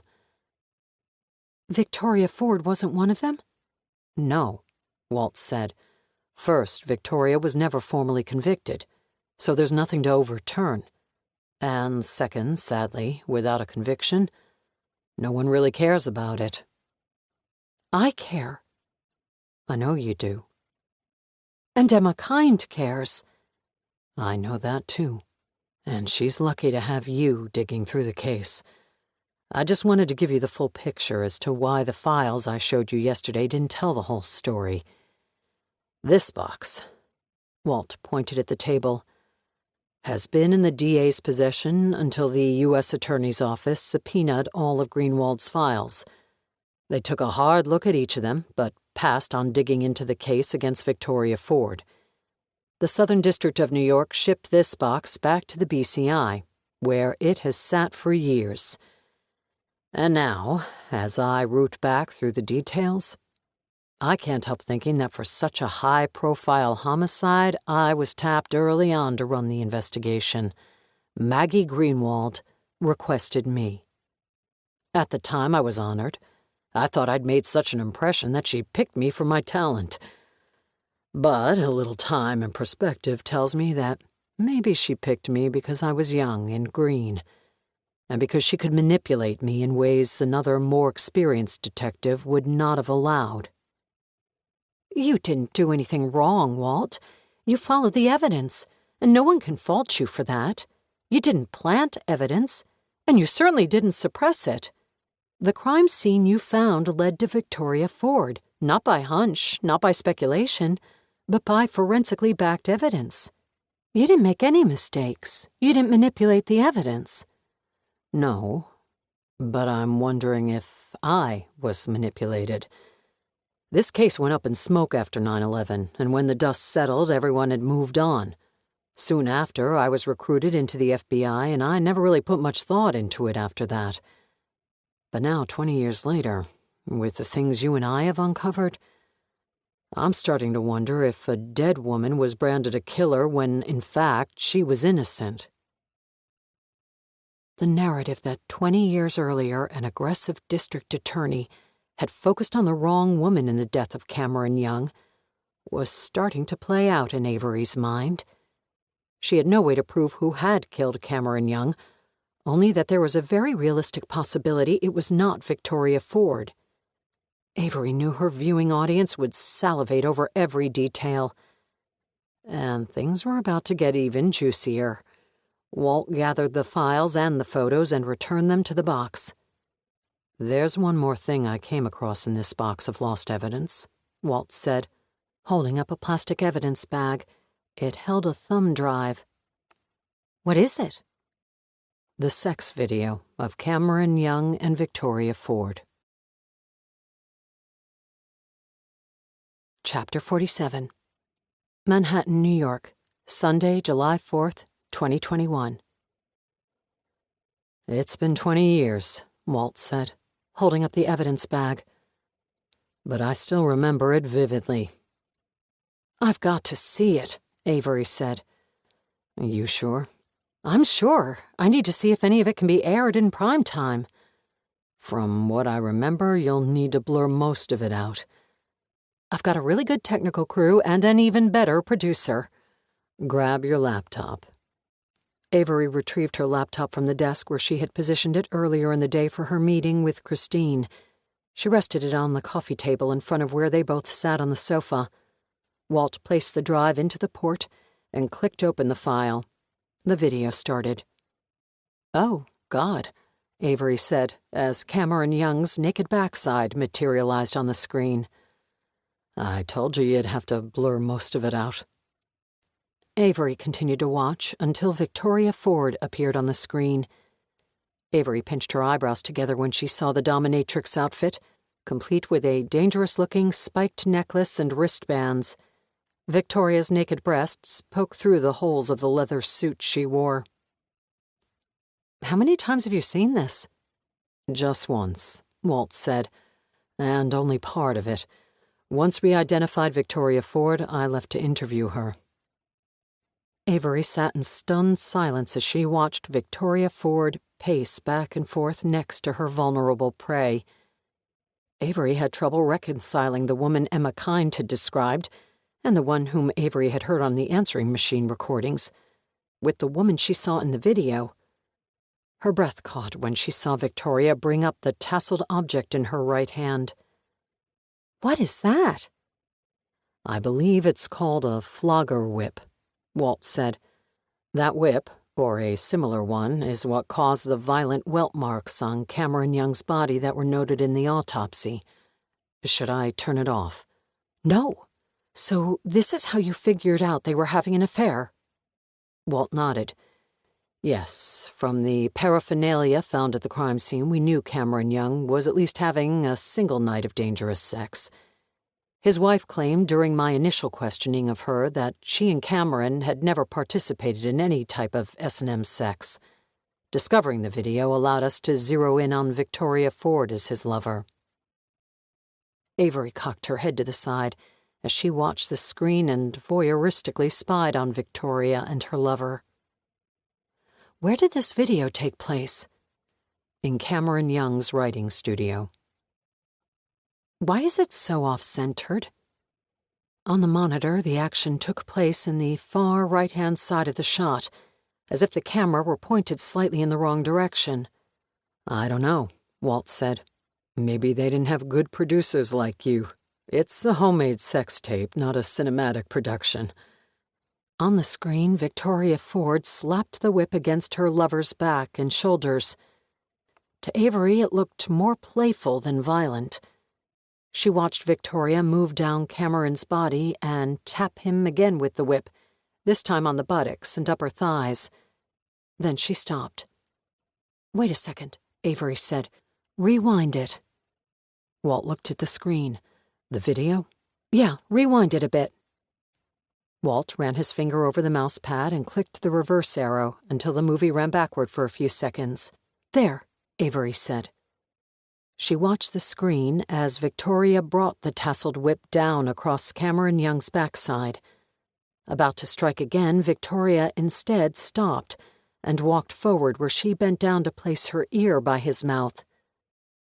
"Play that part again and turn the volume up," Avery said. Walt rewound again and increased the volume. This time, when Victoria brought the whip down, the muffled voice of Cameron Young could be heard. The word he spoke was difficult to make out, but as soon as he uttered it, Victoria lowered the whip and bent down to speak to him. "What did he say?" Avery asked. Walt shook his head. "I couldn't make it out." He reversed the video again, and they both leaned forward to listen more carefully. The whistle of the whip preceded a stinging thwack. Then Cameron Young spoke the single word. "Cinnamon." "Cinnamon?" Walt said. "Did he say cinnamon?" "He did," Avery said. "What the hell does that mean?" Avery looked over at Walt. "It's their safe word." Walt raised his eyebrows. "Couples who partake in BDSM sex create a safe word, a random word they utter whenever things are getting too rough or dangerous. As soon as the word is spoken, the game is over." On the monitor, Victoria Ford crouched down next to Cameron Young, dropped the whip on the floor, and unbuckled the restraints that held his wrists to the bottom of the boarding horse. A moment earlier, she was delivering what Avery interpreted as playful punishment, but one slash of the whip had gone too far, and they quickly ended things. Now she was rubbing his back. "Are you okay?" Victoria's voice came through loudly from the speakers. too loudly as Walt had maxed out the volume a moment earlier, trying to capture Cameron Young's muffled voice. He quickly turned the volume down. On the screen, Cameron Young climbed off the apparatus, and he and Victoria walked off screen. A door could be heard opening, likely the bathroom. The video played on in silence. "He got spooked," Avery said. "It looked pretty innocent until that last strike with the whip. It went a little too far." Walt sat back on the couch, rubbing a hand over his chin. Finally, he looked at Avery.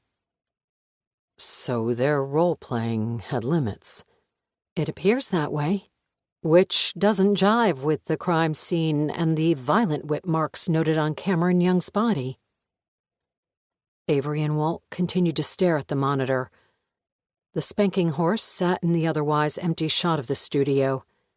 Victoria and Cameron had disappeared a few seconds earlier. "Why didn't they stop the video when they were done?" Avery asked. "What do you mean?" "They were supposedly creating a sex tape to watch back later for their own kicks. But when things went too far and the fun ended, why didn't one of them stop the camera?" The screen suddenly went black. Avery noticed the confused look on Walt's face as he leaned over and tapped the mousepad to rewind the video to the spot where Victoria and Cameron walked off screen.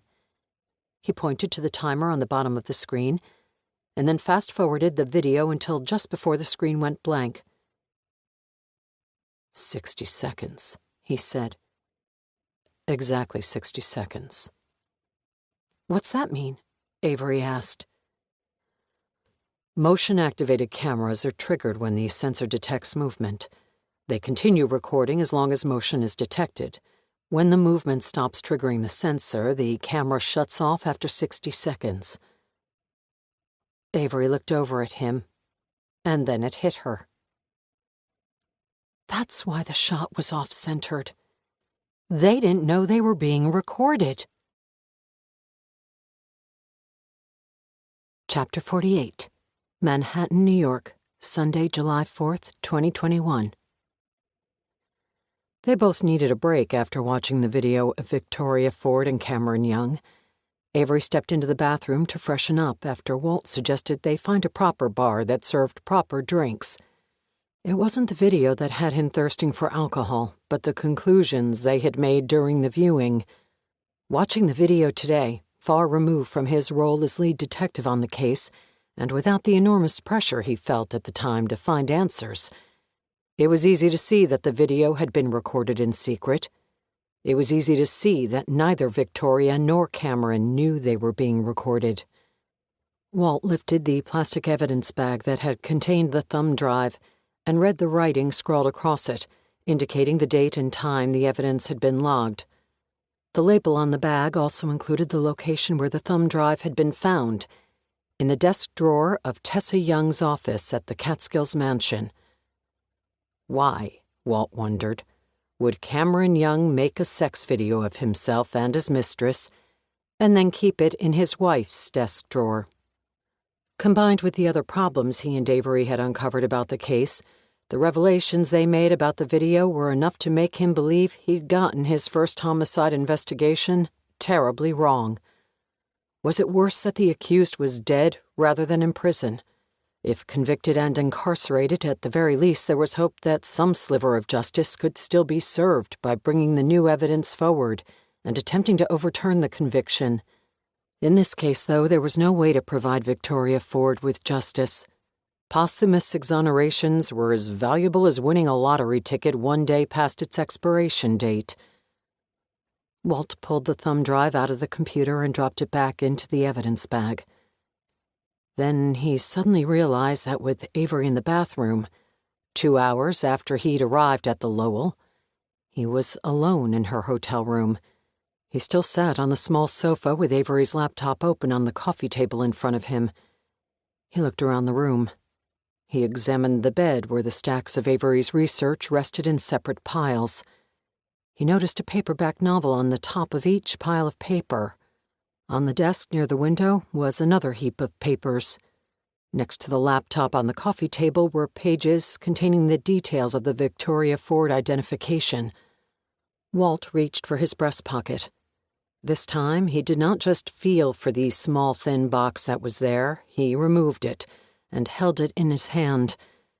His heart rate picked up. Simply holding the listening devices caused a visceral reaction inside him. The past 3 years of his life had been tormented by deceit, by the ravages of losing a woman who had kept secrets from him and betrayed him in a way that was nearly unforgivable. As he stared at the listening devices, he wondered if he were any better than Megan Cobb. His gaze roamed the room, moving from the nightstand that held the telephone and alarm clock to the closed bathroom door, and back to the coffee table in front of him. As the analytical part of his mind calculated the most strategic places to secure the listening devices, one under the lip of the nightstand, one under the coffee table, and one in the bathroom in case Avery used her cell phone there, some other part of his mind screamed for him not to do it. Walt took a deep breath, rubbed the back of his neck, and set the metallic box on the edge of the coffee table. He was lost in conflicted thought when he noticed the postcard among Avery's research. It looked to have been ripped to shreds and then painstakingly taped back together. The pieces mostly fit, at least to return continuity to the postcard, but the edges were poorly exposed and uneven. He lifted it off the table and inspected it. A short message was written on the back of the card. To the one and only clairvoyant, just hanging out and watching the events of America, could use some company. On the bottom of the card, Walt saw 3 numbers scrawled innocuously, almost as if they were an afterthought. 777. Walt flipped the card back over to inspect the front. Pieced together and taped over was a picture of a wooded cabin set among trees, where leaves had been turned ginger by autumn.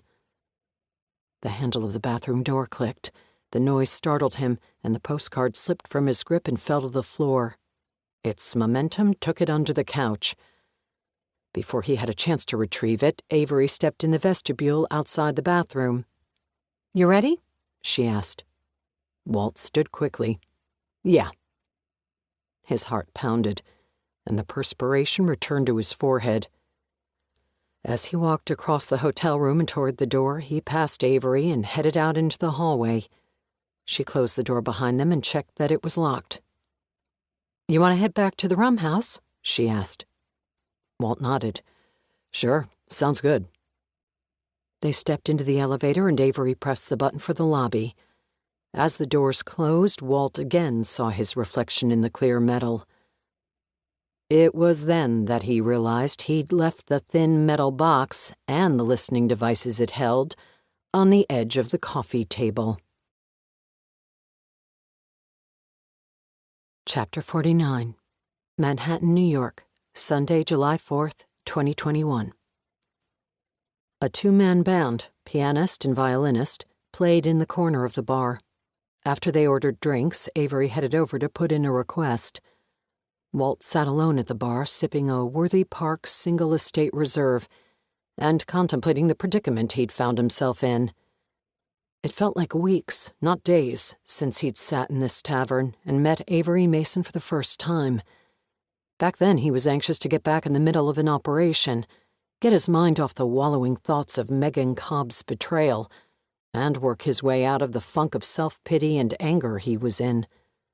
When he sat in this bar on Tuesday night, Walt was excited to have been tapped by the Bureau to play such an important role in a case that had stumped them. That Jim Oliver had gone to such lengths to find and recruit him had given Walt a sense of purpose, a sense of being needed. It was a feeling that had been absent from the past 3 years of his life. Now he couldn't help but make the comparison to when he was a 28-year-old kid tapped to run a high-profile homicide investigation. The thought crossed his mind that he was being manipulated today in much the same way he had been 20 years earlier. He'd fallen for the romanticism of it all, a delicate case, a top target, and the glory that would come from a successful operation. That he'd have to put his ethics aside and quell any moral objections that arose was simply part of the job, Jim Oliver had convinced him. And now Walt had gone and made a goddamn mess of things. He was sleeping with the woman who was under his surveillance. Worse than that, he was feeling something for her. The crushing burden of guilt had sat heavy on his shoulders on the walk over from Avery's hotel. Walt worked hard to convince himself that he had not slept with Avery out of any hell-bent effort to obtain information from her. It was spontaneous and unplanned. It had happened in the heat of the moment.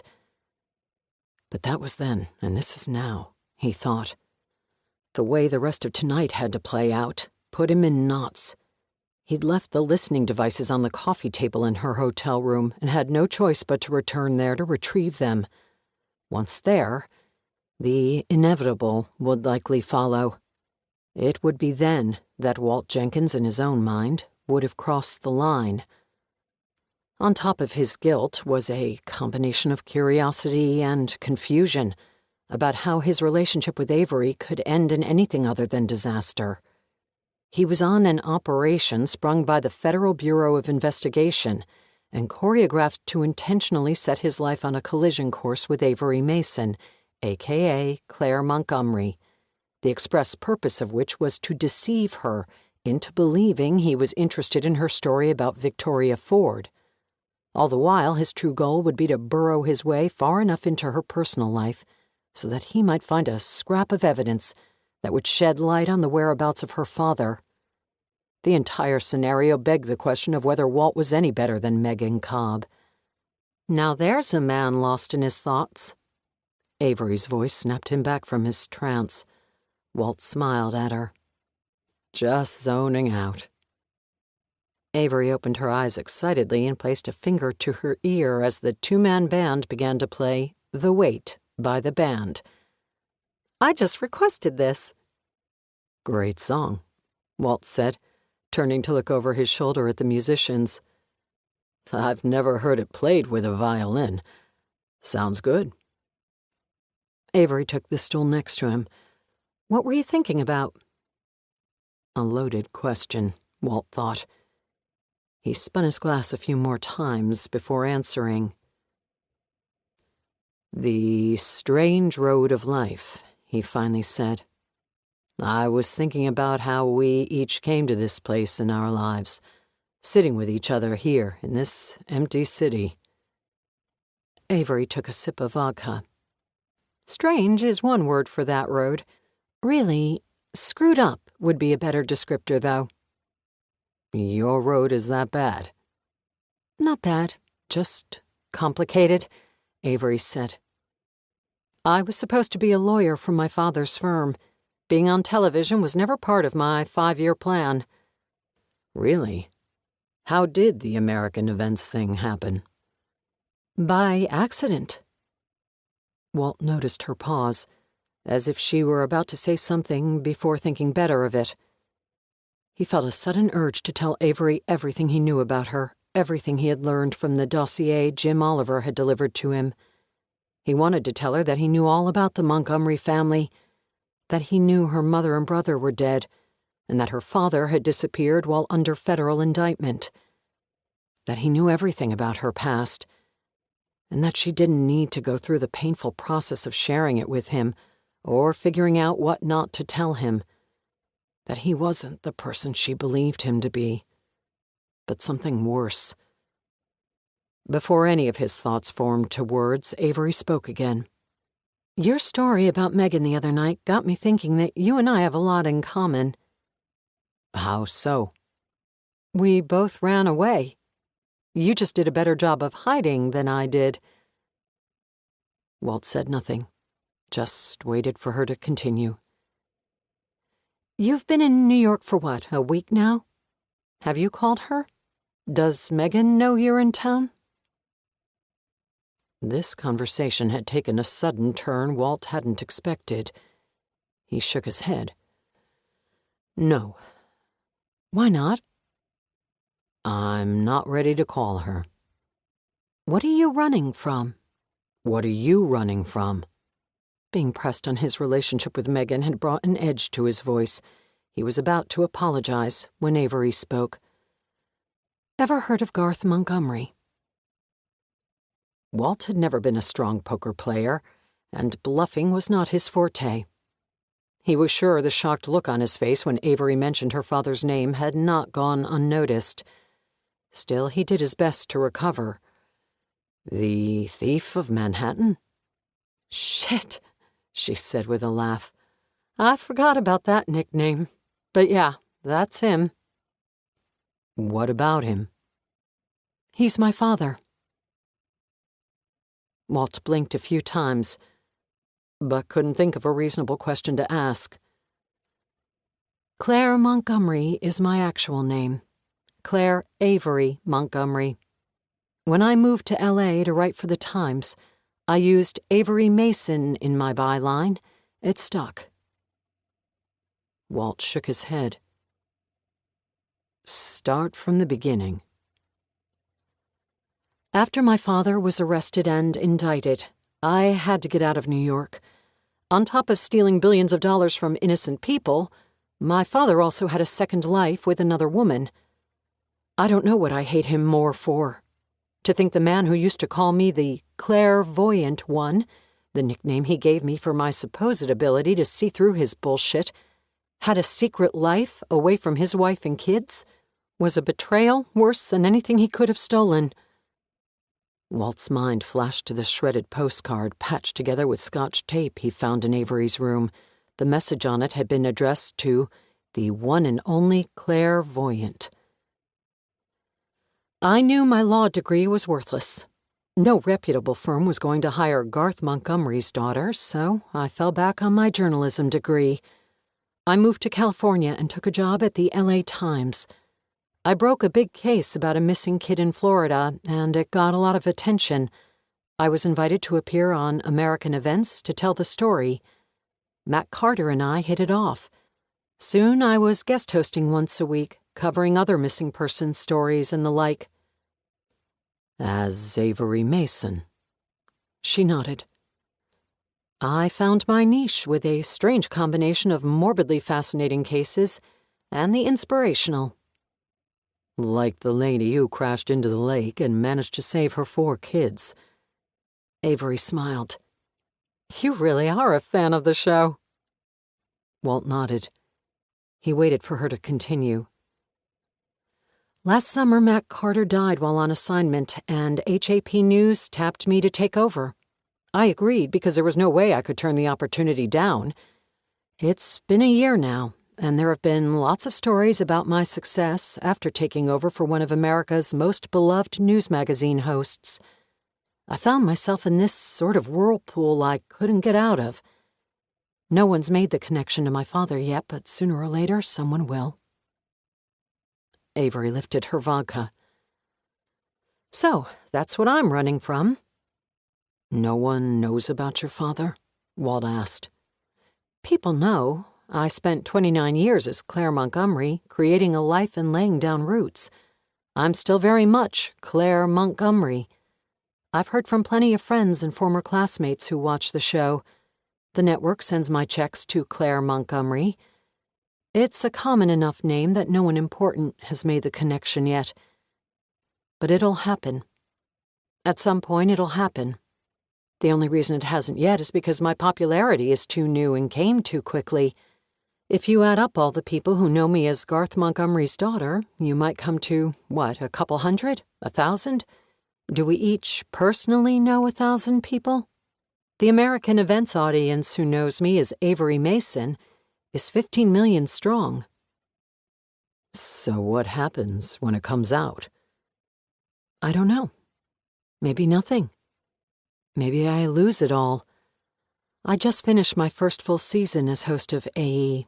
There hasn't been a lot of time for my past to come out, but the reality is that I can't hide nearly 30 years of life. Why would you? You don't need to hide anything. So you have a shitty father. Join the crowd. Avery laughed. Mine's shittier than most, and infamous. So what? None of it was your fault. None of his sins are a reflection on you. You're an investigative journalist who has a wildly popular show. Why are you hiding anything? I didn't plan to hide anything, not really. This whole thing happened so fast that I haven't had time to right the ship. So get out in front of it. That's how these things are handled and put quickly to rest. That this part of your past exists is not the problem. Hiding it is. I plan to. Get out in front of it, but... Walt waited. But what? He saw Avery hesitate and sensed she was choosing her words carefully. But what? He asked again. But I have a few things to take care of first. Chapter 50. Manhattan, New York, Sunday, July 4th, 2021. It was 9:30 p.m. when they left the Rum House. Their next destination was not discussed, but they headed back toward the Lowell. As they walked, they heard a pop behind them, turned, and saw the cascading streaks of an arching firework far off in the distance. The fireworks display was staged near the Brooklyn Bridge and set off from barges on the East River. A pinwheel rocketed into the sky and expanded into a burst of brightness. The subtle boom came a second later, delayed by having to travel halfway up the island of Manhattan to reach them. They stood quietly and watched for a minute. Walt felt Avery take his hand and intertwine her fingers with his. After a few minutes, they turned and headed to Avery's hotel. When they reached the front entrance, Avery tugged and he followed her inside. The elevator deposited them on the 8th floor. Walt felt his shirt begin to stick to his back again, and preemptively blotted his forehead with the back of his hand. He followed Avery down the hallway and stood behind her as she unlocked the door. Following her through the entryway, he spotted the thin metal box on the edge of the coffee table. To him, it was as obvious as if another person were standing in the room waiting for them. "Make yourself comfortable," Avery said. "I'll be right out." As soon as the bathroom door closed, Walt exhaled, allowing his shoulders to relax and his chin to drop to his chest. He hurried over and grabbed the box. If he planned to plant the bugs, now would be the time to do it. It took him only a fraction of a second to decide against it. He would not allow Avery's private conversations to be recorded. Jim Oliver could go to hell. He dropped the box into his pocket just as Avery walked from the bathroom. He checked his watch. "You know what? I think I'm going to get going." Avery walked over to him and put her hands on his chest. She kissed his lips, and all the guilt and apprehension Walt had felt earlier in the night evaporated. He pulled her close, so their hips touched. Then he lifted her off her feet and carried her a few paces until they fell onto the bed. The pages of Victoria Ford's manuscripts flew like confetti into the air. Neither noticed. Chapter 51. Manhattan, New York, Monday, July 5th, 2021. They jogged the trails through Central Park on Monday morning. When they had woken 30 minutes earlier, the awkwardness from the previous morning was gone. Avery had felt no need to sneak out. Instead, she leaned over his sleeping body and whispered in his ear, "I need a run." Walt slivered an eye open. "Is that your way of making me leave?" "No, I just don't want you to think I snuck out again. Want to come with?" "I'll have to grab shorts and shoes from my hotel." "Central Park. Meet you at Columbus Circle in 20 minutes. As they jogged now, Avery could see that the paths were more congested than they had been over the weekend. Tuesday would mark the return to normal, and before long the city would be as crowded as always. A tinge of melancholy soured her stomach. The past weekend had felt like some sort of oasis that belonged just to her and Walt. It had started with dinner at Keene's, and was, sadly, ending this morning. In addition to reviewing the Cameron Young case, they had shared painful secrets about their pasts. Aside from Connie Clarkson, Walt was the first person Avery had discussed her father with. He hadn't seemed stunned or scared or appalled or any of the other reactions Avery imagined people having when they found out who her father was. The truth, Avery finally understood, was that Walt's reaction was normal. Her father's crimes were not a reflection of who she was. They ended their run at 9 a.m., and each headed back to their hotel to shower and change. Avery arrived at the restaurant first and was seated at a table for two on the outdoor patio.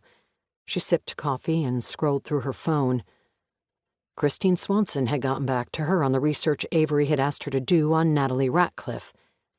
Christine believed in only two modes of communication: text messages or face-to-face meetings. And so, when Avery checked her phone, she found it filled with foot-long texts from Christine, containing links to articles and stories about Natalie Ratcliffe, her husband, and his wealthy family, along with Christine's own commentary.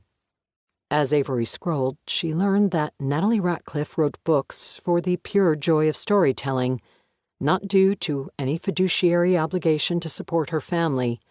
Her in-laws more than had life's finances covered. The Ratcliffes owned and operated the second-largest cruise line conglomerate in the United States, the fourth largest in the world. But unlike the other behemoths in the industry, Ratcliffe International Cruise Lines was privately owned with no outside money. Avery scrolled through the texts and found a link to Forbes magazine's 2019 list of wealthiest Americans. The Ratcliffe clan held several spots. Natalie Ratcliffe's husband, Don, was worth $1.4 billion, and the posh apartment at 157 suddenly made more sense to Avery. Natalie's father-in-law and the longtime CEO of Ratcliffe Enterprises held a healthy $3.5 billion net worth. Avery looked up from her phone, took a sip of coffee, and contemplated her far-fetched idea about Natalie Ratcliffe and her friend Victoria Ford. As she mulled the possibilities and worked to connect the dots, she spotted Walt walking along the sidewalk toward the entrance of the restaurant. Out of his running shoes and sweaty shirt, he wore khakis and a dressed-up T-shirt. He had the build of a man who kept himself in shape, and she noticed again how attractive he was. Not for the first time this weekend, Avery wondered what the hell she was doing. "I'm sorry?" the waitress asked. Avery, suddenly aware that she had spoken her thoughts aloud, cleared her throat. "Oh, nothing. Sorry, actually." Avery turned over the mug opposite her. "My breakfast mate just arrived." Breakfast mate? The waitress smiled and poured from a carafe of coffee she carried. Avery emptied 2 cream containers into Walt's coffee and stirred as her mind continued to run. She had come to New York to procure a falsified passport from the man she had been put in touch with, named Andre, the only person, she was told, who could be trusted for such a task. Andre didn't have the greatest bedside manner, Avery had been warned, but she should trust him explicitly and listen to anything he had to tell her. She had come to New York under the ruse of chasing the story of Victoria Ford. Both projects were now in full swing and would command much of her concentration, and yet here she was, starting a relationship with a man who lived in Jamaica and who came back to New York once a year to exorcise the demons that still haunted him from a previous relationship. If there was ever a playbook for failure, Avery was following it. Still, she couldn't stop images from the previous night from flashing in her mind. She quickly shook the memories away as she watched Walt walk onto the outdoor patio. He smiled when he spotted her. As he sat down across from her, Avery removed the spoon from his coffee mug. "2 creams, no sugar," she said. Walt's face carried a curious look. "Good guess. But what if I took my coffee black?" "You don't." Walt looked at her with a creased forehead. "It's a weird thing with me. I pay attention to other people's coffee habits. I saw 2 empty creams on the coffee bar in your hotel room on Saturday. Sugars were untouched." Walt slowly nodded. "Very creepy, but I sort of like it." The waitress came and they ordered breakfast. "Streets are getting full," Walt said, looking at the people who walked past the outdoor cafe and the traffic in the street. "I know. It's sort of sad. The city sort of felt like it belonged to just the two of us for the last couple of days. Now everyone's coming back to intrude." "We accomplished a lot, and now that our weekend is over, we need to figure out where to go from here. This is your project, Avery. I just agreed to provide access to the case files. But we've poked some serious holes in the investigation, and now I feel an obligation to do more. I want to reach out to some people and discuss what we've found. I'm not sure where that might lead, but the Cameron Young case is technically still open. A district attorney or a congressman or a senator somewhere might care enough to put some resources into it. I can work my contacts and see if anyone is willing to listen." "That would be great. I appreciate anything you can do, and Emma Kind will be thrilled. But despite everything we've uncovered this weekend, I can't get past the fact that Victoria's blood was found at the scene. No matter how many holes we poke in the investigation or how many other potential suspects we come up with, her blood is a hard obstacle to overcome. Whether we try to get the case reopened or if I just cover it on American events, the blood is an issue. I spoke with Livia Cuddy yesterday morning to ask about the science behind DNA evidence. She said that if the blood at the crime scene matched the DNA sample taken from Victoria's mouth swab, it's her blood. 100%, or very close to it. So we might be able to prove that Victoria didn't cut herself with the knife, but that doesn't disprove that the blood at the scene belonged to her."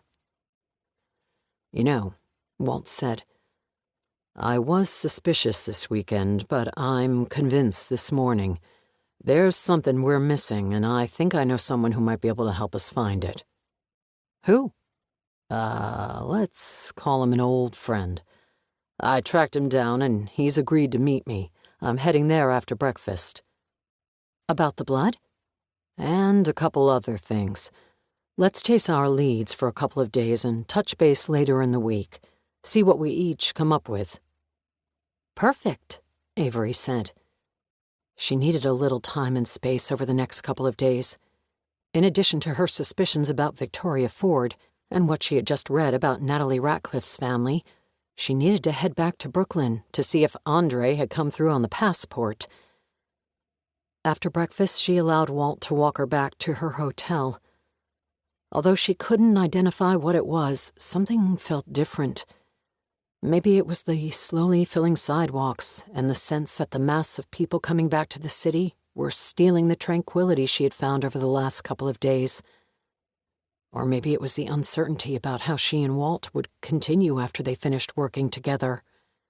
Whatever it was, she felt uneasy after she kissed Walt goodbye and walked into the Lowell. She stepped into the elevator and pressed the button for the 8th floor. As she waited for the doors to close, Avery saw Walt on the sidewalk outside.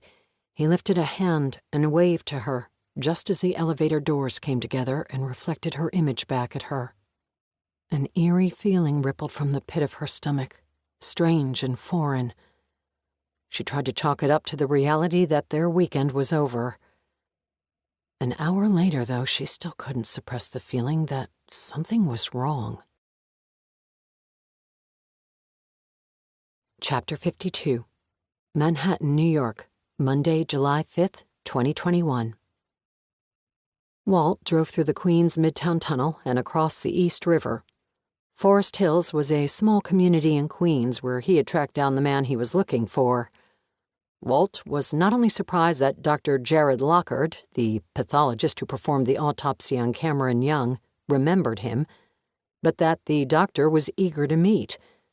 20 years before, Jared Lockard was known as the Wizard for his ability to take apart a corpse and magically find the clues it left behind.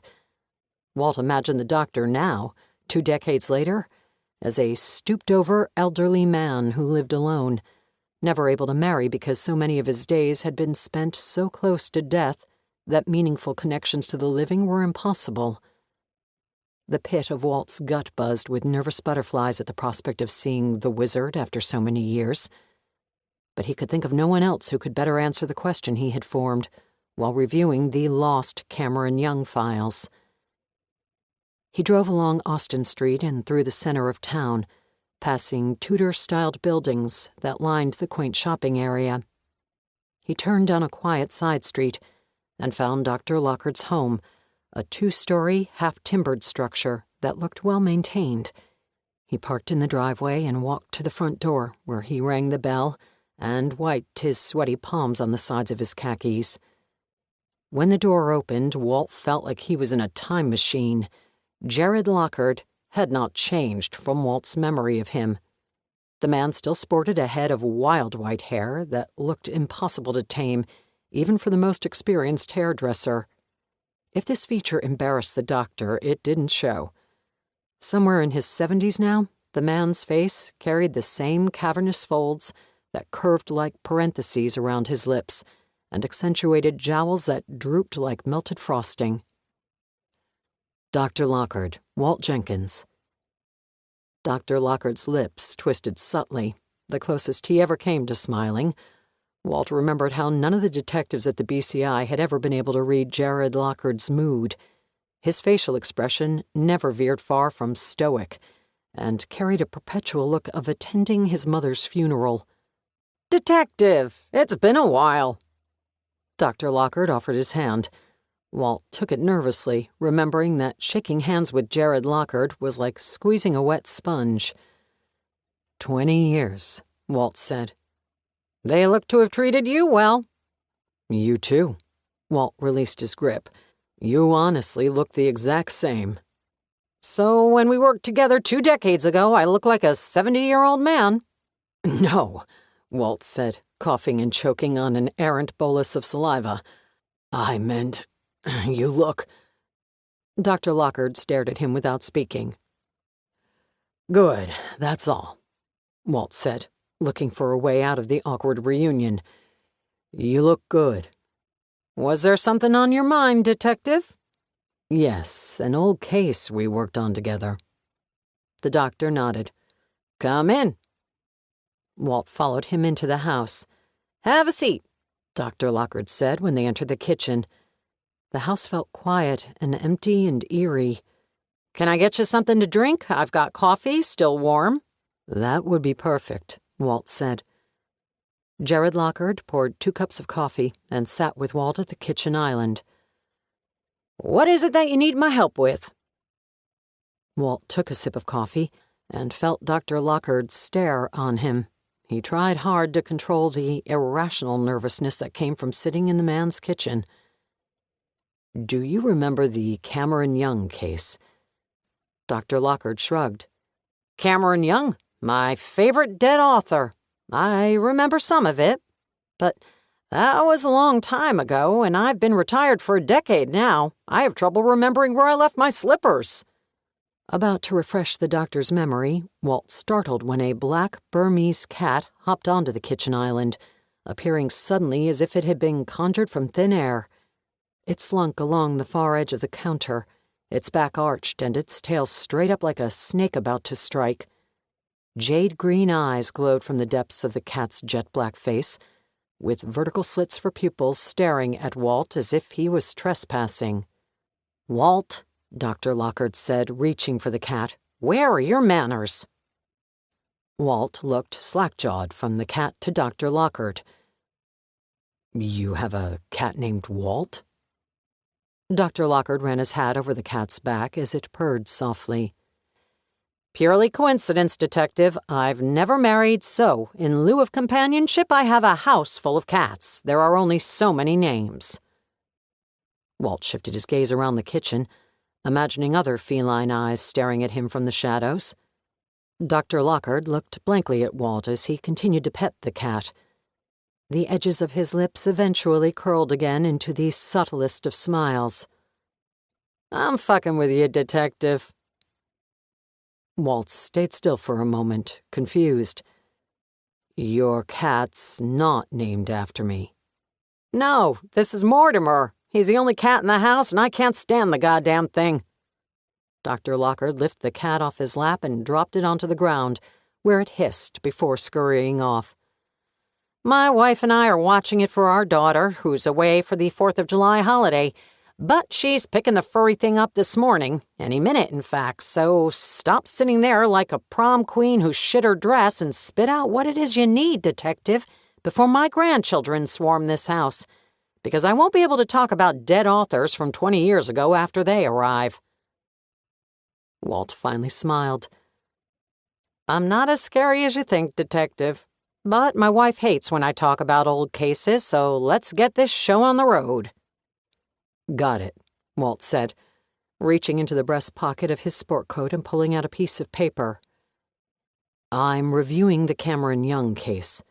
Why? It's a long story. American Events, the television show, is planning to produce a documentary about the case. I'm consulting on the project, and came across something I need your opinion on. Walt laid the piece of paper on the counter and pointed at it. I found this forensics report. Well, not hidden exactly, but not made available at the time of the investigation. The doctor squinted his eyes as he looked at Walt. Who was the prosecutor? Maggie Greenwald. Oh, say no more. Square peg Maggie. She had a knack for making evidence disappear. Unfortunately. And this case, because of the unusual circumstances, was not one that came under the scrutiny of the Southern District during their investigation of Maggie Greenwald. But I managed to get my hands on it, and I can't figure out a few things I came across. Dr. Lockhart pulled the page close to him and lifted his chin to see through his bifocals. Victoria Ford's urine and blood were discovered at the crime scene. The urine was found in the unflushed toilet. The blood was on the carpeting. DNA analysis confirmed that both the urine and the blood belonged to her. But the forensic report has me confused. How so? Dr. Lockhart asked. The report shows that the urine contained a high level of ammonia and that the blood had a series of chemicals in it. Chemicals? Dr. Lockhart began to read the report. Yeah, Walt said. Listed in trace amounts in the blood were styrene, chloroform, glyphosate, and triclosan. What are they, and are they usually found in blood samples? Dr. Lockhart shook his head as he continued to read. No, those things are not naturally found in blood. How about the ammonia in the urine? Is that normal? No. So where did it come from? And what are the chemicals in the blood? Dr. Lockhart ran his tongue over the corners of his lips. The wizard, Walt thought, had been conjured. Dr. Lockhart blinked a few times. The ammonia is easy. Urea breaks down into ammonia after 24 hours. So the urine collected from the toilet was more than 24 hours old. Walt considered the timeline. Cameron Young's body was in the early stages of rigor mortis and had been hanging for much less than 24 hours. What about the chemicals in the blood? Walt asked. Let's see. Styrene is a chemical used to make rubber and plastic products. Chloroform is a solvent and general anesthetic. Glyphosate is, I believe, a pesticide, and triclosan is an antibacterial and antifungal agent. If the blood at the crime scene belonged to Victoria Ford, Walt said, and we can forensically prove it did, why would she have all those chemicals in her system? She didn't, Dr. Lockhart said. He stood up and walked to the kitchen nook to grab his laptop. He returned to the island, opened the computer, and began tapping on the keyboard. Walt looked at the monitor just as Dr. Lockhart finished typing into the search engine. Walt saw the query, chemicals found in tampons. Dr. Lockhart nodded, pointing at the monitor. The styrene came from the plastic applicator of a tampon. The chloroform is an anesthetic because, women push babies out of their bodies, but corporations don't believe they're tough enough to handle a tampon. Glyphosate is a pesticide used in cotton crops that sadly finds its way into cotton tampons. And finally, the triclosan is used as a preservative to prevent contamination. Walt hesitated as he too stared at the monitor, trying to make sense of it. Dr. Lockhart turned from the screen and looked at Walt. If I were involved with this case more than simply performing the post-mortem exam on the victim, the chemicals found in the crime scene blood, as well as the ammonia in the urine, would raise some serious red flags. Red flags for what? That the urine was badly preserved before being placed in the toilet, and that the blood had been harvested from a tampon and planted at the scene. Chapter 53. Manhattan, New York, Monday, July 5th, 2021. It was approaching 6 p.m. when Avery rode the elevator up to Natalie Ratcliffe's apartment and was again met by the author when the doors opened. Avery, good to see you again. Hi, Avery said. I didn't think you'd finish so fast. I've been done for a day or two. Come on inside. Avery followed Natalie into the apartment. She had called Natalie after breakfast to ask if she had finished writing the chronology of her relationship with Victoria Ford. I wasn't even sure you'd be in town. The city was eerily empty this past weekend, Avery said. I know. I actually came back to the city from our Lake Norman house for that exact reason. I'm behind on a deadline, and there are too many distractions there. The empty city was a godsend. It kept me focused on my manuscript all weekend because there was nothing else going on. I hope my request didn't put you more behind. Not at all. I enjoyed putting it together. It was like taking a stroll down memory lane, recounting my friendship with Victoria. Natalie walked through the French doors of her office. Avery again saw Natalie's books arranged on the built-in shelves. Natalie came back out of the office and handed Avery a folder. That's a point-by-point overview of my relationship with Victoria, ever since we first met as college freshmen.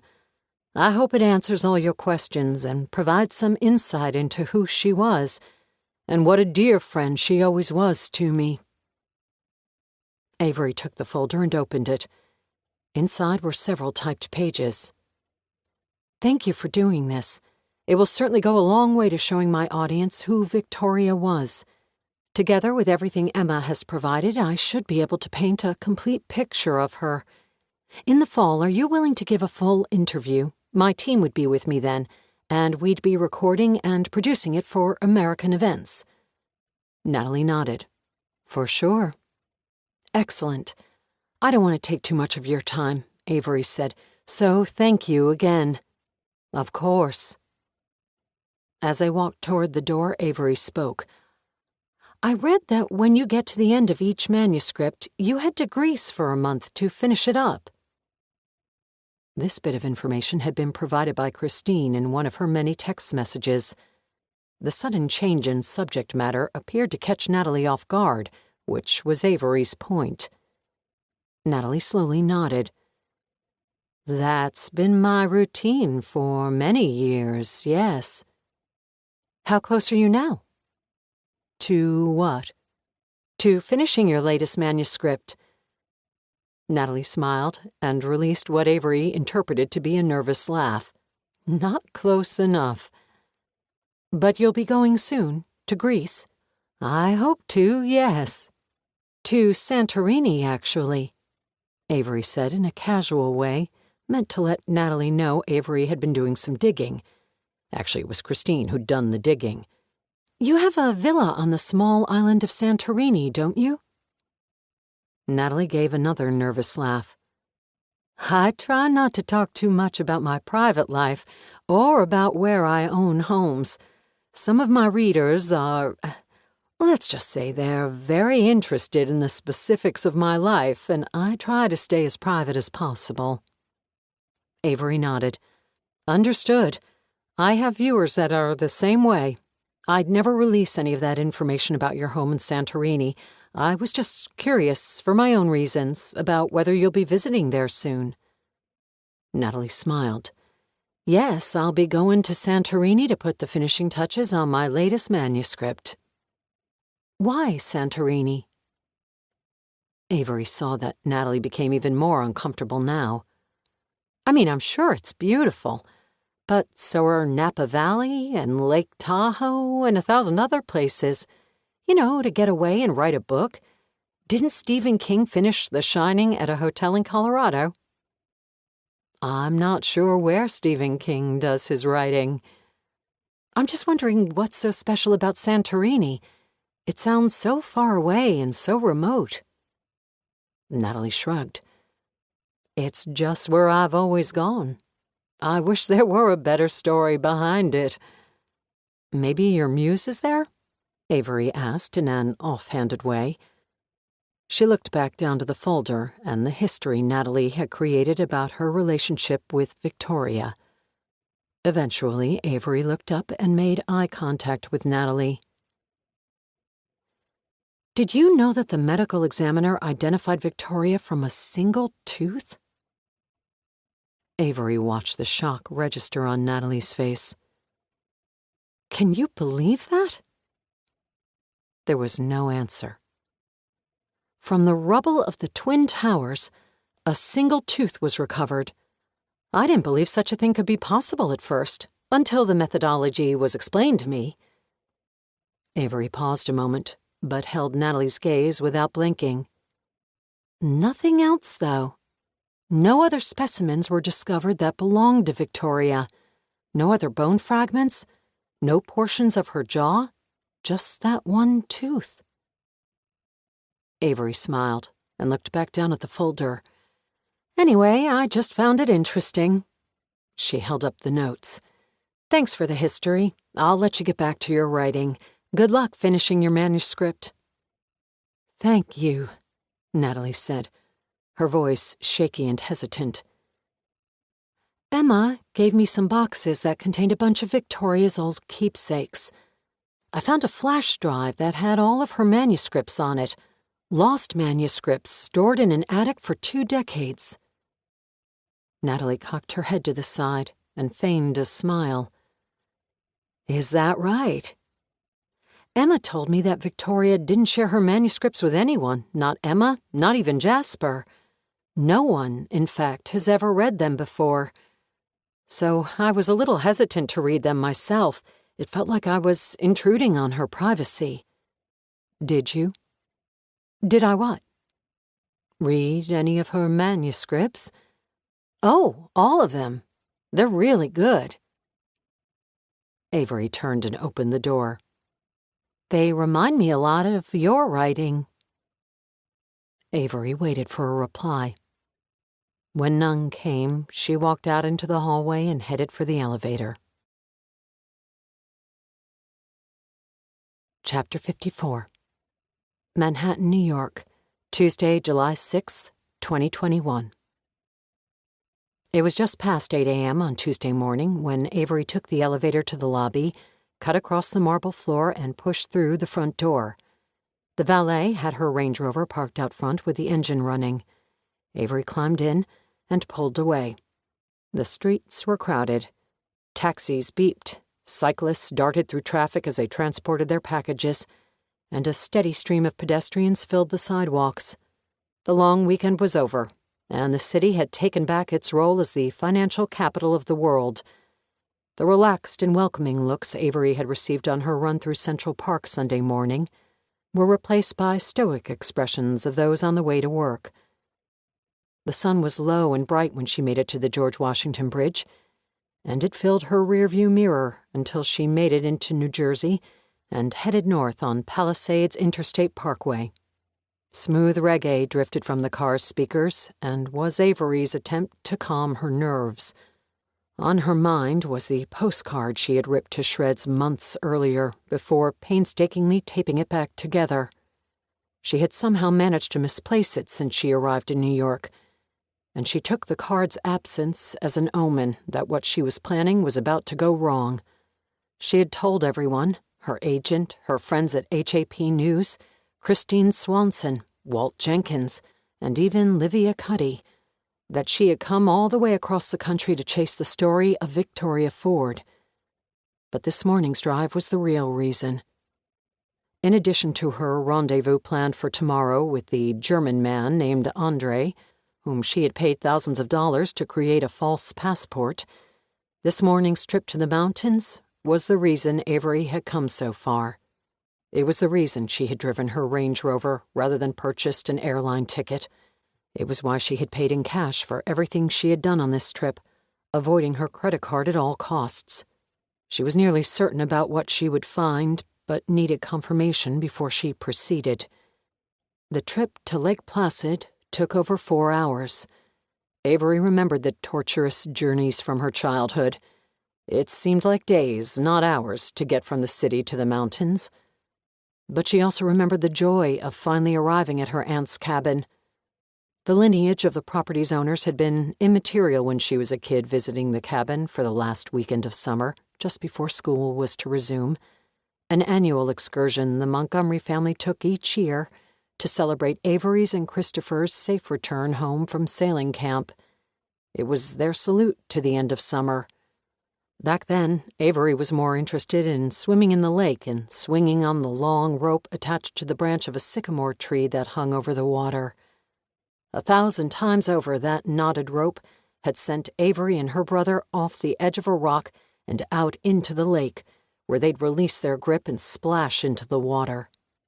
Time at Ma Bell's cabin came only once a summer, but represented significant real estate in Avery's memories because of the glorious time she and Christopher shared there with their cousins. The cabin was not a Montgomery property. Had it been, it would be 3 times as large and perched on a lake 10 times the size. The latest and most expensive trends in architecture would have replaced the cabin's rustic quaintness. A fleet of powerboats and jet skis would have lined the shoreline. Everything would have been ornate and overdone.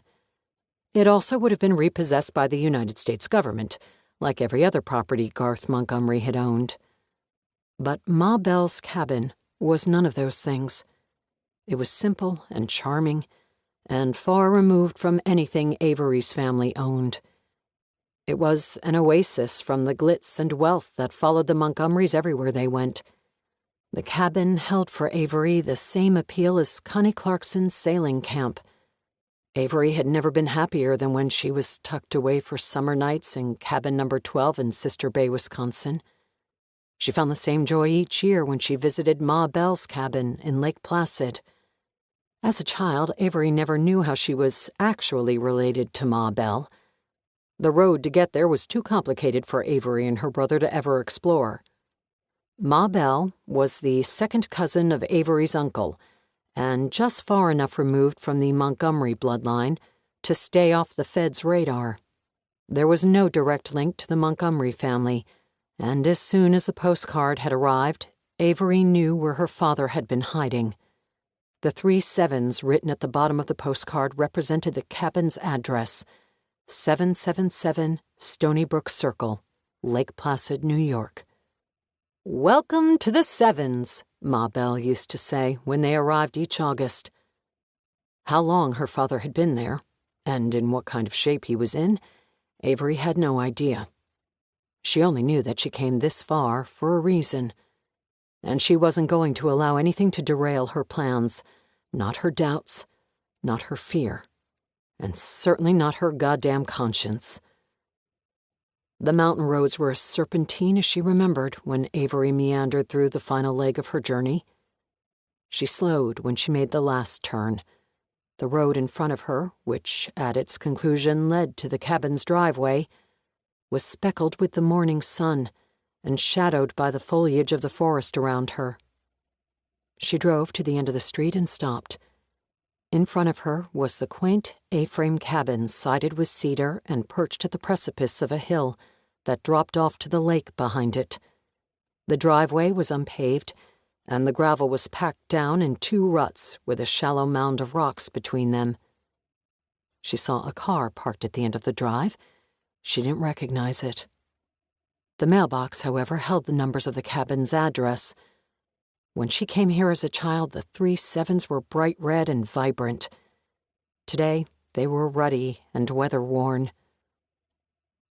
There was motion inside the house. A figure passed in front of the window and appeared to pause for a moment. Avery noticed the curtains flutter, and she imagined him peering carefully around the window's edge at the fire-red Range Rover stopped in the middle of the street. She almost pulled into the driveway. She almost parked behind the car and climbed the front steps to knock on the door. Almost. Instead, she turned right and pulled away. Speaking directly with her father had never been part of the plan. It couldn't be. But she had to come. She had to see the cabin again. She had to make sure. Confirmation was most definitely part of her plan. The rest, Avery could only hope would work. She pulled a U-turn in the cul-de-sac and started her drive back to the city. Walt Jenkins drove his unmarked government SUV, the keys to which Jim Oliver had handed him on his first night back in New York. He nearly pulled down Stony Brook Circle after he had seen Avery's red Range Rover make the turn. Instincts, however, told him not to. It was a good thing. After he spotted her vehicle stopped in the middle of the road in front of a gravel drive, she had turned around and come back his way. The winding, empty mountain roads did not make the best environments to tail someone. He watched her turn and head back toward the city. Walt was happy to give her a bit of room. He turned onto Stony Brook Circle now and stopped in the same spot Avery's Range Rover had been a moment before. There was only a single isolated home on this short stretch of road. He resisted the urge to park on the shoulder and check the place out. That was not his job. He was on a surveillance operation, and his goal was to collect information and pass it on to Jim Oliver. He used his cell phone to take a few photos of the A-frame cabin and the wooded area on either side of it. Then he twisted the steering wheel and pulled close to the mailbox, where he snapped a photo of the address. His mind quickly made the connection between the faded sevens on the mailbox and the numbers that were scrawled on the postcard he had seen in Avery's hotel room. Walt dropped his phone on the passenger seat, twisted the car around, and accelerated to catch up with Avery. Chapter 55. Manhattan, New York, Wednesday, July 7th, 2021. On Wednesday morning, 1 week since she met Andre Schwarzkopf, Avery sat on the F train and bounced toward Brooklyn for her second meeting with the mysterious man she'd been put in touch with. The same ripple of worry that had originated when she watched Walt outside her hotel on Monday morning was back again now. This was the crux of the plan. Once she had the passport, everything else had a chance of working. Without it, there was no chance at all. She tucked her purse tight to her side as the subway rocked along the tracks. In her purse was the remaining cash for the purchase. She hoped for a quick exchange this time around. She imagined standing on the front stoop of the brownstone and ringing the bell, Andre opening the door and handing her the passport in exchange for the rest of the payment. Then she would be off and done with the shady business of procuring false documents. Other things would have to go her way for it all to work, but this was the next critical step in the arduous journey she had started long ago. Despite an array of empty seats on the subway car, a man sat down in the seat next to her, trapping Avery between him and the window. He wore Bose headphones that barely muffled the music that blistered from them. She tucked her purse closer to her side. The man stared straight ahead and ignored her. The train made a stop and the sliding doors opened. A few passengers exited and were replaced by others who boarded. Avery thought for a moment of telling the man that she needed to exit the train, despite her stop in Brooklyn being 30 minutes away. Before she could muster the nerve, the doors closed, and the train rocked back into motion. Music continued to blare from the man's headphones. A few minutes later, the train slowed for another stop. The man reached into his backpack, which rested on his lap, and pulled out an envelope. He dropped it casually onto Avery's lap, never looking at her. "Change of plans," the man said, staring straight ahead. When the train stopped this time, the man stood abruptly. Before she could ask a question, he was up and through the sliding doors as soon as they opened. She watched through the window as the man pulled the backpack over his shoulders, walked through the turnstiles, and jogged up the stairs. Avery waited for the train to start moving before she picked up the envelope. It was not sealed. She slid the index card from within and read it. 9/11 Memorial, North's Reflecting Pool. Wait for me there. Andre. Avery looked around the car, wondering what was happening. The image of her making a fast exchange with Andre on the front porch of his brownstone was replaced now with images of her being arrested and placed in the back of a police cruiser, hands cuffed behind her back. She looked up at the map to see where she was. The financial district was 2 stops away. She thought of calling the whole thing off and ending this nonsense, of exiting the subway on the next stop and hailing a cab back to the Lowell. But that would mean ending the plan before it had a chance to work. The train slowed and stopped. She stayed seated and watched the faces of the passengers exiting and entering the car. The doors closed and the train took off. Her right foot tapped away to expel her anxiety. When the doors opened at Fulton Street, she was up and out of her seat and hurrying out of the subway. She walked up the steps of the platform. The empty sidewalks she had known over the weekend were indeed gone, replaced now by hundreds of commuters and tourists. She walked west on Fulton for 3 blocks, looked over her shoulder as she did, until she came to the 9/11 memorial. She passed the white oak trees that populated the memorial grounds.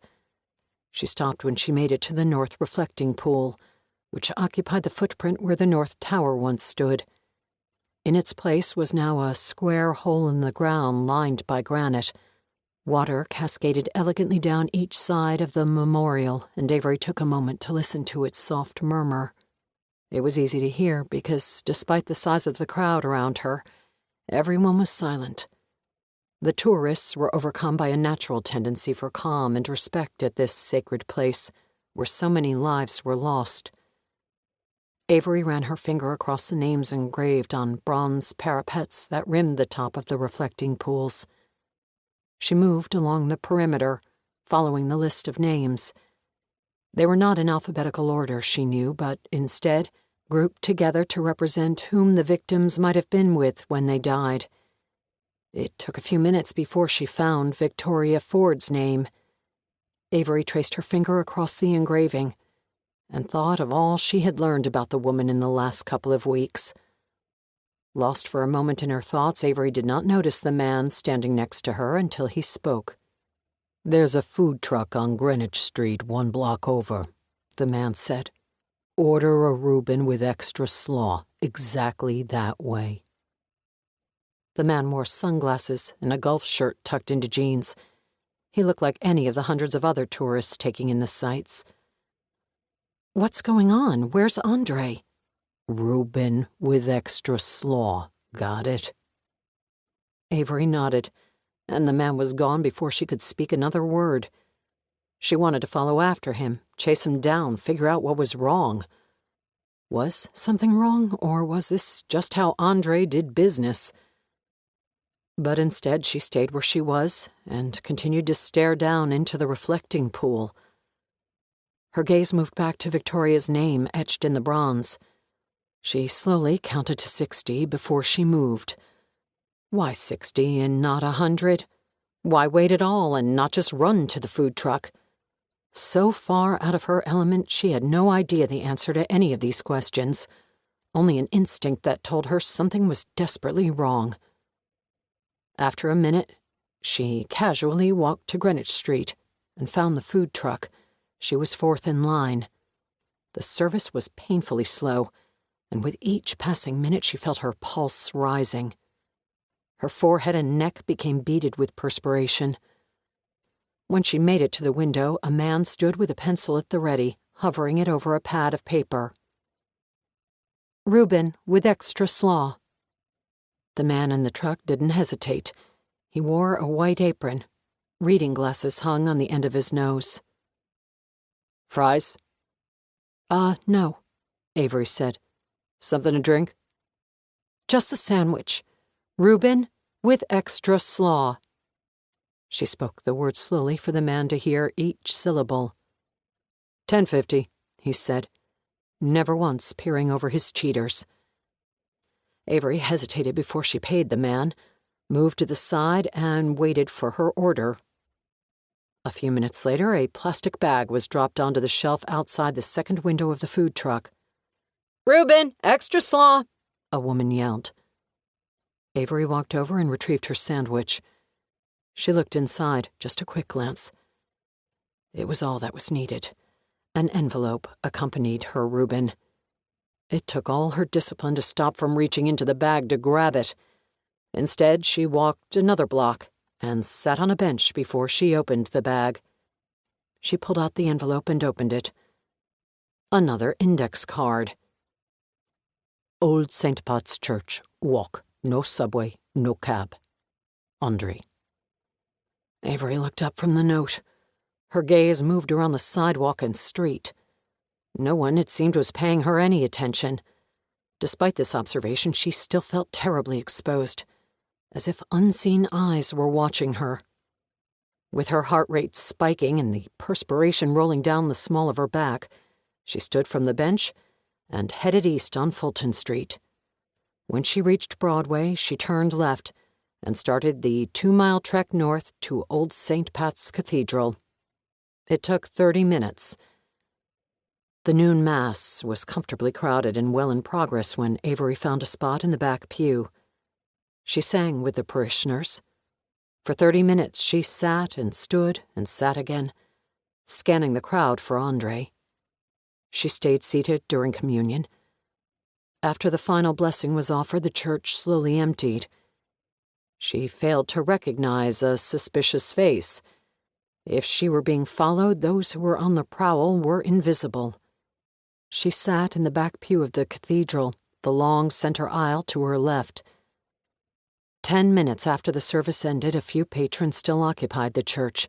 Some knelt in the front pews, deep in prayer. Others walked the center aisle with necks craned heavenward, admiring the ornate cathedral ceiling and the splendid beauty of the church. A few people snapped photos. Avery spotted him walking up the side aisle. Andre moved slowly and acted like the other tourists in the church, looking up at the ceiling and around the cavernous interior. He wore jeans and a sport coat. His midsection threatened to pop the single button holding the coat together. His beady eyes darted around behind the tiny wireless glasses, and Avery noticed a large manila envelope in his right hand. He entered the pew from the side aisle and walked the entire length of it until he sat next to her. "What's going on?" Avery whispered. "You're being followed." "What? How do you know this?" "You're blown in the worst way, probably our mutual friend as well, I'm sorry to say." The German Brooklyn accent made his rapid speech difficult to follow. Andre placed the manila envelope on the pew between them. "Everything's inside." "The passport?" Andre nodded and stood to leave. "Who's following me?" He pointed to the envelope. "Everything you need to know is there. Good luck." "I still owe you money," Avery said. Andre shook his head. "I owed him a favor. Let him know we're now even, and whatever it is you have planned, I'd do it quickly. I doubt you have much time." Andre skirted past her and into the middle aisle. Avery twisted in the pew to watch him exit the church, walk down the steps, and disappear into the crowd. She sat unmoving for another minute, until finally she lifted the manila envelope, resisted the urge to look inside, and quickly hurried out of the church. It was a straight shot up Broadway near Old St. Pat's, then east to the Lowell. 12 blocks that she power-walked in 10 minutes. Through the lobby and into the elevator, all the while she clutched the envelope to her chest. It wasn't until she bolted and chained her hotel room door that she finally opened the manila envelope.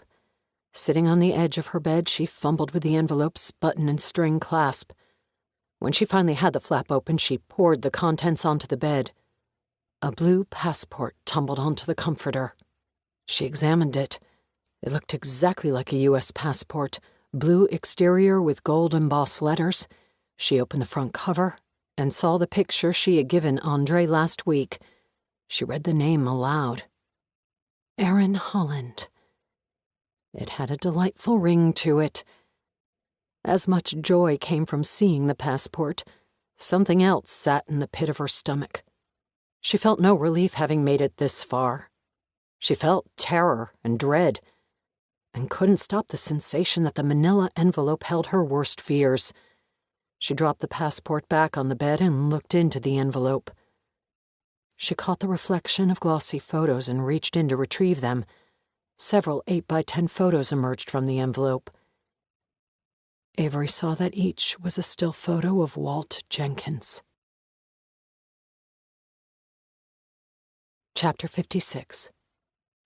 Manhattan, New York, Wednesday, July 7th, 2021. Avery sat at the small desk in her hotel room. The photos of Walt lay before her, scattered across the surface. Avery had carefully scrutinized each picture. As Andre indicated, they told Avery everything she needed to know. The first photo was of Walt in jeans, windbreaker, and ball cap. In the background were the headstones of Greenwood Cemetery.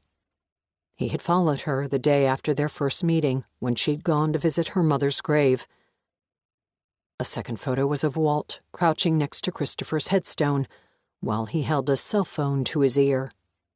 The next was an image of Walt standing in the shadows between two brownstones in Brooklyn. Finally, there were photos of Walt sitting behind the wheel of his SUV, sunglasses covering his eyes, and Ma Bell's cabin in the background. He'd followed her to Andre's brownstone. He'd followed her to the cemetery. He'd followed her out to Lake Placid. Some combination of disbelief, anger, and embarrassment befell her as she paged through the photos. Had she been so naive to believe that the United States government would stop searching for her father? Had she believed that her amateurish attempts to fly under the radar on this trip to New York would really deceive the Federal Bureau of Investigation? The feds had tracked her down in L.A. a couple of years earlier and asked a slew of questions about her father. She hadn't lied when she told them that she had no idea where her father was. At the time, she didn't. Only after the postcard arrived had Avery figured it out. Bile bubbled up her esophagus and deposited a bitter taste in the back of her throat at the notion that Walt had slept with her in order to gain information about her father's whereabouts. More acid followed when she admitted that she had allowed herself to feel something for him. Was she such a poor judge of character to miss all the red flags? Was she so desperate for companionship that she allowed his story of betrayal to resonate with her own? Was that part of Walt's past even true? Couldn't she see how convenient it all was that the detective in the Cameron Young case, now a retired agent of the FBI, was so eager to help when she called? Had her ego as a respected television journalist clouded her reason?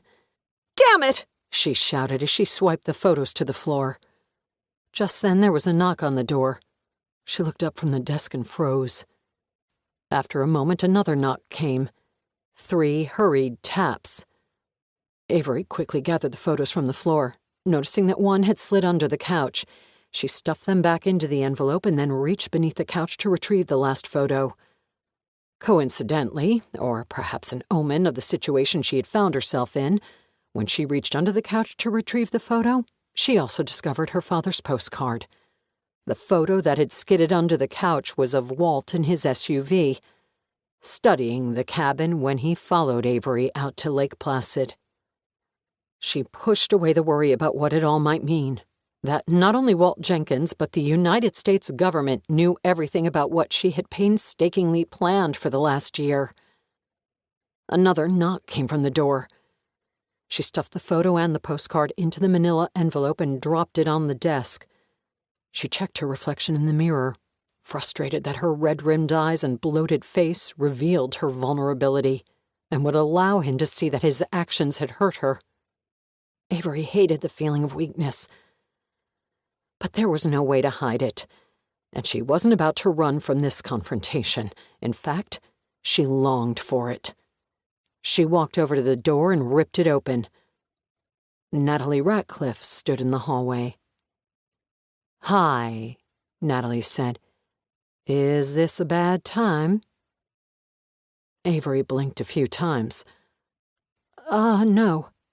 She shook her head. "I wasn't expecting to see you, that's all." "Everything okay?" Avery recognized the concern in Natalie's voice. Where men may retreat in paranoia at the sight of a woman crying, women pounce on the opportunity to help. "Working out some man-related crap, that's all," Avery said. "Is there another kind?" Avery forced a smile. "Can I come in?" Natalie asked. Avery nodded and moved to the side. Natalie walked past her. "How did you know where I was staying?" "Pulled some strings," Natalie said. "Meaning?" "Meaning I needed to talk with you after how you left things the other day. And I didn't want to wait for a call back, so I figured out where you were staying." "Fair enough." Avery closed the door. "What's on your mind?" "You can't do what you're about to do."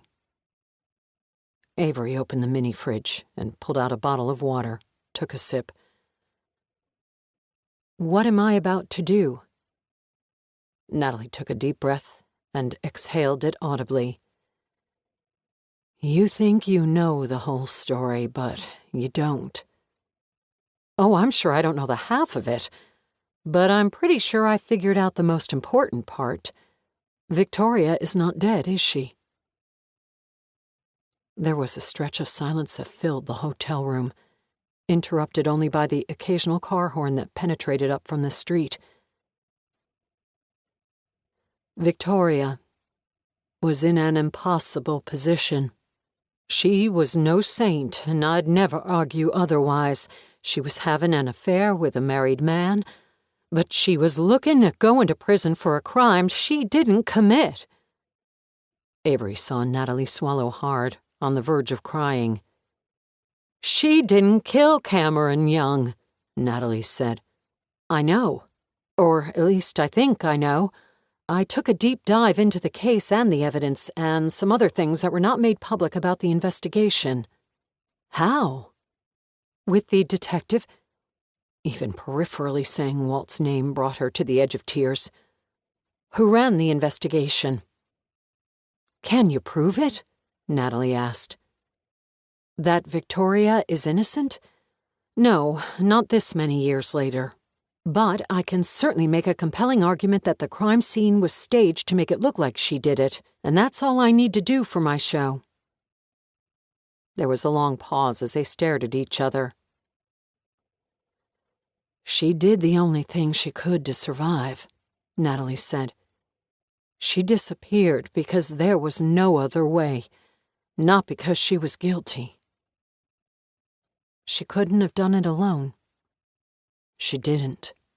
I helped her." "And Emma?"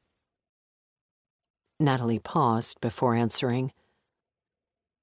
"No, Emma has no idea." Avery mulled this over and ran through the possibilities. "Avery, I'm asking you not to do this. There will be very serious and real consequences if you tell people about this." "It would ruin your writing career, that's for sure. You'd probably go to prison." "I don't care about my career. It's not mine to care about. It's Victoria's. I'm just a facilitator." "She writes the manuscripts, doesn't she? Sends them to you, and then you publish them under your name and brand." Natalie nodded. "It's a collaboration, but yes." She took a step closer to Avery. "But it's not a writing career you'd be ruining. It's a life. A new life, fought for and scratched for and obtained against all odds."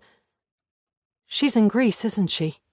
You helped her to somehow get to the island of Santorini. Your husband's family owns a villa there. You see her every year to finish the new manuscript." Avery saw a look of confusion come over Natalie's face as the 20-year-old secret was laid before her. "Please," Don't expose what you know about Victoria. I'm begging you, Avery. Avery looked over at the desk and the manila envelope that held the photos of Walt Jenkins. She looked back at Natalie Ratcliffe.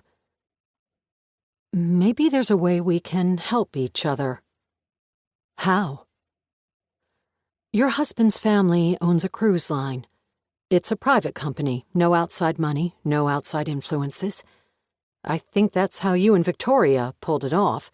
Somehow you used your husband's cruise line to get Victoria out of the country after 9/11. I can't totally figure it out, but I need to know how you did it. Why? If not to expose her, why do you need to know the details? Avery looked again to the manila envelope on the desk, then back to Natalie Ratcliffe. Because I too need to get someone out of the country. Chapter 57. Lake Placid, New York, Thursday, July 8th, 2021. Close scrutiny of the two hikers making their way through the trails of the Adirondack Mountains near Lake Placid would reveal boots that were too new, gear that was too clean, and rucksacks filled with surveillance equipment foreign to even the most ardent bird watchers. But thankfully, the two hikers, a man and a woman, never saw another soul on the trail. "I think the blister on my foot just popped," he said. "You're such a man," the woman said. "It hurts like a son of a bitch."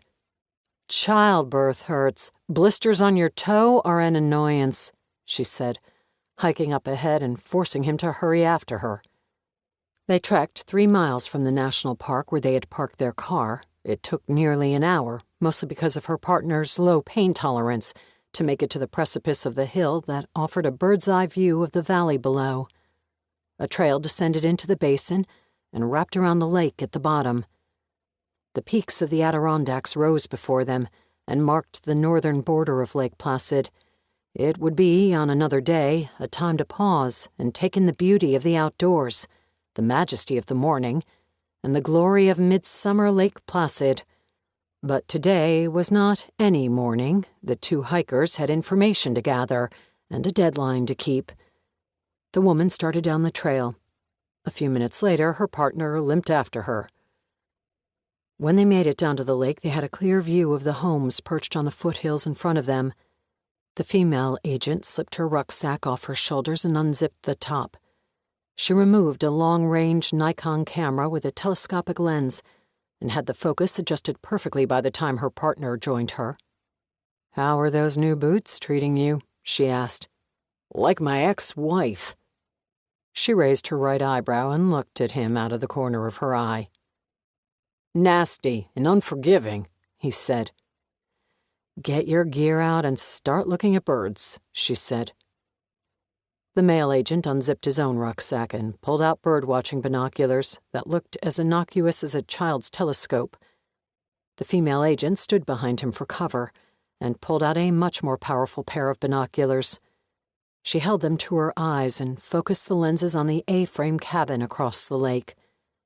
Perched at the top of a small hill, the high-range binoculars gave her the ability to see into the windows of the cabin from 400 yards away. The cabin's nearest neighbor was 10 acres to the north.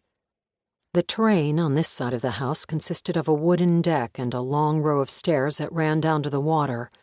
A sycamore stood at the water's edge, where a rope swing hung from a limb and teetered over the surface of the lake. The agent put the binoculars down and picked up the Nikon. "Clear?" she asked. Her partner took a moment to confirm that there were no eyes on them. "Clear," he said. The female agent began snapping photos of the A-frame cabin, the lake, and the forested area on either side of the structure. The images would be used to organize the tactical raid the feds were planning on the isolated cabin. But they'd need a warrant before they could crash through the front door. To secure one, they would have to confirm that their subject was present inside, and prove to a judge that it was Garth Montgomery. "Okay," the female agent said, dropping the camera and binoculars back into the rucksack. "Let's see how close we can get." Chapter 58. Manhattan, New York. Thursday, July 8th, 2021. A knotted towel was twisted on the top of her head and held her wet hair. Just out of the shower Thursday morning, Avery stood in front of the bathroom mirror in jeans and a bra, applying makeup while her mind worked to solve her many problems. Since her confrontation with Natalie Ratcliffe the day before, the constant weight of worry sat in her stomach like an undigestible knot of fat and gristle that was sure to do serious harm to her insides. She and Natalie had gone over everything carefully and spent the entire evening planning and discussing the possibilities. But no matter how they arranged things, there was one missing piece to the very complicated puzzle Avery was attempting to assemble. She was stuck until she figured it out, and she had very little time to do it. She heard a knock on the door and paused with the mascara brush an inch from her lashes. When a second knock came, she screwed the applicator brush back into the container, walked to the door, and placed her eye to the peephole. Walt stood in the hallway, and despite her attire, she didn't hesitate to pull the door open. "Wow," he said, shaking his head as if he'd just taken a punch to the jaw. Avery stood with her hands on her hips, her breasts covered only by her bra. She stared, unblinking for a moment, then walked back into the bathroom and closed the door behind her. It was a full minute before she heard Walt's voice. "Hey," he said through the door. "What's going on?" The last time he was in her hotel room, the bed had been covered with Victoria's manuscripts. This morning, it was covered with the photos of Walt following her. She wanted him to see them. She wanted him to know that she knew. "Avery," he said again. "She was set up. Someone planted Victoria's blood at the crime scene, and her urine. I have the evidence to prove it. The blood came from a... Do you use cotton tampons, by the way? Because if you do, you have to stop right away." Avery stood on the other side of the door, thoroughly confused. She wanted to answer him. She wanted to ask what it was he had discovered about Victoria. But she stopped herself from speaking. The Victoria Ford story had taken a back seat to her most pressing issue. More than anything, she wanted him to see the photos that were laid out on the bed. Eventually, she heard Walt close the hotel door. She listened to his footsteps as he walked into the room. She imagined him staring at the photos. It was another minute before she heard him back outside the bathroom. "Hey," he said in a quiet voice. "We need to talk." She pulled the door open. "No shit." Avery walked past him. Walt followed, but she made sure to stand on the other side of the bed so that the photos of him were between them. She raised a finger, but paused before she spoke, gathering her thoughts and words. "Did you sleep with me to get information about my family?" "No," Walt said with some force. "I slept with you because..." She held up an opened palm to stop him from saying more. It worked. "Was the story about Megan even true?" "Every word of it." "You promise me?" "On my life." "Good. Then I need your help." Walt paused for a moment. "With what?" Avery swallowed hard. "My father." Part 5. The Long Game. Chapter 59. Manhattan, New York. Thursday, July 8th, 2021. The FedEx drop box was located on Madison Avenue between 57th and 58th Streets. The final pickup was at 3 p.m. Avery clutched the overnight envelope to her chest as she left the Lowell and headed south. Her gaze swept across the sidewalks and to the other side of the street, trying desperately to notice if anyone was following her, or something out of the ordinary that would stop her from dropping the package off. When she came to the drop box, an undefined sense of apprehension made her continue on. She crossed 57th Street and entered the atrium of Trump Tower. She strode through the lobby and rode the escalator to the upper level, keeping an eye on the entrance as she did. People came and went, but none seemed the least bit concerned with Avery.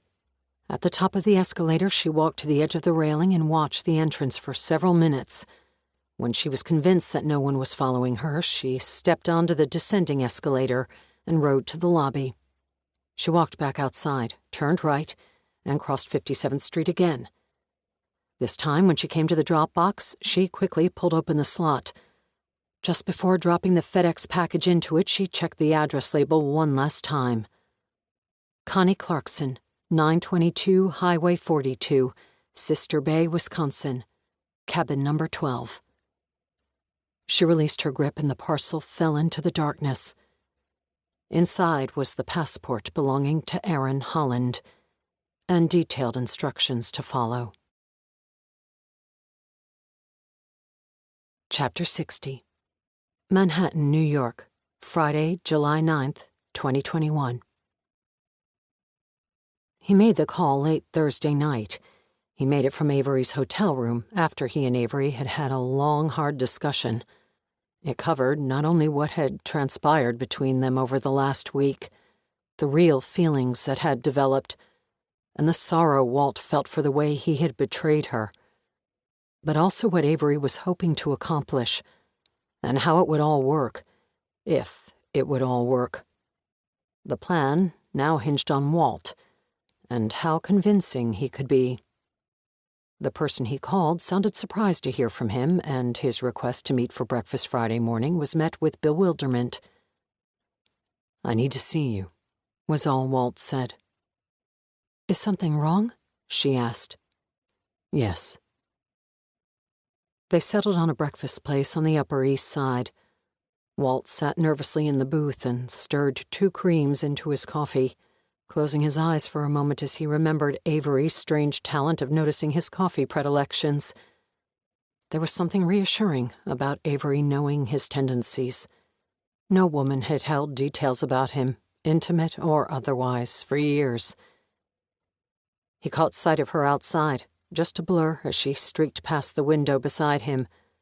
Through the blinds, he watched her walk along the sidewalk toward the front of the restaurant. He waited for the normal feelings she elicited in him to materialize, expected them, in fact. But the usual rush of anger did not come, nor did the bitter sense of resentment emerge. Even the heartache that went hand in hand with seeing her was gone, replaced this morning with a calm contentment. Things he knew would be okay. When she came through the front door, she spotted him. He lifted his hand in an amicable wave and offered a heartfelt smile. He stood when she came to the booth, and they embraced in a warm hug. "I was shocked you called," Megan Cobb said, her mouth near his ear. "Sorry to spring this on you without warning," Walt said. "How long have you been in town?" "A couple weeks." He sensed her pain that he had not called her before now. He equally detected her comprehension that something was different about him. "Why didn't you call me sooner?" Megan asked. But there was no conviction in her voice. "We could have spent some time together." Walt shook his head. "This is about something else." Neither spoke for several seconds. "What's her name?" Megan asked. "Who?" "This change," she said. "Only a woman could have caused it." Walt didn't answer. "I like it. This version of Walt Jenkins. It reminds me of the old you, the man I used to love. It's good, Walt. I'm happy for you." Megan cleared her throat before she spoke again. "You said something was wrong. What is it?" "I need your help." Chapter 61. Manhattan, New York, Friday, July 9th, 2021. It was Friday evening before she gathered the courage to call him. Her hand shook when she lifted the cell phone and placed it carefully on the coffee table. She hit the speaker button and then tapped the phone number she remembered from childhood. It, too, contained the 3 7s from the address, and Avery hadn't known the number still rested in the folds of her mind until she decided that this was the best move she could make. She hoped to God it worked. She pressed send and waited.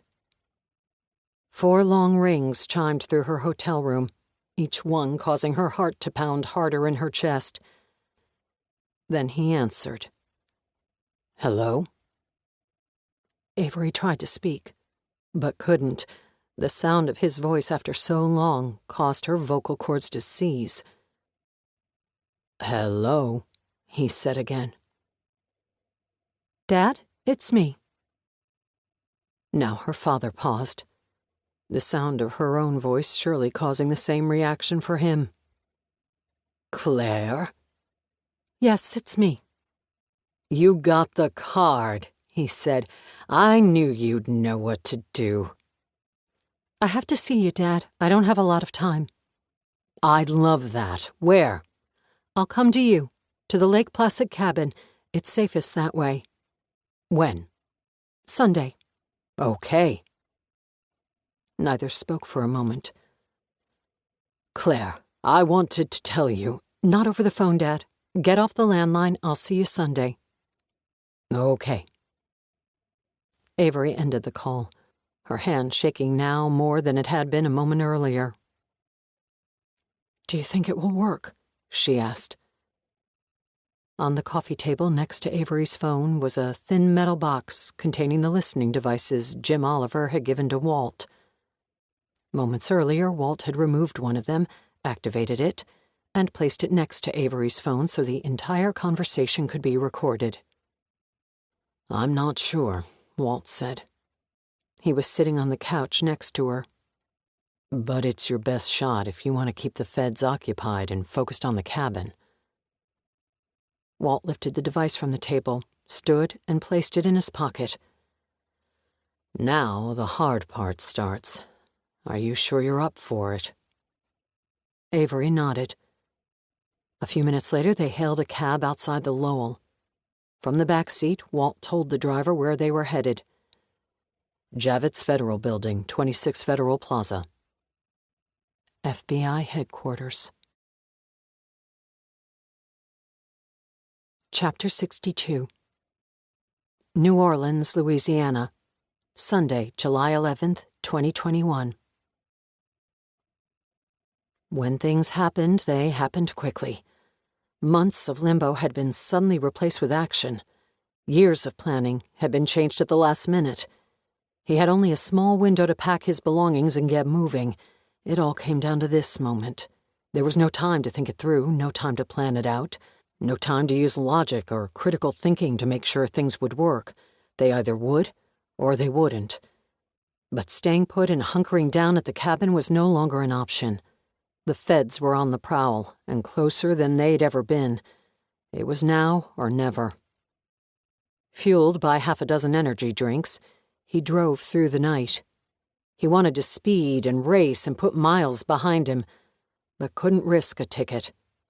He drove in the middle lane and pegged the cruise control right at the speed limit designated by each state he drove through. It was 5 a.m. when he finally made it to New Orleans. The timing was good. Had he arrived earlier, he'd have too many hours to burn. Any later, and he'd be cutting it close.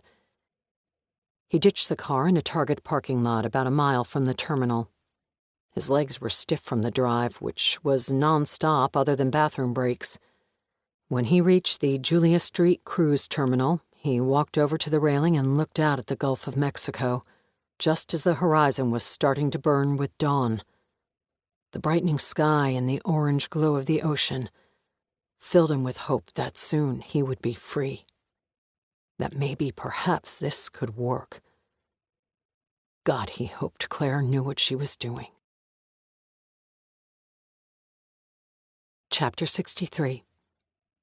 Manhattan, New York, Sunday, July 11th, 2021. The 2 federal agents pulled to the curb in front of the judge's residence early Sunday morning and climbed from the car.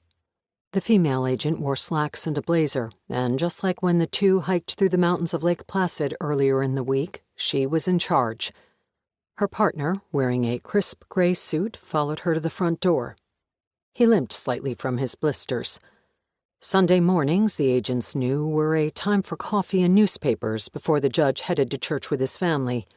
Their presence would not be well received, but there was simply no more time to wait. The female agent knocked on the front door, and a moment later, Judge Marcus Harris opened it. The judge was wearing a t-shirt and workout shorts. Open-toed slippers covered his feet, and a look of annoyance covered his face. "Good morning, sir. I'm Special Agent Mary Sullivan. This is my partner, James Martin."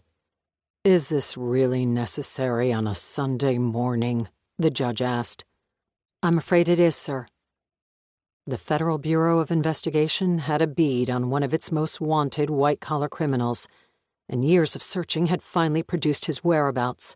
Waiting for Monday morning and office hours and chambers time was not an option. Judge Harris waved them both through the door. "Come on, let's see what you have. I'm leaving for church in an hour." 10 minutes later, the judge's kitchen island was covered with the surveillance photos the agents had taken of the Lake Placid cabin, including a couple of long-range shots through the windows that captured the hazy figure inside. For 30 minutes, the agents presented their evidence to the judge, who sipped coffee as he listened. They took him through the operation and brought the judge up to speed on the Bureau's hunt for Garth Montgomery, and how they had, just this week, turned over the most damning evidence yet that convinced them the fugitive was hiding in the cabin featured in the photographs. "Listen, Agent Sullivan," Judge Harris said. "It's a compelling case, and the Bureau should be applauded for the hard work it's put in on this. But in order for me to sign off on a warrant, I'm going to need more than hazy photos of an unrecognizable figure in that cabin. I'll need proof that it's Garth Montgomery before I permit a SWAT team to crash through the front door." "We have it, sir," Agent Sullivan said. "These," she gestured at the photos on the kitchen island, "were just to show you that we've put in the legwork. This is our proof." Agent Sullivan removed her phone. "Jim Oliver met with Claire Montgomery, Garth Montgomery's daughter, on Friday afternoon. She provided us with proof that her father had attempted to contact her with a postcard that revealed his location. This was confirmed by a phone call she made to her father at the Lake Placid cabin, a call that she recorded herself and then delivered to the Bureau on her own and without coercion." Agent Sullivan tapped her phone, and Avery's voice was heard. "Hello?" "Dad, it's me." "Claire?" "Yes, it's me." "You got the card," he said. "I knew you'd know what to do." "I have to see you, Dad. I don't have a lot of time." "I'd love that. Where?" "I'll come to you, to the Lake Placid cabin. It's safest that way." "When?" "Sunday." "Okay. Claire, I wanted to tell you—" "Not over the phone, Dad. Get off the landline. I'll see you Sunday." "Okay." Agent Sullivan stopped the recording. "We know Garth Montgomery is at that cabin, and we know he's there today. Tomorrow, he might not be." Judge Harris put his coffee down and flicked his index finger at her. "Give me the warrant. I'll sign it." Chapter 64. New Orleans, Louisiana, Sunday, July 11th, 2021. He sat at an outdoor cafe and waited. The last 2 days had been filled with movement, hurrying, packing, and speeding along the dark highways. Now he waited, and it was driving him mad. The copious amounts of caffeine and taurine surging through his veins from the energy drinks were not helping. A dozen round tables occupied the outdoor courtyard next to the cruise terminal. He wore sunglasses that hid his bloodshot eyes as he scanned the crowd. He had been careful over the years to trust only a select few people, in whose hands he was comfortable placing his life. But that had all changed in the last 48 hours. He waited this morning on a stranger, a woman he had never met, but whose presence was vital to the next leg of an impossible journey that began years ago. He wore casual slacks and a collared button-down under his baby blue sport coat. Deck shoes covered his feet, no socks. He looked the part. The waitress approached and offered to refill his coffee. He accepted, but asked for decaf. He was wired enough. He checked his watch. Boarding would start in 10 minutes. He looked around the cafe as his forehead beaded with perspiration. The chair across from him rattled across the pavement as it was pulled away from the table. A woman sat down casually. "Megan?" the man asked. Megan Cobb's face stayed expressionless. She nodded. The man sat back in his chair and dropped his head in relief. "Thank God, I thought we missed each other." "No, I was just doing what I was told to make sure no one was following me." "And?" "How the hell am I supposed to know? I'm a goddamn interior decorator. This whole thing was sprung on me 2 days ago." "Okay, I'm sorry," the man said. "I've been here for an hour. I think we're fine." He looked at the dock. "They're starting to board. We better get going." He dropped cash onto the table to pay his breakfast bill. Then they both stood and walked toward the giant cruise ship. Megan took his hand as they joined the line of passengers waiting to board. Chapter 65. Manhattan, New York, Sunday, July 11th, 2021. The cabin, Jim Oliver had learned during his meeting with Claire Montgomery, was owned by Annabelle Gray, a cousin-in-law once removed from Garth Montgomery. The lineage was not difficult to follow once it stared him in the face. Garth Montgomery's brother was married to a woman whose uncle had owned the Lake Placid cabin located at 777 Stony Brook Circle. The uncle died years ago and willed the property to his daughter, Annabelle Gray, the cousin of Garth Montgomery's sister-in-law. The hours-long interview Claire Montgomery had given on Friday night revealed that Annabelle Gray was called Ma Belle by the Montgomery children. Her cabin had been an end-of-summer destination for the Montgomery clan. Confirmation that Garth Montgomery was indeed the cabin's current occupant came from the recorded phone conversation Claire had provided to the FBI. It was priceless. If a warrant were going to be granted, the recording, in addition to Claire Montgomery's cooperation, would be what made it happen. The call came through at 9 a.m. Sunday morning. "Oliver," he said into the phone. "We got it," Agent Sullivan said. "No shit." Judge Harris signed it while wearing his pajamas and slippers as he sipped coffee at his kitchen table. "We're on our way now." "How long?" 10 minutes. Jim Oliver had his team on standby. They waited only on the warrant. He placed the call to set them in motion. It would take 4 hours to get out to the Lake Placid cabin. In the meantime, since Thursday morning, agents had been dispatched to the hiking trails around the cabin. Their job had changed from surveillance to security. Their objective now was to make sure Garth Montgomery did not leave the cabin. 30 minutes later, Jim Oliver and his team were en route. A caravan of SUVs tore out of Manhattan and headed to the mountains of Lake Placid. His phone rang again. "Oliver." "Sir," the agent said. "We have a visual on the cabin and confirmation of a single occupant inside." "Hold tight," Oliver said. "We're on the way. No one leaves that cabin, understood?" "Yes, sir." Chapter 66. New Orleans, Louisiana, Sunday, July 11th, 2021. They waited nervously in the line of passengers preparing to board the Emerald Lady. He had bent and unbent the top of the boarding pass protruding from his passport so many times that the corner was a withered mess. Megan reached over and gently pulled his hand away to stop his fidgeting.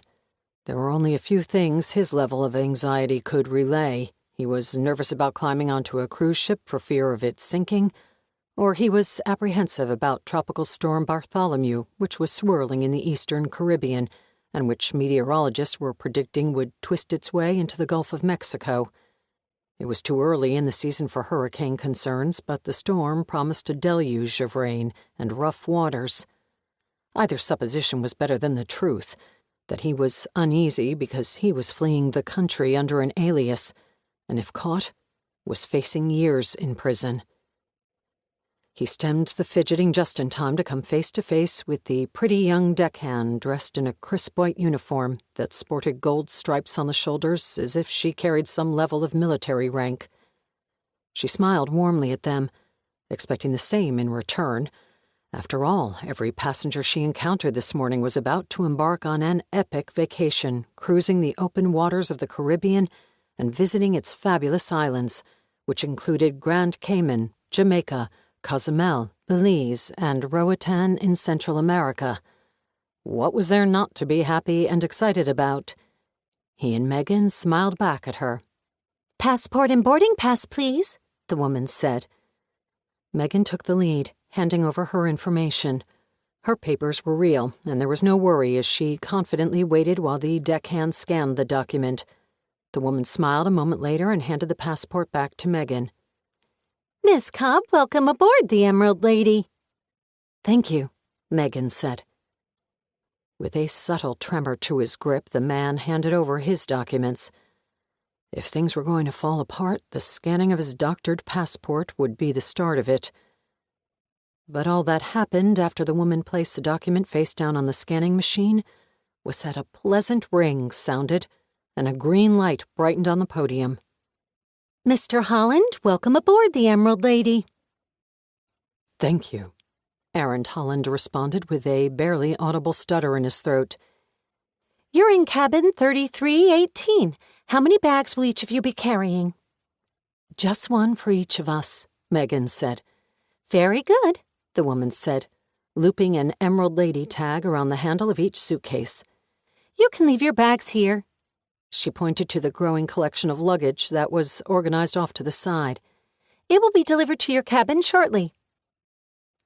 Aaron Holland and Megan Cobb smiled and deposited their bags with the others. "Carlos will escort you to your quarters. Enjoy your stay." "Thank you," Mr. Holland said, in a considerably more relaxed tone than just a few minutes earlier. They followed Carlos to cabin 3318. The first obstacle had been cleared. Many more waited. So far, Claire was batting 1,000. Chapter 67. Lake Placid, New York, Sunday, July 11th, 2021. The no-knock warrant authorized federal agents to storm the cabin without warning. The motorcade consisted of 2 Humvees and 3 black Suburbans with tinted windows. The caravan looked so out of place in the quiet mountains that even without sirens blaring or lights flashing, other cars pulled to the shoulder to allow them to pass. 8 agents clad in riot gear occupied the Humvees. 10 more agents, including Jim Oliver, rode in the Suburbans and were dressed in SWAT gear with FBI windbreakers over their Kevlar vests. Firearms were strapped under their arms, and each of them, per the terms Claire Montgomery had negotiated that made this raid possible, had been fitted with body cameras and microphones that would capture every move and every word. The small brigade pulled down the shaded street until the 2 surveillance officers who had been watching the cabin came into view. They pointed at the canopied drive, and the caravan screeched forward. Before the Humvees came to a full stop, the doors opened and agents poured out. They were armed with submachine guns across their chests and Glocks strapped to their sides. They hid beneath Kevlar helmets and shatterproof face shields. The 2 lead agents hurled themselves up the front steps and used a battering ram to splinter the front door. They slid to the side to allow the stream of heavily clad federal agents to storm the cabin. Chapter 68. New Orleans, Louisiana, Sunday, July 11th, 2021. Aaron Holland planned to stay in the room for most of the cruise. It was small and cramped, and there wouldn't be much to do besides watch television and worry. He'd much prefer to lounge out by the pool, or maybe grab a drink from the bar. but that would expose him to other passengers, and every venture out of the cabin presented an opportunity for some memorable incident to occur, whether it be a casual conversation that someone later recalled, or a minor mishap like spilling his drink. There was no way to know what another passenger might remember. The fewer people he saw, the better the chance that Aaron Holland could exist for only a few short days before disappearing from the world. Of course, without Megan Cobb, the vanishing of Aaron Holland would be impossible. The staff and crew, as well as the housekeeping team assigned to every cabin on board the ship, were well trained. If Mr. Holland simply disappeared and his cabin went empty, it would raise red flags. The housekeeping crew would know to follow strict protocols if a cabin went dormant. A vacant room was to be reported. Fear of passengers, especially overserved vacationers, falling overboard was always a concern. There had been enough negative publicity over the years about cruise lines and passengers disappearing for strict industry-wide procedures to have been put in place to identify such peculiarities. But Megan Cobb solved that problem. Her presence would prevent any red flags from rising. She would be visible on every day of the 10-day cruise. That her recluse travel companion rarely left the cabin would go unnoticed. That she would eventually depart the ship without him at the conclusion of the cruise would be immaterial, because by that time she would be listed as a sole passenger. If Claire was able to pull off what she promised, sometime during the cruise's 10 days at sea, Mr. Aaron Holland's name would disappear from the formal register of passengers. Chapter 69, Lake Placid, New York, Sunday, July 11th, 2021. With their Glock 40 caliber sidearms trained in front of them, the SWAT team cleared each room of the A-frame cabin. Front room, clear. Kitchen, clear. Bedroom, clear. With each empty room, the possibility dawned on Jim Oliver that perhaps somehow his intel was bad. Either they had the wrong cabin, or his agents had missed their subject escaping the property. On the run for so long, it was not unbelievable that Garth Montgomery would have in place precautions for this exact moment. And as much as Oliver believed he'd run a flawless operation, he knew it was rushed. If more time were available, he'd have put surveillance in place for longer than just 3 days. He'd have insisted on more definitive confirmation of the subject's presence, instead of relying on the half-assed and blurry photos they had managed to obtain through dirty and curtain-clad windows. All at once, Jim Oliver felt his career slipping away. He'd hung everything on his promise of pulling Walt Jenkins out of retirement and delivering Garth Montgomery. The operation had gone better than predicted, and was a greater triumph than what he'd sold to his superiors. Claire Montgomery had, in the end, provided the critical information needed on her father's whereabouts, and was the reason a warrant had been secured so quickly. But now, here he stood in an empty cabin in the mountains, either completely incorrect about what he thought was inside, or just a moment too late. He tried not to allow the other possibility into his thoughts, that he'd been played. He didn't dwell on it, because whichever situation was unfolding, it spelled the end to his career. "Bathroom!" one of the agents yelled. Jim Oliver blinked his eyes and came back to the present.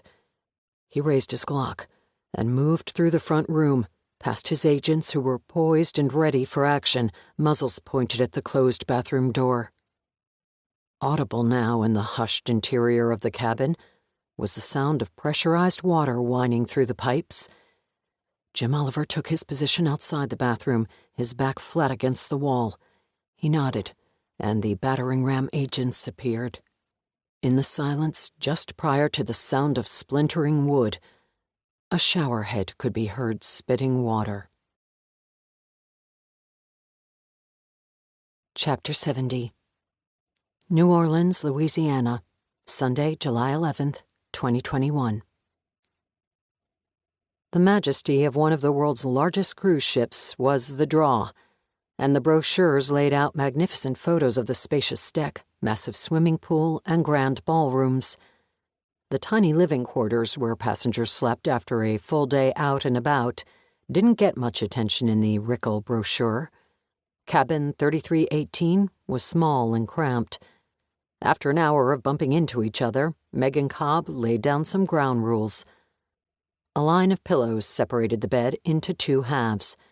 Their suitcases were stored underneath. He sat in a chair crammed in the corner. Megan took a spot on her side of the bed. "Thanks for doing this," he said. "However it is you got roped into it." "I owed someone a favor," Megan said. They ran through the plan and what they hoped to accomplish during the next couple of days. "So you're not allowed to leave this cabin?" Megan asked. "It would be best for me not to. I'll walk the halls each day when housekeeping comes to clean, but I'll stay out of sight as much as possible. You, on the other hand, should get out and about, make yourself seen." Megan nodded. "I plan to at least get a hell of a tan out of this deal." "I'll be out of your hair in 2 days. Then you'll have the cabin to yourself." "Do you think this will work?" "I'm not sure, but I'm trusting the person who set it up." "Your name's not really Aaron, is it?" "No." "What should I call you then?" There was a short pause before he answered. "Aaron," he said. "It's probably best for you to just call me Aaron." Chapter 71. Lake Placid, New York, Sunday, July 11th, 2021. The bathroom door disintegrated under the weight of the battering ram, and agents poured into the room. Steam wafted from the door frame and fogged their face shields, which they quickly lifted out of the way. "Federal agents!" they shouted. "Put your hands in the air! Hands in the air!" Oliver caught glimpses through the bodies and the steam as he stepped into the room. A man stood naked in the shower. He did not put up a fight, or any resistance at all. He simply raised his hands in a frightened and defeated manner. 2 agents manhandled the naked figure out of the shower and forced him to the ground, where they cuffed his back behind his back. "Clear!" another agent yelled before shutting off the shower. The agents took the man by the elbows and lifted him to his feet. Naked and dripping wet, he looked pathetic. It would have been appropriate, since he put up no resistance, to offer the man a towel to cover himself. But Jim Oliver had no intention of lessening this man's humiliation. Oliver walked up to the fugitive he had been hunting for years. Even with sopping wet hair clinging to his ears, Oliver recognized the thief of Manhattan. "Garth Montgomery," Oliver said. "I want you to know 2 things. First, you're under arrest. And second, your daughter is the reason we found you." Chapter 72. Montego Bay, Jamaica, Tuesday, July 13th, 2021. The Emerald Lady made landfall just after 12 noon on the 3rd day of the cruise. Aaron Holland watched from the balcony of the second deck as hordes of passengers bottlenecked the exits to storm the island's tourist traps, eager to buy cheap jewelry and handbags and knickknacks for their grandchildren. He waited patiently for the crowds to thin, then walked back to cabin 3318. Megan Cobb sat on the bed. "Well," he said, "I guess this is it." "Will you be okay?" He shrugged. "I've made it this far. Thanks for everything. I don't know how you got involved in all this, but I couldn't have gotten this far without you." "What if someone asks about you, the staff or crew?" "They won't." "Are you sure?" "No." Megan nodded. There was nothing left to say. "Good luck." He zipped his suitcase and left the cabin. He walked down the long hallway and entered the elevator that deposited him on the main level. When he made it to the exit, he registered with the cruise ship employee by handing over his passport. It was scanned and logged into the ship's databank, a careful record of every passenger who disembarked from the ship. This ensured that the exact number of passengers made it safely back on board before the Emerald Lady pulled out of port. It was here that another opportunity for failure presented itself.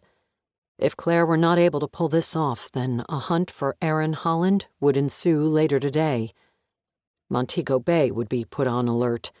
The Jamaican authorities would be called, and when they failed to locate the missing American, by protocol, the Emerald Lady would contact the U.S. authorities. A progression through the chain of agencies would follow, starting at the U.S. consulate in the Caribbean and eventually involving the Department of State. The international branch of the FBI would eventually get involved. "Come on, Claire," he thought as he walked down the stairs and stepped onto the dock. "Work your magic." Without looking back, he walked along the pier until he stepped foot onto the mainland of Jamaica. He had studied the map and knew the route by heart. Foregoing the taxis and buses, he chose to cover the 3 miles into town on foot. It was hot and humid, and by the time he reached Jimmy Buffett's Margaritaville restaurant, he was sweating through his shirt. At the bar, he ordered a red stripe and drank greedily. As was the plan, he blended in with the other tourists. After he cooled down, he paid his bill with cash and headed into the market, where he haggled with street vendors for 15 minutes. When he was sufficiently comfortable, he disengaged from the crowd and crossed the main thoroughfare until he found Hobbs Avenue. He walked for a quarter of a mile as instructed, with his small suitcase doing its best to keep up behind him. It contained all his possessions in the world, his entire existence reduced to a single suitcase. As he rounded a bend in the road, he saw the neon-green Jeep Wrangler on the shoulder. The vehicle was without a top or doors. A dreadlocked Jamaican man sat behind the wheel. He walked up and waved. "Yeah, man, Aaron Holland?" "Yes, that's me," he said. "No problem, man. Come on." The man gestured for him to get in. The green Wrangler pulled a U-turn and headed off into the heart of Jamaica. The Emerald Lady disappeared behind them. Chapter 73. Trelawney, Jamaica, Tuesday, July 13th, 2021. In the town of Trelawney, Jamaica, the man drove the Jeep Wrangler across unpaved roads until they came to the edge of an enormous property. From his research and all the information Claire had provided in the FedEx package that had arrived at Cabin 12 in Sister Bay last week, he knew he was looking at the Hamden Estates, one of Jamaica's oldest rum distilleries. He gripped the handle strap as the Wrangler turned onto a dirt road that consisted of 2 ruts separated by a patch of grass, and bounced its way onto the property. The straight trunks of palm trees lined the path and blurred past. They eventually emerged into a clearing where an ivy-covered home stood. The brakes whined as the Jeep stopped in front of the house. "Yeah, man, all set." "This is it?" "Yeah, man. Jerome, he will help you from here." Aaron Holland pulled an envelope of cash from his pocket and handed it to the driver. "Thank you." "Yeah, man, no problem." As soon as he lifted the suitcase from the back of the Jeep, the vehicle was gone with the rev of its engine and a plume of dust. He walked from the cloud and headed for the house. Before he could knock, the door opened. "You made it! I am Jerome." The Jamaican accent gave the name a distinguished G-Rome pronunciation. "We can have lunch, and then I'll give you a tour. Maybe we will taste some rum before you leave?" "Maybe," he said, although rum was the furthest thing from his mind. He had a long drive ahead of him through the hills of Jamaica, and only a slight grasp of where he was headed. To make it, he'd need a clear head not fogged by rum. He was, however, starving, so he accepted the generous offer of lunch, but declined the numerous offerings of Hamden Estate rum. An hour later, he climbed behind the wheel of a well-used Toyota Land Cruiser and twisted the key in the ignition. After a few seconds of protest, the engine sputtered to life. Jerome stood with both hands resting on the open passenger side window. "Good luck, my friend," Jerome said. "How do I get the Land Cruiser back to you?" No problem, man. Mr. Walt is a good friend. He will make sure it gets back to me. I will let him know that you have arrived. Feed his dog when you get there. It will save me a trip. The dog's name is Bureau." Aaron Holland nodded as if any of this made sense to him. He had needed luck to get to this point, and would surely need more in the weeks to come.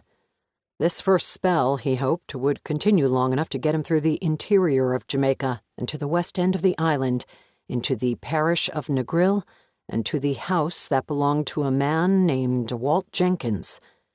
With no cell phone and the Land Cruiser's gas gauge pegged at just under half a tank, he figured he'd need all the luck he could find. Finally, he put the Toyota into gear and pulled away. He was pulling away from more than just a rum distillery in Jamaica, and from more than just a stranger who had willingly surrendered his vehicle to him. Christopher Montgomery was pulling away from his old life, from the stress of spending years in hiding. He was pulling away from the role he unknowingly played as a portfolio manager at his father's hedge fund. But now perhaps he could be free of all that. As free as a man on the run could ever be. Part 4. Repayment. Chapter 74. Westmoreland, Jamaica. Thursday, October 21st, 2021. The boat's journey had started in Sister Bay, Wisconsin, where it headed north out of Green Bay before wrapping around Washington Island and trekking down the entire length of Lake Michigan. It passed through the locks in Chicago, where the boat rose and fell with other vessels and ships. The sails were never raised. Instead, the boat's motor burned through gasoline and oil. It was the fastest way. The purpose of this journey was transport, not adventure. Once through the Chicago locks, the crew pointed the moorings 35.2 south and chugged down the Illinois River. From there, they connected to the Mississippi and eventually found the Ten Tom Waterway, which took them to Mobile, Alabama. During one leg of the voyage, the masts had to come down to clear low-hanging bridges. But finally, after 14 days of grunt travel, the Beneteau glided into the Gulf of Mexico. From there, it motored to the southern tip of Florida, where finally the crew set the sails. By then, the boat needed to spread its wings. America disappeared behind them. The island of Jamaica did not become visible for 3 more days. Walt Jenkins sat for lunch at a local tavern on the southern end of the island. He ate jerk chicken and plantains and washed it down with a red stripe, while he watched the efficiency of the crane operators and listened to the creaking of the ships. There was only the infrequent tourist in the Jamaican parish of Westmoreland, far removed from the sandy white beaches and pristine resorts. Not much happened in Westmoreland to attract vacationers. The tiny parish was a hub to the commercial industrial workings of the island.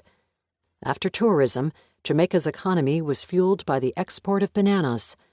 Much of the island's exportation business happened here at the Savannah-la-Mar port, where tankers docked and cranes lifted thousands of crates of fruit onto ships for transport to foreign lands.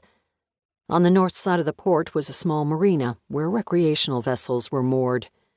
There were not many. Wealthy tourists chose other more scenic and practical locations to park their massive sailboats and yachts. Montego Bay and Ocho Rios were among the most popular. There was a sought-after harbor on the north side of Negril that required clout to secure a slip. But here, in Westmoreland, the marina was occupied by small motorboats and fishing vessels that had stopped for service. It was, Walt promised, the perfect location for the delivery. He finished his lunch and nursed a second red stripe, the whole time checking his watch and watching the marina.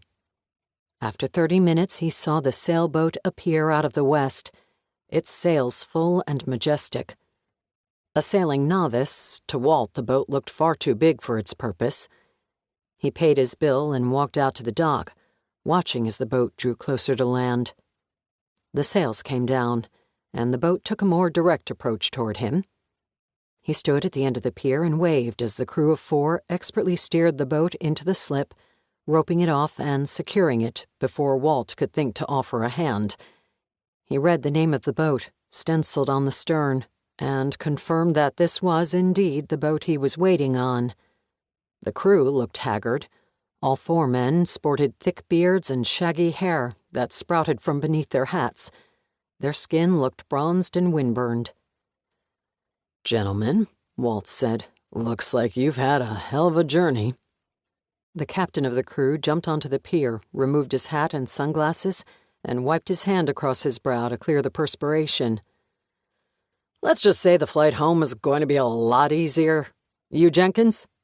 "Yes, sir," Walt said, handing over both his American driver's license and his passport. The captain took the documents and secured them under the clasp of his clipboard. He scribbled information from Walt's ID onto the delivery slip, checked a few boxes, and handed everything back to Walt. "Signature at the bottom?" Walt signed. "Let me go over a few things about the boat. Nothing major, but there are a few mechanical issues that will need attending to. Nothing structural. She's a beast, that's for sure." "Good to hear," Walt said, as if he had any idea about what made a sailboat a beast or a burden. For 20 minutes he followed the captain around the boat and nodded as the man inspected the sails, the winches, and the topside equipment. Walt followed him into the engine room and pretended to comprehend the things that were mentioned about the fuel pumps, the propellers, and the drive system. There was a glitch in the electronics, Walt was told. He made a show of making a mental note of it. "We made a list as we traveled," the captain said. "I know I'm cruising through a lot of things, but our flight leaves in 3 hours. Walt waved his hand. "As long as you made a list, I can go over everything after you guys get to the airport." 2 hours later, Walt dropped the 4 men at the airport in Montego Bay. As soon as they disappeared into the terminal, he shifted the Land Cruiser into drive and headed toward Negril. Chapter 75. Negril, Jamaica, Friday, October 22nd, 2021. Avery felt the thick humidity of the Caribbean as soon as she stepped onto the tarmac. Her flight was 6 hours, direct from Los Angeles into Montego Bay. She made it through customs and wheeled her suitcase outside. The airport was busy with tourists waiting in long lines to pour onto buses and vans that would deliver them to the island's beaches, where they would drink rum and try hard to bronze their pale skin. Avery walked out of the terminal and heard a horn beep twice. She made her way through the crowd and saw Walt standing in the crook of the open driver's side door and waving to her over the roof of the Land Cruiser. It was the same vehicle, Avery knew, that her brother drove 3 months earlier when he first arrived in Jamaica. Avery hustled over and climbed into the passenger's seat while Walt threw her bag in the trunk. "How was your flight?" he asked as he pulled out of the terminal. "Long. How is he?" "Settled and enjoying island life. I may or may not have turned him on to single-batch Jamaican rum." Avery smiled. "He's really anxious to see you." "Did the boat get here?" "Yesterday, right on schedule. Christopher wanted to inspect it, but I told him we had to wait for you." "How did it look?" "The boat? Great, but I don't know anything about boats." "It's a beautiful boat," Avery said, remembering the day in June when she and Connie Clarkson had taken it for a sail through Green Bay. That morning's sail had been a final inspection during which Avery made sure the vessel could do what it needed to. "I'll take your word for it," Walt said. Then it was quiet for a long time as Walt navigated out of the airport and onto the main highway that would take them to Negril. He finally spoke after 30 minutes.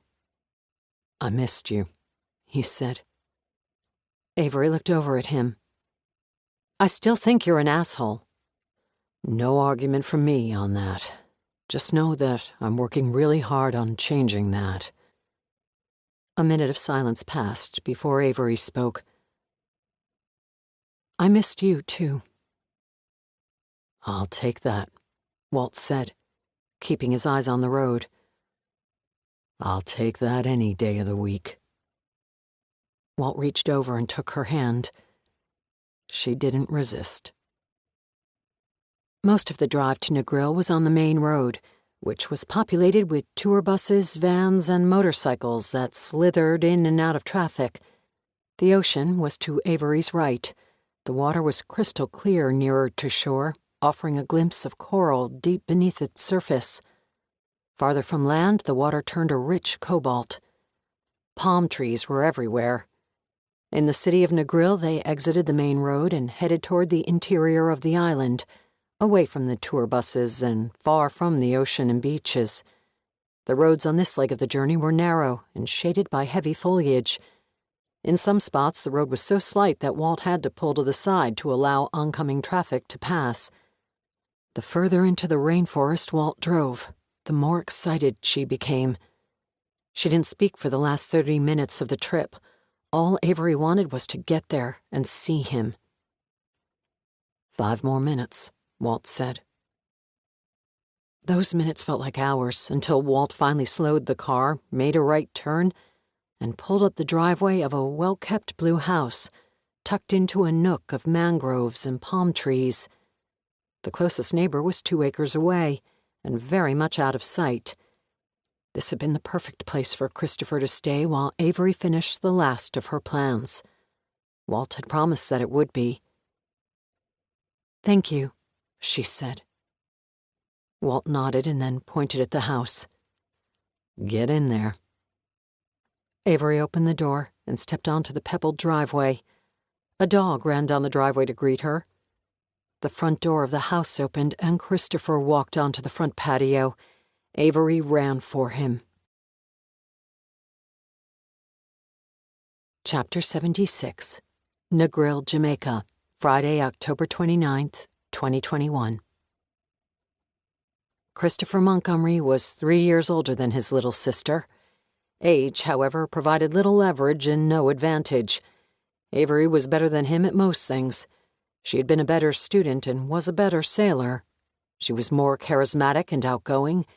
She could, likely, if things ever got out of control between them, overpower him in a wrestling match. But there was one thing Christopher beat her at: math. He was a savant when it came to numbers. Math and all its derivatives came easily to him. In fact, he had never felt the need to learn the subject. The knowledge was somehow already in his brain. He was born with it. All he had to do was organize the information and apply it to any version of math. In college, he majored in mathematics. After college, he earned a master's degree in applied and computational mathematics. If he had had a normal father, perhaps Christopher Montgomery would have become a professor or an actuary for the insurance industry. Instead, he took his mathematical brain to Wall Street and joined Montgomery Investment Services as an analyst. Christopher applied himself to studying the market and determining the probabilities and statistical analysis of making money by trading stocks and commodities. Surprising to no one, he was very good at it. So good, in fact, that he rose to the top of the food chain at his father's firm and was soon offering his advice not just to his father, but to every partner about which industries to place the hedge fund's assets into. Christopher became so lost in the statistical analysis of the firm's funds that he couldn't see the forest for the trees. Until one night, when he was alone and working late. His mind functioned best when the offices of Montgomery Investment Services were empty. That was when he first began to unravel the fraud that was taking place. It took him weeks of working through the night to dissect the firm's financial misdeeds.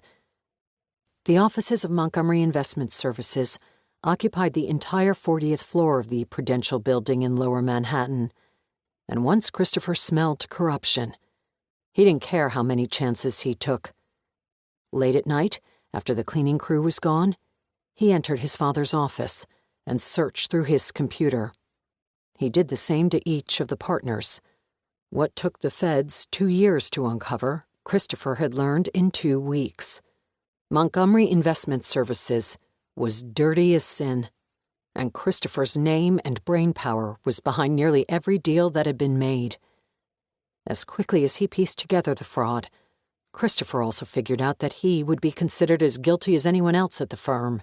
His digital fingerprints were on nearly every trade. He would be implicated in the Ponzi scheme as much as his father or any of the partners. Implicated, prosecuted, indicted, and imprisoned. And the feds were coming, he knew. An old friend with whom he had studied applied mathematics worked for the IRS and had confirmed Christopher's suspicions. Christopher asked for a favor, and his friend obliged.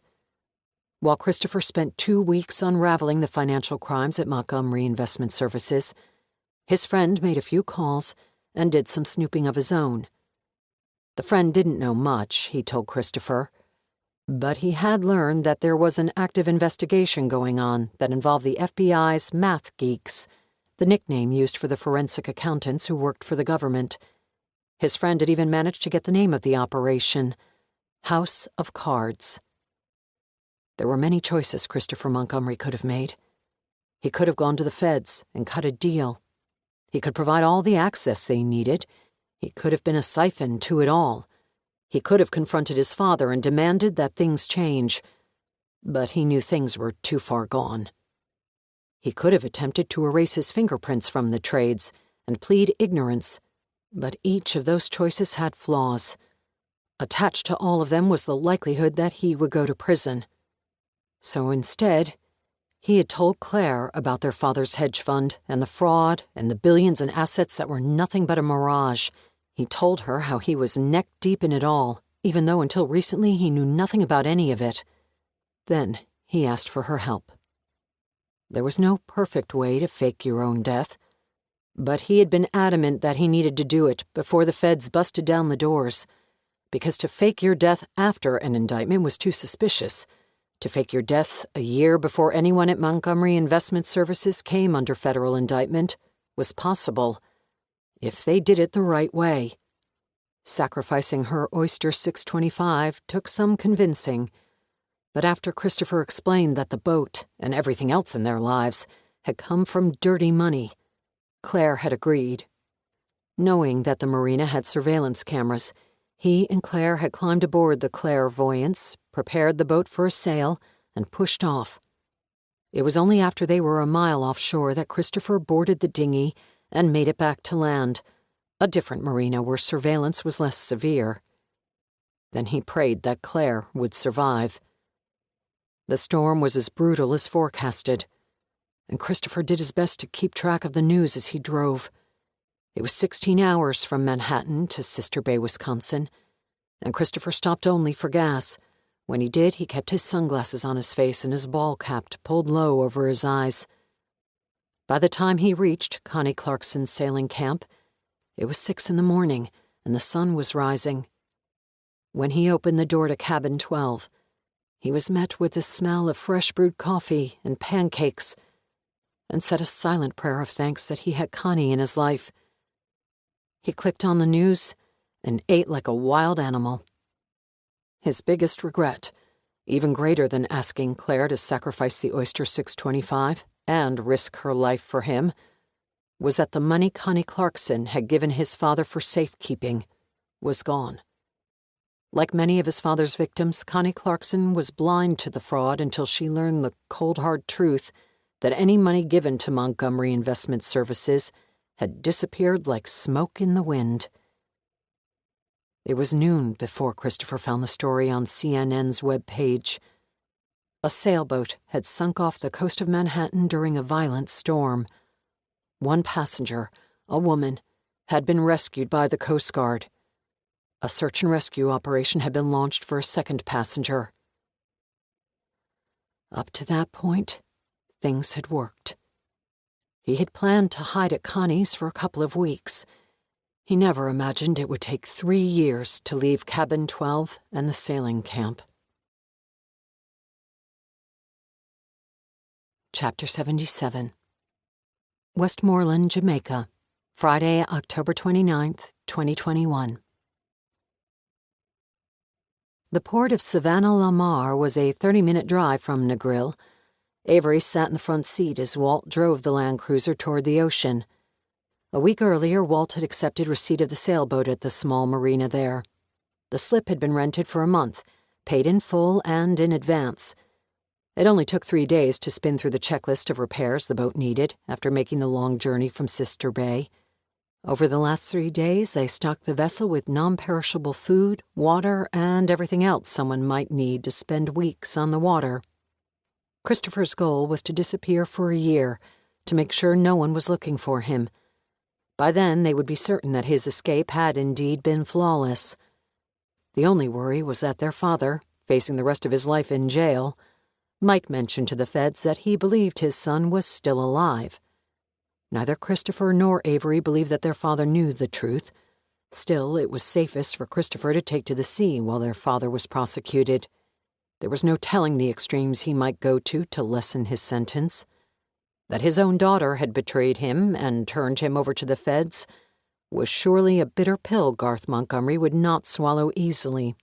But it had been part of the long game Avery concocted the moment her father's postcard arrived in the mail. The final details had come together with Walt's help. The best way, Walt had told her, to make sure the eyes of the FBI were off the airports, borders, and ports was to divert the agency's attention, and the apprehension of one of their highest targets was the best way to do it. In a year, when the coast was clear, the plan was for Christopher to return to Jamaica and start his new life. His job at Hampton Estate Distillery would be waiting for him, and there were worse ways to spend time as a free man. Holed up in a cabin in Sister Bay, Wisconsin, working at Connie Clarkson's sailing camp, had been a temporary arrangement that had run far past its course of practicality. Here in Jamaica, Christopher Montgomery, a.k.a. Aaron Holland, could truly be free. Avery stared through the windshield as Walt pulled into the marinas parking lot. The masts of other sailboats poked into the sky, but she recognized Christopher's boat immediately. Avery led the way with Walt and Christopher following. She walked down the dock and stopped when she came to the stern of the boat. The name was printed in cursive, and Avery was thrilled with how it turned out. Connie had done a spectacular job. Clairvoyance 2. She felt Christopher's arm wrap around her shoulder. "I've told you before, but I just want to make sure you know how grateful I am for everything you've done," he said. "I know. I'll pay you back somehow." "No, you won't." He smiled. "Probably not. But when things calm down, you can show me the Caribbean on this gorgeous boat." "Deal." "You think you'll be okay?" He nodded and continued to stare at the boat. "I'll be fine. Is it hard to get used to a new name?" "Depends on why you changed it." "To find freedom." "Then it's easy. You're Aaron Holland from now on. You live on a sailboat and sail the Caribbean. Every few months you come back to Jamaica and work at a rum distillery.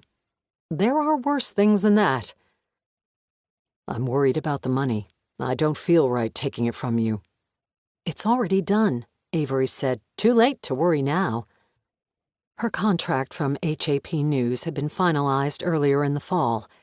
It named Avery as the host of American events for the next 5 years. Dwight Corey had negotiated tirelessly, and Mosley Germain and David Hillary had signed off on the final details of the contract that would pay Avery $3 million a year for 5 years. Even at that number, Avery argued that she was undervalued. The show's most recent numbers had proven she was correct. The Victoria Ford special, which spanned 3 episodes, had brought the second highest ratings in American events history. That Avery's investigative reporting and the new evidence she unearthed had spurred the reopening of the Cameron Young investigation only added notoriety to her already powerful name. Cameron Young was back in the news, and serious questions were being raised about who had killed him. The evidence that had once so clearly pointed at Victoria Ford was now being questioned. The idea that the blood and the urine had so clearly been manipulated and planted came under immense scrutiny. The Innocence Project had even gotten involved, promising to continue the crusade to prove Victoria Ford's innocence. The American Events special had not named names as to who might have planted the evidence, because to do so was a liability the network was not prepared to take. And it had never been Avery's goal to solve the case. She'd made just 2 promises. The first was to Emma Kind, that Avery would do her best to show the world that Victoria was innocent. The second was to Natalie Ratcliffe, that in exchange for Natalie's help, Avery would stay silent on the truth about Victoria's disappearance. She had made good on both. The Victoria Ford special was topped in the ratings only by Avery's exposé on her father, the thief of Manhattan. The 2-part series covered the life of Claire Montgomery, a.k.a. Avery Mason, and detailed how Avery had worked with the FBI to track her father down and bring him to justice. During the negotiations on how Avery would deliver her father, she had insisted that the federal agents wear cameras and microphones. The body cam footage from the SWAT team as they crashed through the front door of the isolated lonely cabin in the mountains of Lake Placid was something not to be missed. And no one did. 22 million viewers tuned in to watch the episode. For Avery, the episode was cathartic on many fronts. In the end, despite her mild protests, Avery knew the contract from HAP News provided everything she had asked for, and more. Dwight structured the deal to be front-loaded, and it paid Avery a signing bonus of $3 million. She did 2 things with the bonus. First, she opened an account at Canevest Bank and Trust on Grand Cayman in the name of Aaron Holland, with a starting balance of $100,000. It would be enough for Christopher to start his new life. The second thing Avery did was pay for the sailboat. She sent the cashier's check certified overnight and knew it would arrive later today.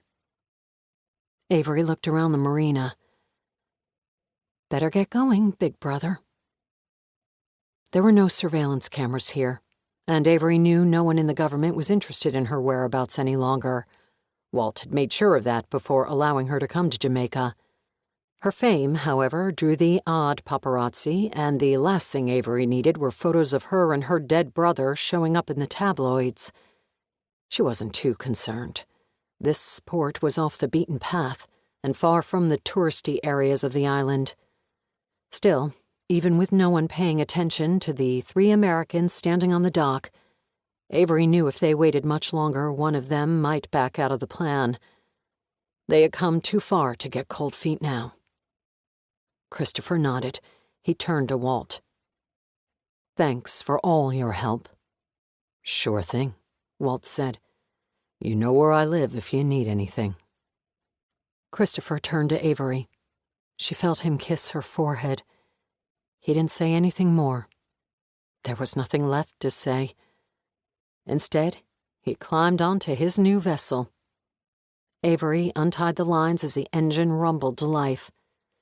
Stay safe, she said. 10 minutes later, Clairvoyance 2 was motoring out of the marina. Once it was in the open water, Avery saw the mainsail climb the mast and fill with air. The front sail followed, and the boat heeled slightly to the left as it took on an eastern tack and headed into the morning sun. So, Walt said, how long are you staying? I'm off for a week. Then what? You tell me, Avery said. Walt took her hand as they walked along the dock. I was thinking I should start spending some more time in the States. Avery looked at him with slivered eyes. I thought you hated New York. I do. I was thinking California is more my style. Chapter 78. Sister Bay, Wisconsin. Friday, October 29th, 2021. The brown UPS truck drove north through the Door County Peninsula. The driver's stops included the towns of Fish Creek and Ephraim before heading up to Sister Bay. It was 2:30 p.m. when he turned into the parking lot of Connie Clarkson Sailing Camp, grabbed the overnight envelope from the stack next to him, scanned the barcode, and dropped it on the front porch of the main office. He rang the bell and hustled back to his truck. He was pulling away when the front door opened. Connie looked down to see the UPS envelope on the ground. She picked it up and walked back into the kitchen, where she dropped it on the table. A kettle of water was on the stove and had just started to whistle. She turned the burner off and poured the boiling water into a mug with the strings of 2 tea bags hanging over the rim. She allowed them to steep for 2 minutes, then pulled the tea bags from the mugs and dropped them in the garbage. She brought her mug to the kitchen table and sat down. She tore the thread from the top of the UPS envelope. Pushing the edges together, she saw that there was a single piece of paper inside, along with a business-sized white envelope. She turned the package over and the contents slid onto the table. Lifting the paper, she unfolded it. It held a short, handwritten message. Dear Connie, you've done more than anyone else would have done, more than either of us expected. We owe you everything and can never repay you. But we can at least give you what was taken. Love, Claire and Christopher. The boat, Connie assumed, had made it safely to Jamaica. She put the paper down and reached for the envelope. She stuck her finger under the edge and ripped it open. Inside was a cashier's check. After she pulled it from the envelope, she looked long and hard at the number printed on it. She had trouble comprehending that it was real. It was made out for $2 million, the exact amount she had handed over to Garth Montgomery years ago. Chapter 79. Santorini, Greece. Wednesday, December 15th, 2021. For the first time in nearly 20 years, Natalie Ratcliffe was late delivering a manuscript. Her impeccable track record of punctuality had been broken this time, and for good reason. So much had happened since summer to thwart her creativity and productivity. But now, finally, she was attempting to put the finishing touches on her latest Peg Perugo story. And just in the nick of time, the world was waiting. The book was slated for publication the following spring. Over the years, Natalie Ratcliffe and Victoria Ford had developed a routine. Victoria wrote the first draft of each manuscript and sent it off to Natalie, who reworked the story, picking out the flaws and inconsistencies. This many years later, they both knew Peg Perugo equally well. But they each knew her differently. The advantage Victoria held from having originally created the affable character more than 25 years earlier was matched by Natalie's understanding of how to mold Peg Perugo's character for maximum commercial appeal. Together they had developed a smooth back and forth that, while never fully escaping disagreement, always avoided argument. Until this year. Until the 16th Peg Perugo novel. This time, there were deep disparities on how they each thought the plot should be structured. Emailing their opinions and attempting to work through the problems from thousands of miles away had only added fuel to the fire. So Natalie arranged a trip to Santorini to sort out the details. Victoria and Natalie sat in the splendid Ratcliffe-owned villa on the tiny island of Santorini. They had spent the week reading and rereading the manuscript, tweaking and reworking the story in an attempt to find common ground on which they could both agree. Natalie had fought hard to convince Victoria that they should stick with the formula that had produced 15 bestsellers and had sold 100 million copies. Victoria, on the other hand, wanted to go in a different direction. A darker, edgier direction that had been absent from all the previous Peg Perugo stories. Natalie had noticed this change to Victoria's writing since summer, an edge to Victoria's writing that didn't match the voice from the previous decade and a half of work. They wrote hard-boiled mysteries, not dark thrillers, and they had been spectacularly successful at it. Their readers expected a certain genre, and using their beloved protagonists in such a dark way would not be well received. But no matter how many times Natalie pointed this out, Victoria refused to listen.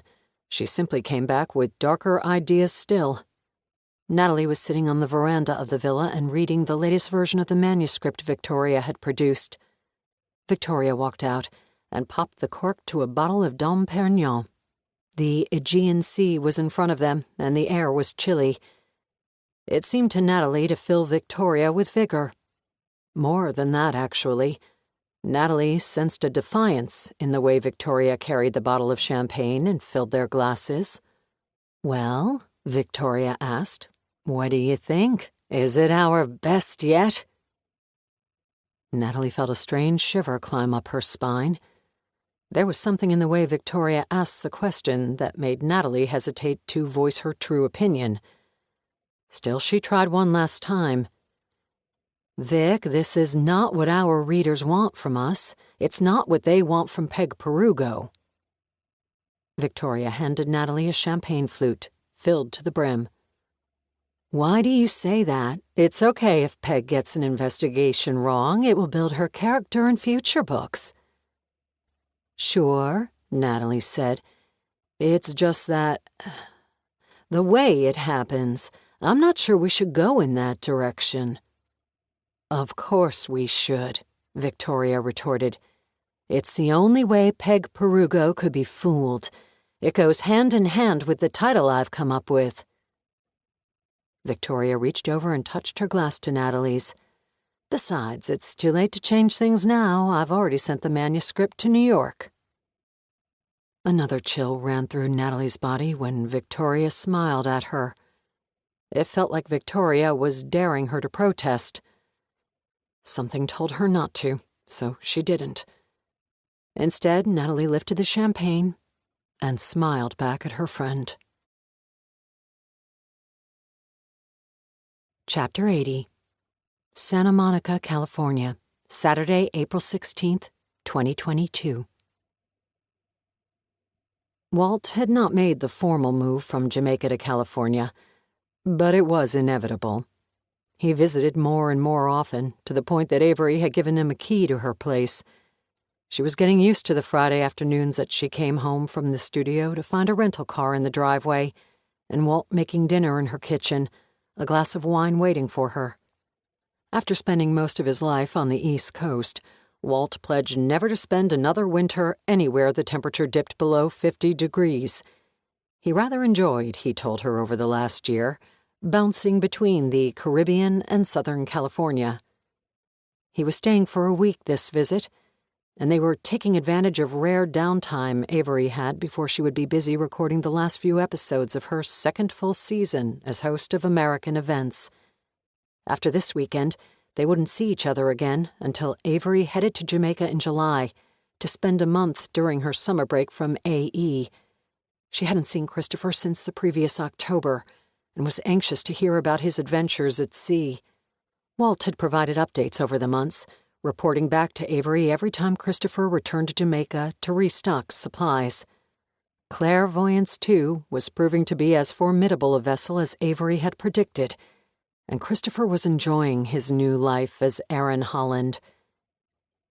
Avery and Walt returned home from a late dinner. Walt turned on the Yankees game. They were playing the A's, and they had made it home for the 9th inning.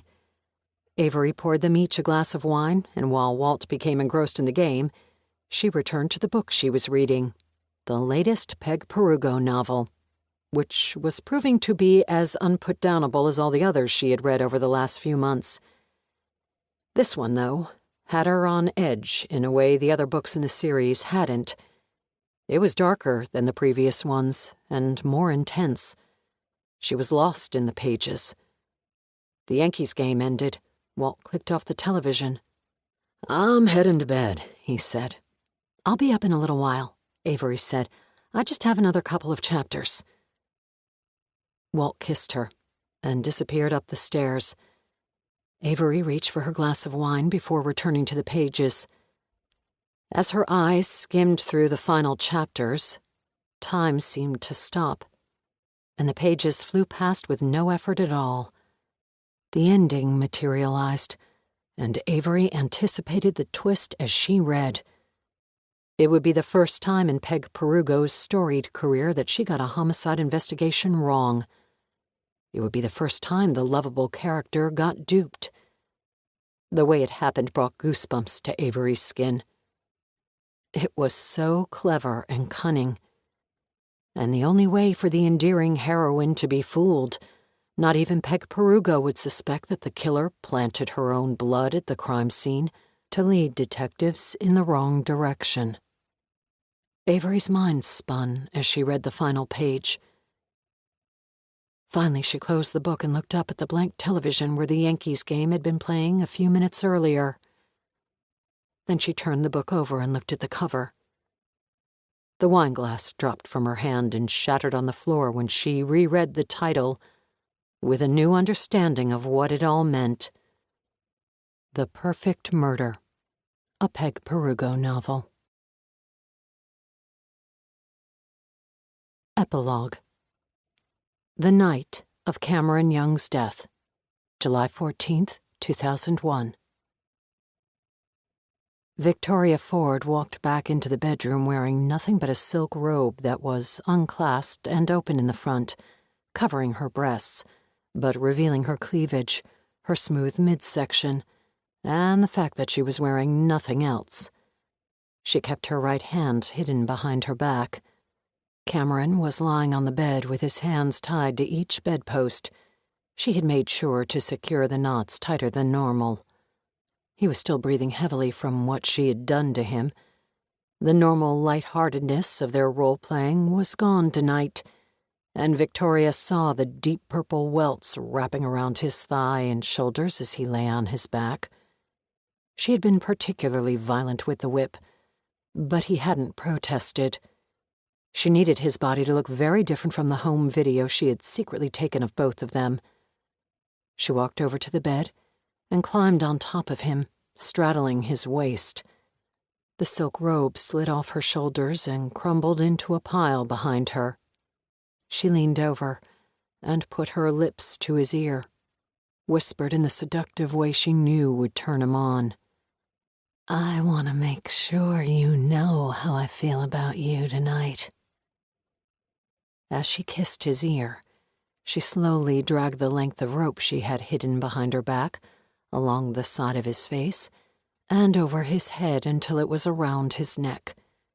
She immediately felt his arousal, and knew this would be easier than she imagined.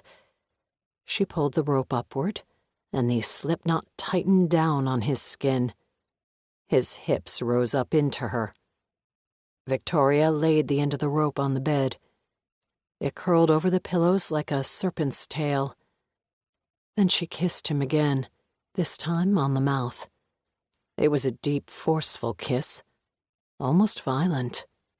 She could feel that it sent him into a state of euphoria. Then she kissed his chin, and his neck, and his throat, and his chest. She continued her descent along his sternum and down to his navel, where she paused for a moment to look up at him. He was panting like a dog, waiting, wanting, so vulnerable and distracted that he would never have a chance. She finished her descent and heard him moan. She wanted to bring him to the edge of ecstasy, but no further. Victoria wanted him to die at the same proverbial place where he had killed her, on the cusp of bliss and joy, and completely blindsided. When she felt that he was close to climax, she stopped and quickly jumped off him. 2 quick steps put her at the head of the bed, where she grabbed the rope before Cameron's eyes were open. She wrapped the rope in her hands and pulled with all her strength. With his hands bound to the bedposts, Cameron was helpless. It went on for close to a minute before the rope binding his right wrist broke free and he clawed at his throat, trying but failing to loosen the rope that Victoria was strangling him with. It took another full minute before his body relaxed. Another minute more, until she was sure he was dead. When she finally released her grip and looked at Cameron's lifeless body, his face was purple, and his lips were black. His penis was engorged, but deflated, and fell pathetically across his hip. It was the perfect way for him to die. Victoria quickly got to work. From her bag, she removed the items she needed. Her urine was in a sealed Tupperware container. Her research told her that by now the enzymes would have broken down into ammonia, tipping off investigators that there was no earthly way possible the urine could have come from her body in the last 24 hours. It would be the first clue to investigators that the scene had been staged. The tampon was in a plastic Ziploc. Ever since the abortion, Victoria had bled frequently and heavily. The idea of planting her blood tonight in an effort to lead investigators to Tessa Young had been conjured as the remnants of Victoria's unborn child poured from her body. Tessa carried the child Cameron was meant to give Victoria, and they both should be punished. This blood, Victoria knew, was contaminated with the toxic chemicals found in cotton tampons. It would be another clue to investigators. The next item she removed was the wine glass that was coated with her lipstick and fingerprints. Victoria had stashed it away over the 4th of July weekend, at the end of the night after Tessa had placed all their glasses into the dishwasher. The fact that this glass also held Tessa's fingerprints would further lead investigators to her. The culinary knife Victoria had used over the 4th to chop vegetables also held both hers and Tessa's prints. The last item in the bag was the thumb drive that held the homemade sex tape. Victoria had planned the video carefully to make it look like neither she nor Cameron knew they were being recorded. It turned out even better than she imagined. She planted the thumb drive in the desk drawer of Tessa's office. By themselves, each item may not be enough, but altogether, and added to the bowline knots Victoria had spent hours learning to tie, they would paint a clear picture of a jilted wife attempting to frame her husband's lover for his murder. Victoria was certain of it. She believed she had calculated everything perfectly. But Victoria never planned on a district attorney refusing to follow the evidence, or a sycophant detective refusing to trust his instincts. When Victoria was finished staging the scene, there was only one thing left to do. She turned her attention to Cameron. Moving his lifeless body was like lifting a heavy garbage bag filled with waste. But she managed, and eventually she hoisted Cameron Young over the balcony and dropped him into the night. The end. This book was read for you by Vivian Laney, a member of SAG-AFTRA. We hope you have enjoyed this production of 20 Years Later by Charlie Donlea. Recorded books are available wherever audiobooks are sold. Thank you for listening to Recorded Books. Audible hopes you have enjoyed this program.